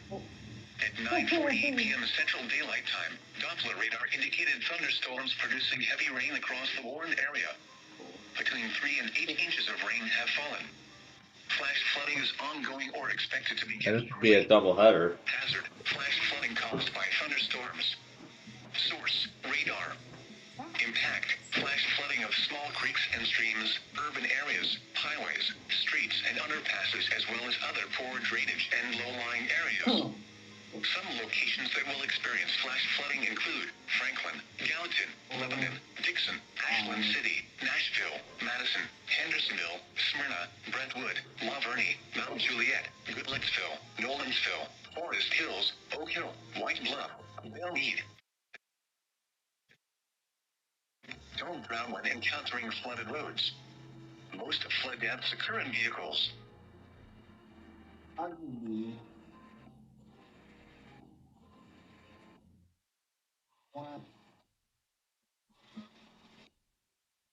Wow. What? Oh. Mm-hmm. The National Weather Service in Nashville has issued a flash flood warning for northwestern Macon County in Middle Tennessee, Sumner County in Middle Tennessee, until 1 a.m. Central Daylight Time. 9:49 p.m. Central Daylight Time. Warren area. Between 3 and 5 inches of rain have fallen. Flash flooding is ongoing or expected to begin shortly. Hazard: flash flooding caused by thunderstorms. Source: radar.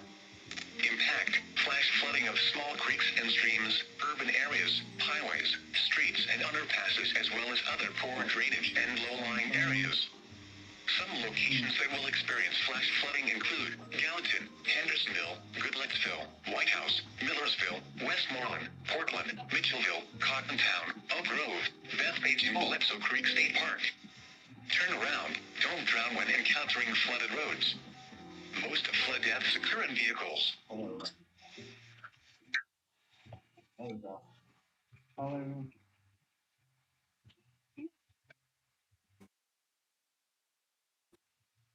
Because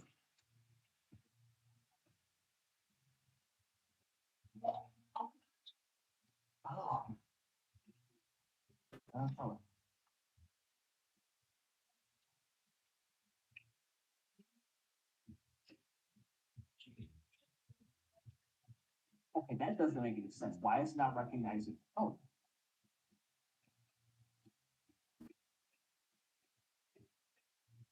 Oh wow, that's ugly.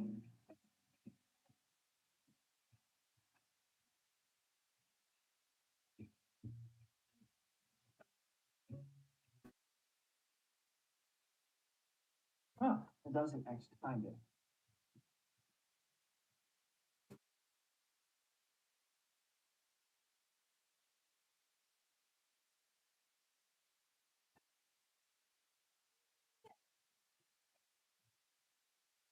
Wow, okay. I guess it did not like.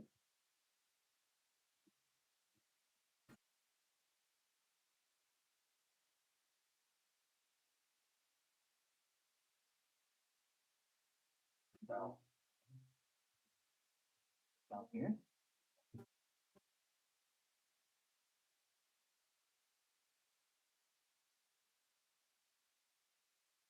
There you go.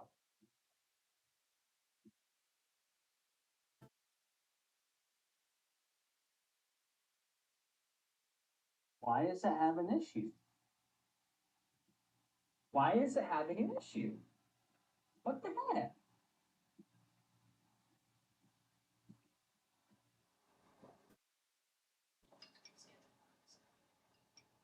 Oh my.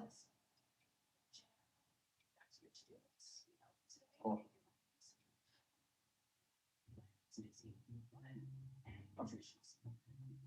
Now I can't find headers.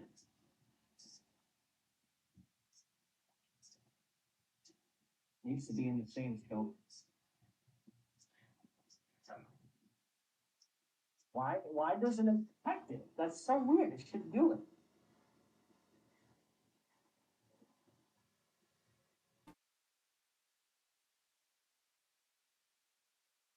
Alright. So I went ahead and brushed my teeth while those two flash flood warnings were going out. There's still one more.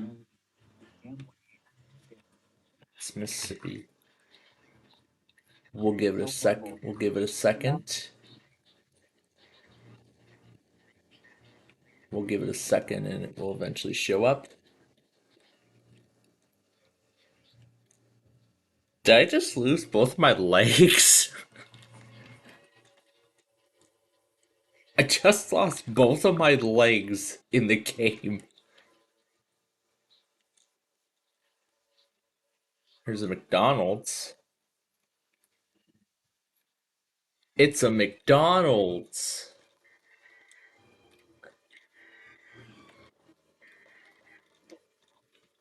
Hello, sir. Hello, sir. I would like a Big Mac, please. Okay, it's coming right up.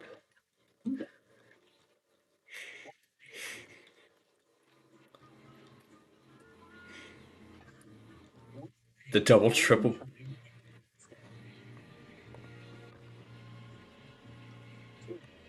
Yeah, good enough.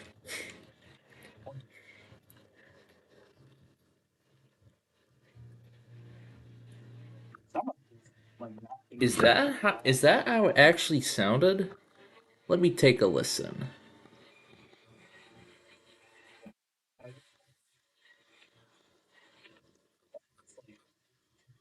That sounds terrible.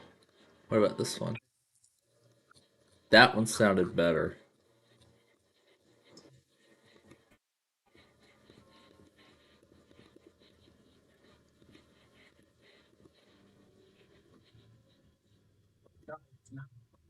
Understand.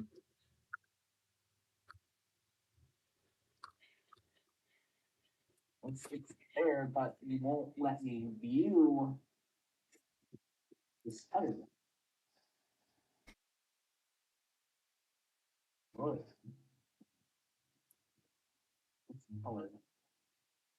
Witch's Brew, Monk Root Beer, Lemonade. Ooh, yum! I want lemonade. I actually do like getting lemonade with my meal. Yeah, with my meals, I actually do like having lemonade as like a main drink if they offer it. If they don't, then that's okay. At least I have water. But there's no way I'm going after soda anymore. But, oh my god, that Thai food was not only so good, but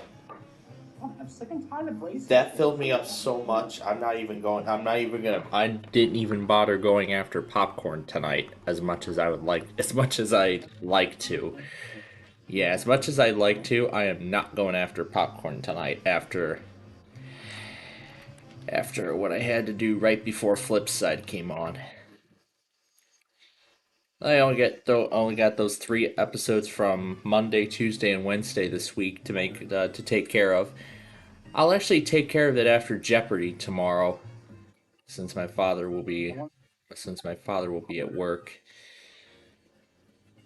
And that actually is related to the news that about the future of this network.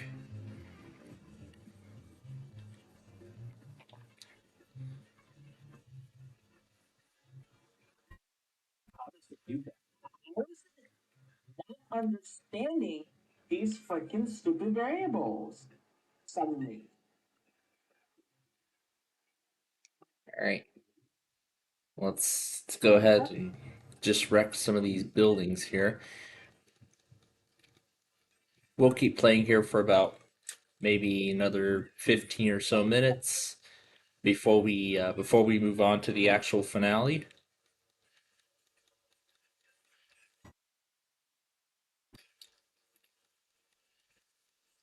Actually, I was just thinking we haven't drove an interstate yet, so let's do that. Which one are we gonna do this week? Let's do 77. And there's a few more things I gotta catch up on too. We'll get to.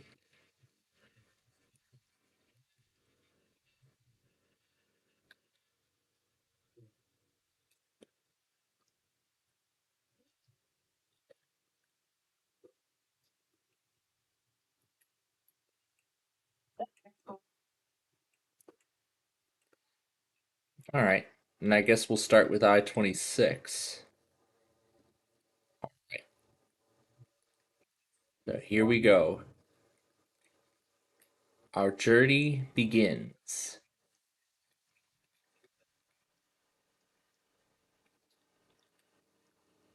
Although it's actually not present in this view, the Ravenel Bridge is there.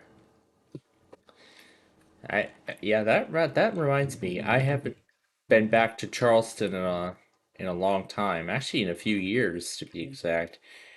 So I would love to go. I would love to return to Charleston someday.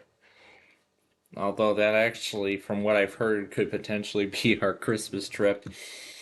But it isn't going to be that pleasant, I can tell you that. It's not going to be as warm as I think it is, but yeah, it's but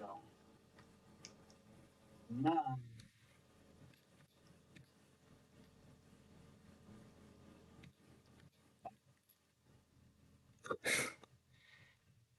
he found me on the game.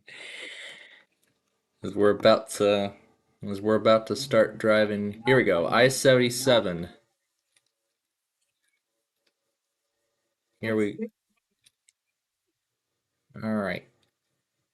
And my truck is going crazy. There we go. All right. Here we go.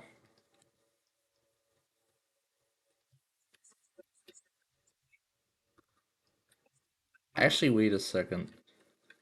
86E. Main menu. Currently in here. Let's teleport to Cleveland, Ohio. That's where we'll start. And I guess I didn't despawn my car in time. So we'll teleport to Cleveland. And that's where we'll start. We're going to head south on 77, beginning right here. All right, here we go. We got a fancy sports car.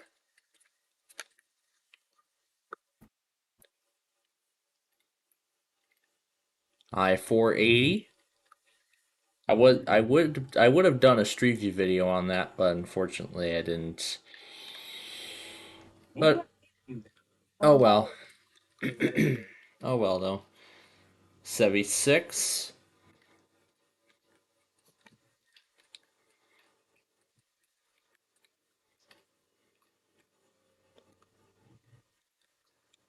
Oh wait, this is where 77 and 76 change places.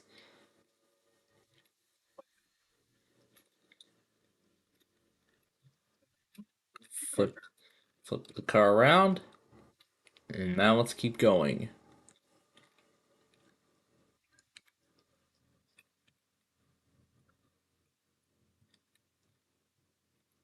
This loud true nonsense is not giving me any help with this. Stop tasting like that, please. Stop tasting like that.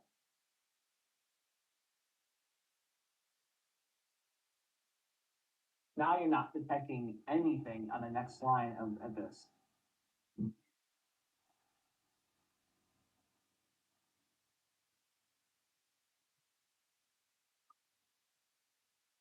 I-70. Yeah, it's not understanding why. A lot more functionality and you just fucking got rid of it. Why did you do that? And here is the bridge for West Virginia.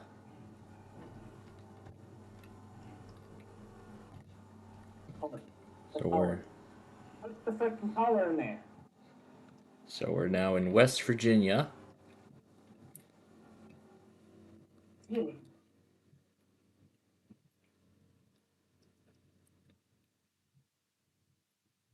Why?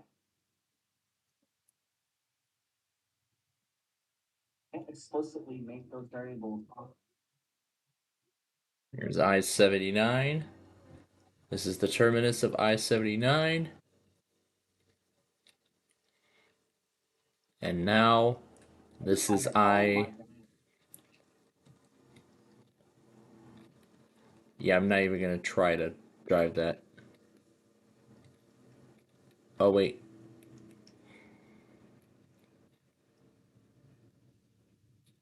Wait a minute. That overpass was where we were supposed to go. So let's turn around. Let's turn around and go slow on the exit because of how tight the ramp is.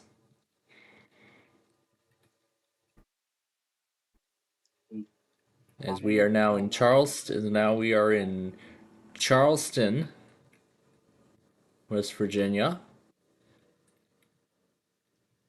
There are the twin bridges over the Kana River, Kanawha.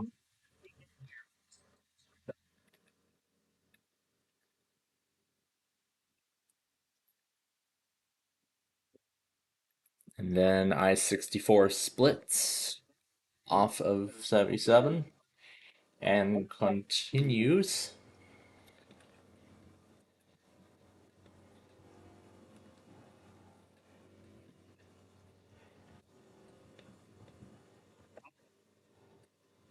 Let's see if WFGS relays it again.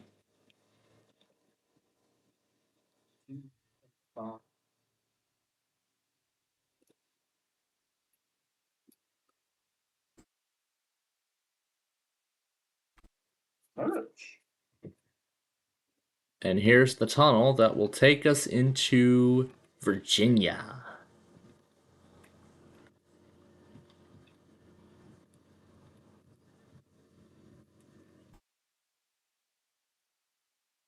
Oh my God. The Big Walker Mountain Tunnel.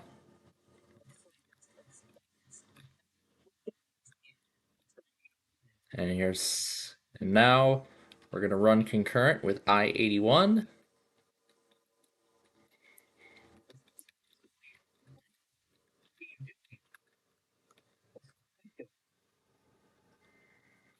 All right, let's continue south to Charlotte.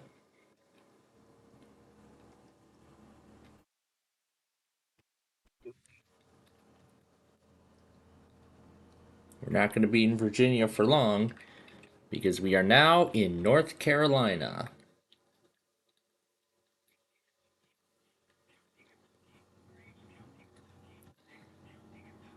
Here's the North Carolina I-74, not the main I-74 in the Midwest.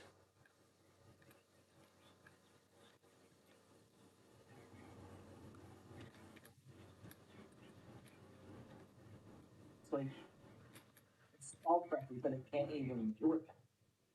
They're breaking this program like a bit.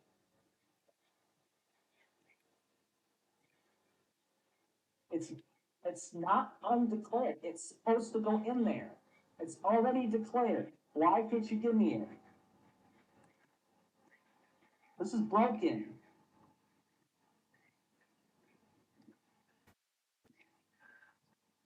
I already had having problems with this program.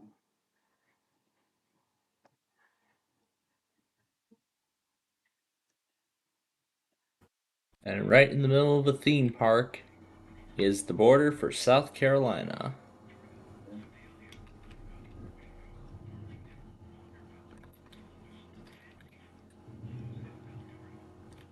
You're kidding me.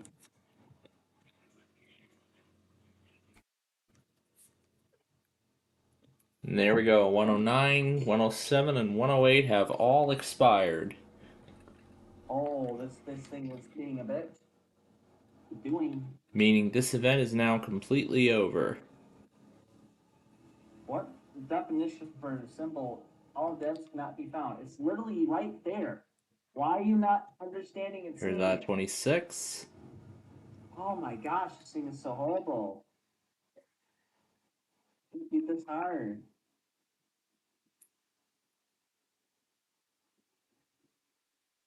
This cannot be possibly this broken.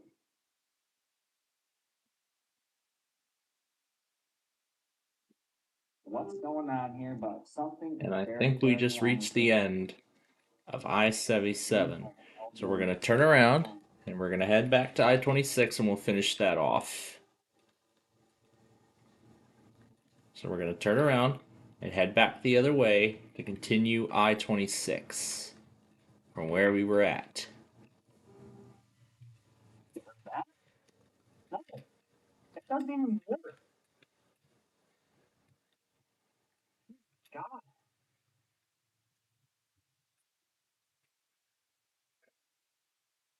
Wow, wow, wow, wow. This is incredibly bad.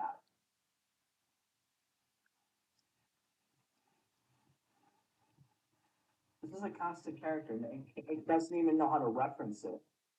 Alright, is this right? It's spelled correctly, but you can't.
That's alright.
Alright, let's try turning back around.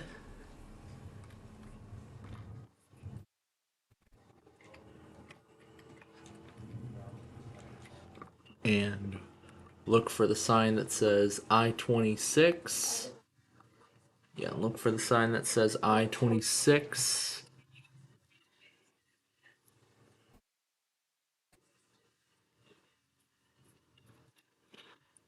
Where is it? That's South Carolina 210. I thought it said I-20. I-20. Where it came up as I-20 and not I-26. Pretty strange.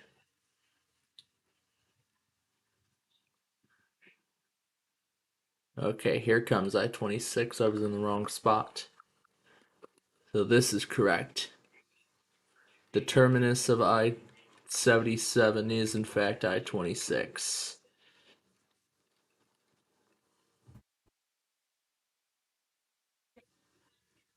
Alright. Alright. Let's continue on our trek down 26. At 115 miles an hour. At over 100 miles an hour. Here comes I-95 again. Am I even going the right way?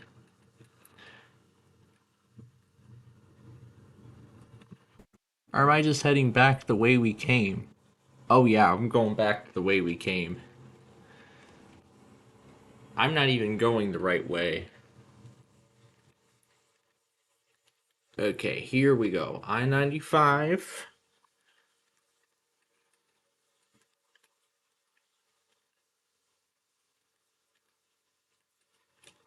Okay. Now we're heading in the right direction.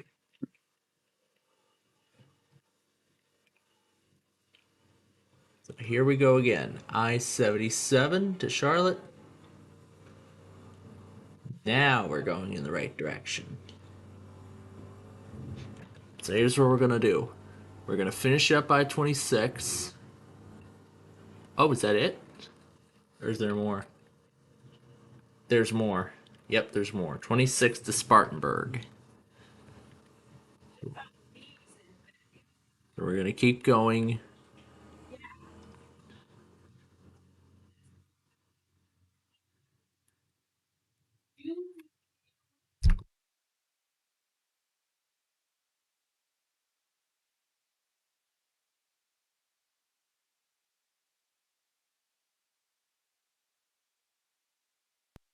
So 385 to Lawrence.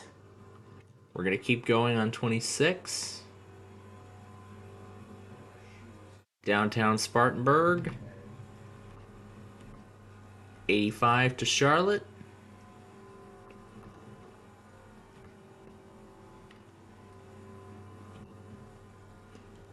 Continuing on through the South Carolina foothills.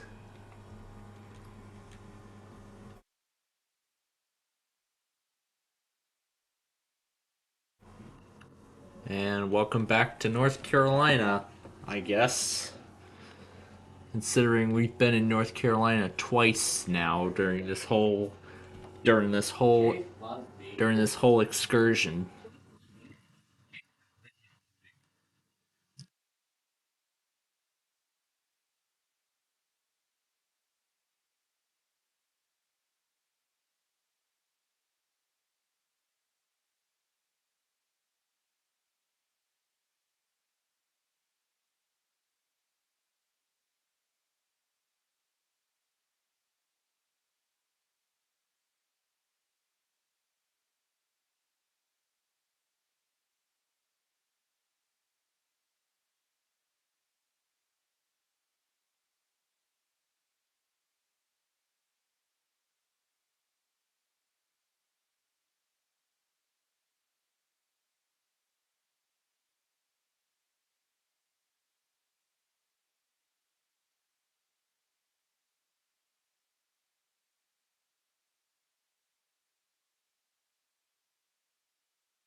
Okay, let's go ahead and end the severe weather mode now.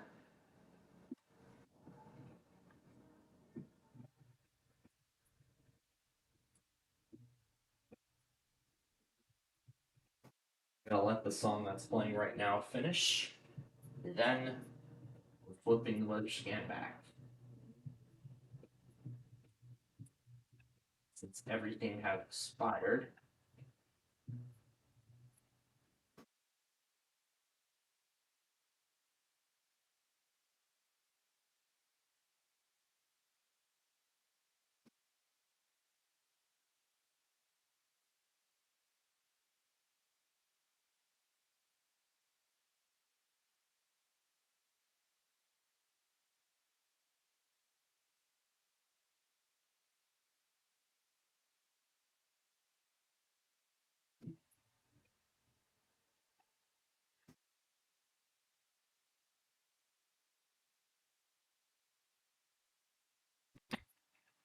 Now wait for it to fully end.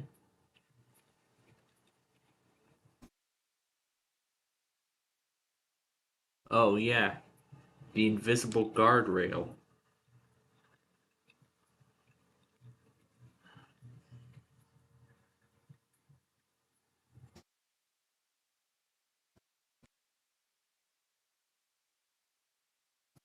No, no, no, no, no.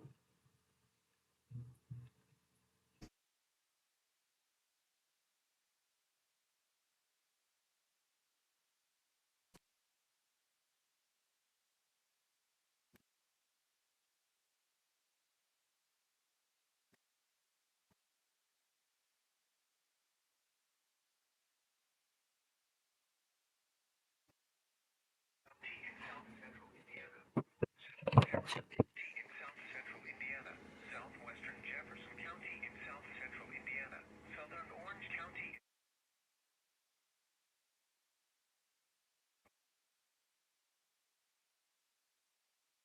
County in south central Indiana, northwestern Henry County in central Kentucky, northeastern Jefferson County.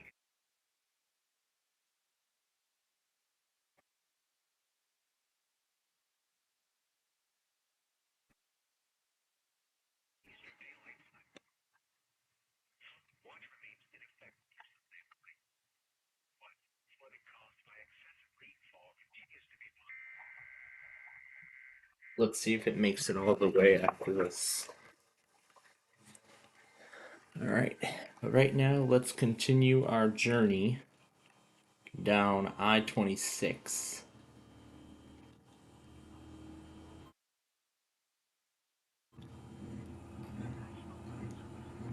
And it seems like we've already ended up in Asheville.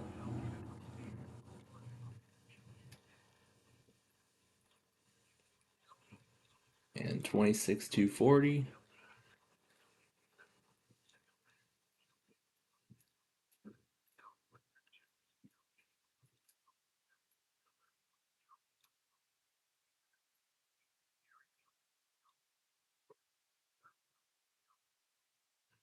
Continue west to Johnson City, Tennessee.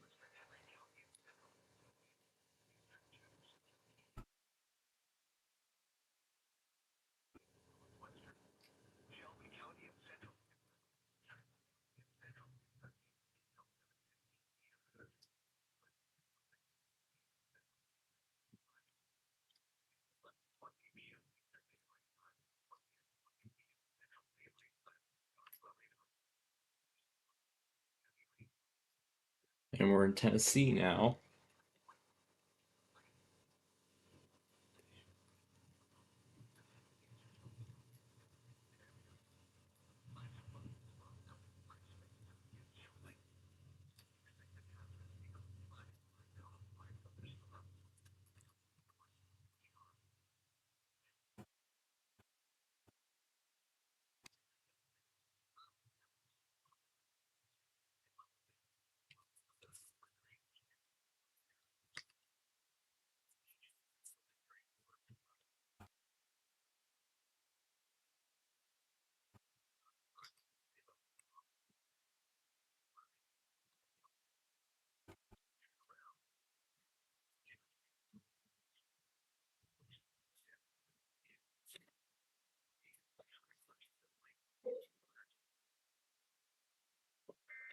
Well, at least we got to the end.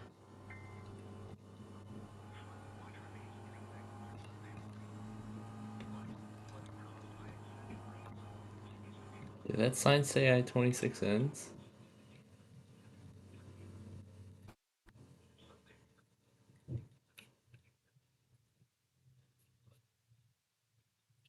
Yep, apparently this is the end of it.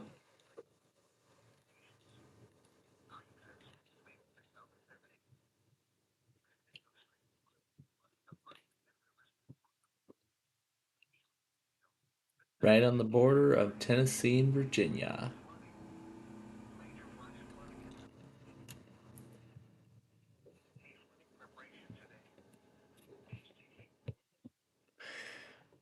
All right. One final thing, one final product, actually a few more final products that we need to go back on really quickly before we move on to our finale. We got a few more products we need to go back on, so let's do it now.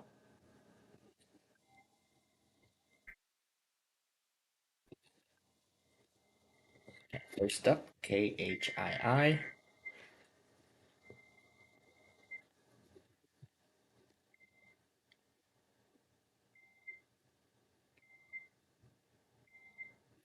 Okay. Number 2 is in here. Okay, first one.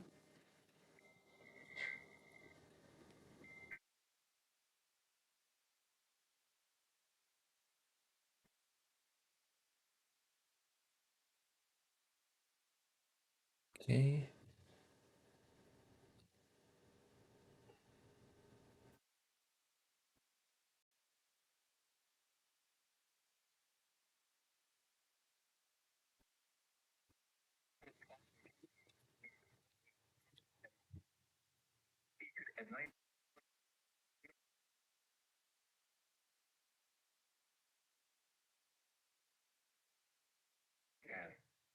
Areas affected include Little Sandy River at Grayson. The hazardous weather can be expected from Friday morning to early Saturday morning.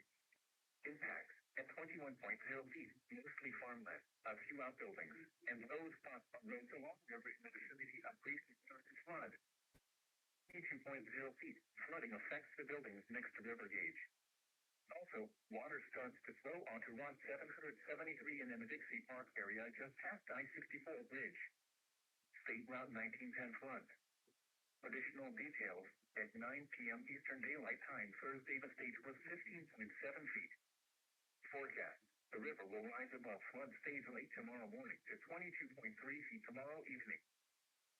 Then fall below flood stage late tomorrow evening to 12.3 feet early Sunday morning. It will rise to 20.1 feet Sunday evening.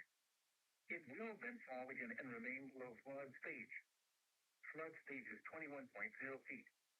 Flood history. This crest compares to a previous crest of 22.3 feet on January 26, 1978. Flood safety information. One. Fall is expected. Issued at 9:53 p.m. Eastern Daylight Time. Warning in effect at 1 a.m. Eastern Daylight Time Friday. Flooding caused by excessive rainfall is expected. To the rest in here. Hazardous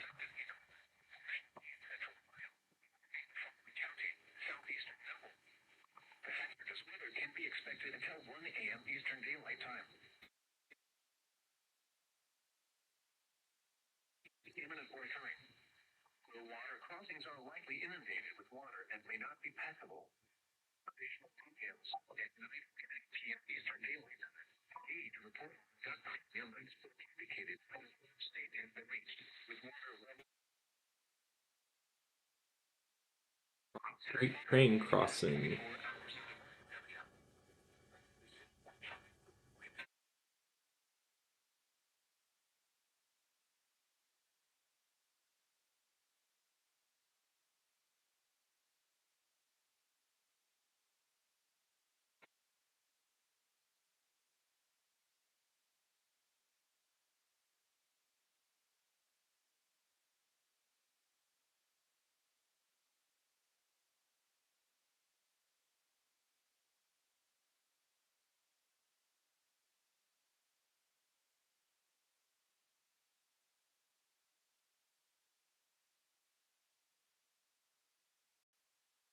I need a better relay of this one.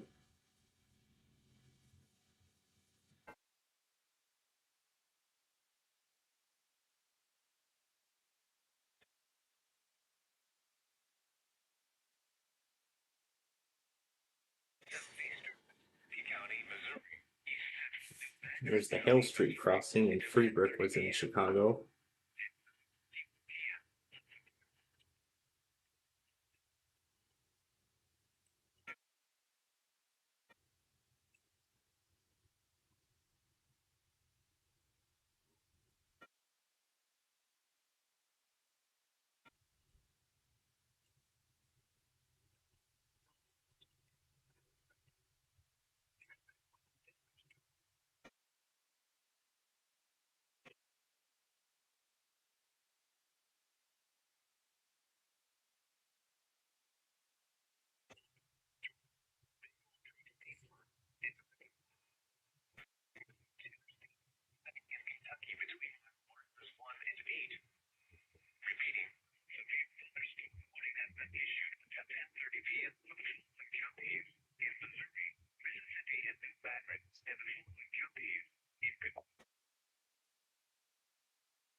Yeah, I think we got good enough relays now.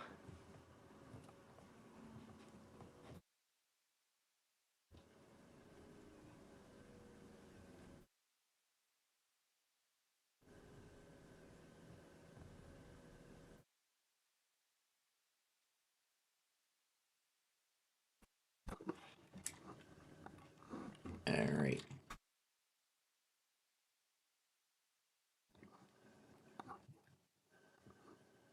But now we have a problem. The secluded Fox servers are down.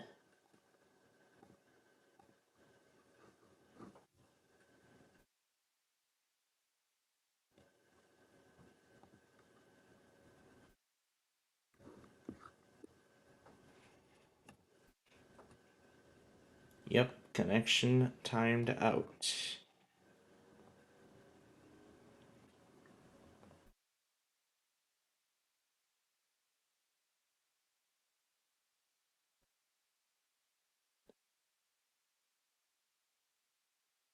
And here, same error.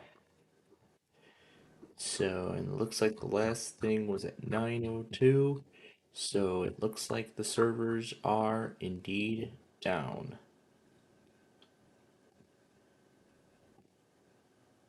At least the good news is we got everything we needed off of this, so that's the good news. But now, the question is, are we going to get another watch or not? We will see. So, let's take a few moments and update this thing now that we have all the new information. Okay, this should be the big one right here.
Keep these in their normal things for right now.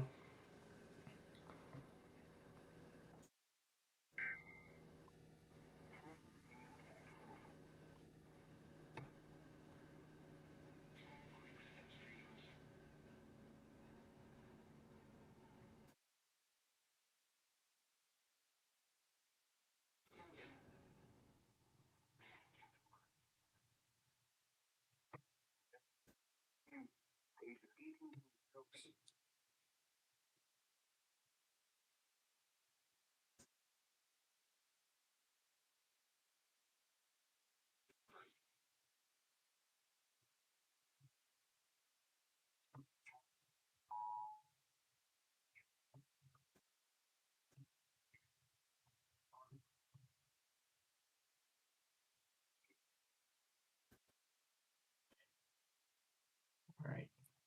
So let me take a few.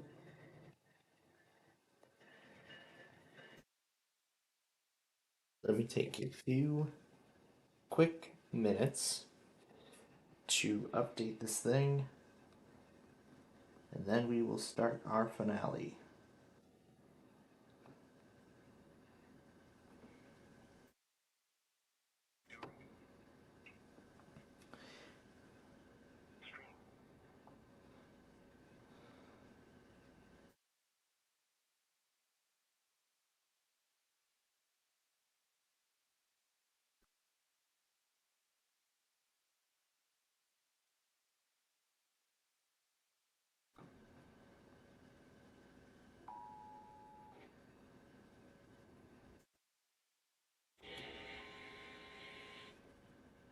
I actually have a better relay than that, so.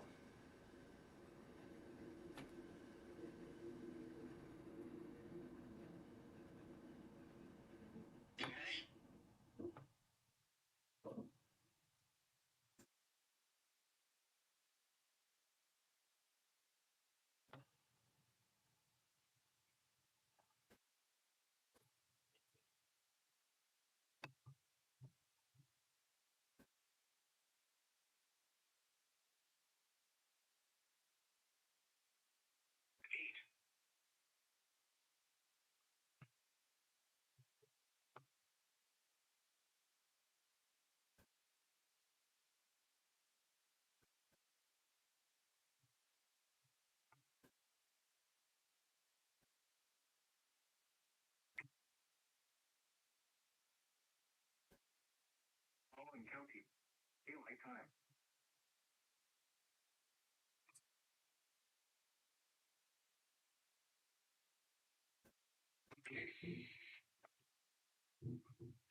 Flooding caused by excessive rainfall.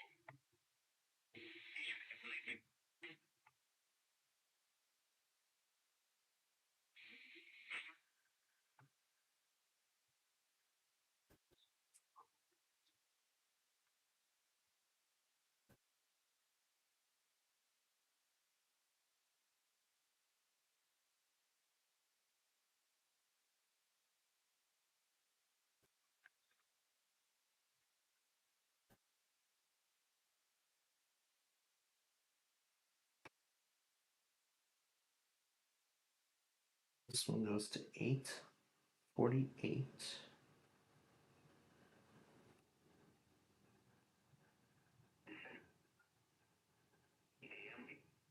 Eastern 9:30 p.m.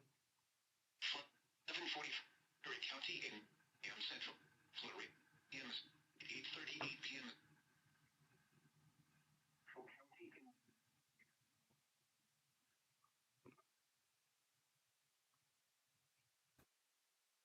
And there's a few more products that go along with it. No, not this one. It's that one there.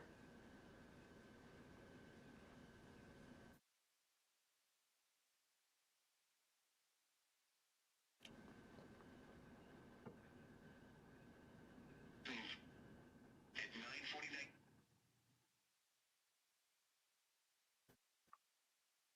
So it must have been right before this then.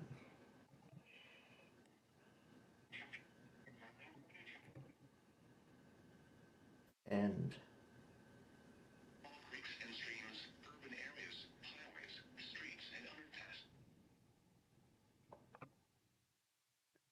Yep. All right. I'd say that's a done deal.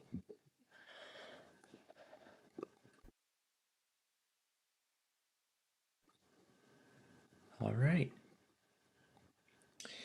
So with that, ladies and gentlemen, we are caught up finally on all of this, and I will be ready to hit the end button on this video. Hopefully very soon here. I hope.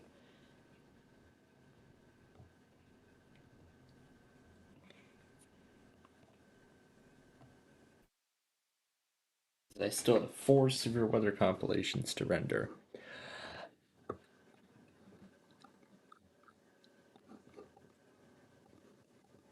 Okay, so we're gonna play. We're gonna play here for just a few short minutes, and that will end our Roblox show for this week. So, here we go.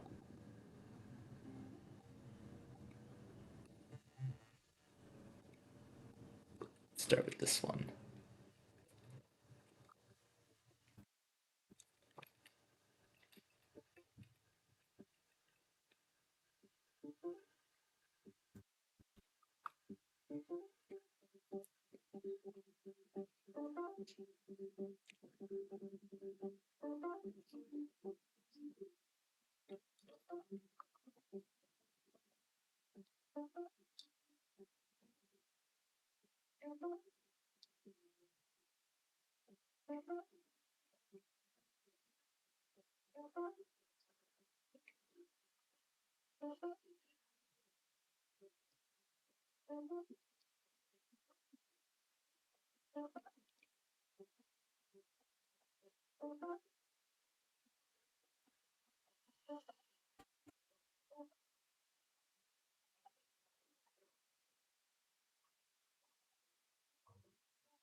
And that says watch expected, so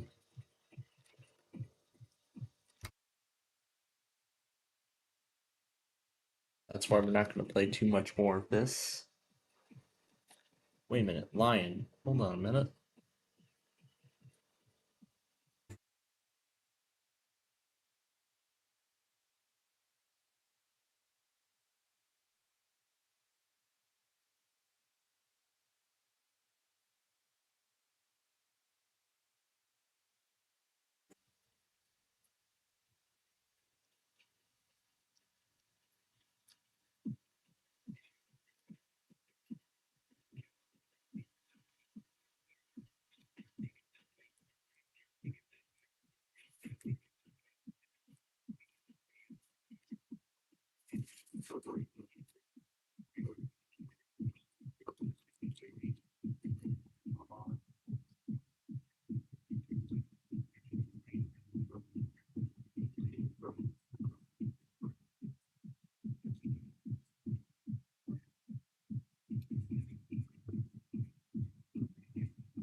Oh my god.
Oh my god, it was enough to derail the train.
Yep, there's no way we're gonna make it to the other side. So I guess we might as well just back away and end this now.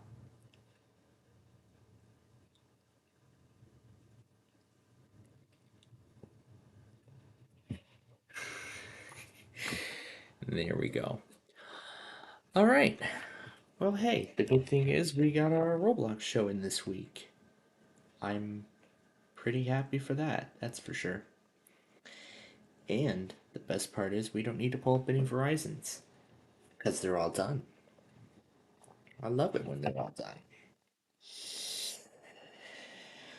Alright, so the last thing to do is go ahead and put these in. Alright, so with that said, we have some final tasks to get done here. Before we sign off.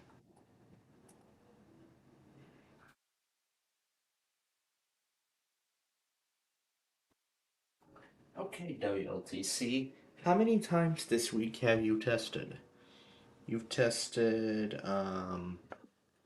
twice this week now? Who the hell is that station? Let me see. Let's see. They tested once.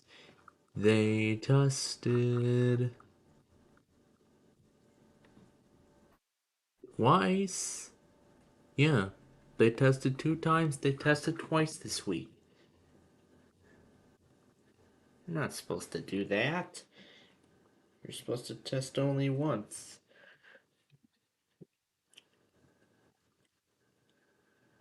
Or maybe some stations can test twice because they can.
At least they can make out what they're saying. While we wait.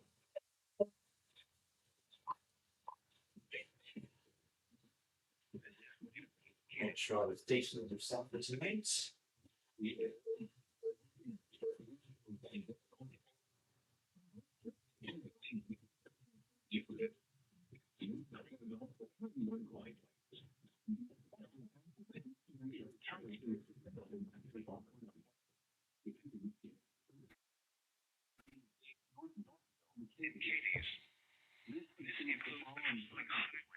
Interstate 24 in Kentucky between mile markers 81 and 82. Any roadway between mile markers 1 and 31. Repeating, a severe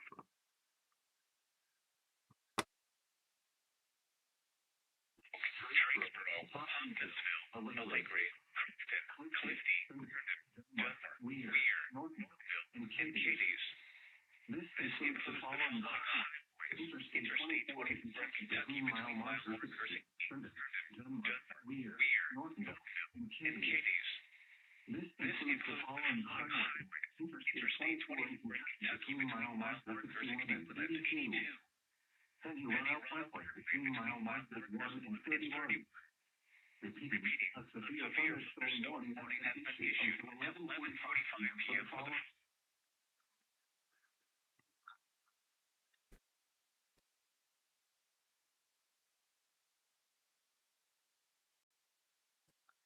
So it seems like they don't own extensions. Okay. Alright, and since we heard a weekly from WTOP today, let me go ahead and flip them to next week, the 7th.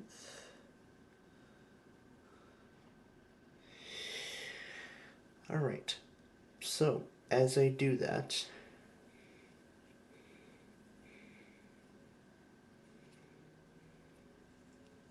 alright, so as I do that, so remember how earlier in the show I said there was going to be some news I was going to pass along regarding the future of Plainfield TV, and of course my channel as a whole.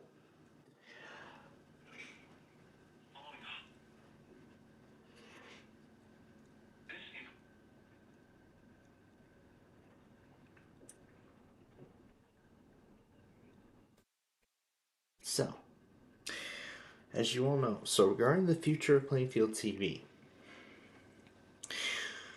I'm sure as you all may remember, I was originally planning to phase out the.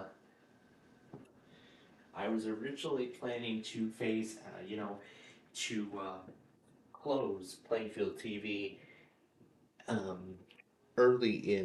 sometime next year. I was originally going to do it in the spring of 26, but because I want to get my college program finished, we are going to be keeping Plainfield TV going through the 2026 severe weather season, and as a result of this, we will be. I have already announced the Jolie Field name change, and the branding has already taken effect on the Big John's Wheel of Fortune recordings.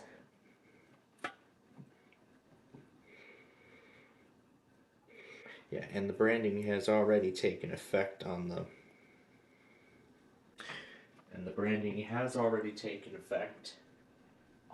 those episodes, on those recordings. So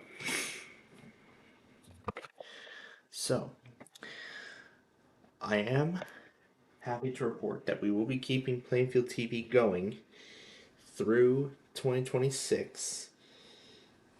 However, it will be all over. However, we are still planning to cease however, we're going to keep Plainfield TV going through the fall of 2026. So keep that date in mind. Fall 2026. Okay, I don't know if there are any stations that are going to relay the watch. I don't think there are any, but let's see anyway.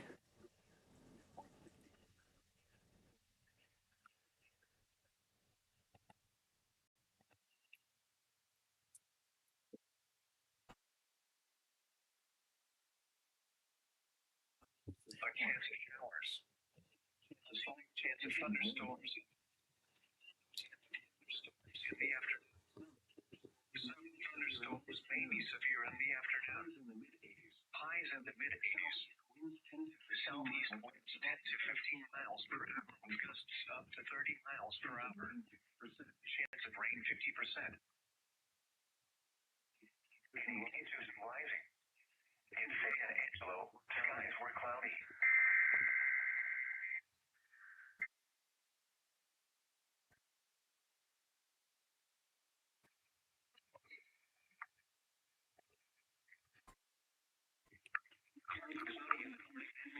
Mostly cloudy. Waves. The National Weather Service has issued severe thunderstorm watch number 1 effective at 5 p.m. Central Daylight Time today. This watch includes many counties in Texas, Callahan, Coleman, Fisher, Pasco, Johns, Nolan, Runnels, Jackson, and Taylor.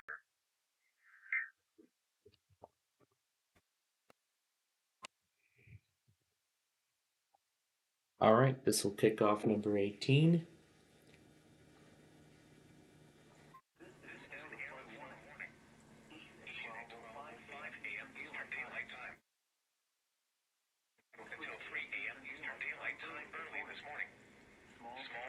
flooding caused by excessive rainfall continues. Areas affected include portions of northeast Kentucky, including the following counties: Lawrence and West Virginia, including the following counties: Cabell, Lincoln, Putnam, and Wayne. The hazardous weather can be expected until 3 a.m. Eastern Daylight Time. Impact: flooding of rivers, creeks, streams, and other low-lying and abnormal occasions is imminent or occurring. Streams continue to rise due to excess runoff from earlier rainfall. Additional details: at 12:03 a.m. Eastern Daylight Time, Doppler radar and automated gauges indicated heavy rain due to thunderstorms. Flooding is ongoing or expected to begin shortly in the area. 1.5 and 3 inches of rain have fallen.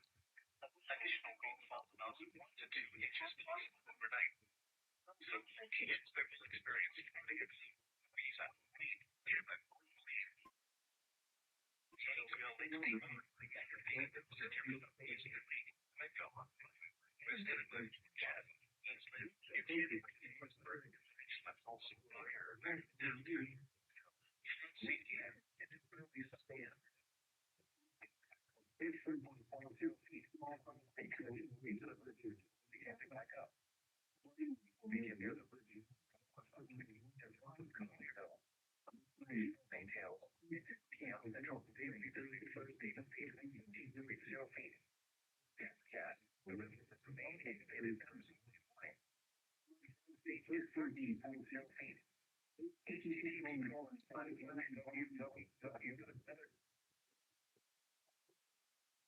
Okay. I'm going to consider this right now as the beginning of 2025-18.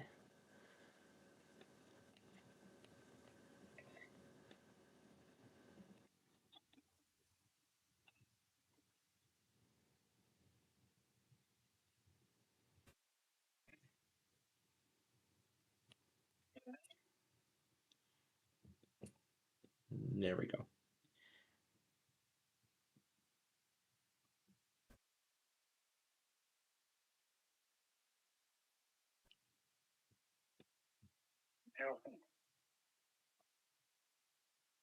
Okay.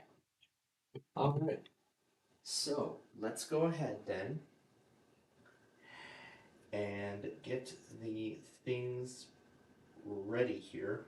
Looks like it's just going to be for San Angelo. So, all right. So I'm going to take a closer look at the diagram. Actually, also the future radar. So I can see how this is all going to play out tonight.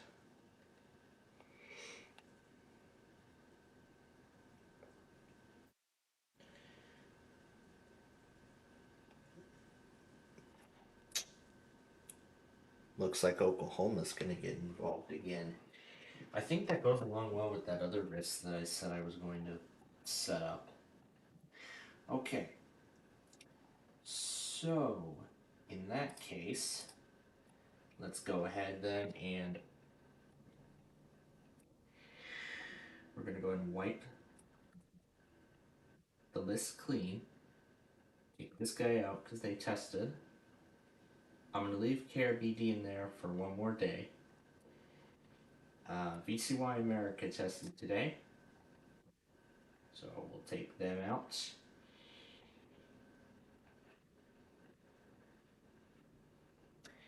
And let's see, that's day 3. We want day 2. There we go.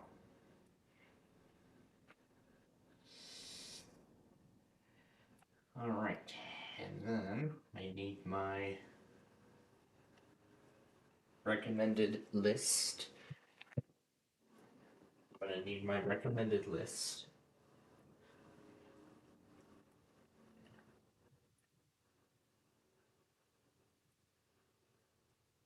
And then I'm also going to look at the San Angelo stream card so I can see if there's anything that's any area in question that we can, any station rather in question that we can use.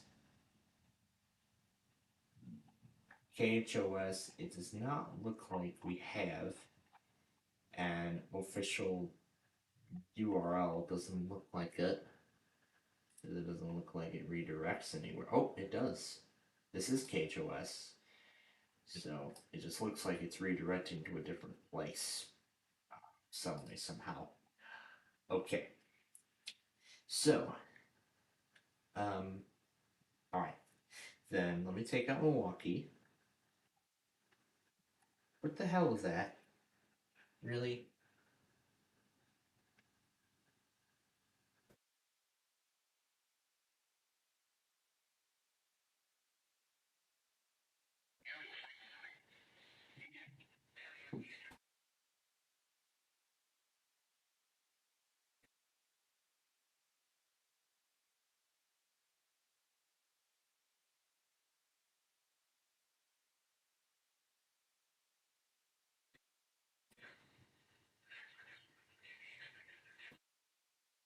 So I'm going to throw in the Friday test first.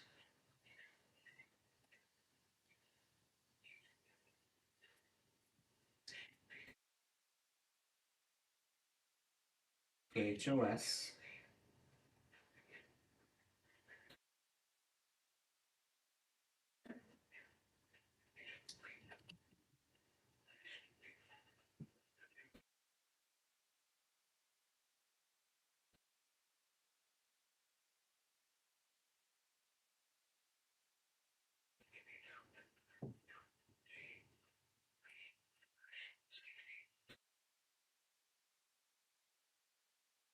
Okay.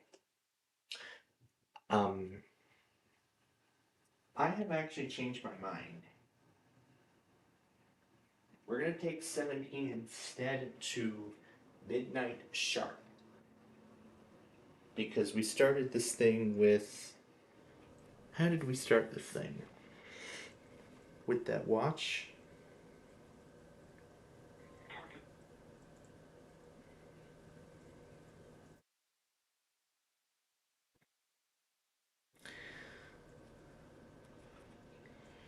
I mean, each event should be connected, right? Should be connected to one another. So...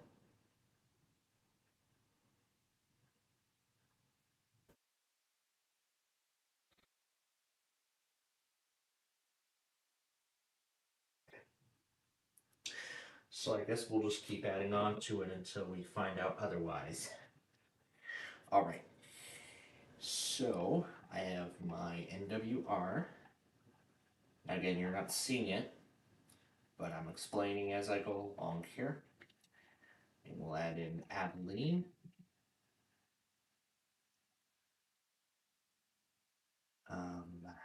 KRNR.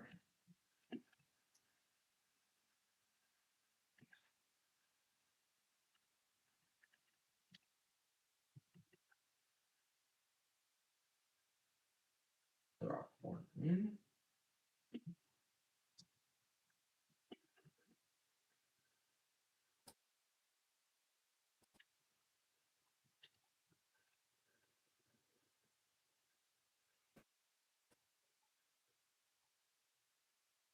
Okay, I have the URL in here.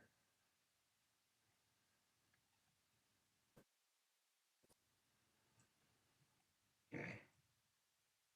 So I can copy the link for it.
locations that will experience flash flooding in Bayview, Benton, Calvert City, and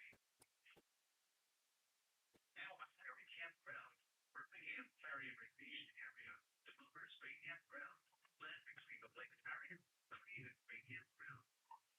GC, Peninsula, Bingo, Party, Grand Rivers, Water Valley, and Rivers.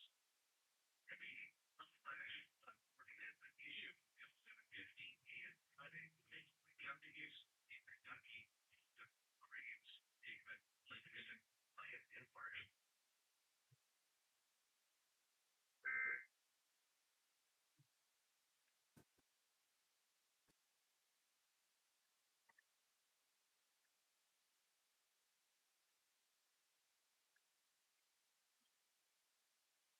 I'm going to begin with the stations that are in the severe thunderstorm watch right now. So I'm going to begin with whatever's in the watch.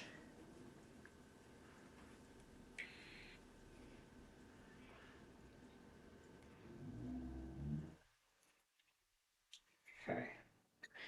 So back to the app now. Yeah. Let's see. Looks like it's going to bypass Midland.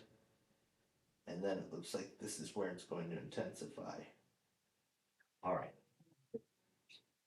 So now let's look at the day 2. Close this out.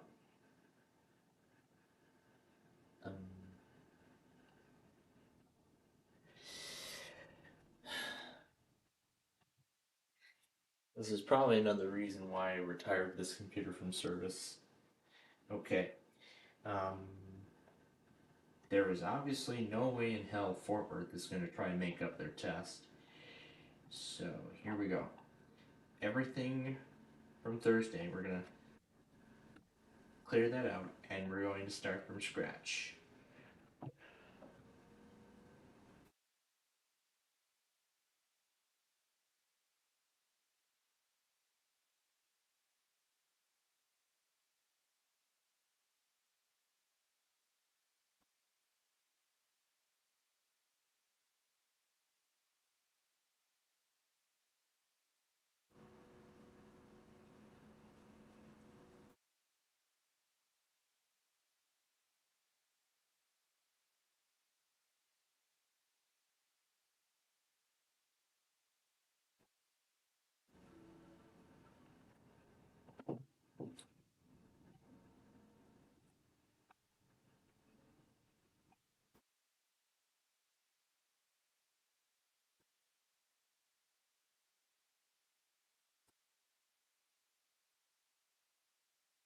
Okay, here we go. Let's go through the list now.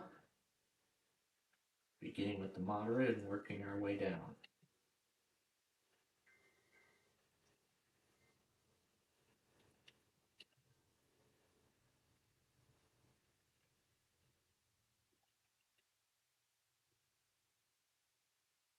Starting with Arkansas and working our way down the list.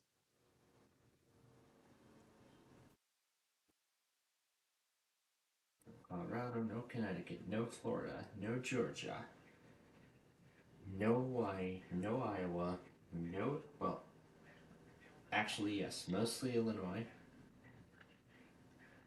The only transmitter from Lincoln we need is Champaign. Everything else we can leave alone.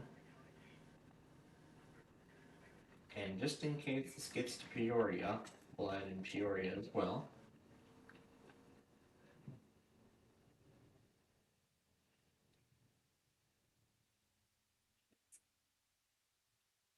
Alright, so I'll keep adding things until we hit midnight.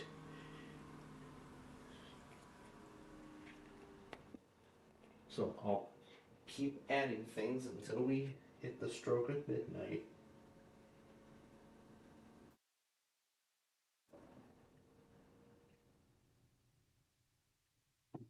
So I'll continue adding things until we hit the stroke of midnight. Okay, let's continue.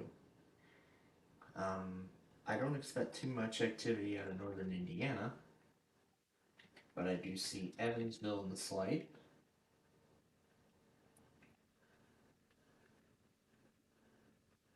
Indianapolis.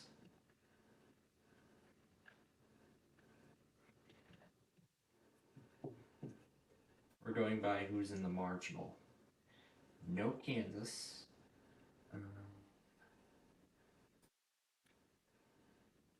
Yeah, I might want to put Ashland in there because they're probably still going to be doing flood warnings and all that. So might as well.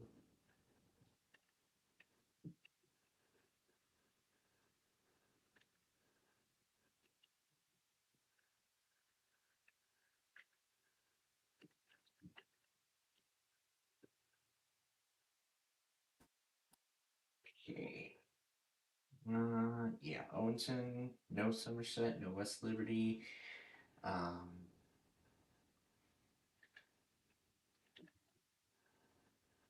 Unfortunately, we're going to keep leaving out Shreveport because I don't think it works. But let's continue. So Massachusetts, Maine, no Michigan, no Minnesota, Missouri. Yeah, we do need Missouri. So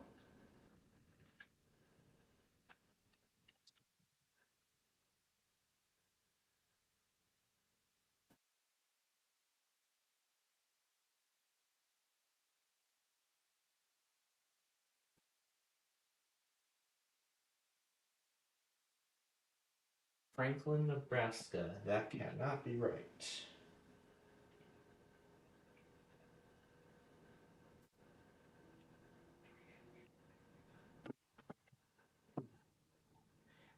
Well, let's keep going.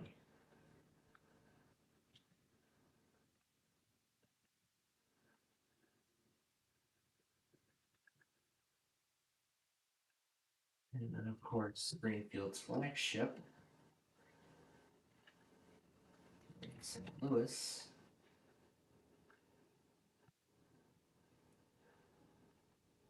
Carolinas are not involved. No Nebraska.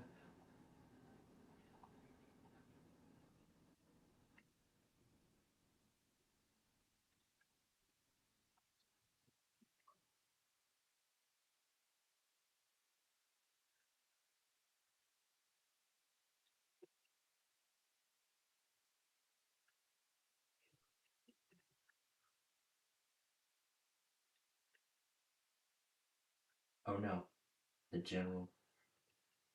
Okay, Lima, Ohio. Mansfield looks to be in the wrist.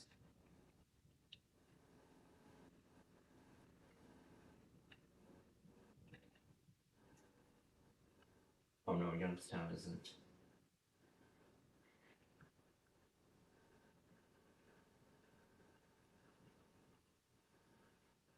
Alright, let's keep going. We do need Oklahoma. So Lawton.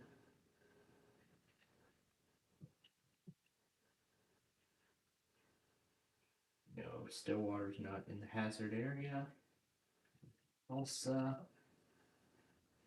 Okay, no Oregon, no Pennsylvania, no South Carolina or Dakota. We do not need Cookeville.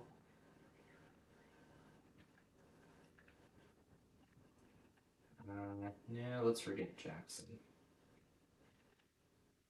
We'll add Memphis.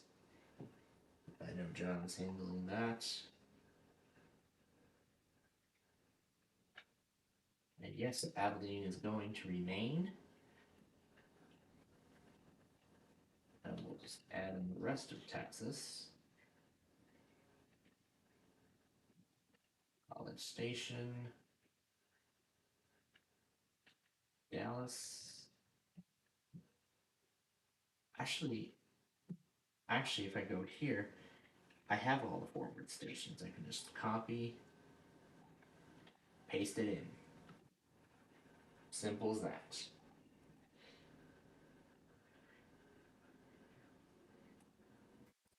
Let's actually add our newcomer. I don't expect Lubbock to do much, so.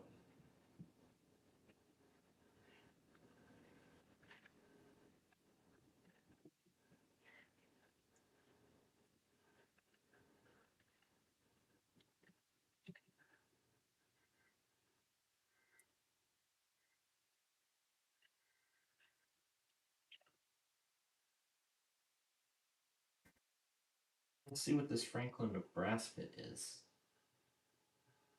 And I think that's it. Yep.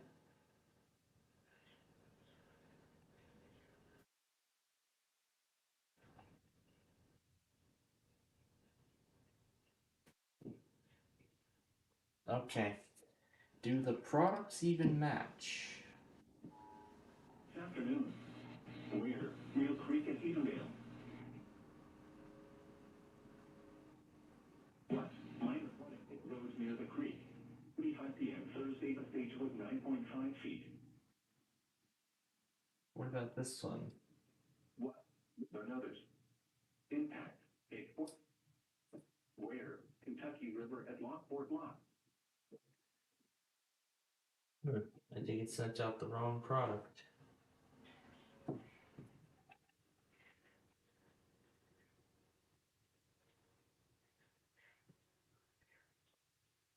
Alright.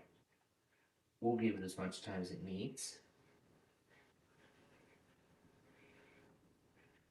Alright. Continuing on, let's go ahead and go through them all now.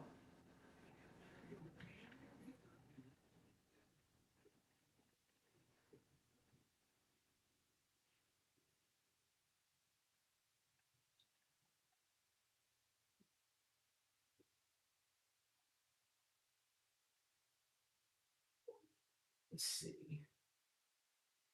No Blacksburg needed, no Boise needed. No Brownsville, Buffalo, Cleveland. No, we don't need Cleveland, it's only marginal. No, let's leave Charleston alone.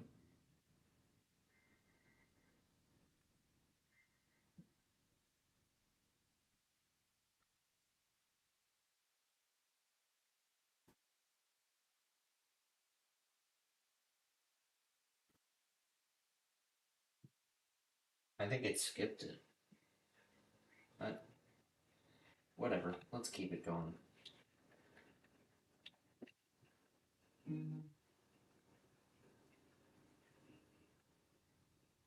Okay.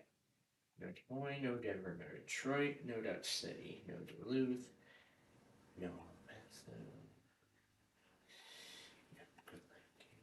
Grand Forks, Junction Rapids, Grand Bacon, Page, East Hastings, let's leave Houston alone. Okay, Huntsville, no. Some more marginals, we're not going to need it. See that. No Jacksonville, Pleasant Hill. Lake Charles, we even need Lake Charles, and forget it. Lincoln. Yeah, sure.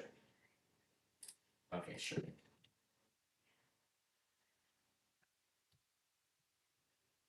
Alright, sure. Here we go.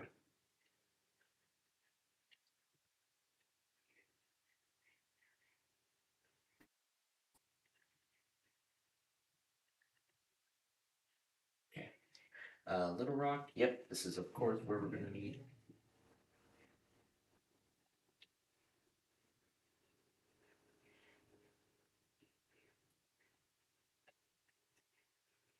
And it works. Okay. Okay. Will it replay? The answer is no. Nope, it's not replaying.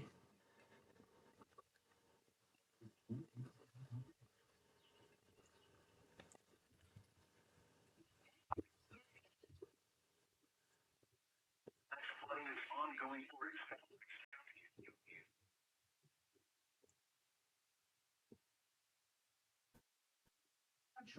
Several cities.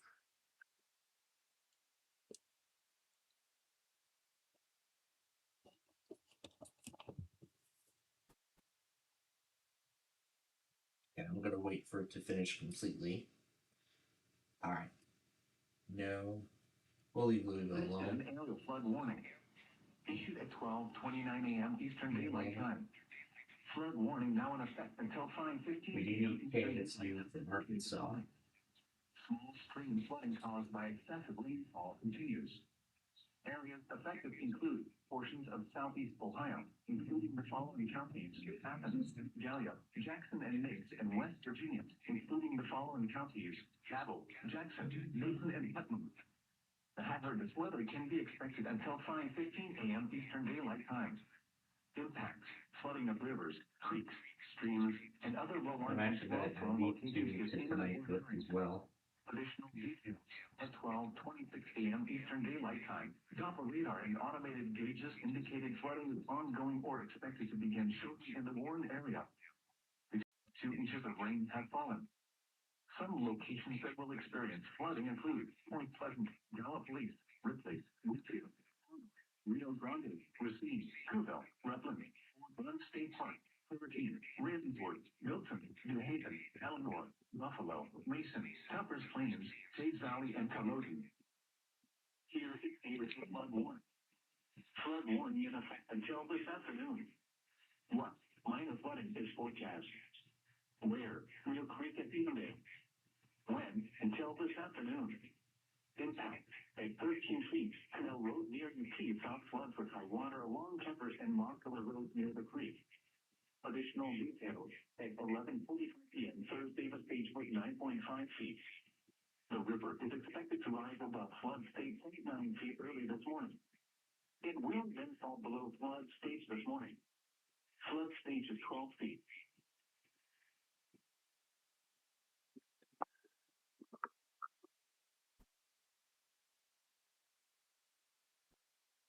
Service in Louisville has issued a flood warning for northeastern Anderson County in central Kentucky, Bourbon County in central Kentucky, northwestern Clark County in central Kentucky, northwestern Fayette County in central Kentucky. There have been a lot of stations in the same, so let's see if I can find more.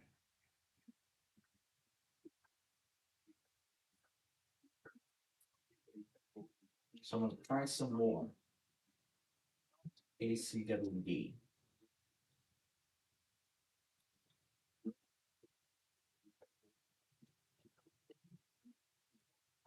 So I'm going to pick a few stations from this list and give them a try.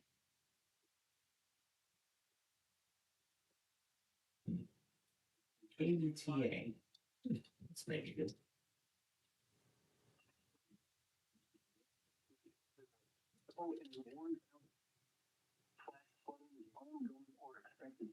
Nope.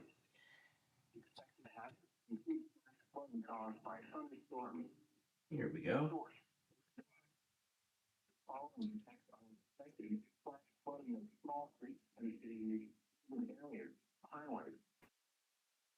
As well as other board and low-lying areas.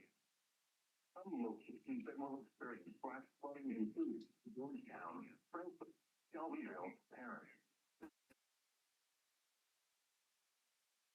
Eminence, and Simpsonville. Turn around, don't drown when encountering flooded roads. Most flood deaths occur in vehicles. Now I would continue on, but that's all I'm going to accept.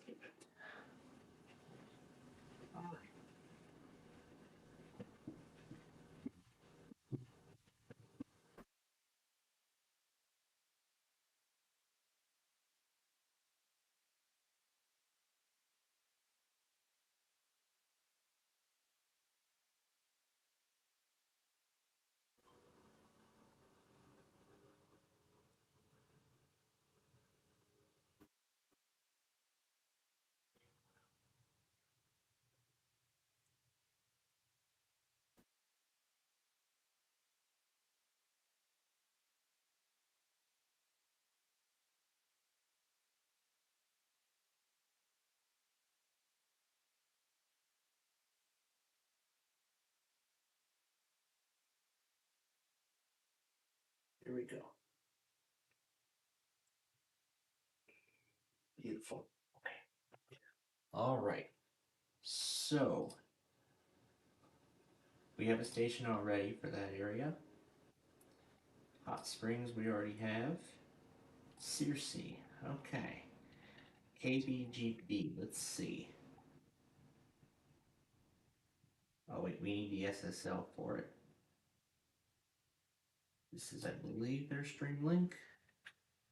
Let's see where this redirects. Okay.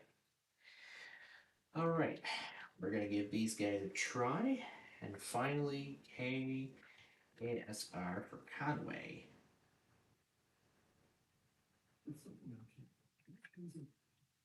So we're gonna try some new stations for. So we're gonna do every station in Little Rock, and we're gonna see. So we're gonna see which one of these stations actually relay things. Let's see which ones relay stuff and which ones do not. So we're gonna find out tomorrow. Why does it look like it's still trying to download? I don't know why it does that. This is kind of weird behavior. All right, let's continue. So, Norman, I think that's where we left off. Oh, right. KICM.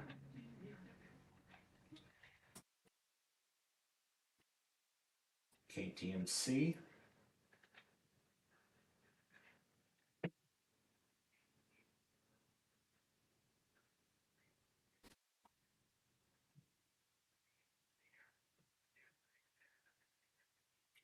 John's got everything for Paducah.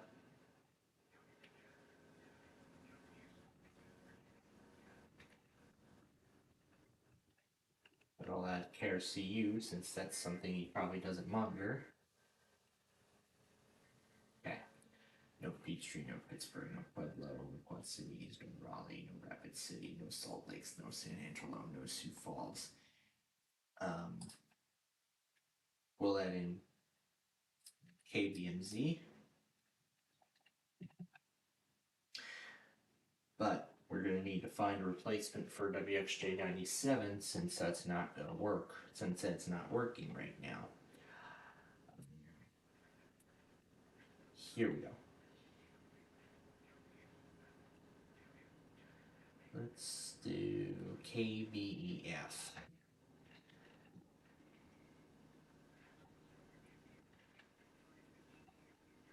Is this even right? It is. All right. It's an ice cast, so we might be in luck. So let's see what happens.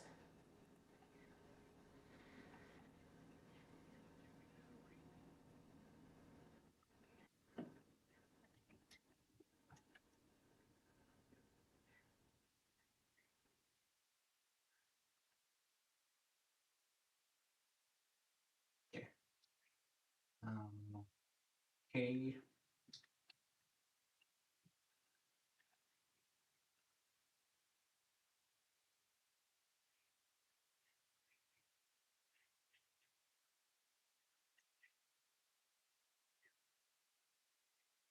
Okay. Let's see. No Spokane. We do need this one for Springfield.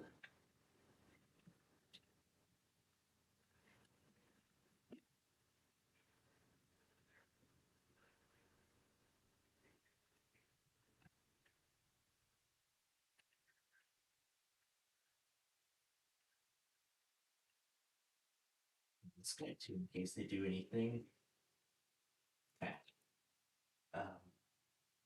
KJLU for Columbia.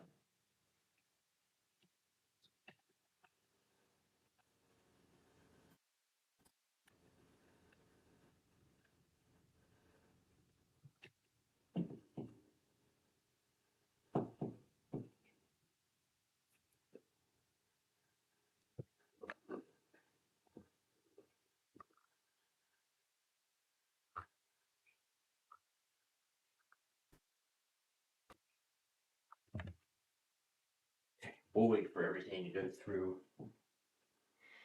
and then I'll shut it off.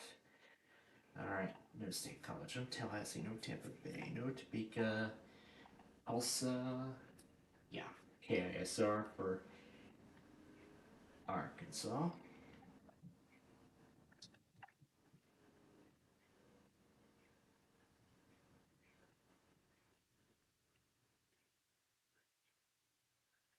And that's it. Alright, now let's look at the day 3.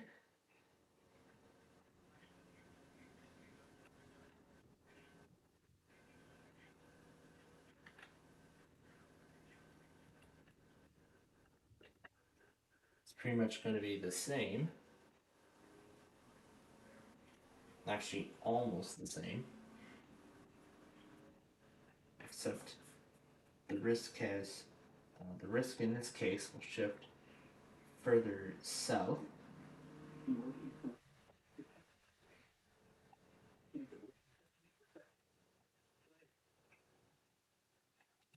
So in this case, in this risk for tomorrow, the next day, we're going to start at the top of the list. So, Arab,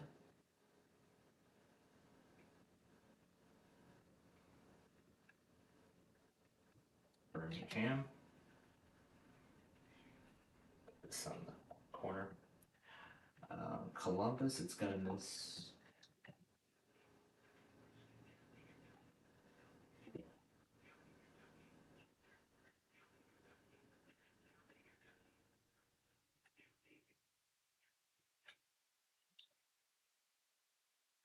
Just going to copy all 4 of those Broadcastify links. Cherokee Village.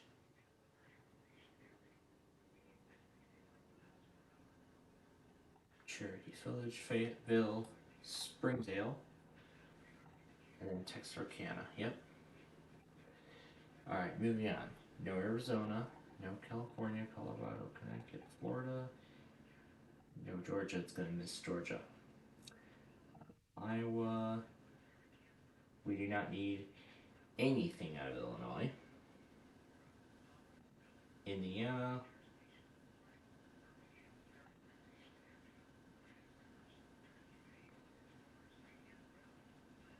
Yep, same story. Where did I put down? Here we go. We'll keep Indianapolis in there just in case they do anything.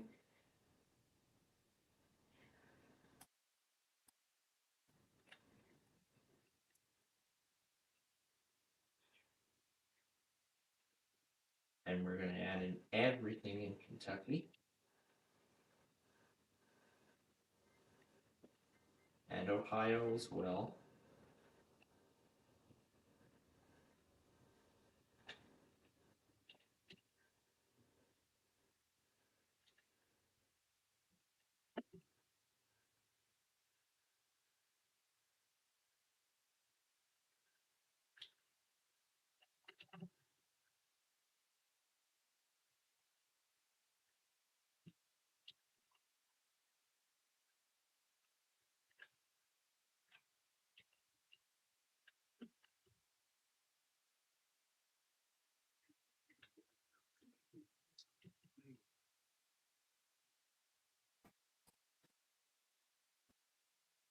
Michigan. No Minnesota. This time, no Missouri. No North Carolina, no North Dakota, no Nebraska, no New Mexico, no Nevada, no New York. We're going to add everything in Ohio.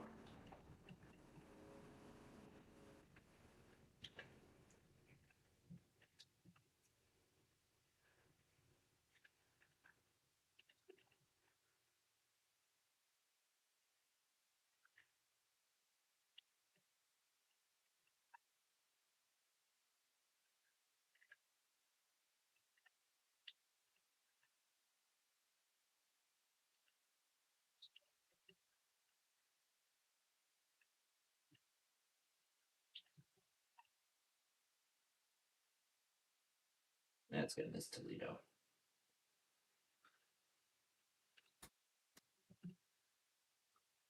and no Oklahoma.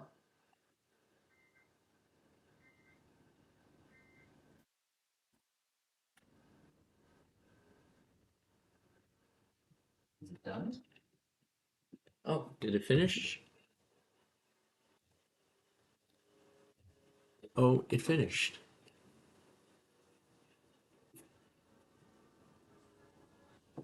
Alright, let's enjoy this song while we finish it before I restart the station.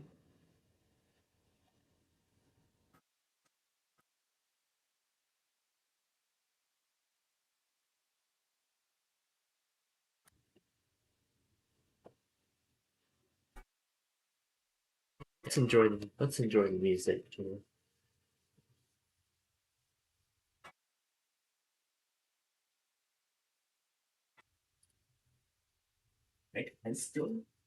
I can still smell the spices of the Thai food I had. That's checking this machine. So, but you know what? Let's add it. Let's add it for good measure. By that, whoever runs Jackson should be able to get the issues sorted out. This time, everything in Tennessee is coming onto this list.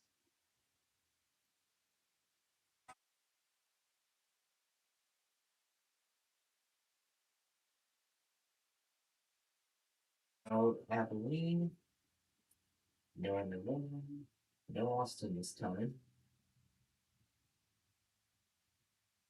Same as before.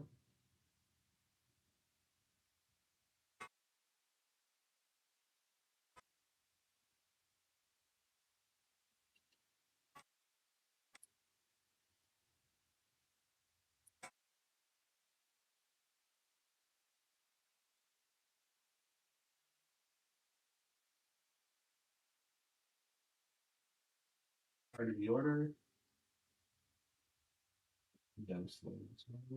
Humble.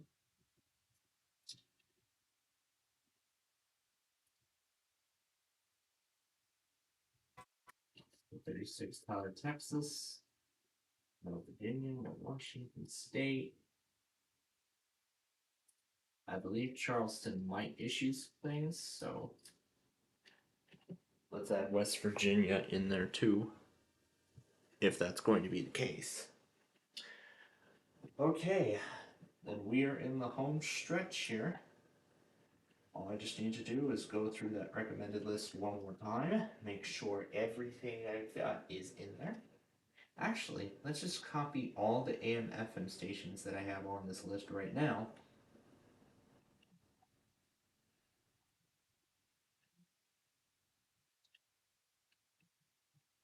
I did hear about a Sunday risk, so we'll see what comes out of it when we get to day 3. In fact, that's actually when I'm gonna do. See if I can postpone them. So anyway, here we go. Austin. Nope, not this time. No Baltimore. No Binghamton. No Birmingham. Maybe Birmingham, but yeah, maybe a little bit of Birmingham. So in that case, let's add it in. And it is mainly going to be. We don't need QAH.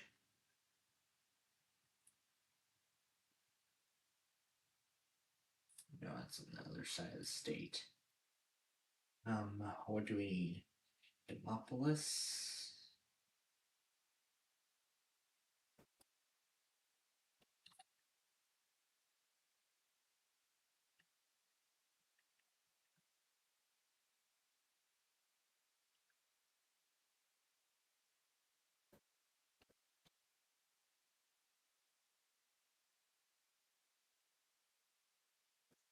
And then afterward, we'll talk about some final things as we get ready to wrap things up here.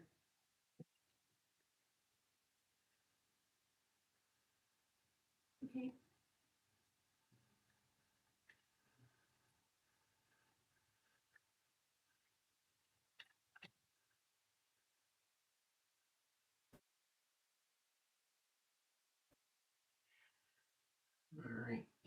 anything else of interest? I think that's it. Yep. Alright, let's continue. No Bismarck, no Blacksburg, no Boise, no Boston, no Brownsville, no Buffalo. Cleveland.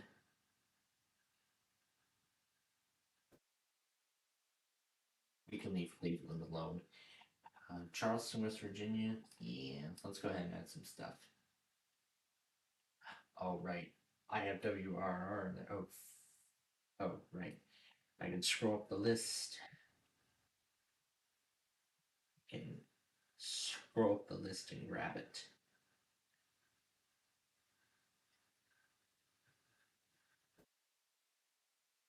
Go far up the list to find it. There it is. It's down.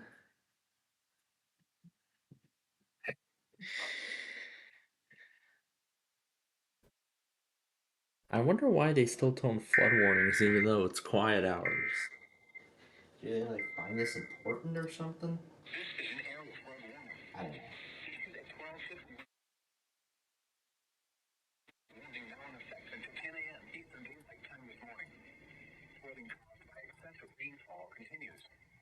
Areas affected include east central Ohio, including the following counties: eastern Iowa. It's one thing.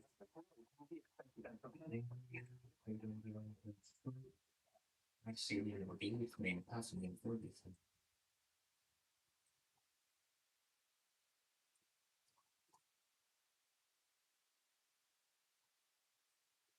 Where will you what's happening?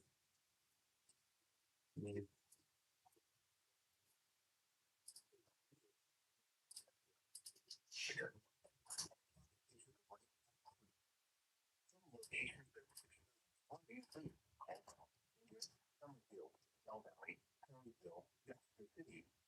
This town all of Jackson.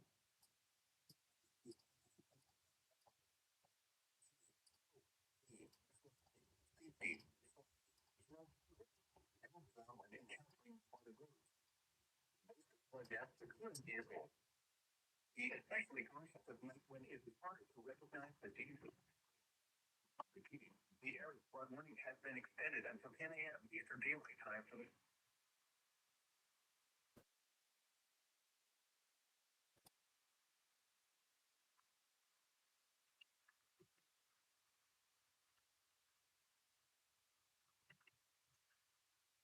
Okay, might not be working at this current moment, but I'm pretty sure that it might change, as we continue here. Alright, now where's the URL